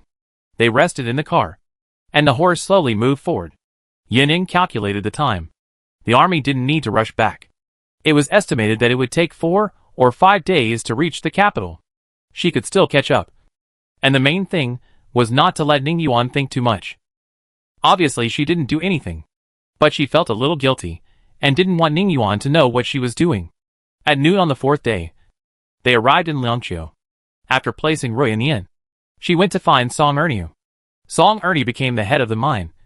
Not because he was so powerful, but because his master had made a princess, and Liangqiu belonged to her territory. After the mayor of Liangqiu city got the news, he immediately promoted Song Erniu to the position of mine supervisor and gave him a house. Now Song Erniu also has servants to serve him, and he rides in a sedan chair when he goes out. Wherever he goes, people call him Song Eri. It was Song Dainu and his wife who followed Yin Yin, but it was Song Erniu who got the upper hand by her. When Yin Yin found him, this guy was listening to music in the opera house, and there were several people accompanying him. She remembered that one of them was Liang Fei, the 3rd young master of the Liang family, who seemed to have an unusual relationship with Xia Jing. There was also a woman next to Liang Fei, who was Cui. Now she was dressed as a woman, standing next to Liang Fei and doing the work of pouring tea for everyone. It seems that she is a concubine. A wife would not do this kind of work. Besides, the Liang family has no shortage of maids serving tea and water. Second master, what do you think of this singing girl? One of them pointed at the actor on the stage and asked flatteringly. Song Ernia nodded. Not bad. Her voice is good? Then I'll send her to your house? The other party said tentatively. Song Ernia asked puzzledly. Why are you sending her to my house? He didn't have the spare money to support an outsider. The man immediately understood. Are you worried about your wife? Got it. I will buy this actor. If you want to listen to the songs, you can come to my house. After saying that, he blinked at him, giving a look that all men understand. Song Ernie was a little puzzled, thinking, I won't come to the theater to listen to the songs. Why should I go to your house? I have to bring gifts when I visit. Am I losing money? He has never been in contact with it, and he doesn't know these twists and turns. Yin Yin narrowed her eyes slightly, and a cold color flashed across her. Song Erniu, you are in a good mood. A man at the same table slapped the table and shouted. Who dares to call the second master by his name? Are you looking for trouble? Liang Fei agreed and turned his head to look at the person who came. That's right. How can you call the second master by his name? Yin Yin? No. No. Princess Jiahe? He was so scared that he knelt on the ground. Chapter 386 Untitled. Is this Princess Jiahe? The man who spoke first had never seen Yin Yin, and looked at her with a bit of confusion. Song Erniu stood up when he heard Yin Yin's name, and when he saw that it was really the young lady, he ran over to her. Young lady, why are you here? He asked in surprise, not to mention kneeling down. He didn't even bow, just like before, because in his opinion, this is his young lady. The young lady he will be loyal to for life. His respect and loyalty to the young lady have nothing to do with her identity. Yin Yin smiled and joked. Erniu, you are so successful. Song Erniu touched his head with a smile. Isn't this all because of you? Miss, I heard from my brother that you were named a princess by the emperor, and the entire northwest is your territory. So can we walk sideways? Yin Yin glanced at him unhappily. Walk sideways? What do you want to do? Hee hee. I want to do some business here. You must need money for socializing in the capital. This place is so poor. I heard that you have reduced taxes. I have to find a way to make money. But you know my ability. If I rely on my brain, I may not make much money. So I want to ask you for a privilege, so that those city lords and gentry will not embarrass me. He felt more and more embarrassed as he spoke, mainly because he felt that he was incompetent and embarrassed the young lady. Yin Yin felt warm in her heart. This is still the same Song Erniu. He has not changed at all. You are much more shameless than your brother. Okay. I will give you a handwritten letter so that you can walk around the 2 northwestern provinces. Are you satisfied? Hee hee. Thank you. Mississippi. Song Erniu was grinning from ear to ear. Several people on the side opened their mouths wide. This is too awesome. Shouldn't such a thing be done behind the master's back? How could he say it directly? The most important thing is that Princess Jiahe agreed. Several people rolled their eyes and felt that they could invest in Song Erniu. This is definitely a favorite of Her Royal Highness the Princess. No worse than his elder brother. Another point is that this person is easier to talk to and easier to fool than his elder brother. When Song Dania came over, they also saw him. The other party had a stern face, was serious, very difficult to talk to, and refused to accept any benefits. I have seen Her Royal Highness the Princess. Several people knelt down and kowtowed. Song Erniu stood up straight and shook his head proudly, showing the appearance of a villain who was successful and a dog who relied on others' power. And he was particularly proud and complacent. What's wrong with him being the dog beside the lady? Sometimes people may not be as loyal as dogs. Yin Yin skipped them and sat down directly without letting them get up. Several people were nervous, especially the man who had cursed before, who was even more panicked, fearing that the other party would push him out and snap him. Disrespecting the royal family is a serious crime. Liang Fei regretted it in his heart. If he had known that this person would become a princess, he should have found a way to follow her, and he would be standing next to the princess today. Thinking of this, he regretted breaking up with Xia Jinger so early. Chuyer on the side had mixed feelings. She really didn't expect that when they met again, the other party would be out of reach. I don't know how the young lady is doing. What would it be like if she still followed her? I think it's better than now. Today's life is far different from what she imagined. The intrigues in the backyard alone make her exhausted. Song Erniu glanced at the people kneeling on the ground and whispered, Miss, we will need these people in the future. Please give me some mercy. Yin Yin glanced at him. How could this man be stupid? He was obviously very smart. For Erniu's sake, your disrespect will be forgiven. Get up. Thank you, Princess. The few people breathed a sigh of relief and climbed up. They felt a little grateful to Song Erniu in their hearts. And at the same time, they were sure that this man was indeed very respectable in front of the princess. This is what Song Erniu wanted. He wanted to expand his business and needed an initial team. Originally, he was thinking about getting close to them, eating and drinking with them, and getting closer to them. Now that the lady is here, he doesn't have to do anything. These people will rush to praise him and serve him. Hee hee. The lady came at the right time. Song Erniu was very happy. Yin Yin didn't understand his little thoughts. She didn't mind helping him. But she still had to knock him. Ernie, I don't care how you develop in Liangqiu. But if my sister-in-law complains to me, watch out for your skin. After saying that, her face darkened and she released a pressure. She felt that being a princess was getting easier and easier. The hearts of the people present immediately lifted up, and their bodies were tense. Especially the man who just said he would send the actors, whose face turned pale and quickly put away his thoughts. Song Ernie hurriedly said, Miss, don't worry. Song Ernie, am not that kind of person. And, except for you and the mother of the child, I don't have any women in my eyes. It sounds nice, but it's better not to let me know that you are doing this. The words were said to him, but they were said to others, so that they would not have any bad thoughts. Song Ernie repeatedly assured that what he said was true. Women were not as good as money. He was not interested in that at all. So no matter how others hinted, he was just pretending to be stupid. Besides, if he really made his wife angry, she would complain to the eldest brother, and he would be beaten half to death by the eldest brother without the young lady taking action, and then forcibly taken back. Before leaving, the eldest brother also told him not to tarnish the young lady's reputation. Otherwise he would beat him to death with his own hands. His parents kept nodding and supporting him. He was bitter and wanted to cry. Others also got a message. That is, Song Ernie's family had a special relationship with Princess Jia, and they also stopped thinking about giving women away, so as not to steal chickens and lose rice, and also implicate themselves. Before leaving the theater, Chuer couldn't help calling her, Your Highness, may I ask if the young lady is okay? She was naturally asking Xia Jinger. Yin Yan looked at her haggard face. Although she was the master, her spirit was not as good as when she was a maid. She looked several years older. As for why she was asking about Xia Jinger, Yin Yan could guess without thinking too much. She curled her lips slightly. Are you talking about the princess consort? She's pretty good. Jinger became the princess consort? Miss became the princess consort? Liang Fei and Chuer were shocked. They didn't expect that an orphan like her would have such a good fate. Liang Fei was a little jealous after being shocked. After all, the other party was his woman. Chuer tightly grasped the handkerchief. Her eyes were dazed. She regretted it. If she hadn't betrayed the young lady, she would be more prosperous than now. Even if she became the prince's maid, it would be better than Liang Fei's concubine. Yin Yin left the theater with Song Ernie regardless of what they thought.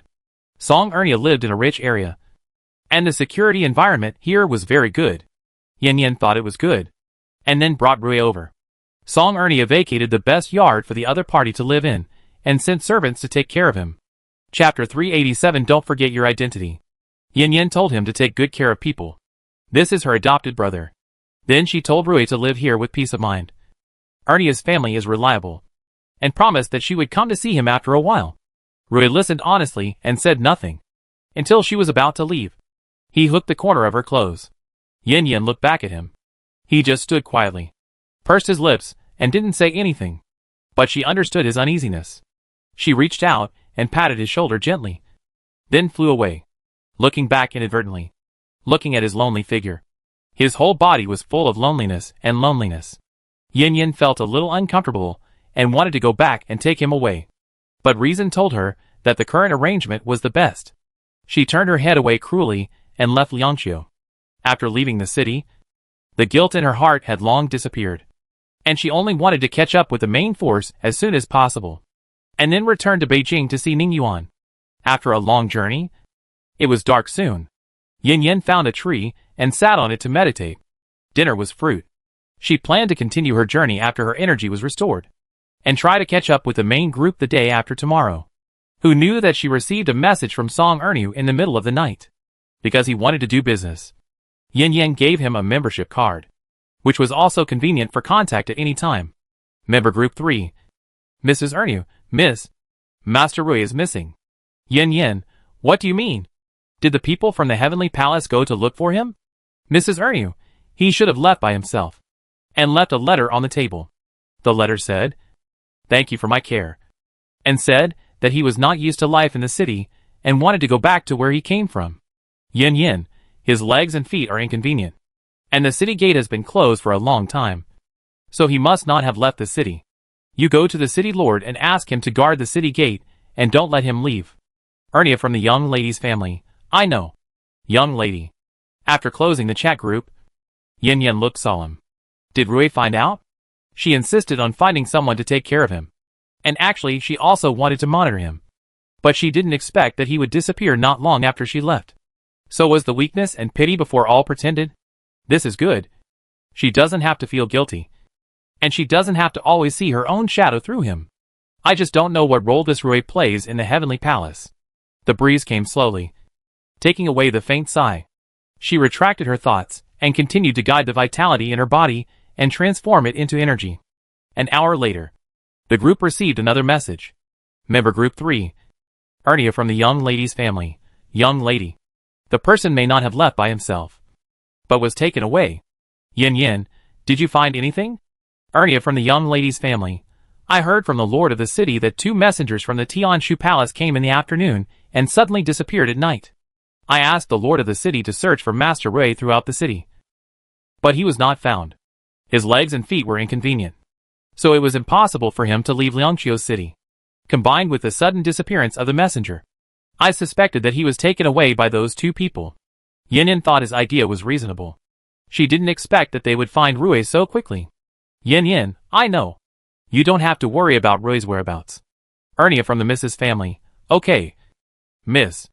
After closing the chat group, Yin Yin frowned and thought deeply. Whether he left by himself, or was taken away by the messenger of the heavenly palace, or whether they were in the same group, she didn't plan to care. She had already repaid the favor by rescuing him from the Tianshu Palace. So from now on, we should not owe each other anything. Thinking of this, she cleared her messy thoughts and continued on her way. She hurried on the road and finally caught up with the main force 3 days later. In a dungeon. The dungeon was opened by someone, and dazzling light shone in through the doors and windows. A man wearing a cloak and a hood walked in. Have something to eat. The person on the bed was motionless, like a statue. The man smiled slightly and put the food on the table. The plan failed. The latest news is that she has joined the army and then returned to Beijing to get married. As for you, she has forgotten everything. The person on the bed still did not move, as if what the other party said had nothing to do with him. The messenger glanced at his clenched fist, smiled slightly, and continued, You won't take it seriously. Rui? Don't forget your identity. You don't need to remind me. Rui spoke slowly. His tone was cold, and he exuded a cold and oppressive atmosphere. The messenger chuckled twice. I didn't expect that woman to be not only cruel, but also very vigilant. What's the point of recognizing you as a brother? I don't think she believed you at all. Rui slowly turned his head to look at his position. Even with his eyes blindfolded, the other party felt threatened and had to change the subject. Old Chiu has sent a message. Yin Yin will get married on the 28th. Your mission is to kill her. Rui sneered. Oh, you think highly of me. Hearing the sarcasm in his words, the messenger was puzzled. You obviously had a chance to take action before. He was talking about the time when the other party was holding him. I said she didn't believe me. Do you think she would reveal such a big flaw? What do you mean? Her heart and head are wrapped in energy. I can't break through her defense at all. It's useless to hurt her anywhere except these 2 places. Well, the messenger touched his nose. The opponent's powerful force is really a headache. If only Lord Tian could show up, he would definitely kill this woman. She has destroyed our 2 bases. It's really hateful. But he could only think about it. He had never seen what Lord Tian looked like, let alone talk to him. Let's go! There's no need to stay here. Originally, this place was a show for Yin Yin. If no one came, it would be meaningless. Rui didn't move and still sat quietly. The messenger had to leave by himself. As for Yin Yin, after returning to the main force, she told the emperor about the situation in Tianshu Hall. She said that she consumed a lot of energy, so she was delayed on the road. Yin Yin and the emperor returned to the capital the next afternoon. She went back to see the children first. Xiaodin also went to the clan school, and Abu went with her. Song Xiaomei and her family have already left, because Tian Yuzu has returned. The emperor has reinstated him, and also gave him 1,000 taels of gold as compensation. As for the Xia family, this period has not been easy. Xia Ping, the son of the Xia family, has offended someone, and the person he offended is not an ordinary person, but one of the envoys of the 3 kingdoms, the little prince of Yin. Speaking of which, It is not Xie Ping's fault. Because when he met the other party, the envoy of Yin had not yet arrived in the capital, and he would not think about it at all. When he met a boy with red lips and white teeth and a particularly beautiful appearance, Xie Ping's restless heart was instantly ignited. Judging from the accent, he was not a person from the capital, and there were only 2 servants around him. Xie Ping didn't care whether it was on the street or not, and just found a reason to frame him and wanted to beat him up in public. The other party's servants were actually guards. Although the Xie family's servants were numerous, they were not their opponents and were beaten to a pulp. Xie Ping was also beaten up. Fortunately, the other party took his identity into consideration and did not hurt anyone, and let them go after a beating. Chapter 388 Brother. Do you want to add some more spice? Xie Ping was indignant after returning. This was the second time he was beaten since he was a child. The first time was Inu, and the second time was this bastard. He couldn't do anything to Inu, so how could he do nothing to a foreigner? As long as they entered the capital, it would be up to his Xie family to decide. So he found someone to frame the other party, saying that they were spies from the enemy country, and asked the patrol army to arrest them. The young prince of Yin State reported his identity, but Xie Ping didn't believe it at all. The envoy was still on the way, but the other party's identity as a citizen of Yin State confirmed the saying of spies. So the patrol army arrested him, and one of the guards ran away desperately. When the famous Song family arrived, the young prince had been forcibly done by Xie Ping. The famous family also had status in Yin State. The Beast tribe of Yin State was very famous, so they naturally recognized the son of Prince Su of Yin State. The reason why the Song family followed was because Lord Song had been sending people to keep an eye on the Xie family. The Song family naturally knew that Xie Ping had robbed someone in the street. Later, when Lord Song heard that the other party had introduced himself, Lord Song thought that the other party's identity might be true. Lord Song knew that the opportunity had come. So when Mingjiao was invited by the other party's guards, he followed. Only then did the adults of the Xie family know what had happened. And this was a very serious matter, which might affect the talks of the 4 countries. Xie Ping's father wanted to beat this unfilial son to death, but he didn't do it in the end. The young prince of Yin State was ashamed and angry, but he also knew that this was on someone else's territory, and he was too embarrassed to see anyone, so he pretended to faint. But before he fainted, the look in his eyes when he looked at Xie Ping was so much that he wanted to cut him into pieces. And everyone knew that Xie Ping might not be saved. If it were someone else, the Xie family would have used some tricks to deal with it. For example, Tian Yuzu, the scapegoat in the past, was the scapegoat because Xie Ping's affair was discovered. But this time, it won't work. The other party's identity is not only noble, but also sensitive. The son of Prince Su, the younger brother of the Emperor of Yin, is also a visiting envoy. If others know that Dezhou treats envoys from other countries like this, how will they view Dezhou? Do you still want to gain reputation? It has risen to the diplomatic level. Even if it is not a serious crime, the Emperor's punishment will be increased by 3 points. At this time, if the Xie family still wants to protect Xie Ping, it is very likely that the subsequent negotiations will fail. Yin is also a country with vast territory and strong military power. If the other party stands on the side of Qindian, the other 2 countries may wait and see, or even intervene later to deal a fatal blow to Dezhou. No matter how powerful Dezhou is, it can't withstand the siege of 3 countries plus 1 palace. The result is the destruction of the country? The head of the Xie family broke out in a cold sweat. If the country is really destroyed, can their Xie family still exist? Before the country is destroyed, their Xie family will be exterminated by His Majesty. Rely on the other 9 families for help. Stop it. It's good enough that they don't pass the knife. He can think of this level. Can the Ming family and the Song family not think of it? Lord Xie, don't destroy a family for one person, especially if you may become a sinner of the country. I think the Xie family can't bear this responsibility. Lord Ming is right. Lord Xie, think about it carefully. The delegation will enter the capital in a few days, and the fewer people who know about this, the better. The 2 left a message each, and then left with the pretending fainted little prince of Yin. Xie Ping was beaten black and blue, and was completely stunned. He didn't expect it to be so serious this time. Dad. He crawled over, hugged his legs, and cried, "Please save me. I don't want to die."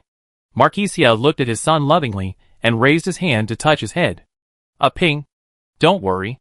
Xie Ping felt relieved, wiped his snot and tears and swore. Dad, I promise to change my past from now on and never act recklessly again. I will be a good person and carry forward the Xie family. Good boy. You have to work hard for the Xie family. Marquis Xia's face became more and more gentle. Xie Ping didn't realize anything yet. Just thought his father had thought of a way. You go back first and ask the court doctor to check your injuries. Okay, Dad. I'll leave first. Xie Ping swept away the fear and gloom before, thinking, I'm awesome. It's okay to sleep with a little prince. Anyway, his father will cover anything if something happens. But the royal children are really naive. More fun than what he had played with before. He left triumphantly, looking at his back. A ruthless light flashed in the eyes of Lord Xie. For the sake of the family, he had to sacrifice this son. I just hope that Xie Ping can wash away the other party's anger, even if the other party is not satisfied. The worst that can happen is that the Xie family will be injured, which is better than extermination. At most, they will lie dormant for a few years. And when the new emperor takes the throne, the Xie family will have another amazing person. And it will not be difficult to rise. The head of the Xie family made up his mind and looked at the people in the yard. Come here. Deal with all these insiders. In addition, knock Xie Ping unconscious and tie him up and send him to the mansion of the little prince of Yin State quietly. Also, announce to the public that Xie Ping is seriously ill and has died. Set up a mourning hall immediately and hold a funeral 3 days later. This is also for the other party's sake. If something like this happens, they definitely don't want outsiders to know. There is another layer. My son Xie Ping is dead. The Xie family can compensate privately, but it has nothing to do with the Xie family on the surface. Yes. A team of guards began a big purge. After returning, Lord Song told his brother about this. After listening, Song Yan analyzed the situation and said to his brother, Xie Ping is definitely going to die, but such a good opportunity cannot be wasted in vain. Lord Song nodded. I have already communicated with the Ming family. The Ming family is responsible for the Yen envoys and calming the other party's anger. No matter what conditions are negotiated, the Xie family will pay. And the Song family is responsible for slandering the Xie family, mainly for the Yen envoys to see. After all, killing only one person is not enough. Speaking of this, Lord Song paused for a while, and his voice became much lower. There is another point. Clearing obstacles for Xiao Yuan and helping the Zhou family to take the position. Song Yan was shocked. He didn't expect his elder brother to think so far ahead. But if you think about it carefully, what's wrong with that? The relationship between the Xie family and the Song family will deteriorate sooner or later, as my niece Shinar is with Yin Yu. It's better to start early. The Zhou family is also a scholarly family, similar to the Xie family. But the Zhou family's power is not in the court, but in various official schools. It's just the right opportunity for the Zhou family to stand out. 3 generations of imperial teachers are more than enough to be a university scholar. The children of the Zhou family serve in the Hanlin Academy, which is just right for them to fall asleep and hit the pillow. What do you plan to do, brother? This matter cannot involve the state of Yin, and the other party must be relieved. It's not easy. Lord Song smiled and shook his head. It's not difficult. Just expose what happened to Xie Ping before, and publicize how the Xie family covered him up. During this period, I have collected a lot of evidence. And Tianyazu is not the only one who was wronged. Song Yan's eyes lit up, and he thought of a good idea. Brother, do you want to add some more material? Chapter 389, Wave After Wave. You mean fabrication? Lord Song still understands this second brother. Song Yan chuckled. Xie Ping already has so much black material. No use for more. But others are different. Lord Song thought. This is going to start with other children of the Xie family. It's really black. But he likes it. Song Yan continued. In this way, maybe it's not just Shinar who breaks off the engagement. And she won't be so noticeable at that time. Good job. Worthy of being my brother. Lord Song smiled and patted his shoulder. He is indeed a good brother. He was still thinking about how to reduce the impact of breaking off the engagement on his daughter. And this method came. Being praised by his elder brother. Song Yan scratched his head a little embarrassedly. But he was very happy in his heart. Just like when he was a child.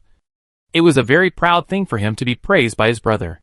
That afternoon, the news of Xie Ping's death came out. People who didn't know the truth were all sad. A good young man, the son of the Xie family, and the future marquis, just died. It was such a pity. However, the wind changed the next day. The news came from nowhere, saying that Xie Ping had a love affair with men, and there were countless beautiful boys in his family, and he had fun every night. Because of this, his body was damaged so quickly and he died. The other party also had a murder case on his hands. Anyone who was caught and refused to obey was killed directly. If someone was found, he would be silenced. Then someone named a few people, who were the missing teenagers in recent years, who were missing alive and dead, which made the credibility of this matter higher by several levels. Some even thought that all the missing people in the capital might be done by the son of the Xie family. He either captured them and hid them for his amusement, or killed them. For a time, the reputation of the son of the Xie family plummeted. When people met, they changed from "have you eaten?" to "have you cursed today?" If they didn't curse him, they would feel uncomfortable. The Xie family was shrouded in sorrow. Originally, they planned to keep the coffin for 3 days, but now they didn't, and buried him quietly. Fortunately, it was only Xie Ping who was scolded, and the Xie family and others were not implicated, which was a good news that was not good news. However, Lord Xie was not so optimistic. It was absolutely not something that ordinary people or small forces could do to spread the news to everyone in the capital overnight. He was more inclined to the famous family. It was not that he thought the famous family wanted to deal with the Xie family, but that this approach was to calm the anger of the little prince of Yin. So he ordered that no one should go out without reason, and no conflict with people outside was allowed. During this period, they should keep their tails between their legs. At the same time, he warned them that there might be more extreme words in the next few days. If they couldn't stand it, they should not listen and just pretend to be deaf. If you are afraid of being embarrassed in the court, just take sick leave and don't go to work. As he expected, on the 3rd day, the news changed. It became that the Xie family was protecting Xie Ping. He had done so many things, and the Xie family couldn't be unaware of it. Maybe they even helped him clean up his ass. At this time, someone mentioned Tianyazu. The crime for exile was that he was found by the son of the Xie family when he went to a small restaurant. The other party was so angry that he framed the son of the Xie family, and finally he was exiled. Now, who went to visit prostitutes, and who framed whom? Isn't it obvious? Tianyazu is just a scapegoat. This reminds everyone of the people who offended Xie Ping and were convicted in recent years, all of whom were more or less related to Long Yangfeng. Isn't this solid evidence? Now even if Xie Ping jumps out of the coffin and says that he is wronged, no one will believe it. People like Tianyazu are different from ordinary people. They are actually officials. They can wrongly accuse these people and convict them. No one will believe that the Xie family is behind them. It turns out that the Xie family is not a thing. If it weren't for their connivance, Xie Ping could have harmed so many people.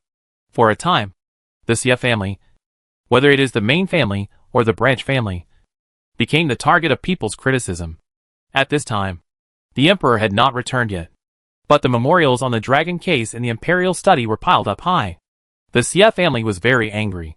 Many people were implicated even though they were not involved. There are also some married girls who were targeted by their husband's family and had a hard time. There is no way.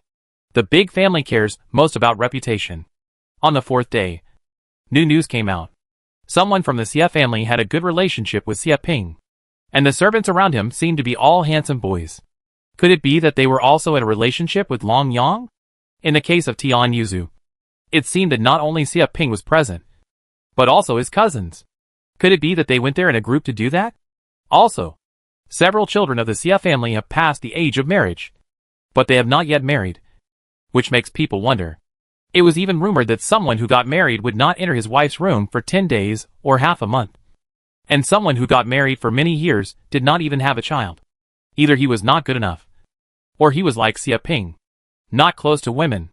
The news on the 4th day was all rumors, using the word seems and no evidence. But people felt that evidence was not needed. Everything was clear at a glance. Once this news came out, many families could no longer sit still. If it was just Xie Ping, it would be fine. But the entire big family? So many children had problems. That was a problem with the family style. They didn't want to marry into such a family. So, Those who were looking for a date immediately eliminated the Xie family and stopped interacting with them. Those who were engaged and ready to get married, regardless of gender, directly broke off the engagement. For those who got married, many families blocked the door of the Xie family to take their daughters back. The Xie family was too dirty and could not stay. If they didn't go back with them, they would break off relations. Speaking of being the in-laws of the Xie family, they couldn't afford to lose that person. As for the women who were married out of the Xie family, some were divorced, and some were driven back to their parents' homes. For those who could marry the daughters of the Xie family, even if the family power was not as good as the Xie family, it was not much different. Besides, who didn't have a family behind them to support them? They really didn't fear the revenge of the Xie family in the future. Some who had broken off their engagements or were divorced could not bear it and hanged themselves. The Xie family was in chaos. For a time, the Xie family became a hot topic in the capital. Every day, people were interested in discussing what happened to the Xie family. Some people even made up stories to discredit the Xie family. When the emperor came back, Lord Xie immediately apologized, saying that he had not taught his son well. At the same time, he pushed his half-brother out and made him a scapegoat, saying that he had helped to plan and finish the things that Xie Ping had done. The emperor did not really investigate whether the other party had done it. He directly dismissed Lord Xie from his position as a university scholar and asked him to go home to retire. All the official positions of the Xie family's children were rewarded 2 levels and fined 1 year's salary as punishment. As for those who were pushed out, they were beheaded to appease the public anger. Lord Xie had already thought of this punishment. It was good enough that the emperor did not take back the title. On the 4th day of the incident, the envoys of the state of Yan entered the capital. The Xie family brought 10,000 taels of gold as a gift to the envoys of the state of Yan. The other party accepted it and was quite polite. Lord Xie thought the matter should be over. Who knew that on the 5th morning, Chapter 390, I might be finished. The servants of the Xie family opened the door and found a bloody man hanging at the gate. His intestines were still bloody and dripping down. The ground was already wet. The Xie family hurried out to check the situation. The other party was skinned, and the man's things were gone. There was a big hole in the back, and the intestines were flowing out. The eyes were gone, and his hands and feet were chopped off. It was as miserable as it could be. The most important thing was that the man was still breathing. Lord Xie and his wife fainted directly. At this point, the matter of Xie Ping was over.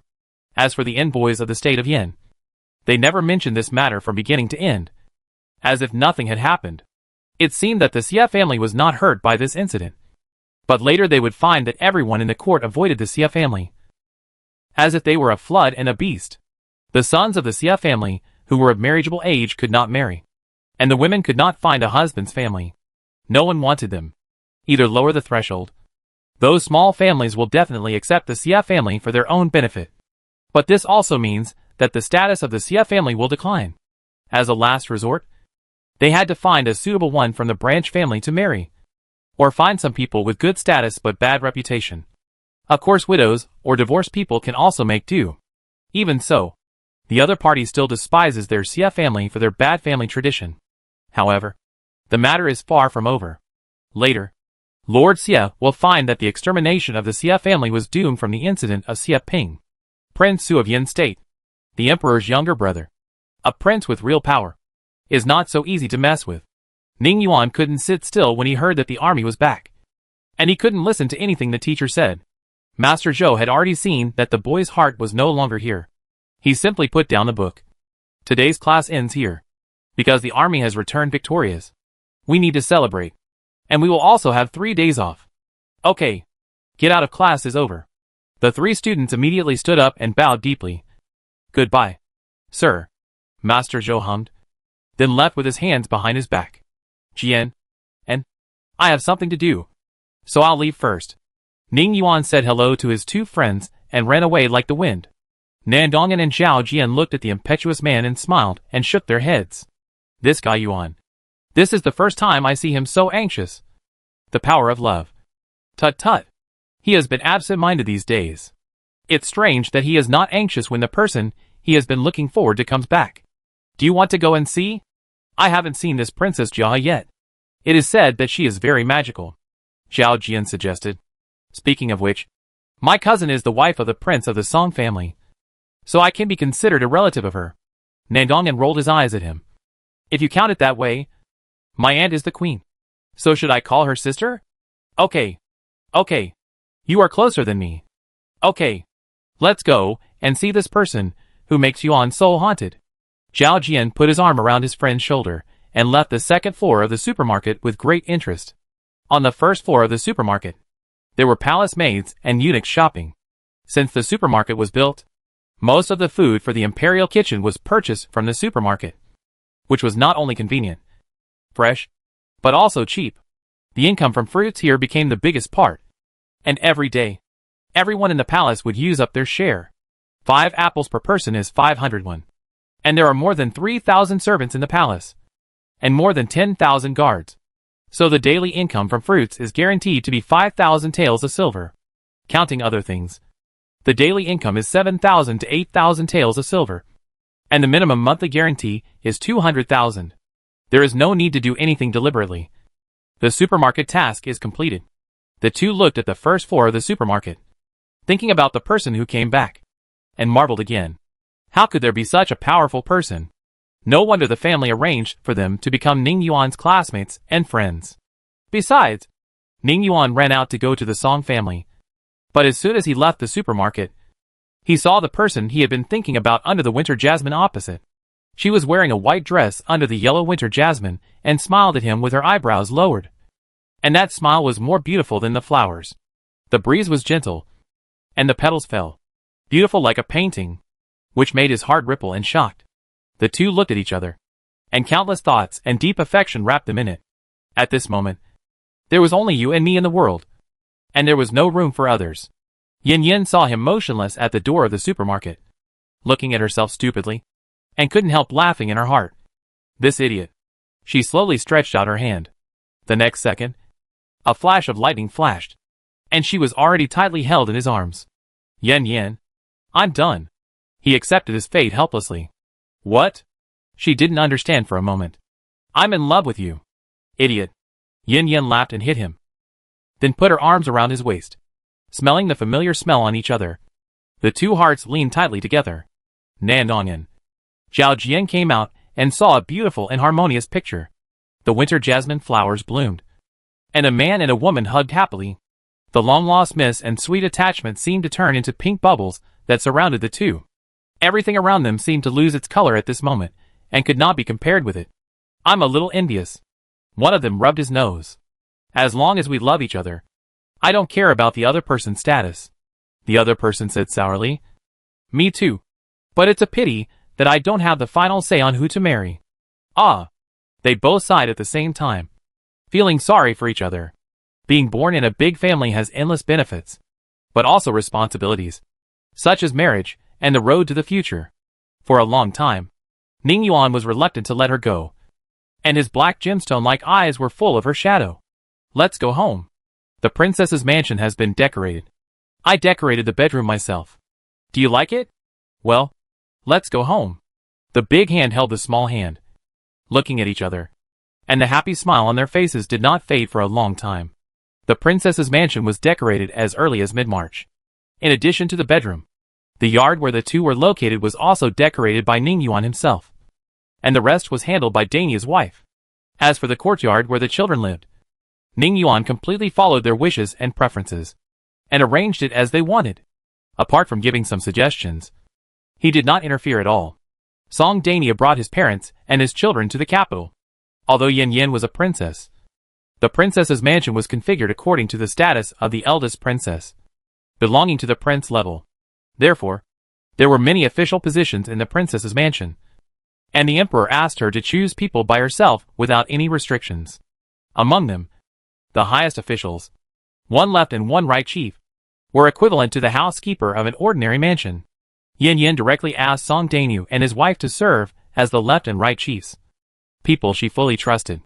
Then, there were one person each for the bookkeeper, the judge, the food keeper, the temple keeper, the good doctor, the ceremonial keeper, the engineer, the companion, the guide, etc. It was similar to the small 6 departments, but the official position was very low. The highest was the 7th rank, and the lowest was the 9th rank. But no matter how low the official position was, it was still an official, receiving a court salary. Yin Yin asked Aunt Song to be in charge of the meals, which was matters related to meals. Uncle Song used to be in charge of miscellaneous affairs in the clan, and he could read. So she asked him to be the pawnshop clerk. Chapter 391 Ningji. Do you regret it? As for Song Dania's 2 children, they will be companions to Xiaoyong and Xiaodan and go to school with them. There are also guards of 1st, 2nd and 3rd class, among which there is a master of Jinling, who leads the entire guard team. 100 2nd class guards, also silver feathered guards, and 400 3rd class guards, blue feathered guards. The guards awarded by the emperor have all arrived. The Ministry of Internal Affairs sent a lot of people, and there are still many vacancies.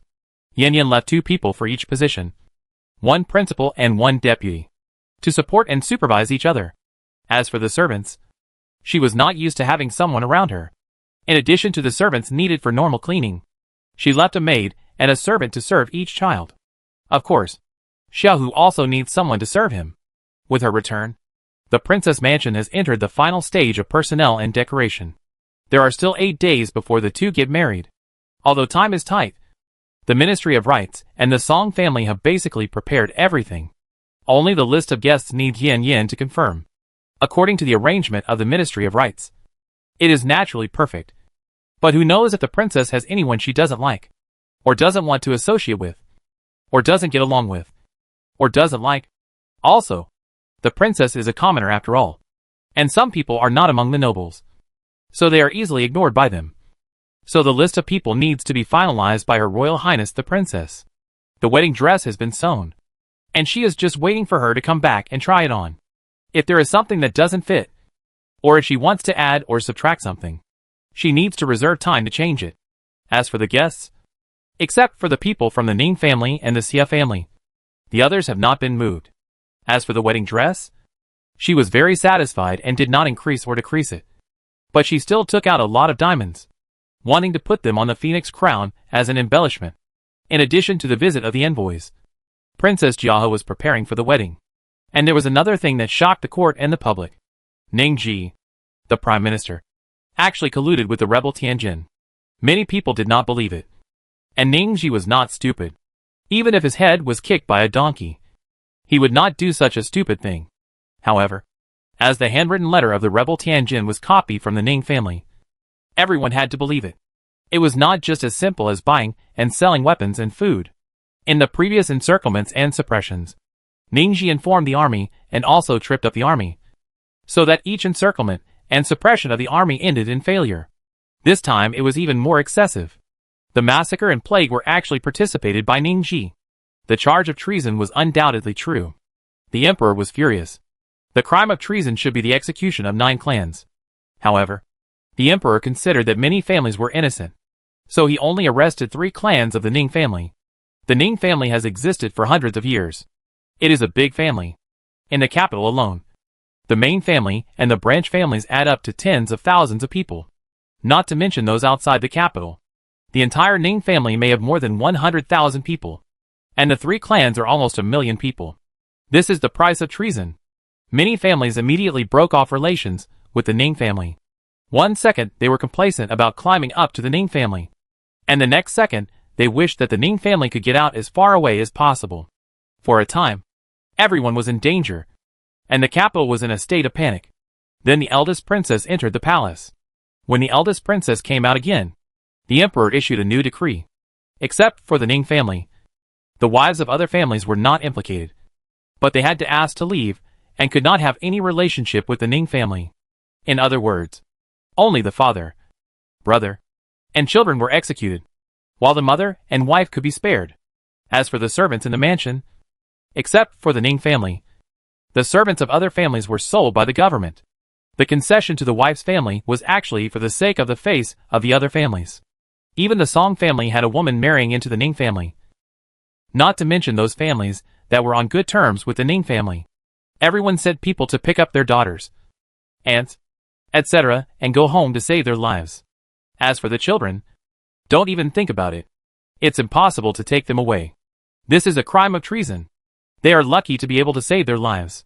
The prisons, underground prisons, And sky prisons in the capital are all full. And there is not enough space for this. So some people were imprisoned in the capital camp outside the city, waiting for execution 3 days later. As soon as the imperial edict came out, Ning Yuan was a little embarrassed. He wanted to ask the emperor to spare Xia Jing'e. He knew who he loved, but he couldn't bear to watch Xia Jing'e being executed. But he didn't dare to go to the emperor secretly, for fear that Yan Yan would be unhappy if she knew. So he was worried. And finally, under Xia Yong's reminder, he confessed his thoughts to Yan Yan. I swear, the person I love is you. Especially during the time you left. I have seen my heart clearly, but because of the influence of memory, I can't watch her being executed. Ning Yuan first expressed his feelings to save her from thinking too much. And she has only been married for a short time. And the things the Ning family did have nothing to do with her. Can you go and beg the emperor? As long as she doesn't die. It's fine. He knew that he was not arrested because of his wife's help. Now it is really difficult to trouble her for Xia Jing'e. So it is okay to ensure that people don't die. He dared not ask for more. Yan Yan still felt a little uncomfortable when she heard him pleading for Xia Jing'e. But she wanted to help him. First, to make him feel that he owed her. And second, to let him completely let go of Xia Jing'e. Okay. Tomorrow I will go with the emperor to meet the envoys of the 3 kingdoms. And it's a good opportunity to talk about Xia Jing'e. Thank you, Yan Yan. Ning Yuan didn't expect her to agree so readily, and happily hugged her, and turned around several times. At night, Ning Yuan reluctantly returned to the Song family. According to the regulations, they could not meet 1 month before the marriage. It was good enough that they could meet now. And living together would not be okay. He didn't care about his reputation, but he also cared about Yan Yan. Late at night, Tianlao. The emperor brought Tianyu to Tianlao alone. Ningji sat quietly in the prison, with no expression on his face, as if he had expected it long ago, without sadness or hurt. The prison door opened, and when a touch of yellow appeared in front of him, Ningji just raised his eyelids, without a trace of surprise. The emperor sat down, did not speak, but looked at him quietly, looking at his calmness, without a trace of regret. The emperor's eyes gradually became dangerous and full of hatred. Facing his hateful gaze, Ningji smiled fearlessly, with a hint of sarcasm and provocation in his smile. Tianqi narrowed his eyes slightly, and suddenly smiled. It seems that you are doing well here. Ningji looked around the cell and nodded. Yes, it is not bad. It seems that you have been prepared for a long time. That's right. No one knows what you have done better than you. And death is inevitable. So are you so calm? Listening to the sarcasm in his words, the smile in Ningji's eyes slowly disappeared. Of course I know what I have done. And similarly, I know better what I haven't done. He emphasized the last 2 words. The emperor felt his emotional fluctuations and thought to himself, what indifference. It's all fake. Ningji, do you regret it? Because of your own selfishness. You harmed the whole family. And the Ning family was nailed to the pillar of shame and was spurned and insulted by future generations. You are so indifferent now. Have you thought about how to meet the ancestors of the Ning family? Chapter 392 Tianqin. Do you know how much I hate you? When talking about the whole family and ancestors, Ningji narrowed his eyes and condensed a cold light. Tianqin. You know better than me whether I have committed treason or not. You just want to avenge and Why implicate innocent people? Do you want to be a tyrant? As early as when the emperor frequently went to the Song family, he knew that Ning Yuan's life experience could not be concealed. Then, when Ning Yi was sent to the battlefield, he had a premonition that something was going to happen to the Ning family. Sure enough, as soon as the emperor came back, he ordered people to search the Ning family and found a bunch of unfounded letters. He thought he would die, but he didn't think that the 3 families would be implicated. Tianqin was not annoyed by being called a tyrant, and there was always a faint mockery on the corner of his mouth. He didn't say that he wanted to be a wise king. Involve innocent people? When you plan to harm when you use Xiao Yuan as a medicine man, all the people in the Ning family were no longer innocent. Who made them the Ning family? When the emperor was angry, millions of people died. Even if the clan was exterminated, it would not be able to calm his anger. When it came to Ningji was a little excited. I didn't harm at all. You are the one who harmed her. If it wasn't for you, how could she leave stupidly? What do you mean? Tianqin's sword eyebrows were raised, and the light in his eyes became colder and colder. Ningji's eyebrows jumped, and under the pressure of the emperor, his eyes were filled with hatred and crazy jealousy that could no longer be concealed. It was obviously me who knew her first, and I fell in love with her first. Why did you take my and he away as soon as you came? So what? And he loves me. Tianqin's words made Ningji's emotions collapse a little. He gnashed his teeth in hatred. You know, I really hate your sense of superiority. But I hate you even more for not cherishing and he even though you got her. If you can't give her happiness, why do you want to provoke her? You bastard. He couldn't help it, and yelled at him regardless of his identity.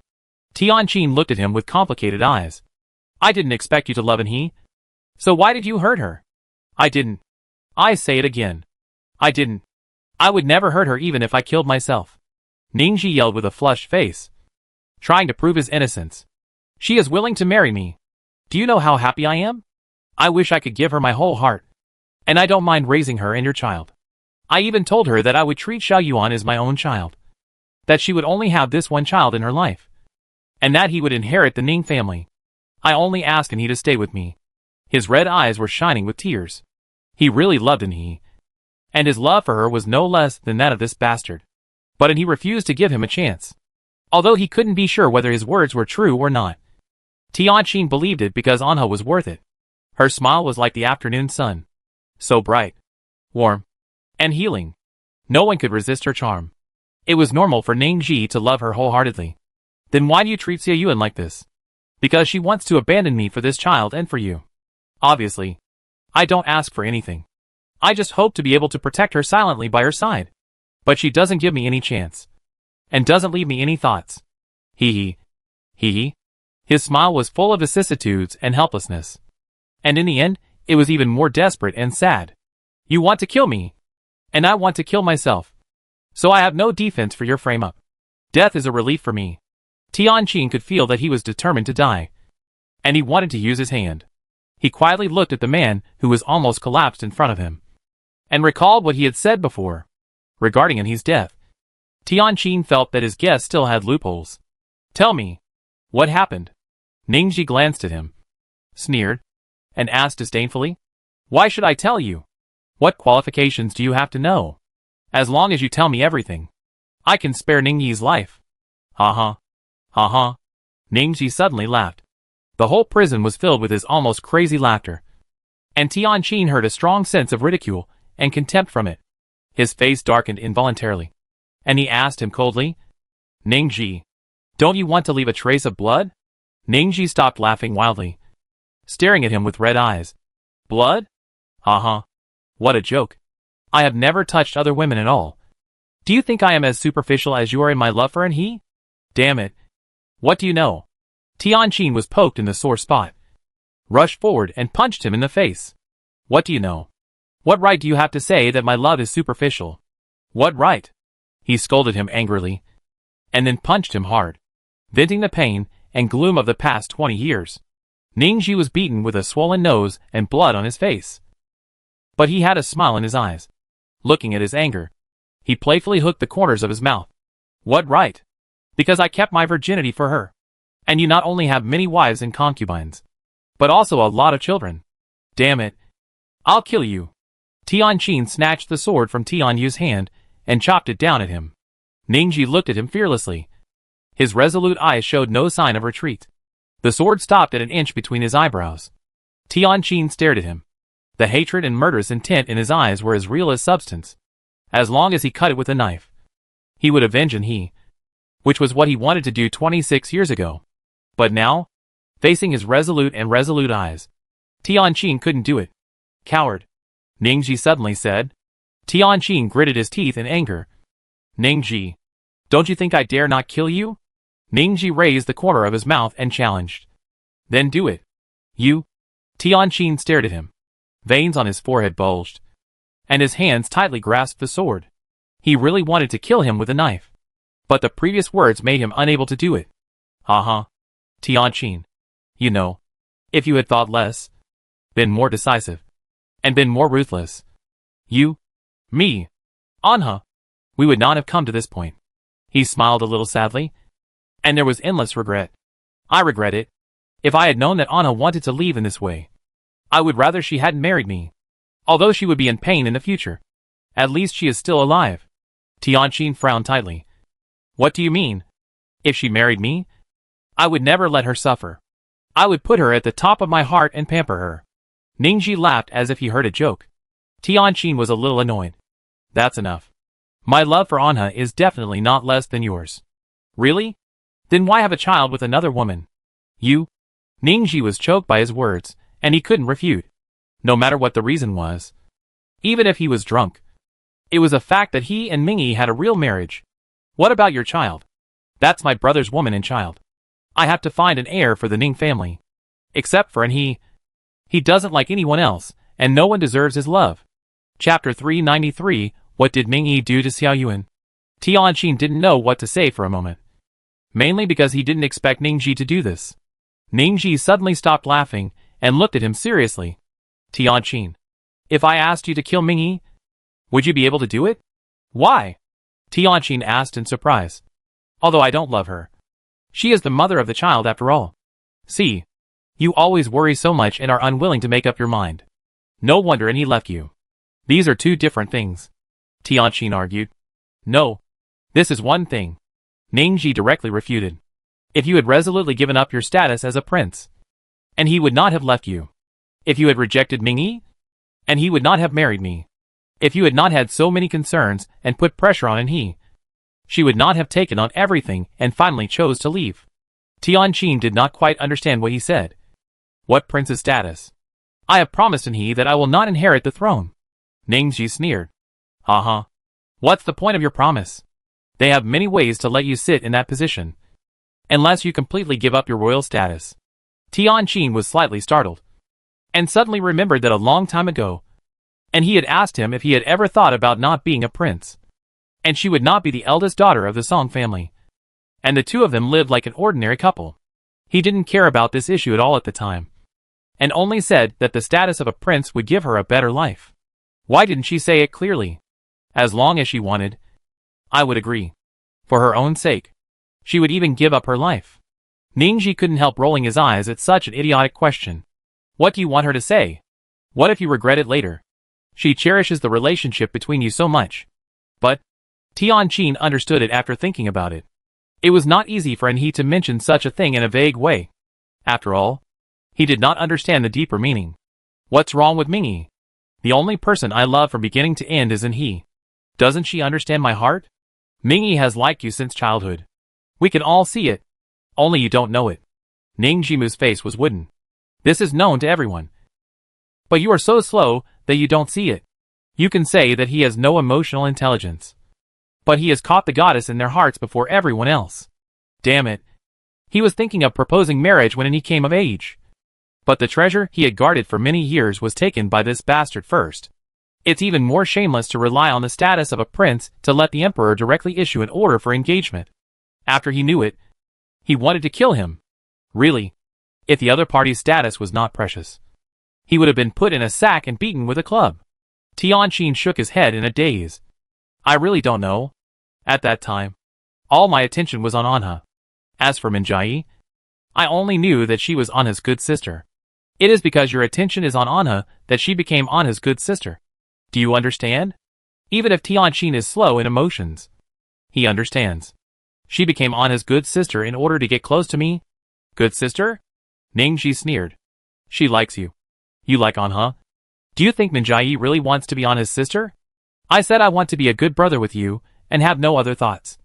Do you believe it? Tianqin shook his head immediately. He definitely didn't believe it. And he would think that he had ulterior motives, and must be coveting his Anha. So, all these years, Mingyi's love, care, longing, and reluctance for he were all fake? Suddenly, he felt that this woman was so scary. Thinking back to the time when he was at the border, he wanted to go back to Annie several times to ask her about it.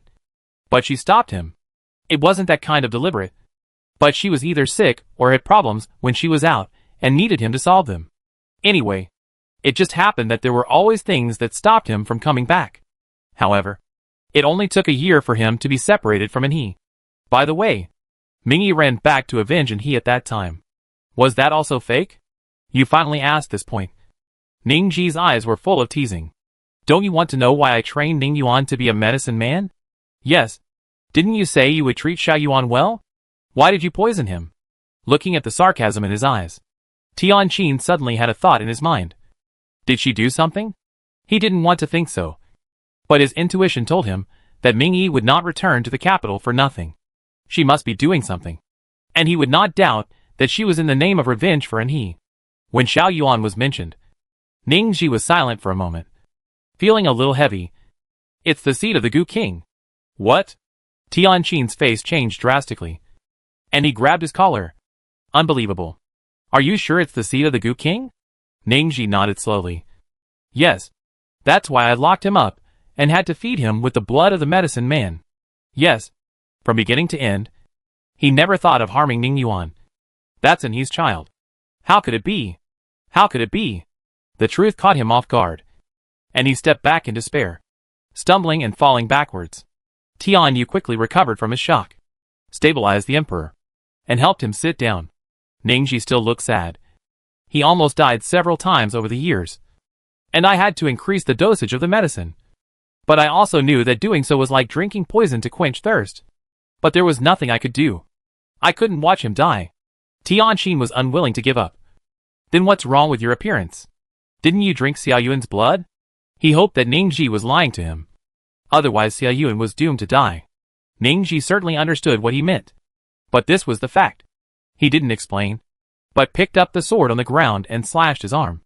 The expected blood did not flow. Only a little blood flowed out. And then the wound healed at a speed visible to the naked eye. Tianqin's pupil shrank slightly. You put yourself? He couldn't say the rest of the words. It was too shocking. He didn't expect that he would go this far for Xiao Yuan. Obviously he is my child, he murmured to himself. No. From the moment he married me, he was the child of He and me. Whether it was locking him up and saying that he was weak and sickly, had a bad temper, or marrying a second wife, it was all to divert other people's attention, so as not to let the Song family notice. Otherwise, if he was taken away by the Song family, Xiao Yuan might not even live to adulthood. He didn't care what others thought of him, whether they said he was hypocritical or deceiving He. He didn't care. He just wanted this child with He's blood to live. He even didn't hesitate to test the medicine on himself and turned himself into a medicine man. Tianqin looked at him and couldn't speak for a long time. He even felt that Ning Ji was more suitable to be Xiao Yuan's father than him. And he did a good job. Ning Ji has done so much for Xiao Yuan, and has shouldered so much. But what is he doing now?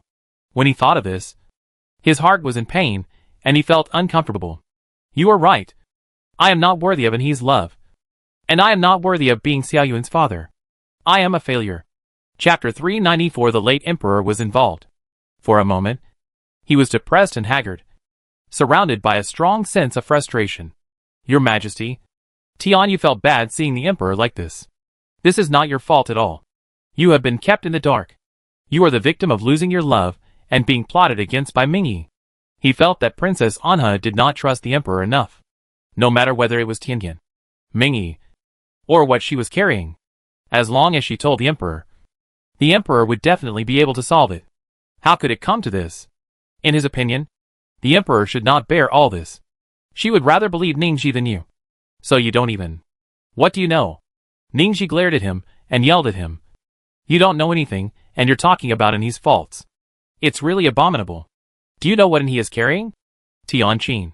You are a prince. And you are the prince who is regarded as the heir. But can you bear all the things you have done? In the end, it still fell on He's shoulders. Fuck. How could He fall in love with you? A bastard idiot. Damn. Ningji was particularly excited when the goddess in his heart was insulted, and the table in front of him was smashed by him. Tian Yu immediately became alert. He didn't expect that he actually had such a deep inner strength. This man was hidden deep enough. There was indeed something wrong. Tianqin heard the problem from his words. What do you mean? Did the father do something? Ningji looked at his expression of knowing nothing, and he couldn't tell whether he was envious or sympathetic. Tianqin. Look at how lucky you are. The emperor, Anha, and even that woman Mingyi. They all love you and protect you wholeheartedly. In one sentence, Tianqin understood that they must have done something without telling him. That's why he chose this path. He was full of bitterness and helplessness. He didn't want this kind of protection. He wanted to protect others. If he couldn't even protect his lover and children, how could he protect the country? He was very depressed. But he couldn't blame them for hiding it, because they were all for his own good, even if he didn't need it. In fact, he probably could guess something without asking now. It must be that his father told him something. She had to leave him, for the Song family, and even for the country. Ningji, did you know everything from the beginning? The jealousy in his eyes was undisguised, and he would rather tell him than tell him. Ningji smiled bitterly and shook his head. You think too highly of me. I know about Anhe's difficulties and Ningyi's calculations before, but I think I have solved them all and can let Anhe stay safely in the Ning family. Otherwise, if I knew she was still in danger, I would definitely abandon the entire Ning family and take her away, in order not to implicate him. And he also hid some things from him. Please tell me what happened. Tianqin bowed to him. At this time, he was not an emperor, but a man who loved but could not get it. A man who wanted to avenge his lover. Ningji took a deep breath, sat on the bed, and recalled the past. Tianqin looked at him quietly. His father and Anhe were no longer there, and Mingyi was not considered. Ningji was the only one who could help him clear up his doubts and solve the truth. He wanted to know the whole story. Tianyu stood behind him as a background. After a long while, Ningji spoke slowly. I actually only knew the truth on the day Anhe gave birth. On that day, everything went smoothly, and the child was born quickly. However, suddenly, news came that she was bleeding heavily and was in danger of life. I broke in and found that the medicine Anhe drank had been tampered with by someone. That person was Aunt Chiu. Aunt Chiu? Wasn't she sent by the emperor to take care of her? Tianqin couldn't finish his words halfway.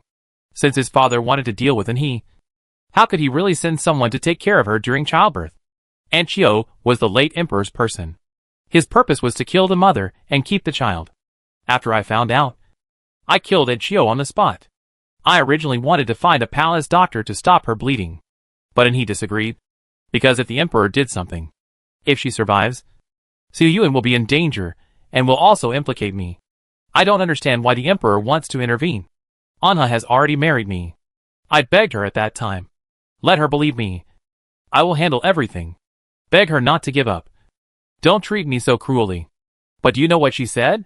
She said that her existence is a threat to you and Xiao Yuan, and that she can give birth to the child, which is already a favor from the emperor. At this moment, she is still worried that I will hate her and make excuses for others. Tianqin clenched his fists tightly. His heart was turbulent, extremely uneasy. It turned out that Anha's death was caused by his father. No, it should be said that his father was also for him. The murderer who killed Anha was himself. I asked her to fake her death, and I would find a way not to let others suspect. But she still refused. She said she owed me too much. I was too good to her, and she had no way to repay. Her heart and her body have been given to you in this life. She is afraid that she will waver in the future. She wants to be loyal to your love. She also said that she didn't want me to have no descendants, because she knew that with her around, I would never touch anyone else. But she couldn't betray you. No matter who it is, dying from her is the best choice. If she dies, Xu Yuan can grow up safely in the Ning family. The Ning family and the Song family will not be implicated by the late emperor, and you will not be threatened, and you can smoothly ascend to that position. She also hoped that after her death, I could remarry and leave a trace of blood for the Ning family, which would be the greatest comfort and tolerance for her. Thinking of Anhe, who was such a warm and sunny person, but lived in conspiracy and calculation. Ningji hated her so much that he wanted to kill all those people. But he couldn't, because Xiao Yuan still needed him to raise her. Maybe Anhe guessed that he would take crazy revenge. So she left the child to him. This woman, no matter what she had to bear, even if she gave her life in the end, was still so kind and gentle, always thinking about others. How much he wanted her to be more selfish and think about herself. Tianqin's eyes were red at this time. His and he. She kept her promise from the beginning to the end. But what about him? All the hatred and resentment became a joke. And he himself was also a joke. Ha. Tianqin suddenly laughed up to the sky, laughing at his ignorance and stupidity, laughing at the fact that he was not worthy of Anhe. If he hadn't appeared, and he would have smiled so brightly, been spoiled like a little princess. had a happy family, had children and grandchildren, would be very happy. Very happy. But why did his heart hurt so much? When he thought of her love, her smile, and her heart given to others, he felt so painful that he could hardly breathe. And he whispered his lover's name, and tears silently slid down his temples. Chapter 395. He was so unlucky to meet Mingyi.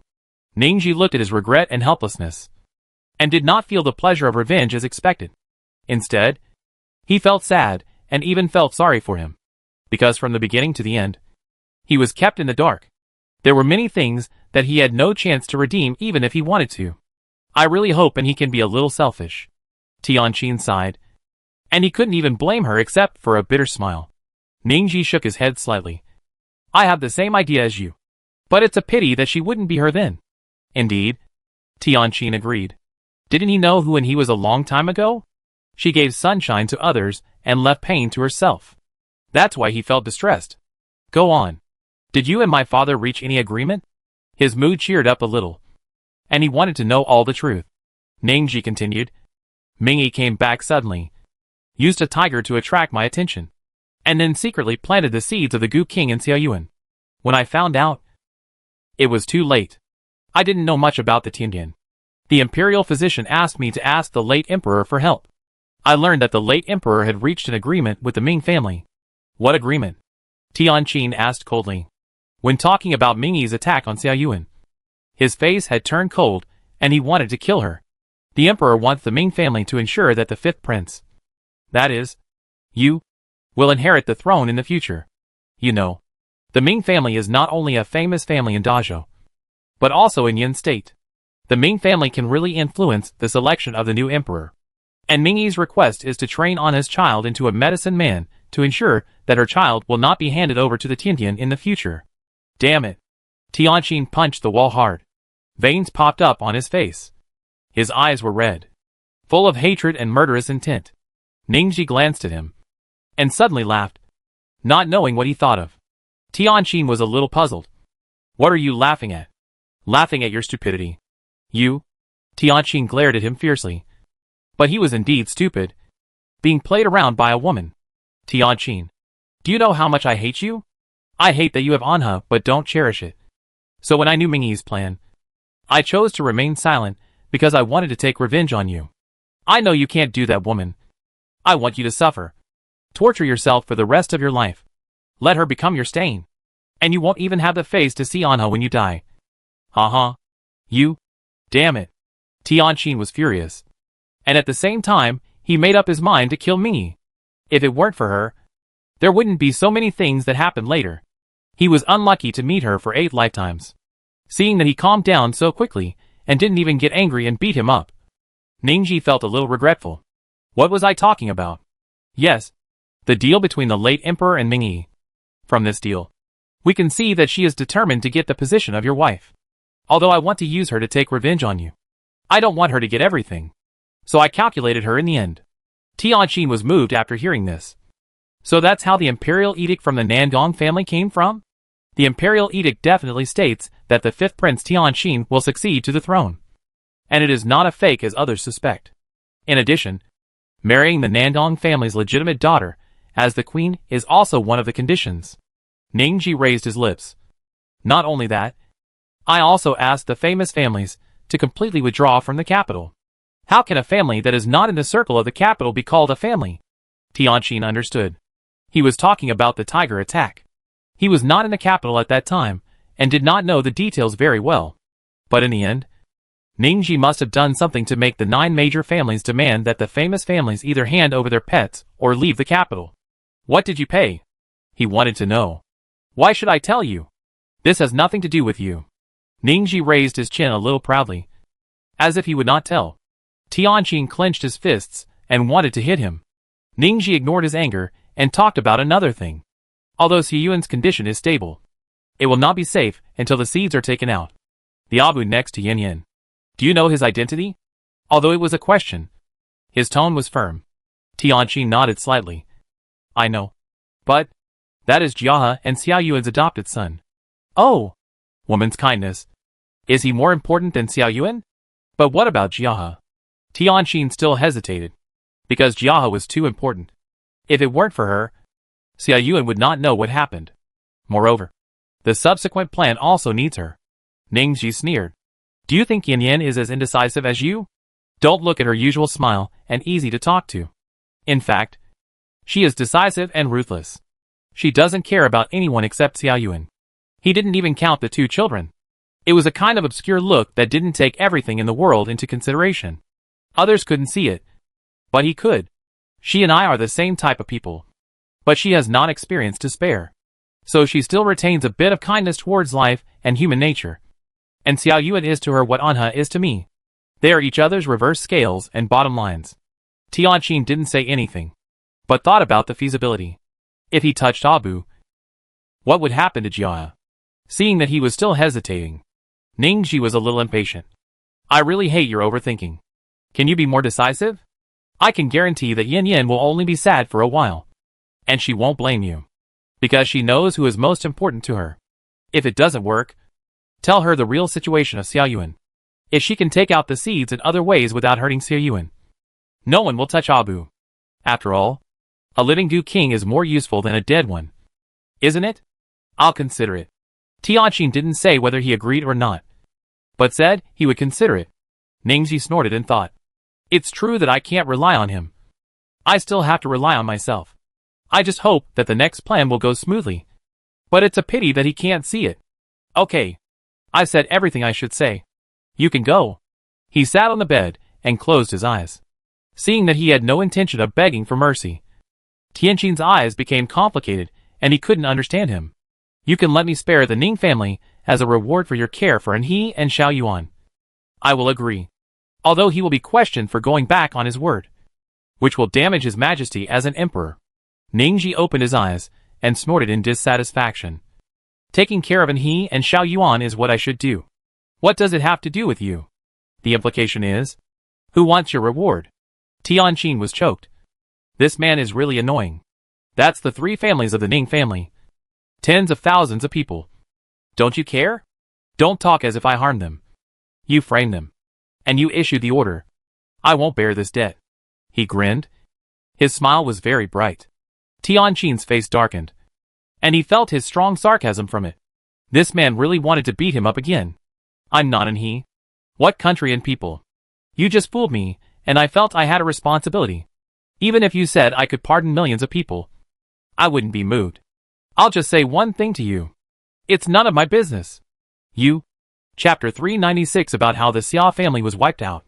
Tianqin was speechless. But then he thought, it would be great if Anha could have this idea. Ningji continued. Your pardon of others has nothing to do with me. Just don't pardon me. What do you mean? Do you want to die? Tianqin didn't understand. Didn't he say that he would let him go? Why did he still want to die? Ningji didn't say anything, which was considered as tacit agreement. Tianqin was puzzled. Why? Do you want to find Anha? He could only think of this reason. When Anha was mentioned, Ningji's expression eased a lot and his face became softer. I should go down and apologize to her. If I hadn't been so good to her, and let her feel guilty and burdened, she wouldn't have died. Tianqin's face immediately darkened. Anha is for me and Xiao Yuan. Don't flatter yourself. Okay? Heh. Ningji snorted indifferently, still saying his own way.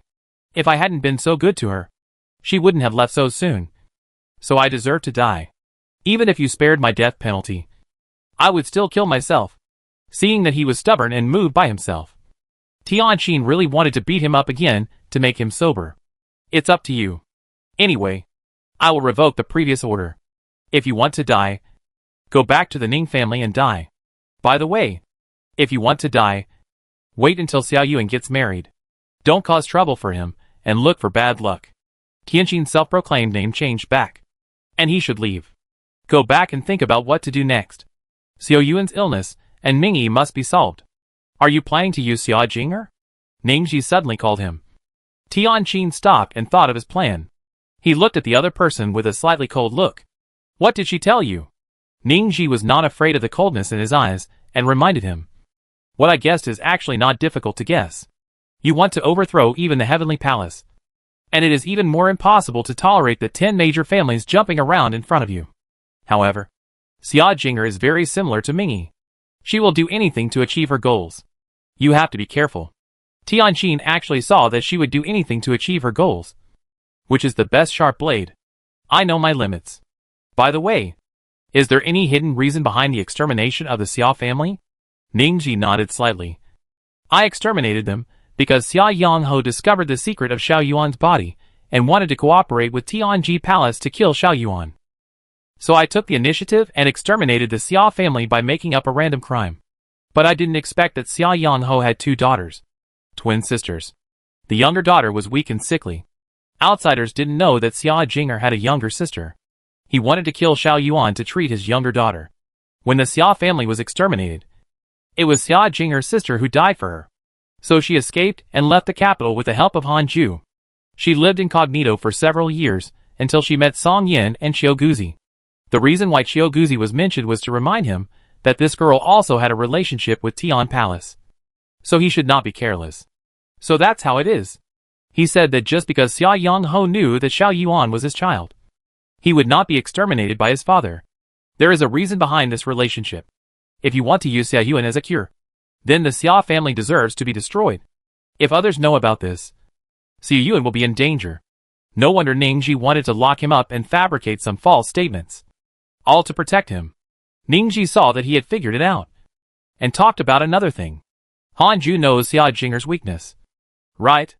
Xia Jinger has no family. No one to care about. So it's hard to control her. And she's easy to turn against her. I know.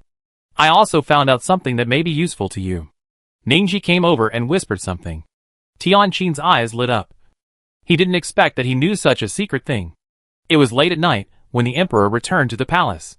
He had just finished washing and was about to lie down when Suda, the chief steward, came in and said, "Your Majesty, the crown prince is here and wants to see you." The emperor wanted to say no. But he also knew that it was wrong to vent his anger on a child. So he suppressed his anger in the end. Did he say anything? The imperial concubine has been away from the palace for a long time and has not returned yet. The crown prince is worried that the imperial concubine is in danger. Mingyi was angry with him and ran away from home. He didn't go to find her because she used Xiao Yuan, but wanted her to calm down. Later, he led the army in person. And it was even more impossible for him to go find someone. So he kept dragging it on until now. Now that he knew what Mingyi did, he was lucky not to send someone to chase her. And it was impossible for him to find her. The emperor's face had sunk, with a hint of murderous intent and suppressed anger between his brows. Tell the prince that everyone is responsible for their own actions, including his mother. Also, he is the prince of the Great Zhou, and he should be concerned about national affairs instead of being distracted by such trivial matters. Su Zhong thought. What happened? Why did the imperial concubine get so angry when she was mentioned? He even felt the murderous intent. He hurriedly stepped out and told the people outside the palace what he had just said. Tianxu's face turned pale from expectation. He didn't understand. When they had conflicts before, didn't his father always compromise? Why was the conflict so serious this time? He knew that it was wrong for his mother to run away from home. But he couldn't say it was a trivial matter. There has been no news about his mother for so many days. Isn't it normal for them to be worried? General Manager Su, please talk to my father again. I have searched all over the capital these days, but there is no news about my mother. I am worried that something happened to her. So I had to alarm my father. Your Highness. Su Zhong interrupted him directly and told him not to say anything more. Your Majesty has already gone to bed. If you have anything to say, you can come to the imperial study to see him after the morning court tomorrow. He was also doing this for his own good. The murderous look in his Majesty's eyes was not fake.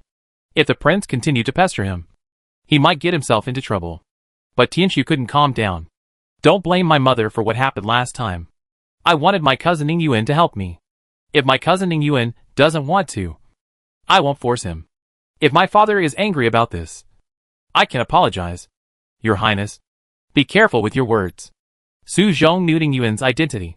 Now that His Majesty openly and covertly blamed Master Ning Yuan for his fault, wouldn't this add fuel to the fire? Squeak. The palace door opened from the inside, and Tianqin, who was wearing yellow pajamas, looked at him coldly. Seeing his father coming out, Tianqi looked happy and hurriedly stepped forward to salute. Your son greets you. Father, I'm sorry to disturb your rest, but I haven't heard from you for a few days. I'm worried that you're in danger. I hope you can send someone to look for you. Tian-su, did you take my words for granted?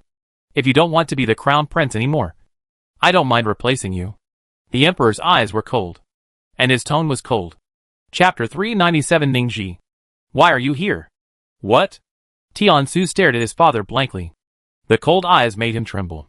This was the first time he saw such eyes from his father. His nose shrank slightly, and his eyes couldn't help but turn red. The emperor ignored his emotions and spoke coldly. Mingyi ignored the palace rules and committed crimes. She will be demoted to a concubine, and all 4 of you will be recorded under the queen's name. If she doesn't return within 10 days, she will be sent to the cold palace directly. After saying the ruthless words, the emperor flicked his sleeves and went back, and the palace gates slowly closed. Tian-su felt like the sky was falling, and he collapsed on the ground. No, father, you can't do this. Mother has followed you for so many years. Even if she has no merit, she has worked hard. How can you demote her to a concubine? Or even send her to the cold palace? Father, what's wrong with you? Who said what? The Song family? Or Ning Yuan? Get lost. If you say another word, I will immediately abolish you. The emperor's fury was heard in the palace. Tianqi was so scared that he didn't dare to cry. Seeing this, Su Zhong quickly asked his men to help the prince up and send him back to the East Palace. After everyone left, Su Zhong sighed. Although he didn't know what happened, he had a premonition that things were going to change. Su Zhong. The emperor's voice was heard again in the palace. The old slave is here. Draft an edict. As for the Tian Lao. After the emperor left, Ningji sat on the bed, staring at a certain point in the sky in a daze. About an hour later, the Dali Temple minister came in person and released him and the Ning family. Ningji stood outside the prison, breathing in the fresh air. The half-moon hung in the sky, adding a touch of beauty to the quiet night. Father! Ningyi also came out, walked forward quickly, and saw his father's face was bruised, and asked hurriedly, Are you okay? What happened? Isn't it treason? Why did they suddenly let them go? Or did they take them out and solve it secretly? The other members of the Ning family gathered around, all confused. Ningji glanced at everyone and said loudly, The emperor's grace is great. You should thank his majesty for his grace. And be careful in your words and deeds from now on. Understand? He did not explain. Nor did he say that the Ning family was wronged. He only told them to be respectful and grateful to the emperor. The Ning family members were not idiots. They understood what he meant. Some things are not good to understand, and it is enough to survive in confusion. Ningyi looked around and found that someone was missing. Father, where is Jing'er? The other party was his wife after all. Dead. Dead? Not only Ningyi was not calm, but others were also shocked. Wasn't he executed in 3 days? Why was he killed in advance? Ningji's face darkened. Why ask so many questions? There will no longer be a person like Xia Jing'er in this world. As for a wife, I will marry you another one. Okay. You can go back. Dad, won't you go back with us? No. From now on, I am no longer the head of the Ning family, and I will leave the Ning family. What happens to the Ning family in the future has nothing to do with me. Ning family. He can say once, but not twice. Now, he owes nothing to the family. After watching Xia Yuan get married, he will go to find Anhe. Dad? Master? His words were second only to the previous confiscation of the family, which shocked everyone. They didn't understand why. Okay. You guys go back. The Ning family has nothing to do with me in the future. Goodbye, passers-by. After saying that, Ningji flicked his sleeves and strode away. Everyone stared at the person who left, and instantly lost their backbone, not knowing what to do for a while. The next morning, the news that the 3 families of the Ning family were released spread throughout the capital, and the people who were arrested outside were chased back before they got far. The common people were talking about the fact that the Ning family's treason was false and they were wronged. Fortunately, the emperor was very perceptive and cleared the Ning family. The nobles were talking about what Ningji did, or what bargaining chips he had to make the emperor change his mind. Especially the other 9 families. Could they not know that the Ning family was wronged? Could they not know that the emperor was just looking for an excuse to destroy the Ning family? But why did they suddenly change their minds? Would it have something to do with them? For example, selling out other families to save themselves. No one dared to say that their family was innocent and not afraid of investigation. Not even the Song family. Each family sent people to inquire about the news. The Nandong family received the Queen's letter in the morning. After reading it, they quickly called back the people they had sent out and warned the family members to stay at home honestly and not to cause trouble. As for the fact that the prince was registered under the Queen's name, they were not happy at all. It was going to change the situation, and they might be implicated. The Song family also encountered problems. The servants opened the door early in the morning and saw the head of the Ning family sitting on the steps in a single piece of clothing. The servants of the Song family were shocked. Is this a jailbreak? They hurried to call people. When Song Yin came out, Ningji greeted him directly and familiarly. Why are you so slow? Hurry up and find me some clothes and prepare some food. As he said that, he walked in without being polite. Song Yan's mouth twitched, and he stopped the man with a cold face. Lord Ning, what do you mean by this? Although Song Yan had not received the news that the Ning family was released, he did not think that Ningji would escape from prison. He could come out of the prison and appear in the Song family openly, which at least showed that he was fine. Song Yan didn't care what the emperor thought. Why didn't he kill this bastard? But he would not let the man who killed his sister into the mansion. Ningji completely ignored the hatred in his eyes and glanced at him lightly. Song Yan, do you think that if I really harmed he and Xiao Yuan, the emperor would let me and the Ning family out? This sentence made Song Yan stunned. Yes, he just didn't understand why. He believed that the emperor wanted to kill Ningji more than him, and there was no reason to let him go. Is there any hidden secret in this? Just when he was doubtful, Ningji had already walked in swaggeringly. Without the master's order, the servants dared not stop anyone casually. Song Yan felt unfair, and there were too many questions that needed to be answered. He came to his senses, asked his men to find his elder brother, sent people outside to inquire about the news, and then went after Ningji himself. Since the other party chose to come to the door, it means that he will explain everything. He wanted to see what this bastard would say, if He's death had anything to do with him. Don't blame him for taking action. Half an hour later, Ningji, who washed and changed into clean clothes, ate breakfast calmly with his injured face.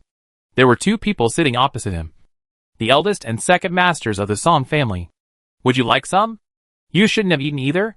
He shook the buns in his hand. Lord Song remained silent, while Song Yin, with a dark face, urged impatiently. No need. Hurry up and eat. We have something to ask you after you finish eating. During the time they were waiting for him, the two had received accurate information that the Ning family had all been released. Although Ningji was not reinstated, the Ning family's mansion was returned to them. What does it mean? It means that the emperor has changed his mind, and the Ning family will not be destroyed. Others don't know, but the Song brothers understand why the emperor wants to destroy the Ning family.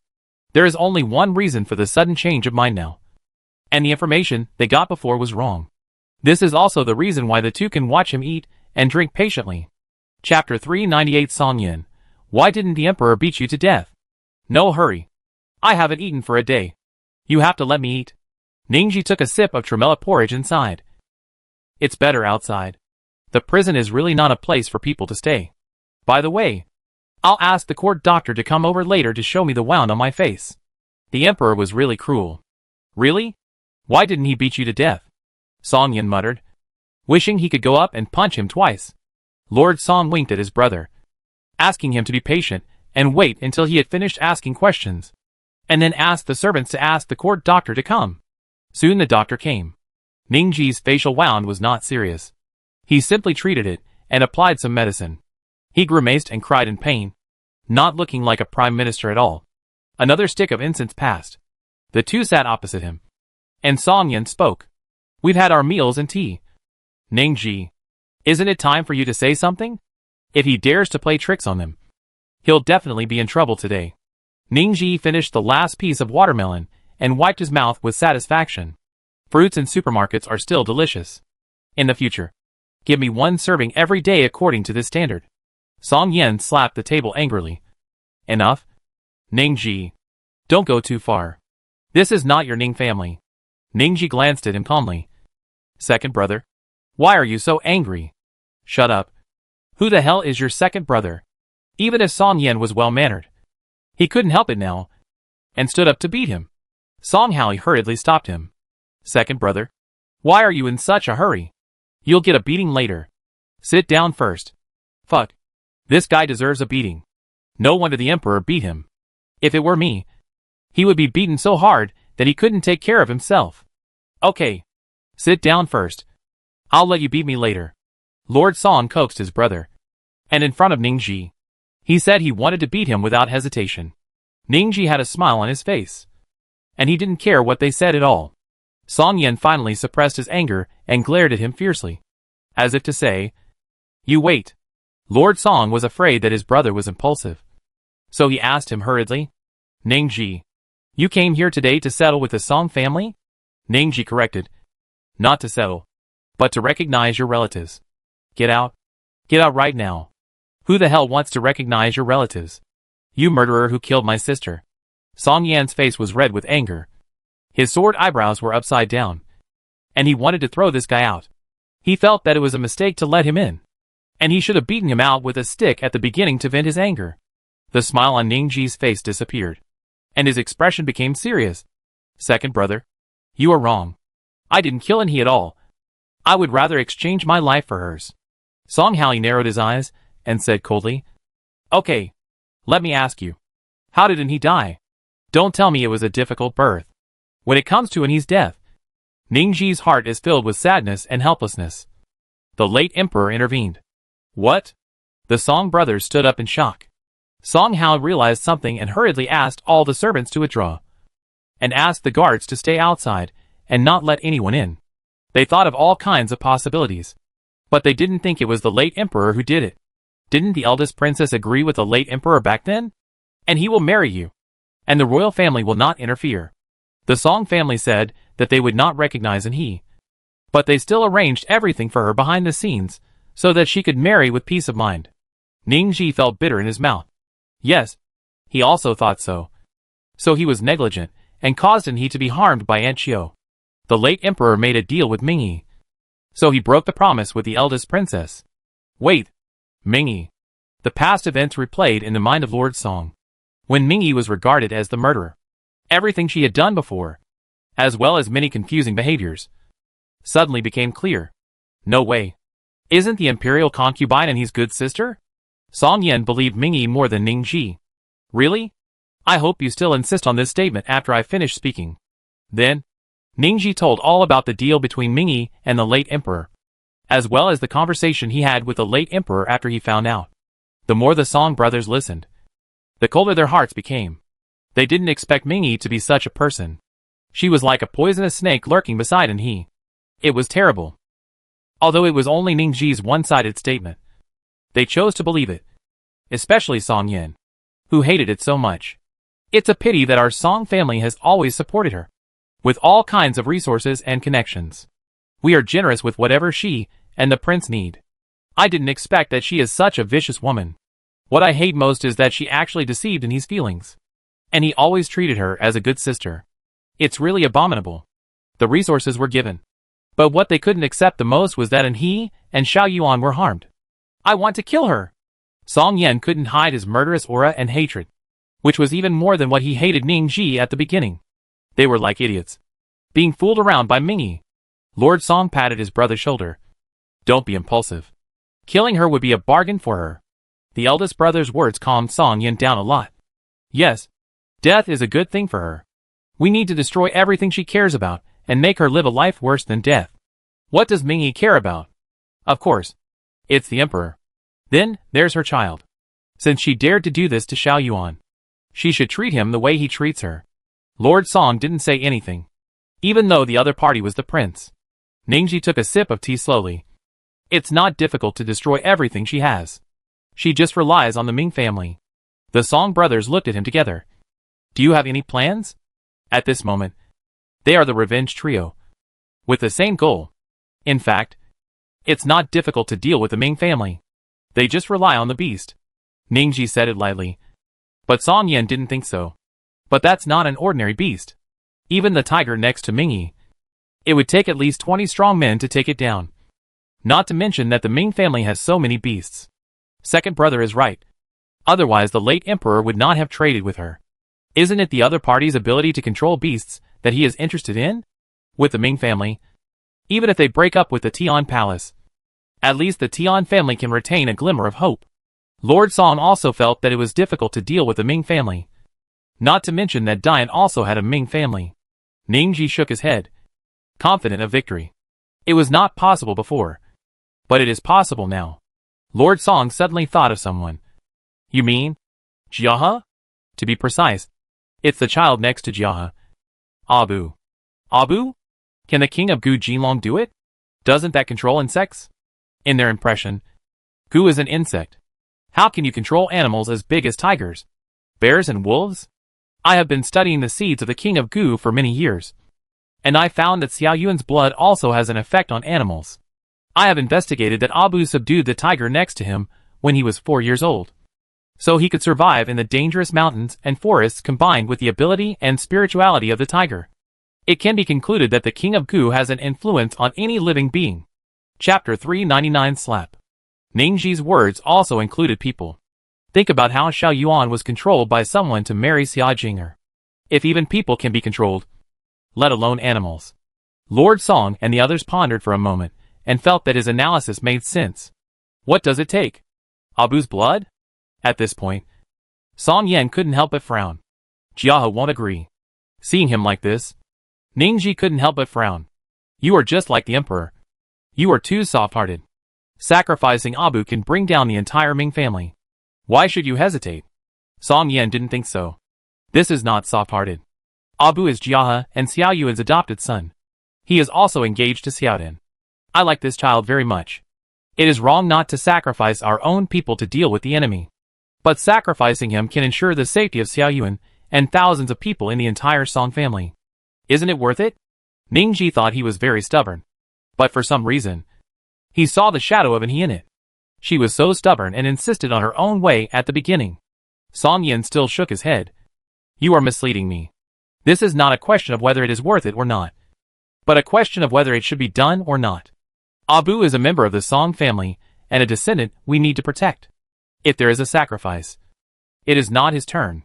Song Hao also spoke. Okay, let's discuss Abu here. My second brother, and I do not agree with this plan. Let's think of another way. Okay.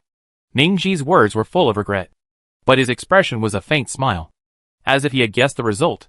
Looking at his expression, Song Hao felt that he should have another way. Ningji, since we have been frank, there is no point in testing you. Just say what you want to say. Okay, I will listen to you. Big brother. Ningji's call of big brother was clear and loud. Lord Song did not object, which was considered as tacit agreement. Song Yan curled his lips and wanted to say that he was giving you face. But he also understood that and he was married to him after all. So it was right for him to call him that. You have to endure it even if you are not satisfied. Ningji raised his eyebrows proudly. They had to recognize him as their brother-in-law. I have another way. The beasts tamed by people are also beasts. They have blood suppression. As long as a beast king is cultivated with a golden dragon, all animals will surrender. Although this will also consume Abu's blood, at least he will not die. With the fruit in Jiahe's hand, it is only a matter of time before he is replenished. The two of them can accept this method. At least Yan Yan can have an explanation. Ningji continued. Once those beasts are out of the control of the Ming family, the Ming family will be just like an ordinary family. You can just accuse them of a crime and solve the problem. The emperor is good at this. Isn't the Ning family an example? The two could hear the sarcasm and dissatisfaction in his words. After all, the three clans of the Ning family were almost gone. Who wouldn't be angry? To deal with the Ming family, we have to wait until a new beast king is cultivated before discussing it in detail. If you have nothing to do, go back first. Song Yan ordered him to leave, not wanting other people in the family to see him. Ningji leaned back in his chair, crossed his legs, and shook them from time to time. I'm homeless now. I hope my eldest brother and second brother will take me in. You're talking nonsense. The Ning family's mansion has been unsealed. You should leave quickly, and don't let Xiao Yuan see you. What does the unsealing of the Ning family have to do with me? Oh, what's going on? They kicked you out? Song Yan clicked his tongue twice, looking like he was enjoying a good show. The whole family was almost destroyed. So it's a good thing that they only kicked you out. Ningji rolled his eyes at him, curling his lips slightly. I'm sorry to disappoint you. Second brother, I don't want the Ning family anymore. From today on, I'm just the son-in-law of the Song family. Get lost. The Song family doesn't want it. Even if he didn't kill this bastard has been against him for many years. And he doesn't want such a brother-in-law. Ningji swung his legs and drank tea leisurely. No. No. And he is my wife, who is married in a formal ceremony. You cannot be her brother. But she cannot be my wife. You. Before Song Yin could get angry, Lord Song spoke. Okay. Xiao Yuan is going to get married in a few days. So stay. But you can only stay in Qingsong courtyard and can't come out casually. At the end, he also told the two. Don't tell anyone about it except the three of us and the emperor for the time being. Especially Xiao Yuan. After all, he has to go to the palace for classes every day. And it is inevitable that he will have intersections with Mingyi and the prince. Don't worry. Brother. I know. The two responded at the same time. Just like that, Ningji stayed in the Song family. Lord Song went to the palace to find the emperor. Originally, they had to prepare for Xiao Yuan's wedding, so they didn't go to court during this period. As for Yan Yan, she went to the palace early in the morning. The other 20 members have been selected, and she is going to issue cards. The plague incident has given the court a sense of urgency. It can no longer choose the most suitable one. If it wants to balance the relationship between the various families, then who knows when it will be selected. Fruits in supermarkets should be popularized as soon as possible to enhance the physical fitness of the people. By the way, plead for Xia Jinger. Yin Yin didn't know that the Ning family had been pardoned. After entering the palace, Yin Yin went straight to the imperial study, and then met the prince, who had been waiting for an unknown period of time outside the palace. Your Highness. Yin Yin smiled and greeted him. Tiansu turned around and looked at her gloomily. Seeing his haggard and gloomy appearance, Yin Yin was shocked. What happened? Is the Great Zhou going to end? What are you doing here? The prince's voice was a little hoarse, and the words he said were stiff and a little resentful. This resentment made Yin Yin slightly raise her eyebrows. What happened, and was it related to her? Her silence made the prince's eyes flash with a fierce light, and he asked coldly, Why don't you answer? Don't forget that you are just the adopted daughter of your father, and I am the prince of the Eastern Palace. Yin Yin touched her chin, reminding her not to forget her identity. Was she offended by others? Or was she wrong somewhere? And was she used as a punching bag? She said lightly. As a response, Tiansu felt like he was offended. When he thought of his mother's downgrade because of Ning Yuan and her, and he and his brothers and sisters were recorded under the name of the queen, an unknown anger rushed to his head instantly. Jia He, are you provoking this prince? Come on. Slap your mouth. After the words fell, the eunuchs on the side were about to step forward to arrest people. Yin Yan's eyes sank slightly. Just as he was about to hit someone, he suddenly saw a bright yellow in the distance. He collected the energy and let the other party catch him. The eunuch took out the board. Of course, slapping someone in the face is not done with hands. First, it hurts to slap someone in the face. Second, it doesn't hurt to slap someone in the face. Your Highness, slap her a few times. The eunuch asked. Tianqi wanted to have her mouth broken, but he knew it was not possible. After all, she was still a princess. Slap her 10 times as a punishment. Who are you going to slap? A deep voice came from behind, with a hint of anger. Hearing the familiar voice, Tianqi's heart skipped a beat, and he turned around quickly. Chapter 400 Is Zero's existence the real meaning? Sure enough, he saw his father standing behind him, glaring at him with a gloomy face. Your son greets your father. Your servants pay their respects to his majesty. The eunuchs knelt on the ground in fear. The emperor stared at the prince, his eyes full of anger. Tianqiu, who did you want to hit just now? Your majesty. Your son. I was in a bad mood and confused for a moment. Please forgive me. Tianqiu pleaded guilty honestly, without the arrogance before. Forgive? How dare I convict you? Tianqiu, you are so powerful that you dare to hit Jiahe? Are you going to hit me if you are unhappy one day? Your son is terrified. Tianqiu knelt on the ground in fear, with sweat all over his forehead. The emperor ignored him directly, came close to Yin Yin, and gently touched her head. Jiahe, I'm sorry that father is late, and you are wronged. Yin Yin pouted in grievance, carefully grabbed the emperor's sleeve, and shook it. Father, I was scared just now. I thought I would never see you again. Su Dezongwen and Long Wuwei behind him couldn't help but twitch their mouths. Afraid? I don't know who destroyed the 2 branches of the heavenly palace with bare hands. Knowing that the other party was acting, the emperor still couldn't help but feel distressed and soft-hearted. Jiahe, don't be afraid. Father will make the decision for you. As he said, he looked at the person kneeling on the ground. Prince Tianqiu, who is spoiled and arrogant, willful and reckless, has lost his moral character, and is punished with house arrest for 3 months. If he commits the same crime again, he will be severely punished. Father? Tianqiu stared blankly at the person in front of him, who made him feel so strange. He never thought that his father would say that he had lost his moral character. He is the prince, and the words of losing his moral character will be a stain on his life. How can he lead his ministers in the future? It may even become a handle for others to criticize him. He still wants to be a wise ruler who surpasses his father. For Tianqiu, this sentence is more serious than recording it under the name of the queen, and it is difficult for him to accept it. Father, am I your child? Or is Yin Yin? She just has a supermarket. Shut up. Go back and reflect on your mistakes immediately. The emperor scolded him harshly. If it weren't for the 2 big mountains of Tiantian and Mingjia, he would have abolished him long ago. The prince looked at his father, who had completely changed with grief and indignation. He knew that if he continued to talk, his father would only hate him. He glared at Yin Yin fiercely, then turned and left. The mother must be brought back as soon as possible. And Yin Yin? Wait. A gentleman's revenge is not too late for 3 years. Yin Yin naturally did not ignore his hateful eyes. She was not afraid of him. But when the other party became the new emperor, what would happen to the Song family? And the younger sister's family would also be implicated. As for reconciliation, she didn't know how she had offended him. Okay. It seems necessary to expand the market externally. Otherwise the emperor can only change the prince. How about letting Ning Yuan come? She muttered in her heart, thinking that the prince was a hidden danger. The emperor could naturally see her worries. When they returned to the imperial study, the emperor told her what Mingyi had done. After listening, Yin Yin opened her mouth wide. What a dog-blood plot. Father. So, you were broken off and became the laughing stock of the capital. Your happy life was shattered. Your beloved died. Your precious son was poisoned.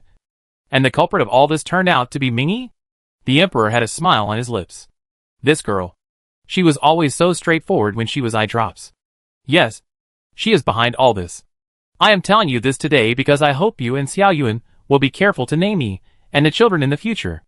Now is not the time to touch them. I understand that there are the Ming family and the Tiandian behind them. By the way, is Mingyi sure that she is not from the Tiandian? The seeds of the Gu King. Can this thing be obtained casually? Last time in the Tianshu Palace. From what the messenger said, the seeds of the Gu King are very rare. From what Ningxian was said, the seeds of the Gu King can cultivate the Zero Medicine Man. I destroyed 2 branch halls and killed many people. But I only saw 2 zeros. It can be seen that this zero, or the seeds of the Gu King, should be very rare. So how did Mingyi get it? I don't believe that there is no connection with the Tiandian anyway. Whether it is true or not, Yin Yin doesn't mind listing some more charges against the other party. The emperor thinks this speculation is correct. I have read the history of the development of various families. The Ming family only started to raise wild beasts in the last 200 or 300 years. Before that, they were just ordinary nobles, and had no ability to control beasts. Father, your words reminded me that Abu once said that the Gu King's ability to control is very strong. Even wild beasts cannot be avoided. And not only control, but also enlighten wild beasts. Xiuhu is a good example. You mean, the Ming family controls beasts in this way? Not the so-called secret method? Yin Yin nodded. Yes, as long as a few drops of blood from the host of the Gu King can control a wild beast. So I suspect that the Ming family is the representative of the Tiandian in the secular world, specializing in dealing with the court. Even if they are powerful, they cannot do without the secular world. So it is normal to find an agent. The more she talked, the more she felt it was possible. If she was still talking nonsense before, now she felt that her guess was almost right. The emperor had the same idea. No wonder Mingyi was so arrogant and vicious. It turned out that she had the support of the heavenly palace behind her. Jiahe, do you have any way to deal with those beasts? As long as their teeth are pulled out, it will be too easy to deal with the Ming family. Yin thought about it and shook her head regretfully. Father, Abu is still needed in this regard. I don't have any special methods except killing them. Okay. I heard that the Goo King in his body is just a larva. If it wants to grow up, just tell me what you need. Okay. Yin responded. But she felt that having apples should be enough. At this point, the Emperor felt it necessary to remind her. Jiahe, although Xiaoyuan's condition has stabilized, there are always hidden dangers. If it really comes to a critical moment, I hope you can distinguish the importance. The smile on Yin's face disappeared. She lowered her head slightly and remained silent. Although she had been mentally prepared, she still couldn't bring herself to say it out loud. Father, can't there be two Goo Kings in the world at the same time? She wanted to find a way to have both. The Emperor frowned slightly. But he didn't know. According to the records of the Ta tribe, there is only one Goo King. Only when the previous Goo King dies can a new Goo King be born. Except for the Ta tribe. If other people want to cultivate a Goo King, they can only cultivate seeds. So, they cultivated so many zeros. Just gambling? After the death of the Goo King, whose seeds can transform into the new Goo King?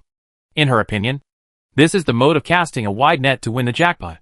Yes, some people can't make it to that moment and die early. After all, the seeds need to absorb the vitality and blood of people before they break the shell. This is also the reason why Ningxi uses the blood of the medicine man to feed Xiaoyuan. But, even if they can make it to that moment, there is only one who can awaken among so many zeros. For them, it is still death besides endless waiting.